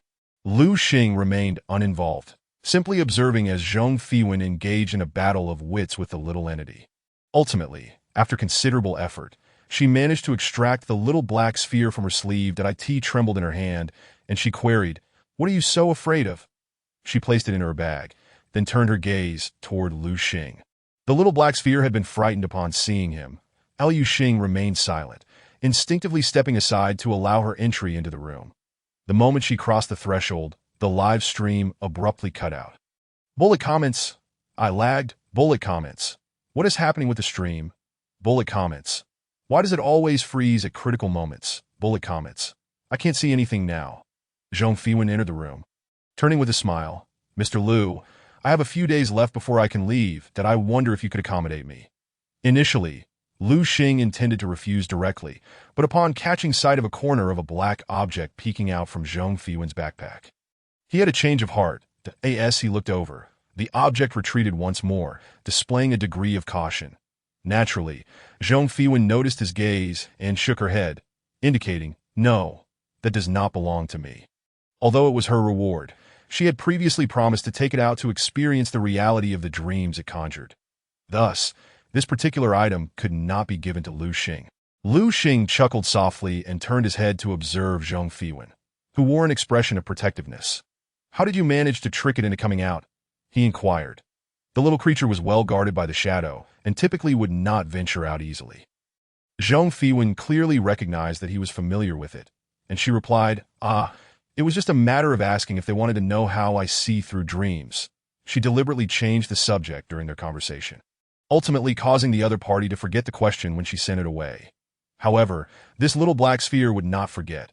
It would undoubtedly cling to the shadow and seek her out once more. After she finished speaking, Lu Xing raised an eyebrow in surprise that he then watched as Zhong Fiwen approached with a smile. "Mr. Lu, given our relationship, you wouldn't consider sending me away, would you?" Lu Xing gazed at her face, which was now within arm's reach, and gently pushed her forehead with his hand. "What relationship do we have?" Zhong Fiwen met his gaze, her eyes deep and mysterious. "Your eyes are quite beautiful," she replied. Evading his question, Lu Xing was momentarily taken aback. Slowly realizing he had just been teased, he then observed Zhong Fiwen effortlessly pouring herself a glass of water by the table. The chat room buzzed with comments. "Oh, is there no reaction? This keeps disconnecting. It seems the connection might be poor. In the following days, Zhong Fiwen requested a stack of talisman paper, spending her time in Lu Xing's VIP room drawing talismans. Hoping to reduce her workload upon returning, Lu Xing did not disturb her. Instead, he remained in the room reading, occasionally stepping out, which Zhong Fiwen interpreted as him needing to use the restroom, as even hosts required such breaks. On the final night, Zhong Fiwen packed away her items and glanced at the little black sphere. "Do you want to say goodbye?" The black mist swirled, exuding a palpable sense of refusal. Although puzzled, Zhong Fiwen did not press it further. After waiting a while, she observed the players gradually waking up, initially bewildered as they surveyed their surroundings, their expressions soon shifting to vigilance, leaning against the doorframe. Zhong Fiwen watched as Zheng Yan and Zheng Yu awakened. Upon seeing her at the entrance, both men exhaled in relief. Zheng Yu attempted to speak to her, but the chime of midnight interrupted them. Under their gaze, Lu Xing strode towards the front, announcing, "Congratulations, everyone, for completing the Dungeon Rehabilitation Hospital." He then raised his hand gently, causing Zhong Fiwen to experience a momentary darkness. In that instant, she could only think that Lu Xing seemed even more formidable. Upon returning to the game lobby, Zhong Fiwen lazily stretched. It was a pity she hadn't added Zheng Yan and the others as friends, considering they were potential clients. A familiar voice echoed in her mind. Player Zhong Fiwen, nickname 0502338, has escaped the hospital through a live broadcast dungeon. Main quest: reach the 7th floor of the hospital. Unachieved. However, the ultimate task of leaving the hospital has been completed, earning 50 points. Dungeon task: successfully reunite with teammates in Rehabilitation Hospital to earn 50 points. Congratulations on receiving the one-time title Dungeon Destroyer. When activated, it instills fear in the final boss of the dungeon. Items obtained in-game: Dream Weaver Little Black Sphere, which will bring you delightful dreams. Your performance in this task has been rated as good, earning an additional 50 points. Zhong Fiwen felt a twinge of dissatisfaction upon hearing the last remark. Why only good? Is it because I destroyed a building earlier? How petty. Subsequently, a panel appeared before her. Player: Zhong Fiwen. Nickname: 0502338. Modification costs 10 points. Items: broken wooden sword, contains evil spirits. Ink brush with ghost saliva. Compass, backpack. Titles: Evil Spirit Conqueror, Friend of Ghosts, First Victim of Host Damage, Mysterious Sixth Sense, Dungeon Destroyer. One-time use title, active skill. Skills: Talisman Master, points, 54150. Reward: Dream Weaver Little Black Sphere. Zhong Fiwen gazed at the little black sphere listed in the reward section, feeling exasperated by the shamelessness of the broadcast system. It was she who had exerted great effort to entice it out. Yet it was presented as a reward from the dungeon. How outrageous! As she frowned at the panel, someone tapped her shoulder. Chapter 63. Entering the inner sanctum perplexed, she turned to find Lu Xing, clad in a robe, watching her. Zhong Fiwen smiled brightly. Mr. Lu, are you taking me to retrieve Lillian? She was quite eager to visit Mr. Lu's home. Liu Xing glanced at her before gesturing for her to follow. As they walked, Zhong Fiwen looked back at the central screen, displaying the words "Welcome back to the Supernatural Live Game Lobby" in red, identical to the first time he had taken her there. It seemed he resided in this vicinity, and she hadn't realized she had ventured to the opposite side. Following closely behind him, she adeptly entered the door. Once inside, Lu Xing glanced at her and remarked, "I initially intended to bring you here, but it seems that due to one dungeon, you ended up over there." Zhong Fiwen blinked and replied, "I can still go now." Liu Xing observed her actions and took a step back, maintaining his distance. Zhong Fiwen followed him into this world once more, and upon seeing the towering buildings, felt her heart stir. This place resembled her own home too closely, with its high-rise structures standing tall against the night. Vibrant and diverse, she watched the bustling crowd, noting that only a few donned mysterious attire, occasionally revealing gleaming arms beneath their cloaks. Zhong Fiwen raised an eyebrow, asking, "Where to next?" Lu Xing glanced at her. "To my home." With that, he waved his hand, and they both vanished from their spot. Zhong Fiwen thought to herself that this was not her hometown, where such supernatural occurrences would not exist at that moment. She completely forgot that she, too, was a part of the supernatural. When they reappeared, they found themselves on a broad, deserted road. Zhong Fiwen looked down, dragging her foot on the ground, and felt an overwhelming sense of familiarity. Lu Xing turned to her. "Hurry up," that he then proceeded to cross the road. Upon hearing his words, Zhong Fiwen looked up and was astonished to see a villa district across the street, observing her surroundings. With the hills at her back, her expression grew solemn. It could no longer be a mere coincidence. She quickened her pace to catch up with Lu Xing, smiling brightly as she said, "This world feels vastly different from the other." Lu Xing chuckled lightly. "Is it reminiscent of your hometown?" Zhong Fiwen's eyes sparkled as she raised her gaze to him. You know why." He remained silent, simply entering the gate of the villa community before them. They eventually stopped in front of a villa, and Zhong Fiwen did not dwell on the matter further, merely admiring the entrance. "Mr. Lu, does your workplace need more staff? I'd love to give it a try." With a villa, a 9-to-5 schedule, how pleasant. Lu Xing glanced at her and opened the door to step inside. Zhong Fiwen entered his room, finding the decor reminiscent of her own hometown. "Mr. Lu, where's my Lillian?" she asked cheerfully. Liu Xing entered another room and soon returned with a box, handing it to her. "Thank you for keeping it safe for me." She took it and effortlessly opened the box. Lu Xing appeared taken aback by her quickness, instinctively reaching to stop her.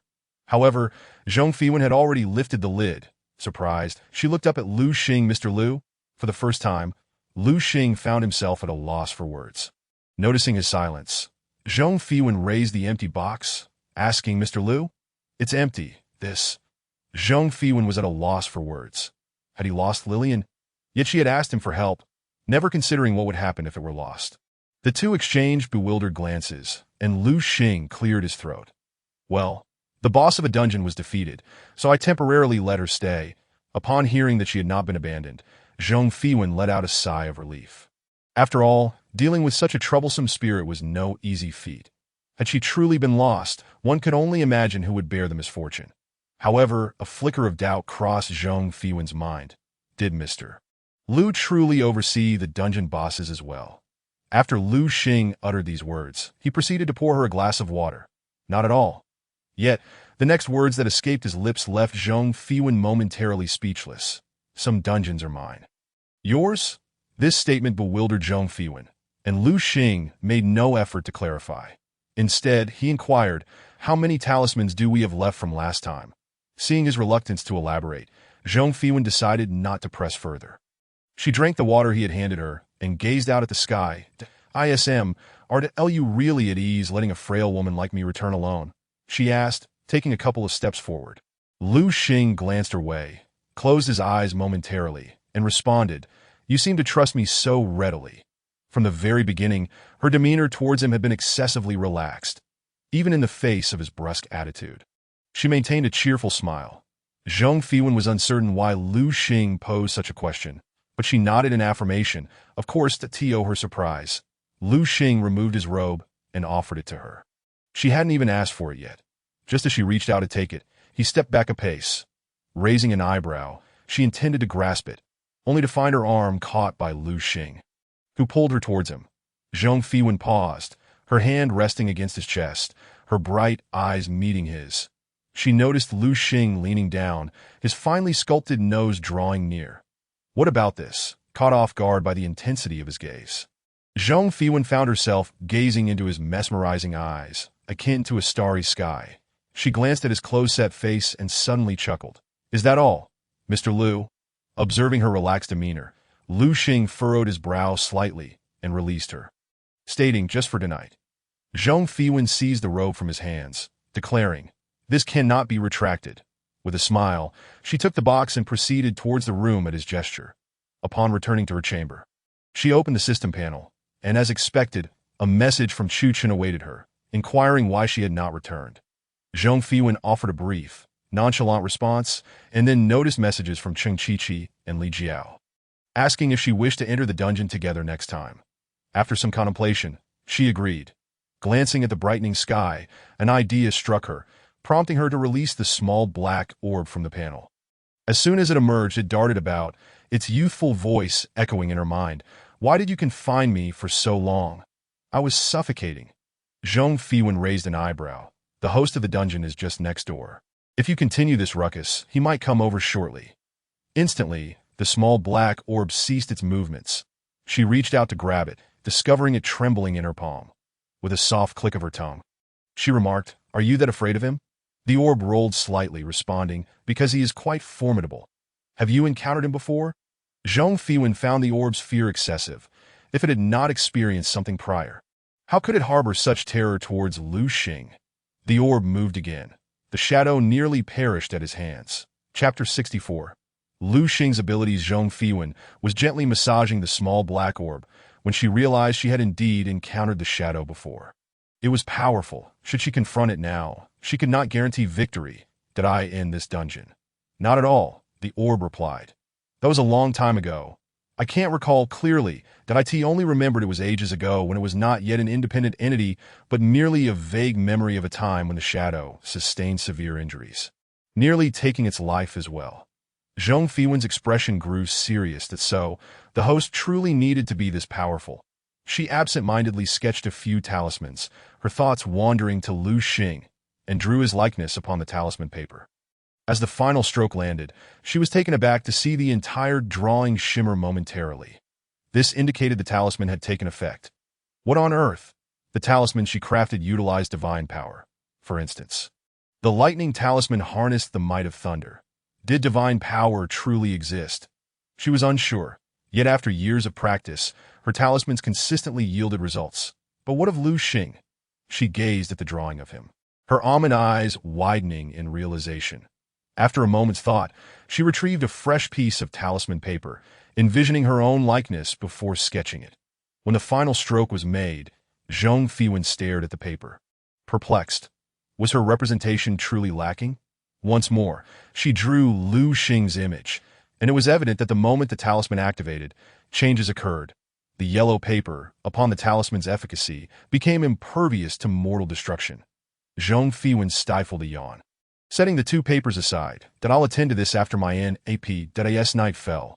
Zhang Fiwen stretched languidly, slowly awakening for her slumber. It had been quite a lengthy rest. The image flashed in her mind, prompting her to leap from bed.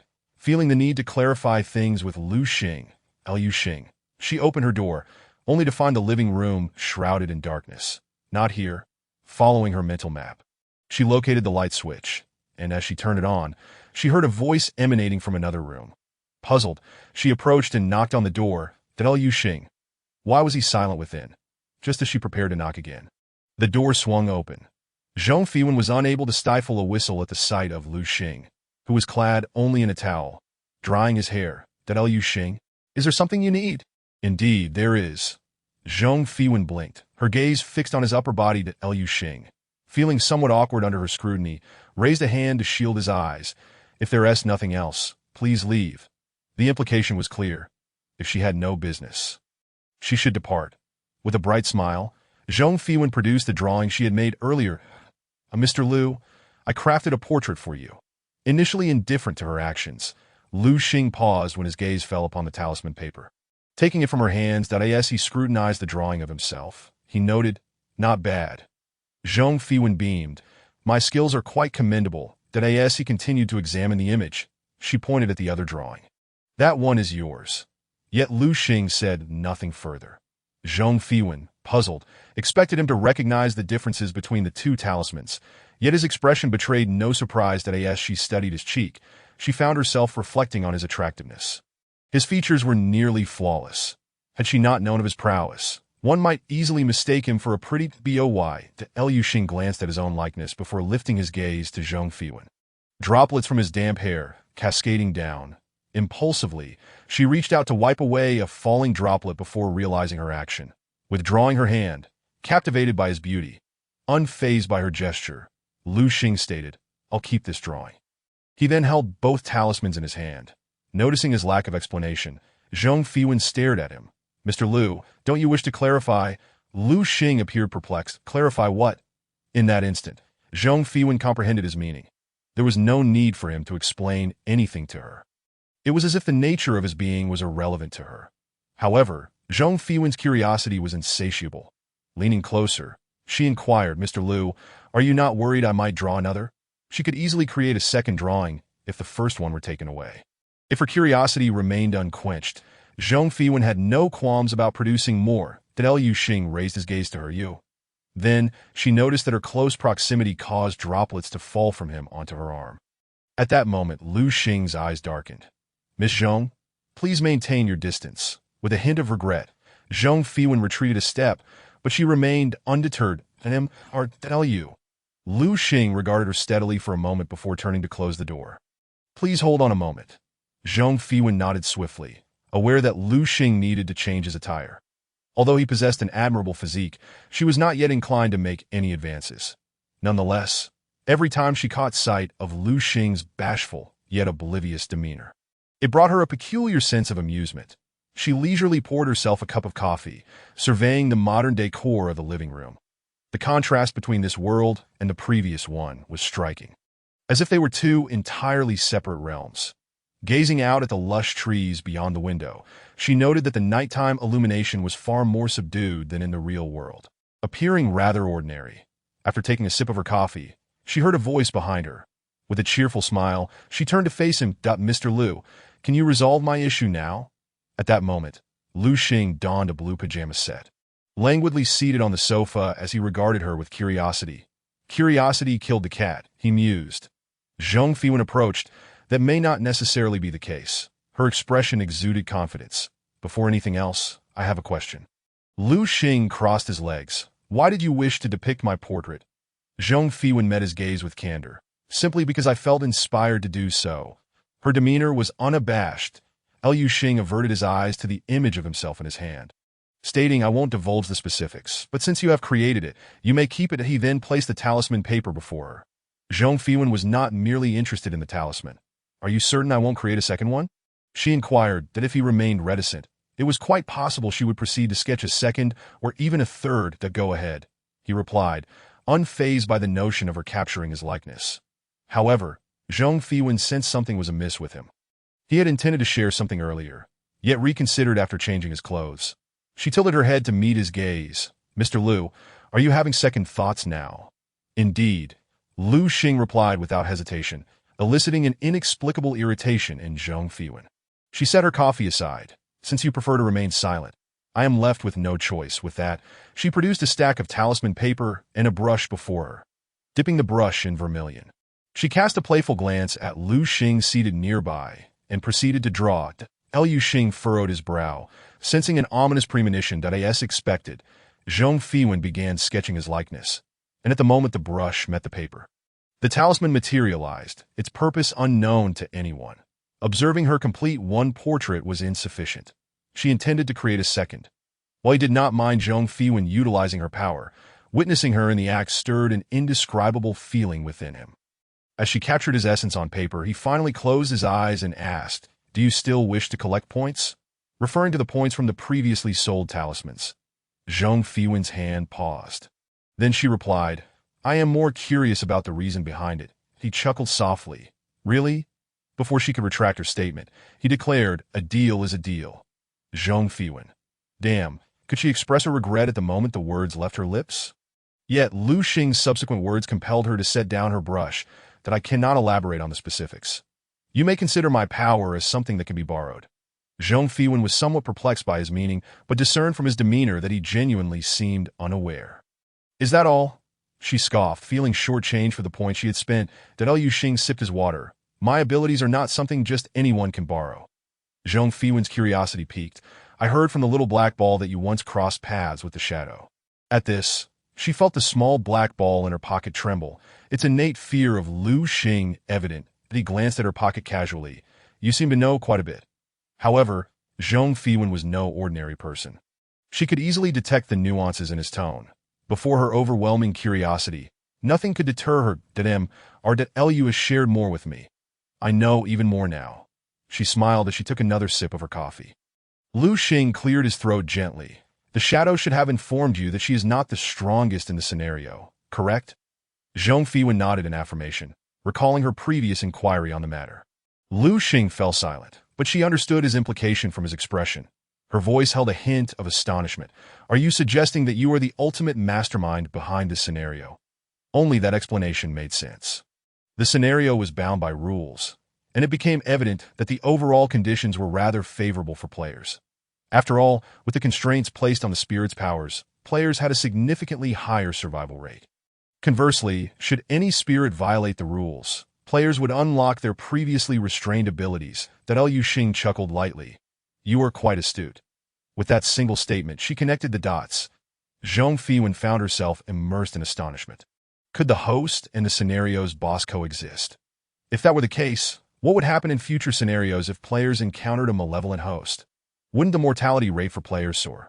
While Lu Xing appeared indifferent to the players, his rules were, in fact, relatively benevolent towards them, at the very least. He ensured that the disparity in power between the scenario's monsters and the players did not become insurmountable, allowing for non-violent resolutions within the established rules. A look of disdain crossed Lu Xing's face. What do you think? Zhang Fiwen instantly recognized the truth in his words that it seemed unlikely that any other host could simultaneously assume the role of the scenario's boss. After all, she recalled the first scenario's host being slain by the boss, while the second had been injured by her own hand, suggesting they could not contain the boss. Well, I've divulged everything you wish to know, Lu Xing stated as he stood. Zhang Fiwen watched his retreating figure, smiling as she said, Thank you, Mr. Lu. However, she soon reflected on the meager points she had exchanged for such scant information, feeling a twinge of regret. Yet, had Lu Xing not revealed these details, she might never have learned that he was indeed a boss of the scenario, likely more than one, that had he not mentioned placing Lillian into a scenario as well. While sketching the talismans, Zhang Fiwen contemplated visiting Chu Chun the following day, relieved that she had accumulated points through Chu Chun and the others. After some reflection, she decided to purchase a Make Friends item from the point shop. Soon, a message appeared on her interface, inquiring whether she wished to bind the Make Friends ability. Zhang Fiwen confirmed with a tap, and suddenly she felt a new awareness blossom in her mind. The following morning, as Zhang Fiwen prepared to leave, she had completed half of her work. Contemplating the place, she considered discussing with Lu Xing the possibility of renting it. With this thought in mind, she sought out Lu Xing clearly. He had never encountered such a proposal before, gazing at her in surprise. Rent?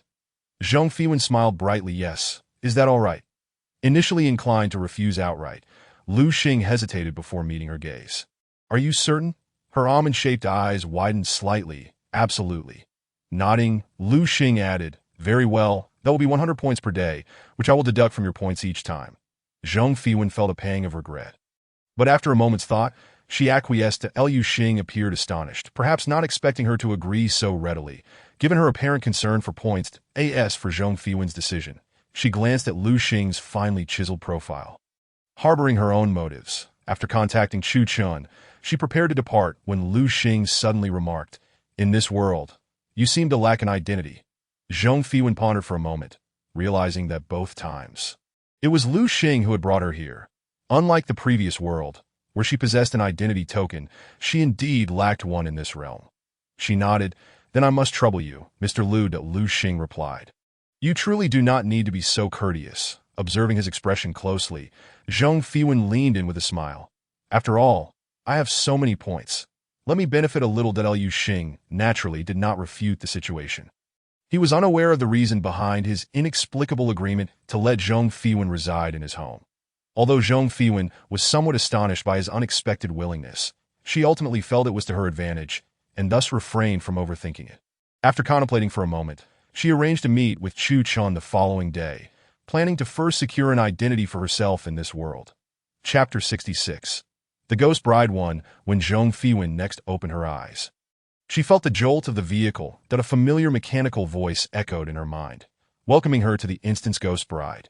To ensure an optimal gaming experience, this instance would prohibit players from viewing the bullet screen. Realizing she was in a mountainous area, she glanced down at her attire, which was simple yet distinct from what she had worn prior to this, that a sudden thought crossed her mind, and a burlap bag materialized in her hand, which she slung over her shoulder as she surveyed her surroundings. Inside the bus, there were 7 individuals, including the driver. As the environment darkened outside, the passengers instinctively became alert. Zhang Fiwen occupied a seat towards the back, while a couple, Cheng Qiqi and Cheng Yi, sat in front of her, evidently searching for her. Up front, 3 individuals were seated separately, and one of the women, Jiao Fei, caught Zhang Fiwen's gaze, smiling upon seeing her. Zhang Fiwen pursed her lips, then noticed the 2 individuals ahead, a man and a woman, who exchanged knowing glances, clearly acquainted with one another. That moment, Luo Qi, also known as Cheng Qiqi, spotted Zhang Fiwen and greeted her with a smile before they all began to scan their surroundings.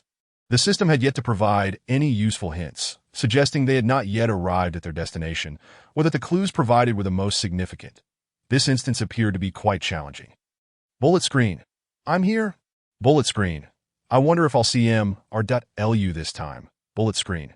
Why do these players seem so familiar? Bullet screen. They must have participated in previous games with Sister Zhang. Noticing that the bus continued on its route, Zhang Fiwen leaned back in her seat, half closing her eyes, intending to catch some rest. The others, aware of her tendency, did not disturb her. Suddenly, a loud crash startled Zhang Fiwen, causing all the passengers to pause momentarily. The driver then halted the bus, stating that the road ahead was blocked and they could not proceed that night. That he opened the door and exited the vehicle. Zhang Fiwen exchanged a glance with Cheng Yi before standing up to follow the driver out, with the others trailing behind her. Upon disembarking, Zhang Fiwen noticed a woman who seemed somewhat disoriented, while a man beside her instinctively shielded her. As she stepped down, Zhang Fiwen recognized the remaining pair, a man and a woman. She frowned. Is that Yi Su? As her voice escaped, the woman looked up, surprised at the sight of her, then forced a smile. What a coincidence. Although Zhang Fiwen saw her smile, there was no warmth in her eyes. The young man beside her, Su Bai, also managed a stiff grin before falling silent. Bullet screen. This instance is filled with familiar faces. Bullet screen. The atmosphere feels off. Even Cheng Yi and the others sensed that Yi Su's mood was far from pleasant, which could easily affect their performance in the instance. Zhang Fiwen observed the 2 of them, gaining some understanding, yet felt powerless to remedy the situation. The group followed the driver down the slope, where a small village came into view, illuminated by lights. Zhang Fiwen raised an eyebrow. This was evidently the true instance, as the night air turned chilly. Every rustle of wind heightened their vigilance. Zhang Fiwen took out a protective talisman, then handed 2 more to Yi Su and the others, saying, "Thank you." Su Bai smiled back at her, and she shook her head, responding, "It's nothing." In the distance, an elderly woman approached them. As she drew near, they could see her white hair tied in a braid, a cane in her hand. She smiled at them. "You appear to be lost. Come this way." Zhang Fiwen tucked the talisman into her pocket, returning the woman's smile. "Thank you, grandmother." However, the woman's expression darkened slightly, and she replied curtly. Bullet screen. This lady may have white hair, but she hardly looks like a grandmother. Bullet screen. Her skin appears far too youthful for her age. Bullet screen. Am I the only one who finds this grandmother suspicious? Bullet screen. It's quite strange for an elderly woman to be wandering alone at night. Zhang Fiwen's group followed the woman as she chatted amiably. "Grandmother, why are you out here alone?" The woman replied. I'm here to gather wild vegetables. I noticed you all standing around. She smiled at Zhong Fiwen, her eyes clearly harboring hostility, yet she maintained a facade of friendliness. Zhong Fiwen nodded thoughtfully. Grandmother, I would like to give you something. It's dangerous to be out alone at night. Da-da. Before the elderly woman could respond, Zhong Fiwen handed her a talisman. The woman jumped back in fright, tossing her cane aside. That's a disaster talisman. Get it away. The elderly woman fell to the ground. Terror etched across her face as she stared at the talisman in Zhong Fiwen's hand. Zhong Fiwen raised an eyebrow. Please, don't be alarmed. She nonchalantly placed the talisman into her bag and attempted to help the woman up, only to find the elderly woman glaring at her and rising on her own. Zhong Fiwen touched her nose, surprised by the woman's extreme fear of the talisman. However, this incident revealed to the others that the elderly woman was indeed suspicious, and they all grew wary. Bullet screen. Sister Zhong is truly remarkable. She can discern the truth at a glance. Bullet screen.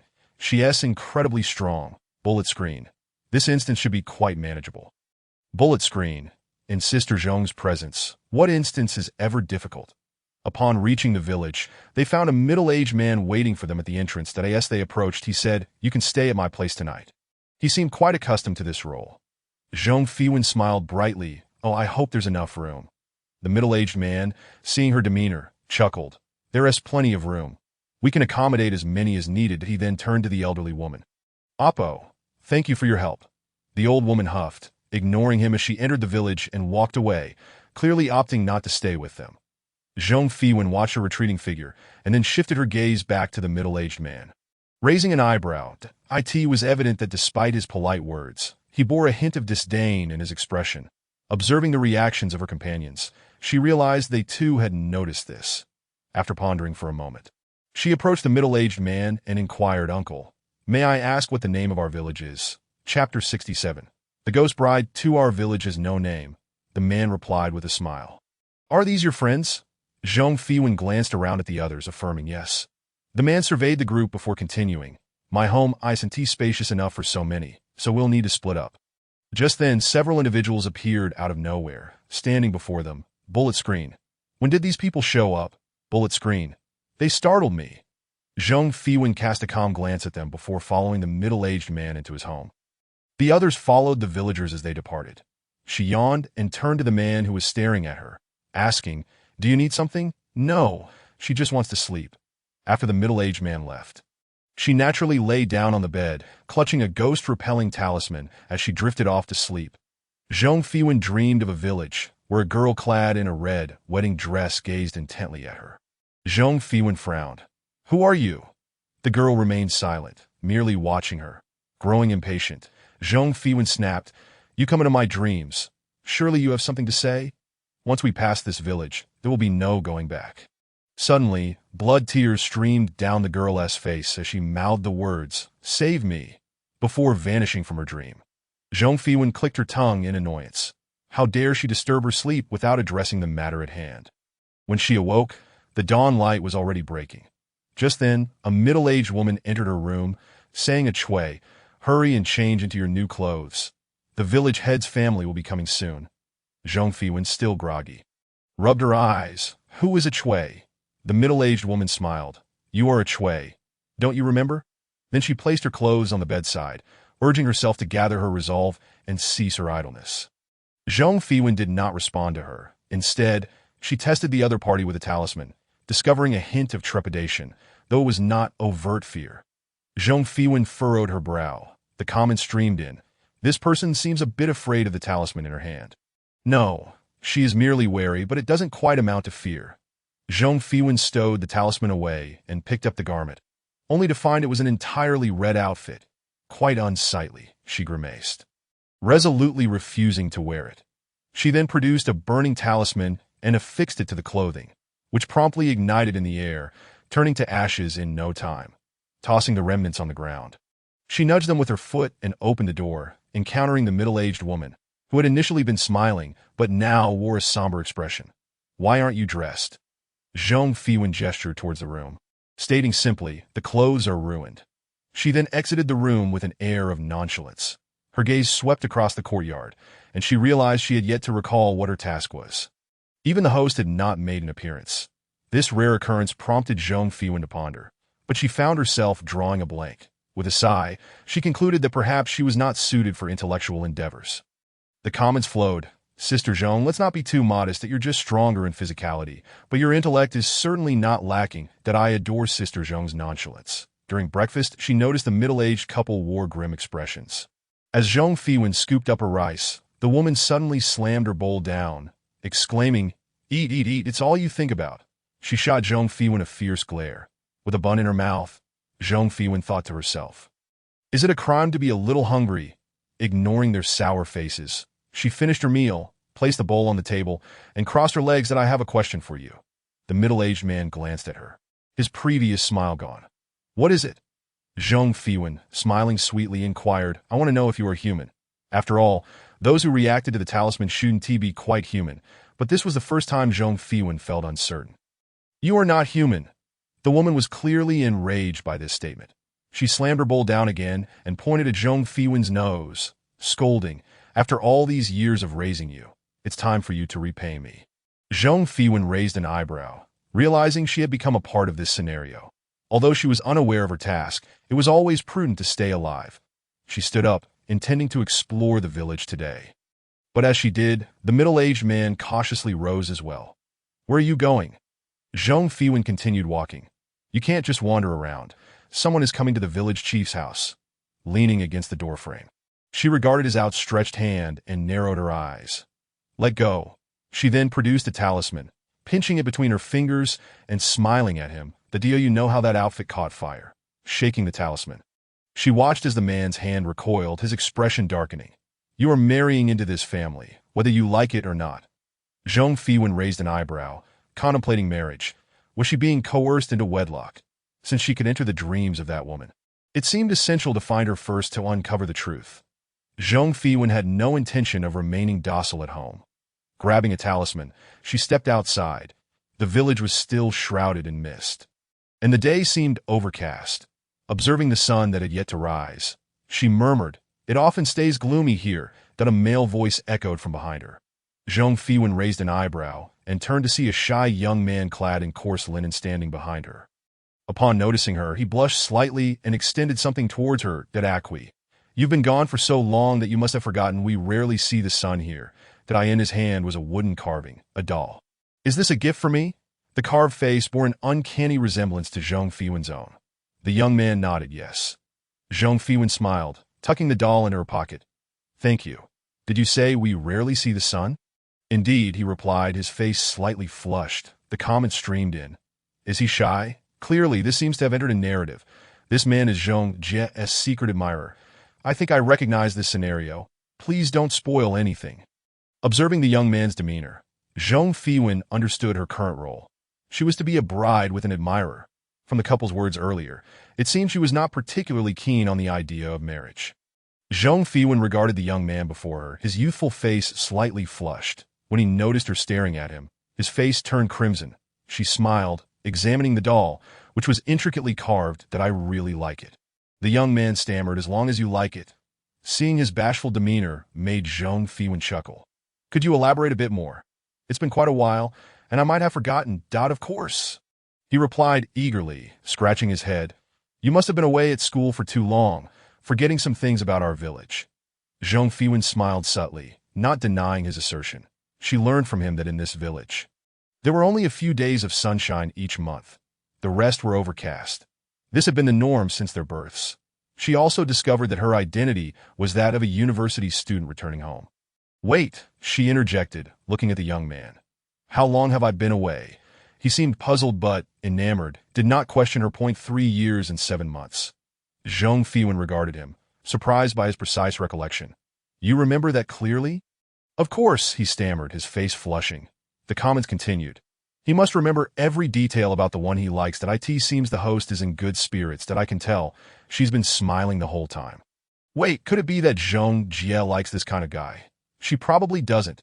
Unaware of the shifting narrative in the comments, Zhong Fiwen observed the young man with amusement, smiling. "It appears I haven't graduated yet."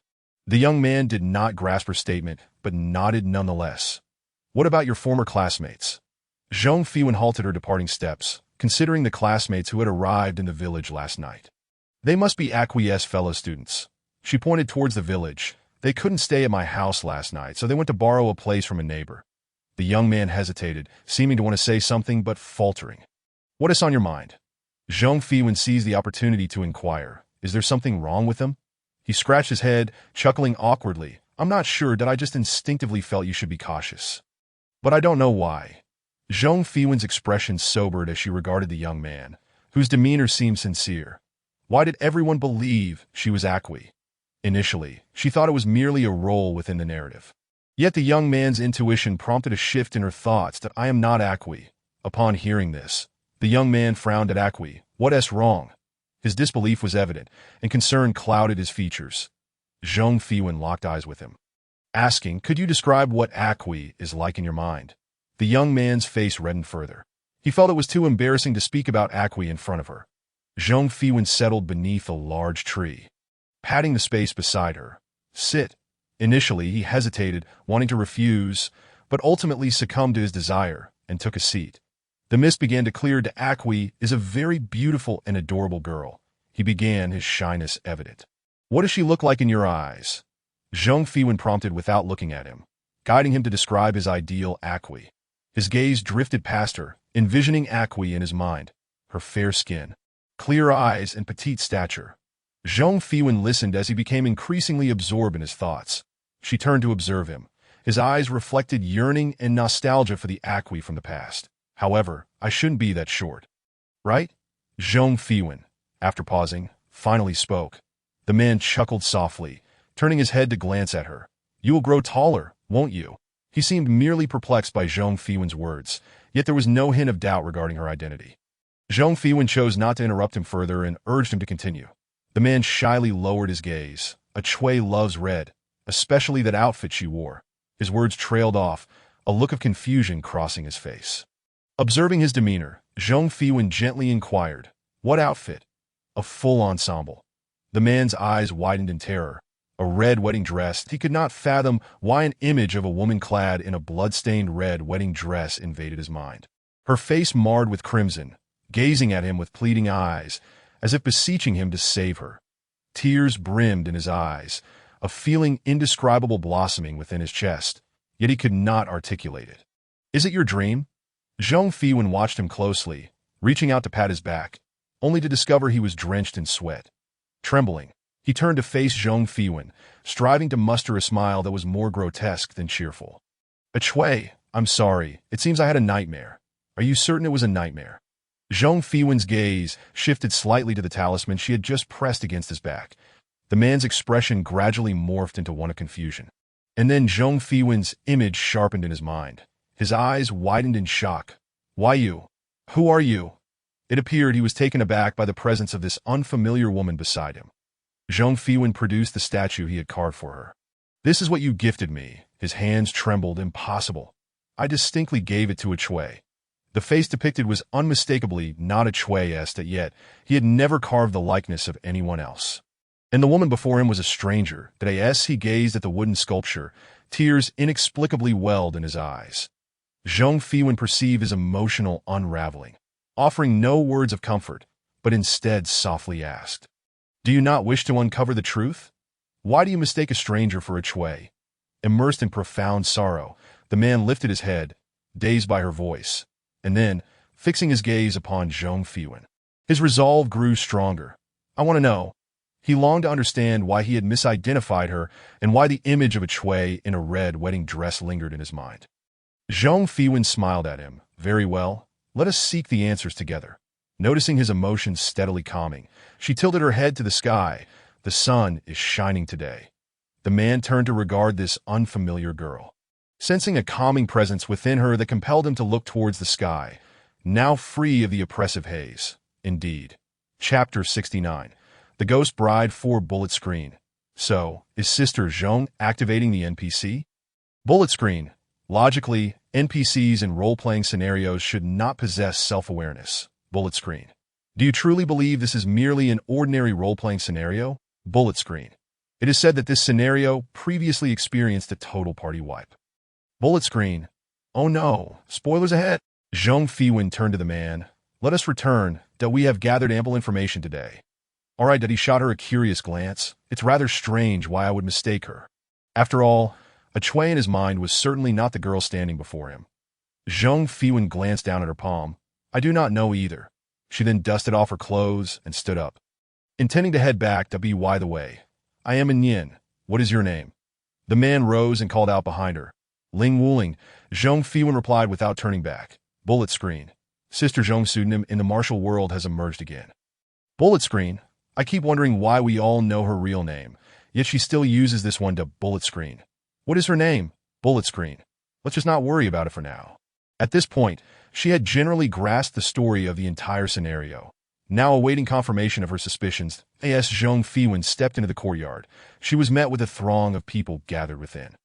Other players were also present, frowning with evident concern. Upon her entrance, a middle-aged man approached with a smile. A Chui, you have finally returned. The village chief has been waiting anxiously. That he then took her arm and led her towards the house. While the surrounding villagers smiled at her, Zhang Fiwen discreetly took out a talisman meant for exorcising spirits, only to realize that it seemed to have little effect on these villagers. Nevertheless, she could still perceive their instinctive retreat. She smiled at the middle-aged man. Uncle, I just found this under the tree. Grabbing his arm, she cheerfully placed the talisman into his palm.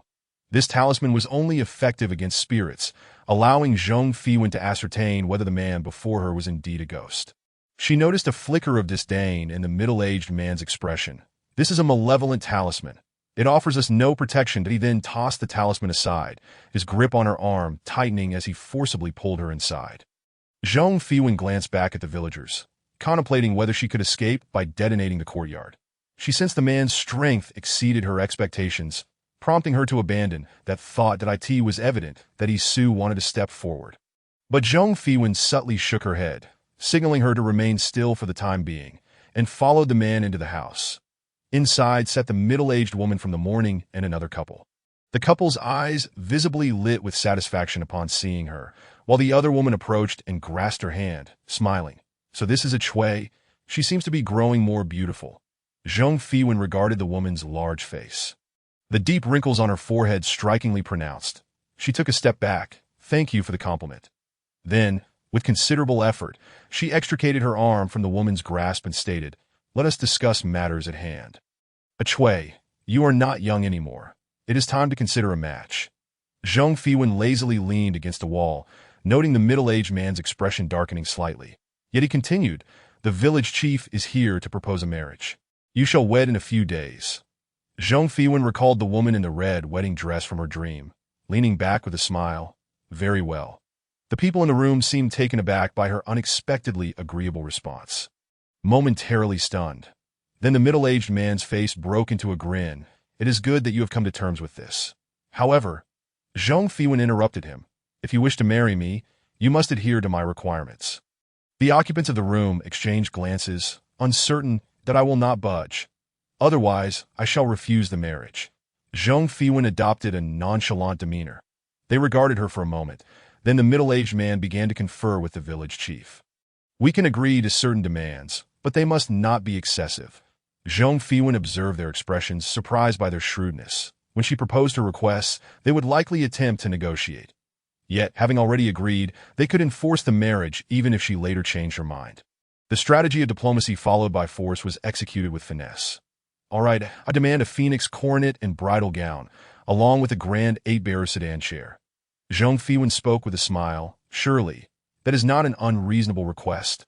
Initially, the village chief's wife appeared somewhat troubled, clearly reluctant to acquiesce to Zhang Fiwen's demands. Zhang Fiwen surveyed the others. When these items are prepared, I shall marry. The garments must meet my approval. Only then will I consent. She then intended to leave. The middle-aged man attempted to stop her, but was deterred by the object in Zhang Fiwen's hand. What is that you hold? His fingers trembled slightly. Zhang Fiwen shook the wooden sword in her hand. My pet.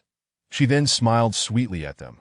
If we converse amicably and comply with my requests, there will be no need for any distress. The middle-aged man exchanged glances with the village chief, then nodded. Very well. We agreed at this juncture. Both parties understood the situation was laid bare.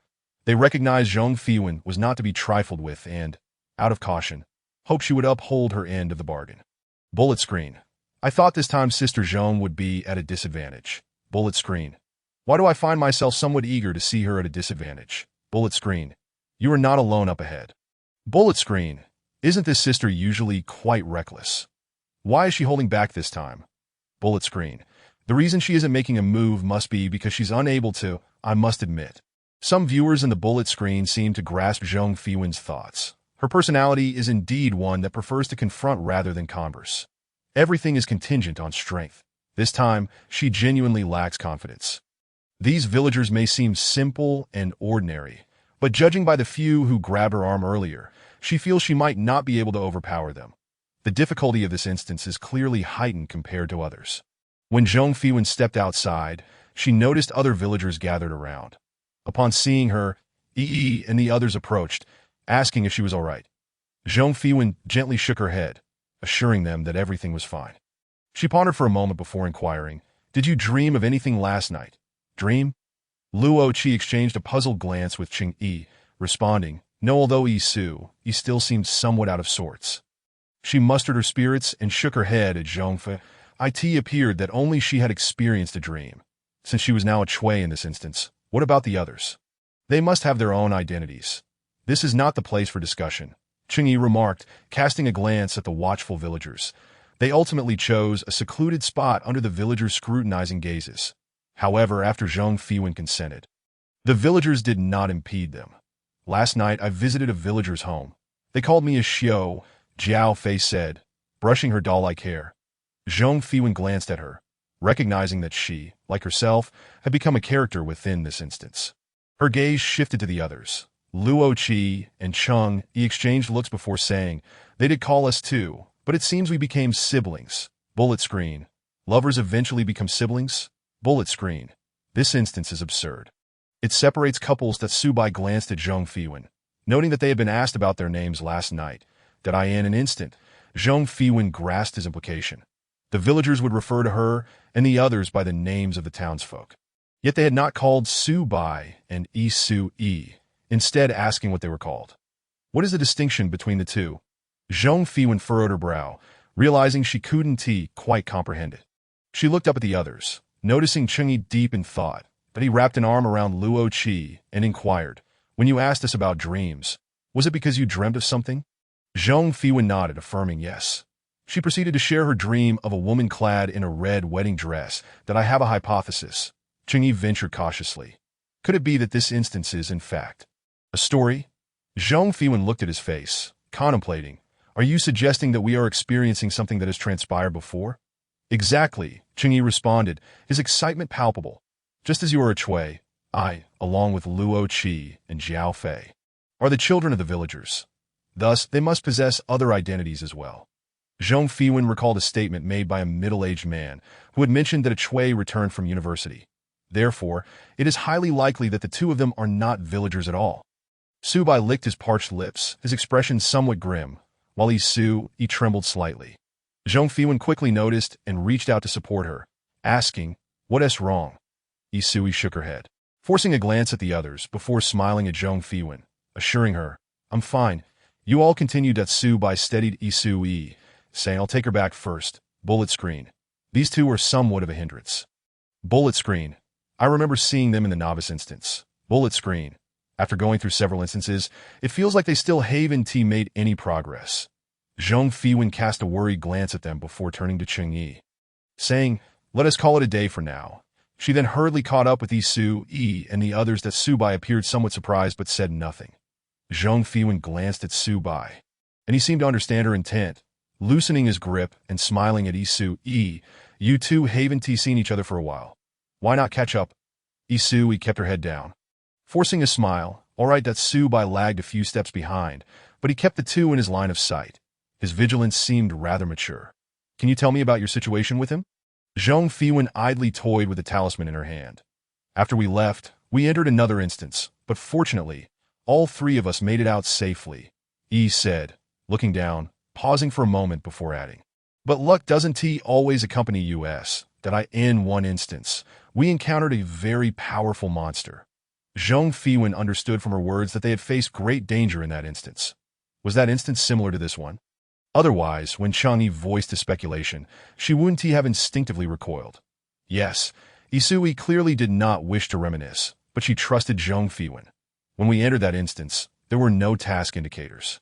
The six of us inadvertently stumbled into a small town. Zhong Fiwen patted her shoulder, reassuringly. Isui bit her lip and continued. In the town, we all had names belonging to the residents. Everyone behaved very kindly towards us, and we thought if we could just survive for 7 days, we would be fine. The first 6 days passed without incident. Bullet screen. I feel like I've seen this instance before. Bullet screen. A small town instance, a powerful monster, immersive identities bullet screen. The difficulty of this instance must have reached an advanced level. Right? Bullet screen. No wonder she's like this. The survival rate in advanced instances is indeed very low. On the 7th day, we all had a dream where we encountered a formidable monster. IT had been waiting for us to let our guard down during the first 6 days. Zhong Fiwen observed her expression. Comprehending the general situation that I June saved you all, right? She looked up at the sky. Without him, Su Bai and I would have perished in that instance. That Isui's tears streamed down her face. She had thought that after such a long time, she would gradually forget, but now she realized she had remained trapped in the moment of Li Jun's death, unable to move on. Your life exists because of him. Zhong Fiwen turned to Isui, stating, in your current state, you won't survive many more instances. She had completely lost her will to live, that I know. And Su Bai, Zhong Fiwen softly asked, what if in a certain instance? Due to your lack of focus, Su Bai also perishes while trying to save you. Isui remained silent. Zhong Fiwen did not expect an answer from her. Continuing, you might think that all you need to do is to save Su Bai. But can you truly ensure that you can? Each of her words weighed heavily on Isui's heart. Yet, she knew that what Zhong Fiwen said was true. Perhaps one day, she would inadvertently cause Su Bai's demise due to her own shortcomings. The only thing you can do now is to grow stronger. This way, you won't burden your teammates when danger arises. The group reached the entrance, and Zhong Fiwen glanced at Isui before stepping inside. She noticed that the villagers in the yard had already dispersed, leaving only the middle-aged man vigilantly watching her because of her wooden sword.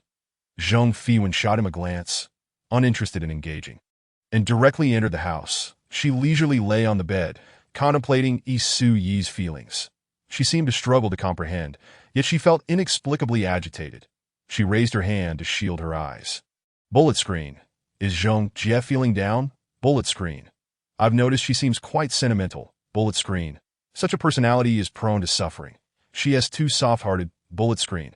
I always thought Zhong Jie was rather carefree. Bullet screen. Yet it's evident from previous instances that she harbors compassion for everything. Chapter 71. The Ghost Bride 6. Zhong Fiwen unknowingly fell asleep, dreaming once more of the woman in the red wedding dress. Sleep eluded her.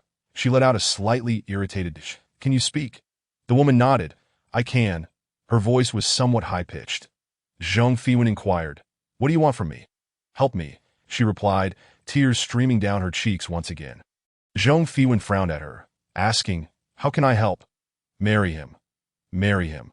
Her voice was slow, yet it carried an enchanting undertone. Your response is rather delayed. I agreed to it during the day, Zhong Fiwen said impatiently.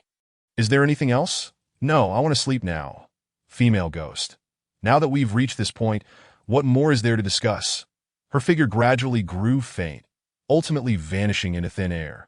Zhong Fiwen turned over, and the talisman she held in her hand unknowingly turned to ash. That night, Zhong Fiwen felt utterly exhausted upon waking in the morning. That as she rose, a heaviness settled in her mind. She brushed the ash from the talisman, realizing the night had been perilous. Rubbing her temples, she pondered why it felt as though she had slept awkwardly. Bullet screen. Why is this streamer so unperturbed? Bullet screen. Zhong Jie. Have you been possessed by a ghost? Bullet screen. This dungeon feels quite different from the previous ones. Please be cautious, streamer. Zhong Fiwen languidly sat up, gazing at the light filtering through the crack in the door. She moved her head and went to open the door. Upon doing so, she discovered a middle-aged man smiling at her. Have you risen? Better tidy up. Zhong Fiwen was momentarily taken aback. Her gaze swept over the villagers in the yard, all wearing smiles, and eventually landed on several large boxes in the center of the courtyard. This is your betrothal gift, the middle-aged man said, extending a bundle to her. Inside are the phoenix crown and bridal robe you requested. Zhong Fiwen naturally accepted it, only to hear the man add, "Prepare yourself well. It's time for you to marry." "You want me to marry today?" Zhong Fiwen leaned lazily against the doorframe. The man's expression noticeably soured. "Are you having second thoughts? Don't be in such a hurry." Zhong Fiwen unwrapped the bundle. Which family is in such a rush for a wedding? She then scrutinized the clothing, noting its fine quality. Shifting her gaze back to the middle-aged man, she perceived a certain conflict in his expression. It was clear that the item she had revealed the previous day had indeed made him uneasy, though it likely did not instill fear in him. Finally, he gritted his teeth and declared, "Tomorrow, at the latest tomorrow." Observing his expression, Zhong Fiwen readily agreed, "Very well." Bullet screen. "Is she really getting married?" Bullet screen. "I feel like there is definitely something amiss about this marriage." Bullet screen. "Don't try to guess Zhong Jie's thoughts." Bullet screen. "But hasn't he, the host, yet made an appearance?" Bullet screen. "Have you all forgotten something? What about the driver? He clearly entered the village with the streamer." Bullet screen. "Wow, I think I completely forgot about that." Bullet screen. "Is the completion of this dungeon contingent upon the driver?" Zhong Fiwen returned to her room with the garments. After a moment's thought, she retrieved Xiaohong. The moment the broken wooden sword was drawn, it began to dart around, "And I know you're quite pleased," Zhong Fiwen remarked, slightly exasperated, "but you still need to restrain yourself." The wooden sword circled back to her, and she extended her hand to remove its seal. A red figure drifted out from the wooden sword, swaying gently. "Hee. I'm free." Zhong Fiwen clicked her tongue. "Enough with the gloating. I have tasks for you." Xiaohong initially shot her a glance, as if to retort, but upon noticing the talisman in her hand, she instinctively shivered and quickly donned a smile. "What are your instructions?" Bullet screen. "Why is this ghost so sycophantic?" Bullet screen. "Ghost. Am I afraid of you? I fear the talisman in your hand." Zhong Fiwen pointed to the clothing on the bed. "Why don't you give it a try?" Xiaohong hesitated. I shouldn't wear the clothes of the living, right?" She understood that being summoned out was no good omen. Zhong Fiwen smiled. "You won't know until you tried it if you can't wear them. I'll burn them for you." As she spoke, a talisman appeared in her hand, clearly indicating her intent to incinerate the garments should Xiaohong fail to wear them. Xiaohong pouted. Then, "I'll give it a go." She reluctantly approached the garments, feigning surprise. "I think I can wear it." Zhong Fiwen watched with amusement as Xiaohong continued her act. When she realized Zhong Fiwen had no intention of probing further, she ceased her performance, waving her hand, and the clothing instantly adorned her body.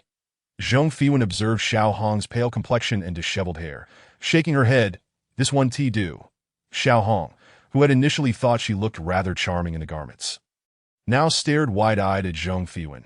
"Then I wear it." Zhong Fiwen approached, beckoning. "Come here." Xiaohong, who had intended to act aloof, found herself drawn toward Zhong Fiwen's gaze. Zhong Fiwen clearly frowned. "Walk properly." Xiaohong, "She truly cannot help but float. What ghost doesn't glide?" Bullet screen. "Between Zhong Jie and the ghost, I feel sympathy for the ghost." Bullet screen. "I truly did not expect Zhong Jie to have Xiaohong stand in for her." Bullet screen. "They say Zhong Jie isn't clever, but she is quite resourceful." Bullet screen. "Is the streamer really not clever?" Bullet screen. "How could the streamer possibly lack intelligence?" Bullet screen. I express my inner confusion. Where in the earlier comments did anyone suggest Zhong Jie wasn't clever? She has made significant contributions in every dungeon. Zhong Fiwen regarded the reluctant Xiaohong, reaching out to tidy her hair. "Tomorrow, you will go to the village chief's house for me, Dutto." Noting the displeasure etched on Xiaohong's face, Zhong Fiwen said nothing more. She instructed Xiaohong to remain indoors throughout the day, and when they arrived tomorrow, she was to cover her head. Xiaohong allowed Zhong Fiwen to arrange her hair in silence. Zhong Fiwen recognized her reluctance. "Are you afraid?" Xiaohong, already unwilling, became even more so. "Who is afraid? Who are you saying is afraid? Sit down." Zhong Fiwen observed Xiaohong, who was on the verge of losing her form from agitation. With a hint of exasperation, she said, "Just behave. The village chief may possess something you cannot handle." Upon hearing this, Xiaohong immediately straightened her posture. "I can manage. How could I possibly be outmatched?" Bullet screen. Such a straightforward method of provocation. Bullet screen. The streamer truly trusts her. Zhong Fiwen conveyed all necessary instructions to Xiaohong. and after enduring her impatience, finally made her exit. As Xiao Hong watched Zhong Fiwen depart, she felt a surge of excitement at having escaped the wooden sword, joyfully floating around the room. You expect me to behave? How naive. Previously, she had complied due to being sealed, but now that she was free, she had no intention of being obedient. Moreover, did she truly believe she couldn't discern the provocation? Xiao Hong resolved that come tomorrow, she would not cover her head. She intended to show the villagers that she sought vengeance. Chapter 72. The Ghost Bride. 7. Zhong Fiwen stealthily left the room. She contemplated seeking out the driver's whereabouts, for they had arrived together, and even if he were merely an NPC, he should have made an appearance. She recalled that the driver had not followed the villagers that night. After some thought, she headed towards the mountains that backed the village. The fog in the sky thickened as she walked. Zhong Fiwen remembered that the old woman had departed in this direction. She pushed aside the branches on the mountainside, realizing she would likely have a restless night ahead. Ultimately, Zhong Fiwen discovered a small wooden cabin on the hillside. She licked her lips, feeling a bit parched. Knocking on the door, she found no one answered. Is anyone there? Skillfully, she opened the door, and a musty odor wafted out. Oh dear. She covered her nose. It seemed living in the mountains was not particularly pleasant. Far too damp. The cabin was not very large, and she could take it all in at a glance. She noted the somewhat worn bedding, indicating it was frequently occupied. She dragged a long wooden bench over to sit down and picked up a kettle from the table, only to discover it was empty, setting it back down. Just then, footsteps echoed from outside. Zhong Fiwen, feeling rather languid, pulled out a stack of talismans and awaited the visitor at the door with a composed demeanor. The driver approached, carrying a wild chicken. Upon seeing her, he didn't appear surprised. Instead, he walked in unperturbed. What brings you here? The driver had been somewhat unkempt in recent days, looking rather disheveled. Bullet screen. Did I really miss seeing the driver's true appearance at such close range? Bullet screen. Same here, bullet screen. Is there anyone watching from the driver's perspective? Give a wave. Bullet screen. Is the driver a player? If so, how could he just walk away after getting out of the car? Bullet screen. Good point. Zhong Fiwen regarded him. Nothing much, just a few questions. She then placed the talismans on the table. The driver, momentarily pausing with the chicken in hand, glanced at the talismans before shifting his gaze back to her. Speak that you're not from this village, are you? The driver appeared slightly taken aback, but still responded to her inquiry. No, as expected. Her guess had been correct. Zhong Fiwen smiled. You know how to survive these 7 days. Don Tu? His hand, which had been preparing to pluck feathers from the chicken, halted momentarily, but then resumed its task. I don't know. His voice was remarkably indifferent. Zhong Fiwen observed him, clearly accustomed to this entire scenario. Since the moment the exit had been blocked, he had become adept at this, skillfully disembarking, informing them that the road was closed, and then seamlessly following to this location. That it was no surprise to him why she sought him out. Even her words seemed to elicit a sense of familiarity. You. Zhong Fiwen pondered how to articulate her thoughts, wondering if he frequently encountered individuals like them, those striving to survive in this village, or perhaps seeking to accomplish something within its confines. His actions halted, and he turned to look at Zhong Fiwen, suddenly smiling. You are quite clever. Thank you. Zhong Fiwen generally responded favorably to those who complimented her. The man washed his hands, remarking, You people come with a certain regularity, roughly every 10 days, though the number varies. Bullet comments. Is this person an NPC? Many NPCs in the instance are aware of the game. Yet he seems somewhat peculiar. He appears to know something, though not entirely. Zhong Fiwen also noted his strangeness but smiled as she asked, What about those who came before? They died, after cleansing his hands. He brought in a jug of water. Some have left. She extended her hand to receive the water he poured. Left? 7 days. The man drained the water before him, stating, The road is clear now. Zhong Fiwen also took a sip, feeling a hint of thirst. Bullet comments. She certainly dares to drink. Isn't she worried about the driver's intentions? And you?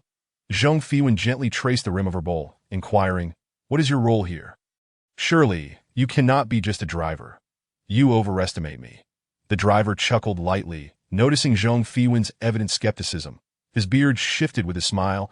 I am indeed merely responsible for this route. How long have you been doing this? I cannot recall. His hand rested lightly on the table, conveying a sense of time that felt lengthy.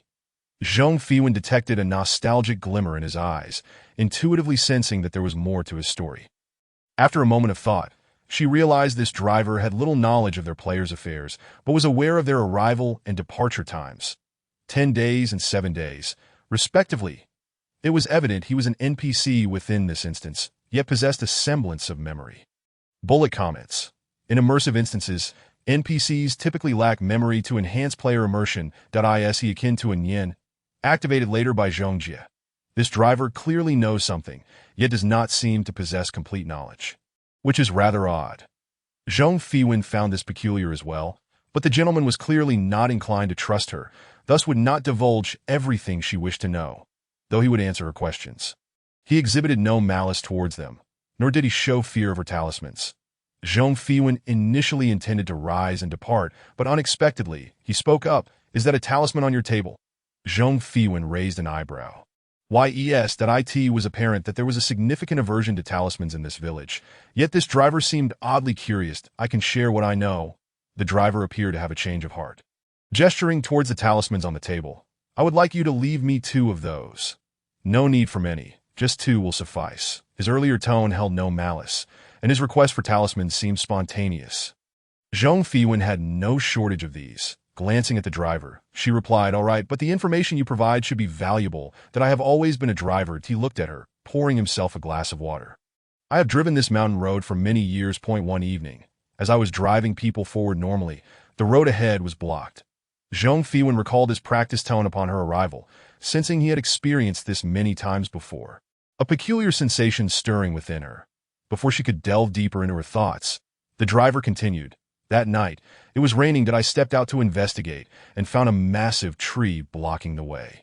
Everyone in the vehicle got out to help, but we could not budge it. Just then, an elderly man appeared from nowhere, suggesting they could stay with him." "Was it this village?" Zhong Fiwen interjected. "Yes." Bullet comments. "Why does it feel increasingly strange?" This suggests a cyclical nature to the immersive instance. I sense many experts among the commoners that I realized, to my dismay, that the fool was indeed myself. Chapter 73.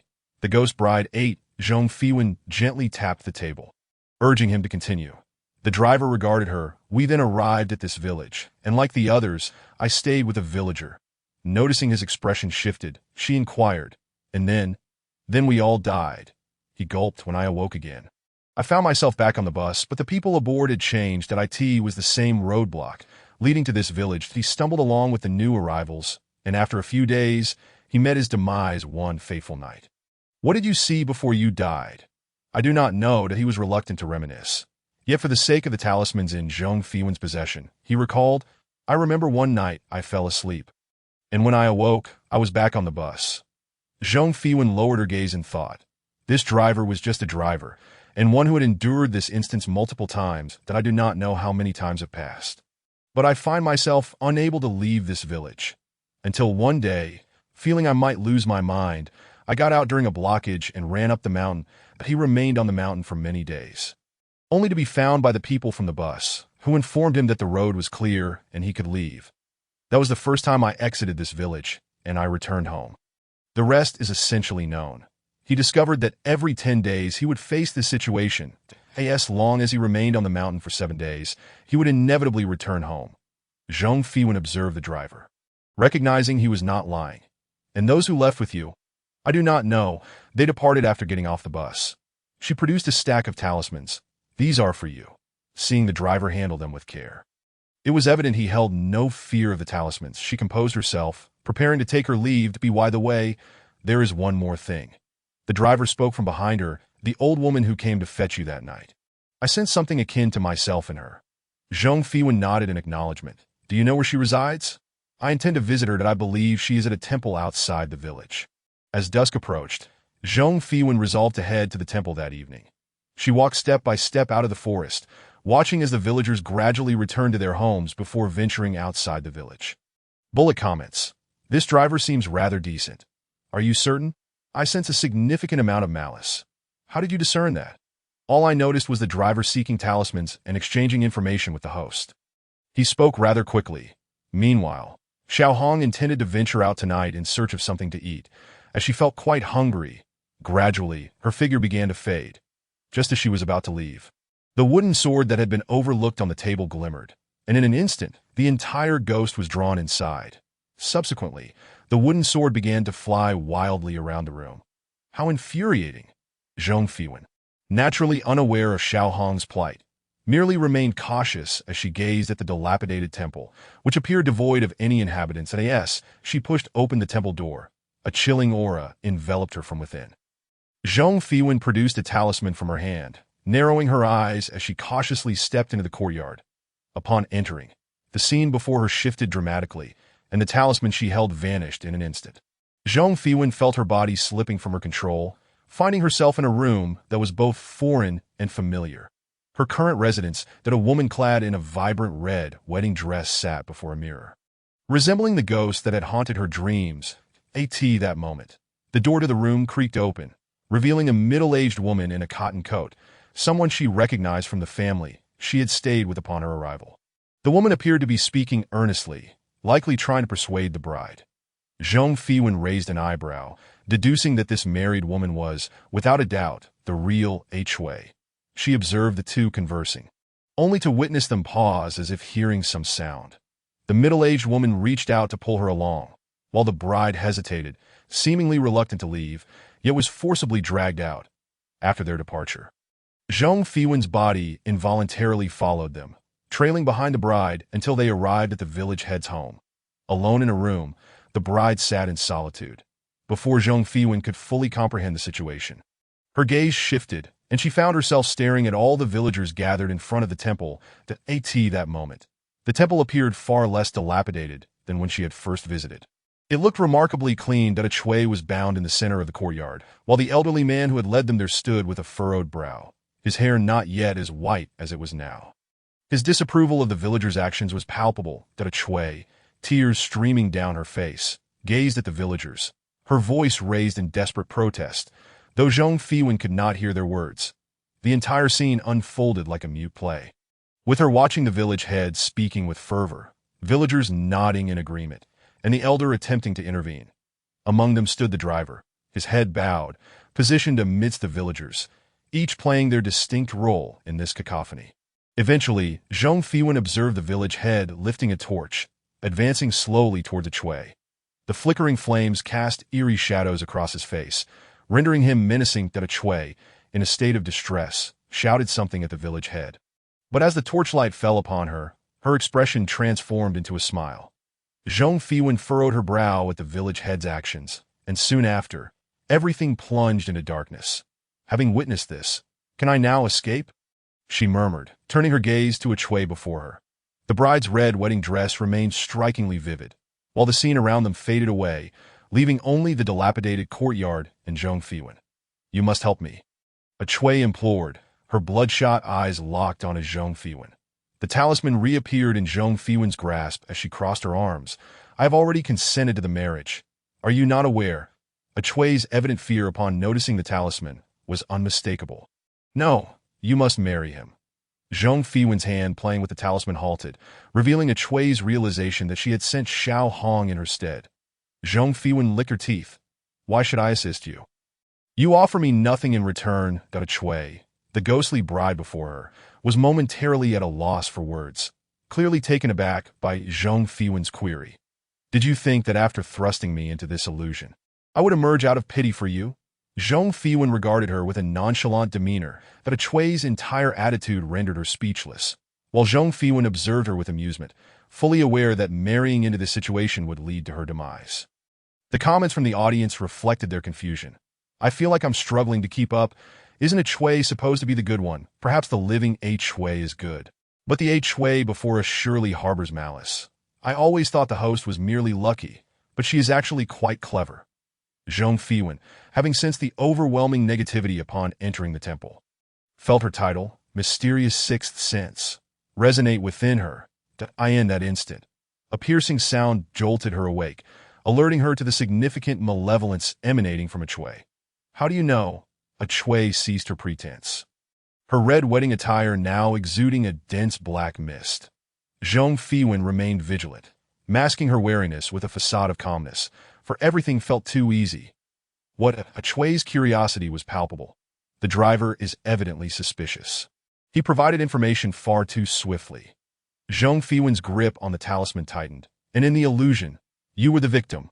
The village head and villagers were the perpetrators, while the elderly woman sought to save you. So, what of the driver? Chui's expression shifted dramatically, and Zhong Fiwen, noticing the change, paused momentarily. Had she struck a nerve? These words had been uttered haphazardly, intending to devise a means to confront the ghost before her. Though she possessed numerous talismans, summoning the villagers was a concern, as they were unaware of the talisman's effects on them. The audience's comments flooded in. The host is incredibly clever. You are my savior. I'm so excited about Zhong Jie.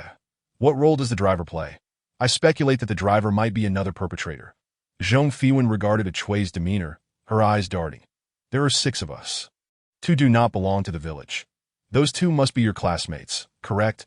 Chui's face darkened ominously. They are doomed. They have already perished. Zhong Fiwen's expression cooled. Those 2 are not your classmates now. Chui's form began to grow, increasingly translucent, a sinister smile creeping across her pale visage. What of it? None of you will survive. Gradually, she faded from sight within the temple. Zhong Fiwen glanced skyward. The night had fully descended. The thought of Chui invading her dreams every night troubled her, realizing that she had been summoned nightly. Holding the talisman, she pondered her earlier words, considering the driver's involvement. In the illusion, Chui had been the clear victim. As she mulled over these thoughts while making her exit, it became apparent that she could not leave. Zhong Fiwen remarked, she truly will be a hindrance. She faced an invisible barrier blocking the temple's entrance. Taking out a blasting talisman, she hurled it forward, only to find that it effortlessly penetrated the temple's threshold and detonated ahead of her. Covering her mouth, Zhong Fiwen coughed softly. Is this a ghost wall? She turned to gaze at the dilapidated temple, now lacking even a door. The comments from the audience continued. Has Zhong Jie been cursed by a ghost? Surely not. Just as I praised her intelligence. Zhong Fiwen entered the interior of the crumbling structure, which was devoid of any furnishings, save for the elderly woman engaged in some crafting. As Zhong Fiwen turned. Their eyes met. The comments erupted. Wow, you startled me. Her gaze is terrifying. Zhong Fiwen approached the elderly woman, who coldly regarded her, put away that disaster talisman, glancing at the ghost-repelling talisman in her possession. Zhong Fiwen smiled and obediently tucked it away before settling beside her. Grandma, what are you making? The elderly woman remained silent, and Zhong Fiwen scrutinized her face, noting the absence of wrinkles. She recalled the illusion where the woman had no white hair. Yet her face appeared even older than it did now. What do you think of this talisman? Zhong Fiwen inquired with a grin, holding up the blasting talisman.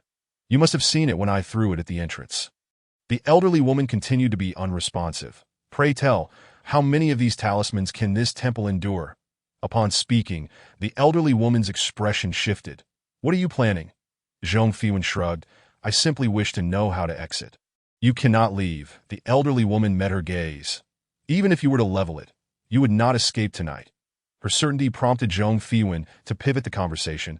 Has Chui gone to find my friends? The reason for preventing her departure is the fear that she might reveal the true nature of Chui to others. After all, she had initially feigned weakness, easily evoking pity toward Chui. Although the other person did not respond, it was apparent that her assessment was correct, that I have no interest in your story. Zhong Fiwen sat beside her with a smile, yet she firmly stated that if the ultimate requirement for passage involved someone marrying into the situation and subsequently experiencing Chui's plight, she would vehemently oppose it. While she felt sympathy for Chui's tragic past, it did not imply that she would sacrifice her friend for the sake of escape. You have already devised a method of departure. At that moment, the individual across from her paused in weaving the basket. There was only one possibility. Bullet comments. A method of departure? Bullet comments. There are always things I cannot comprehend. Bullet comments. Seeking answers from the experts. Bullet comments. Count me in for that. Bullet comments. The method of departure likely involves one of the players substituting for Chui in marriage, thereby allowing her to die, which should temporarily quell Chui's resentment and enable the surviving players to leave safely. Bullet comments. How outrageous. Bullet comments. This is a profound test of humanity. Bullet comments. Is it not possible to leave forcefully? Ultimately, where does one go upon leaving? Zhong Fiwen pondered everything since her arrival. The individuals within this scenario were formidable, a challenge she could not surmount solely with talismans. Moreover, according to her current thoughts, leaving would necessitate a death that no. She raised her head to gaze at the elderly figure before her. Granny, I have another question to ask. Her eyes sparkled, and with a smile gracing her lips, she inquired, could you enlighten me as to why Yin has not appeared in the illusion at any point? Chapter 75. The Ghost Bride 10. As soon as Zhong Fiwen's words escaped her lips, she observed the other person cease their actions. The elderly woman's murky eyes remained fixed upon her. Who is Yin? Judging by her expression, it was improbable that she was unaware of Yin's identity. Zhong Fiwen recalled that he had gifted her a wooden puppet. She reached into her bag and retrieved it. He bestowed upon me a wooden carving. She waved it with a smile, adding, but he referred to me as a CUI. As she spoke, the elderly woman smiled faintly, revealing, it seems you have been chosen. In an instant, Zhong Fiwen comprehended her implication. The one destined to perish was none other than herself. Did you only just realize this? Zhong Fiwen gazed at the elderly figure with perplexity. You must not have heard my conversation with the female ghost in the courtyard. Upon entering, she had assumed that the elder was aware of it all. Bullet comments. Does this imply that the old woman is unaware that the host is a Chui? Bullet comments. If that is the case, she doesn't know, but why does the host still act as if the elder is fully informed? Bullet comments. The host mistakenly believed that the elder was privy to everything. Bullet comments. In reality, she said nothing. The host has imagined quite a bit that I knew there would be a scapegoat, but I had no idea it would be you. The elderly woman resumed her basket weaving. And Zhong Fiwen noted that her demeanor had markedly improved. Could it be that her pity for the chosen scapegoat softened her attitude? Yet, despite her outward smile, Zhong Fiwen asserted, Granny, I will not die. Her tone evidently darkened the elder's expression. It is futile. Nothing will change that. Zhong Fiwen lowered her gaze in contemplation, realizing that this elder, like the driver, held some knowledge, albeit likely limited. This village was not always like this. Was it? Zhong Fiwen lazily shifted on her stool, leaning against the doorframe, thus reducing the distance between herself and the elderly woman. Bullet comments. Is this host feeling drowsy? Bullet comments. Surely not. Can one truly fall asleep here? Bullet comments. Trust in her. She can definitely manage it. Bullet comments. However, if she remains a Chui and is not allowed to leave, who will marry tomorrow? The elderly woman initially hesitated to answer her question, but inadvertently responded.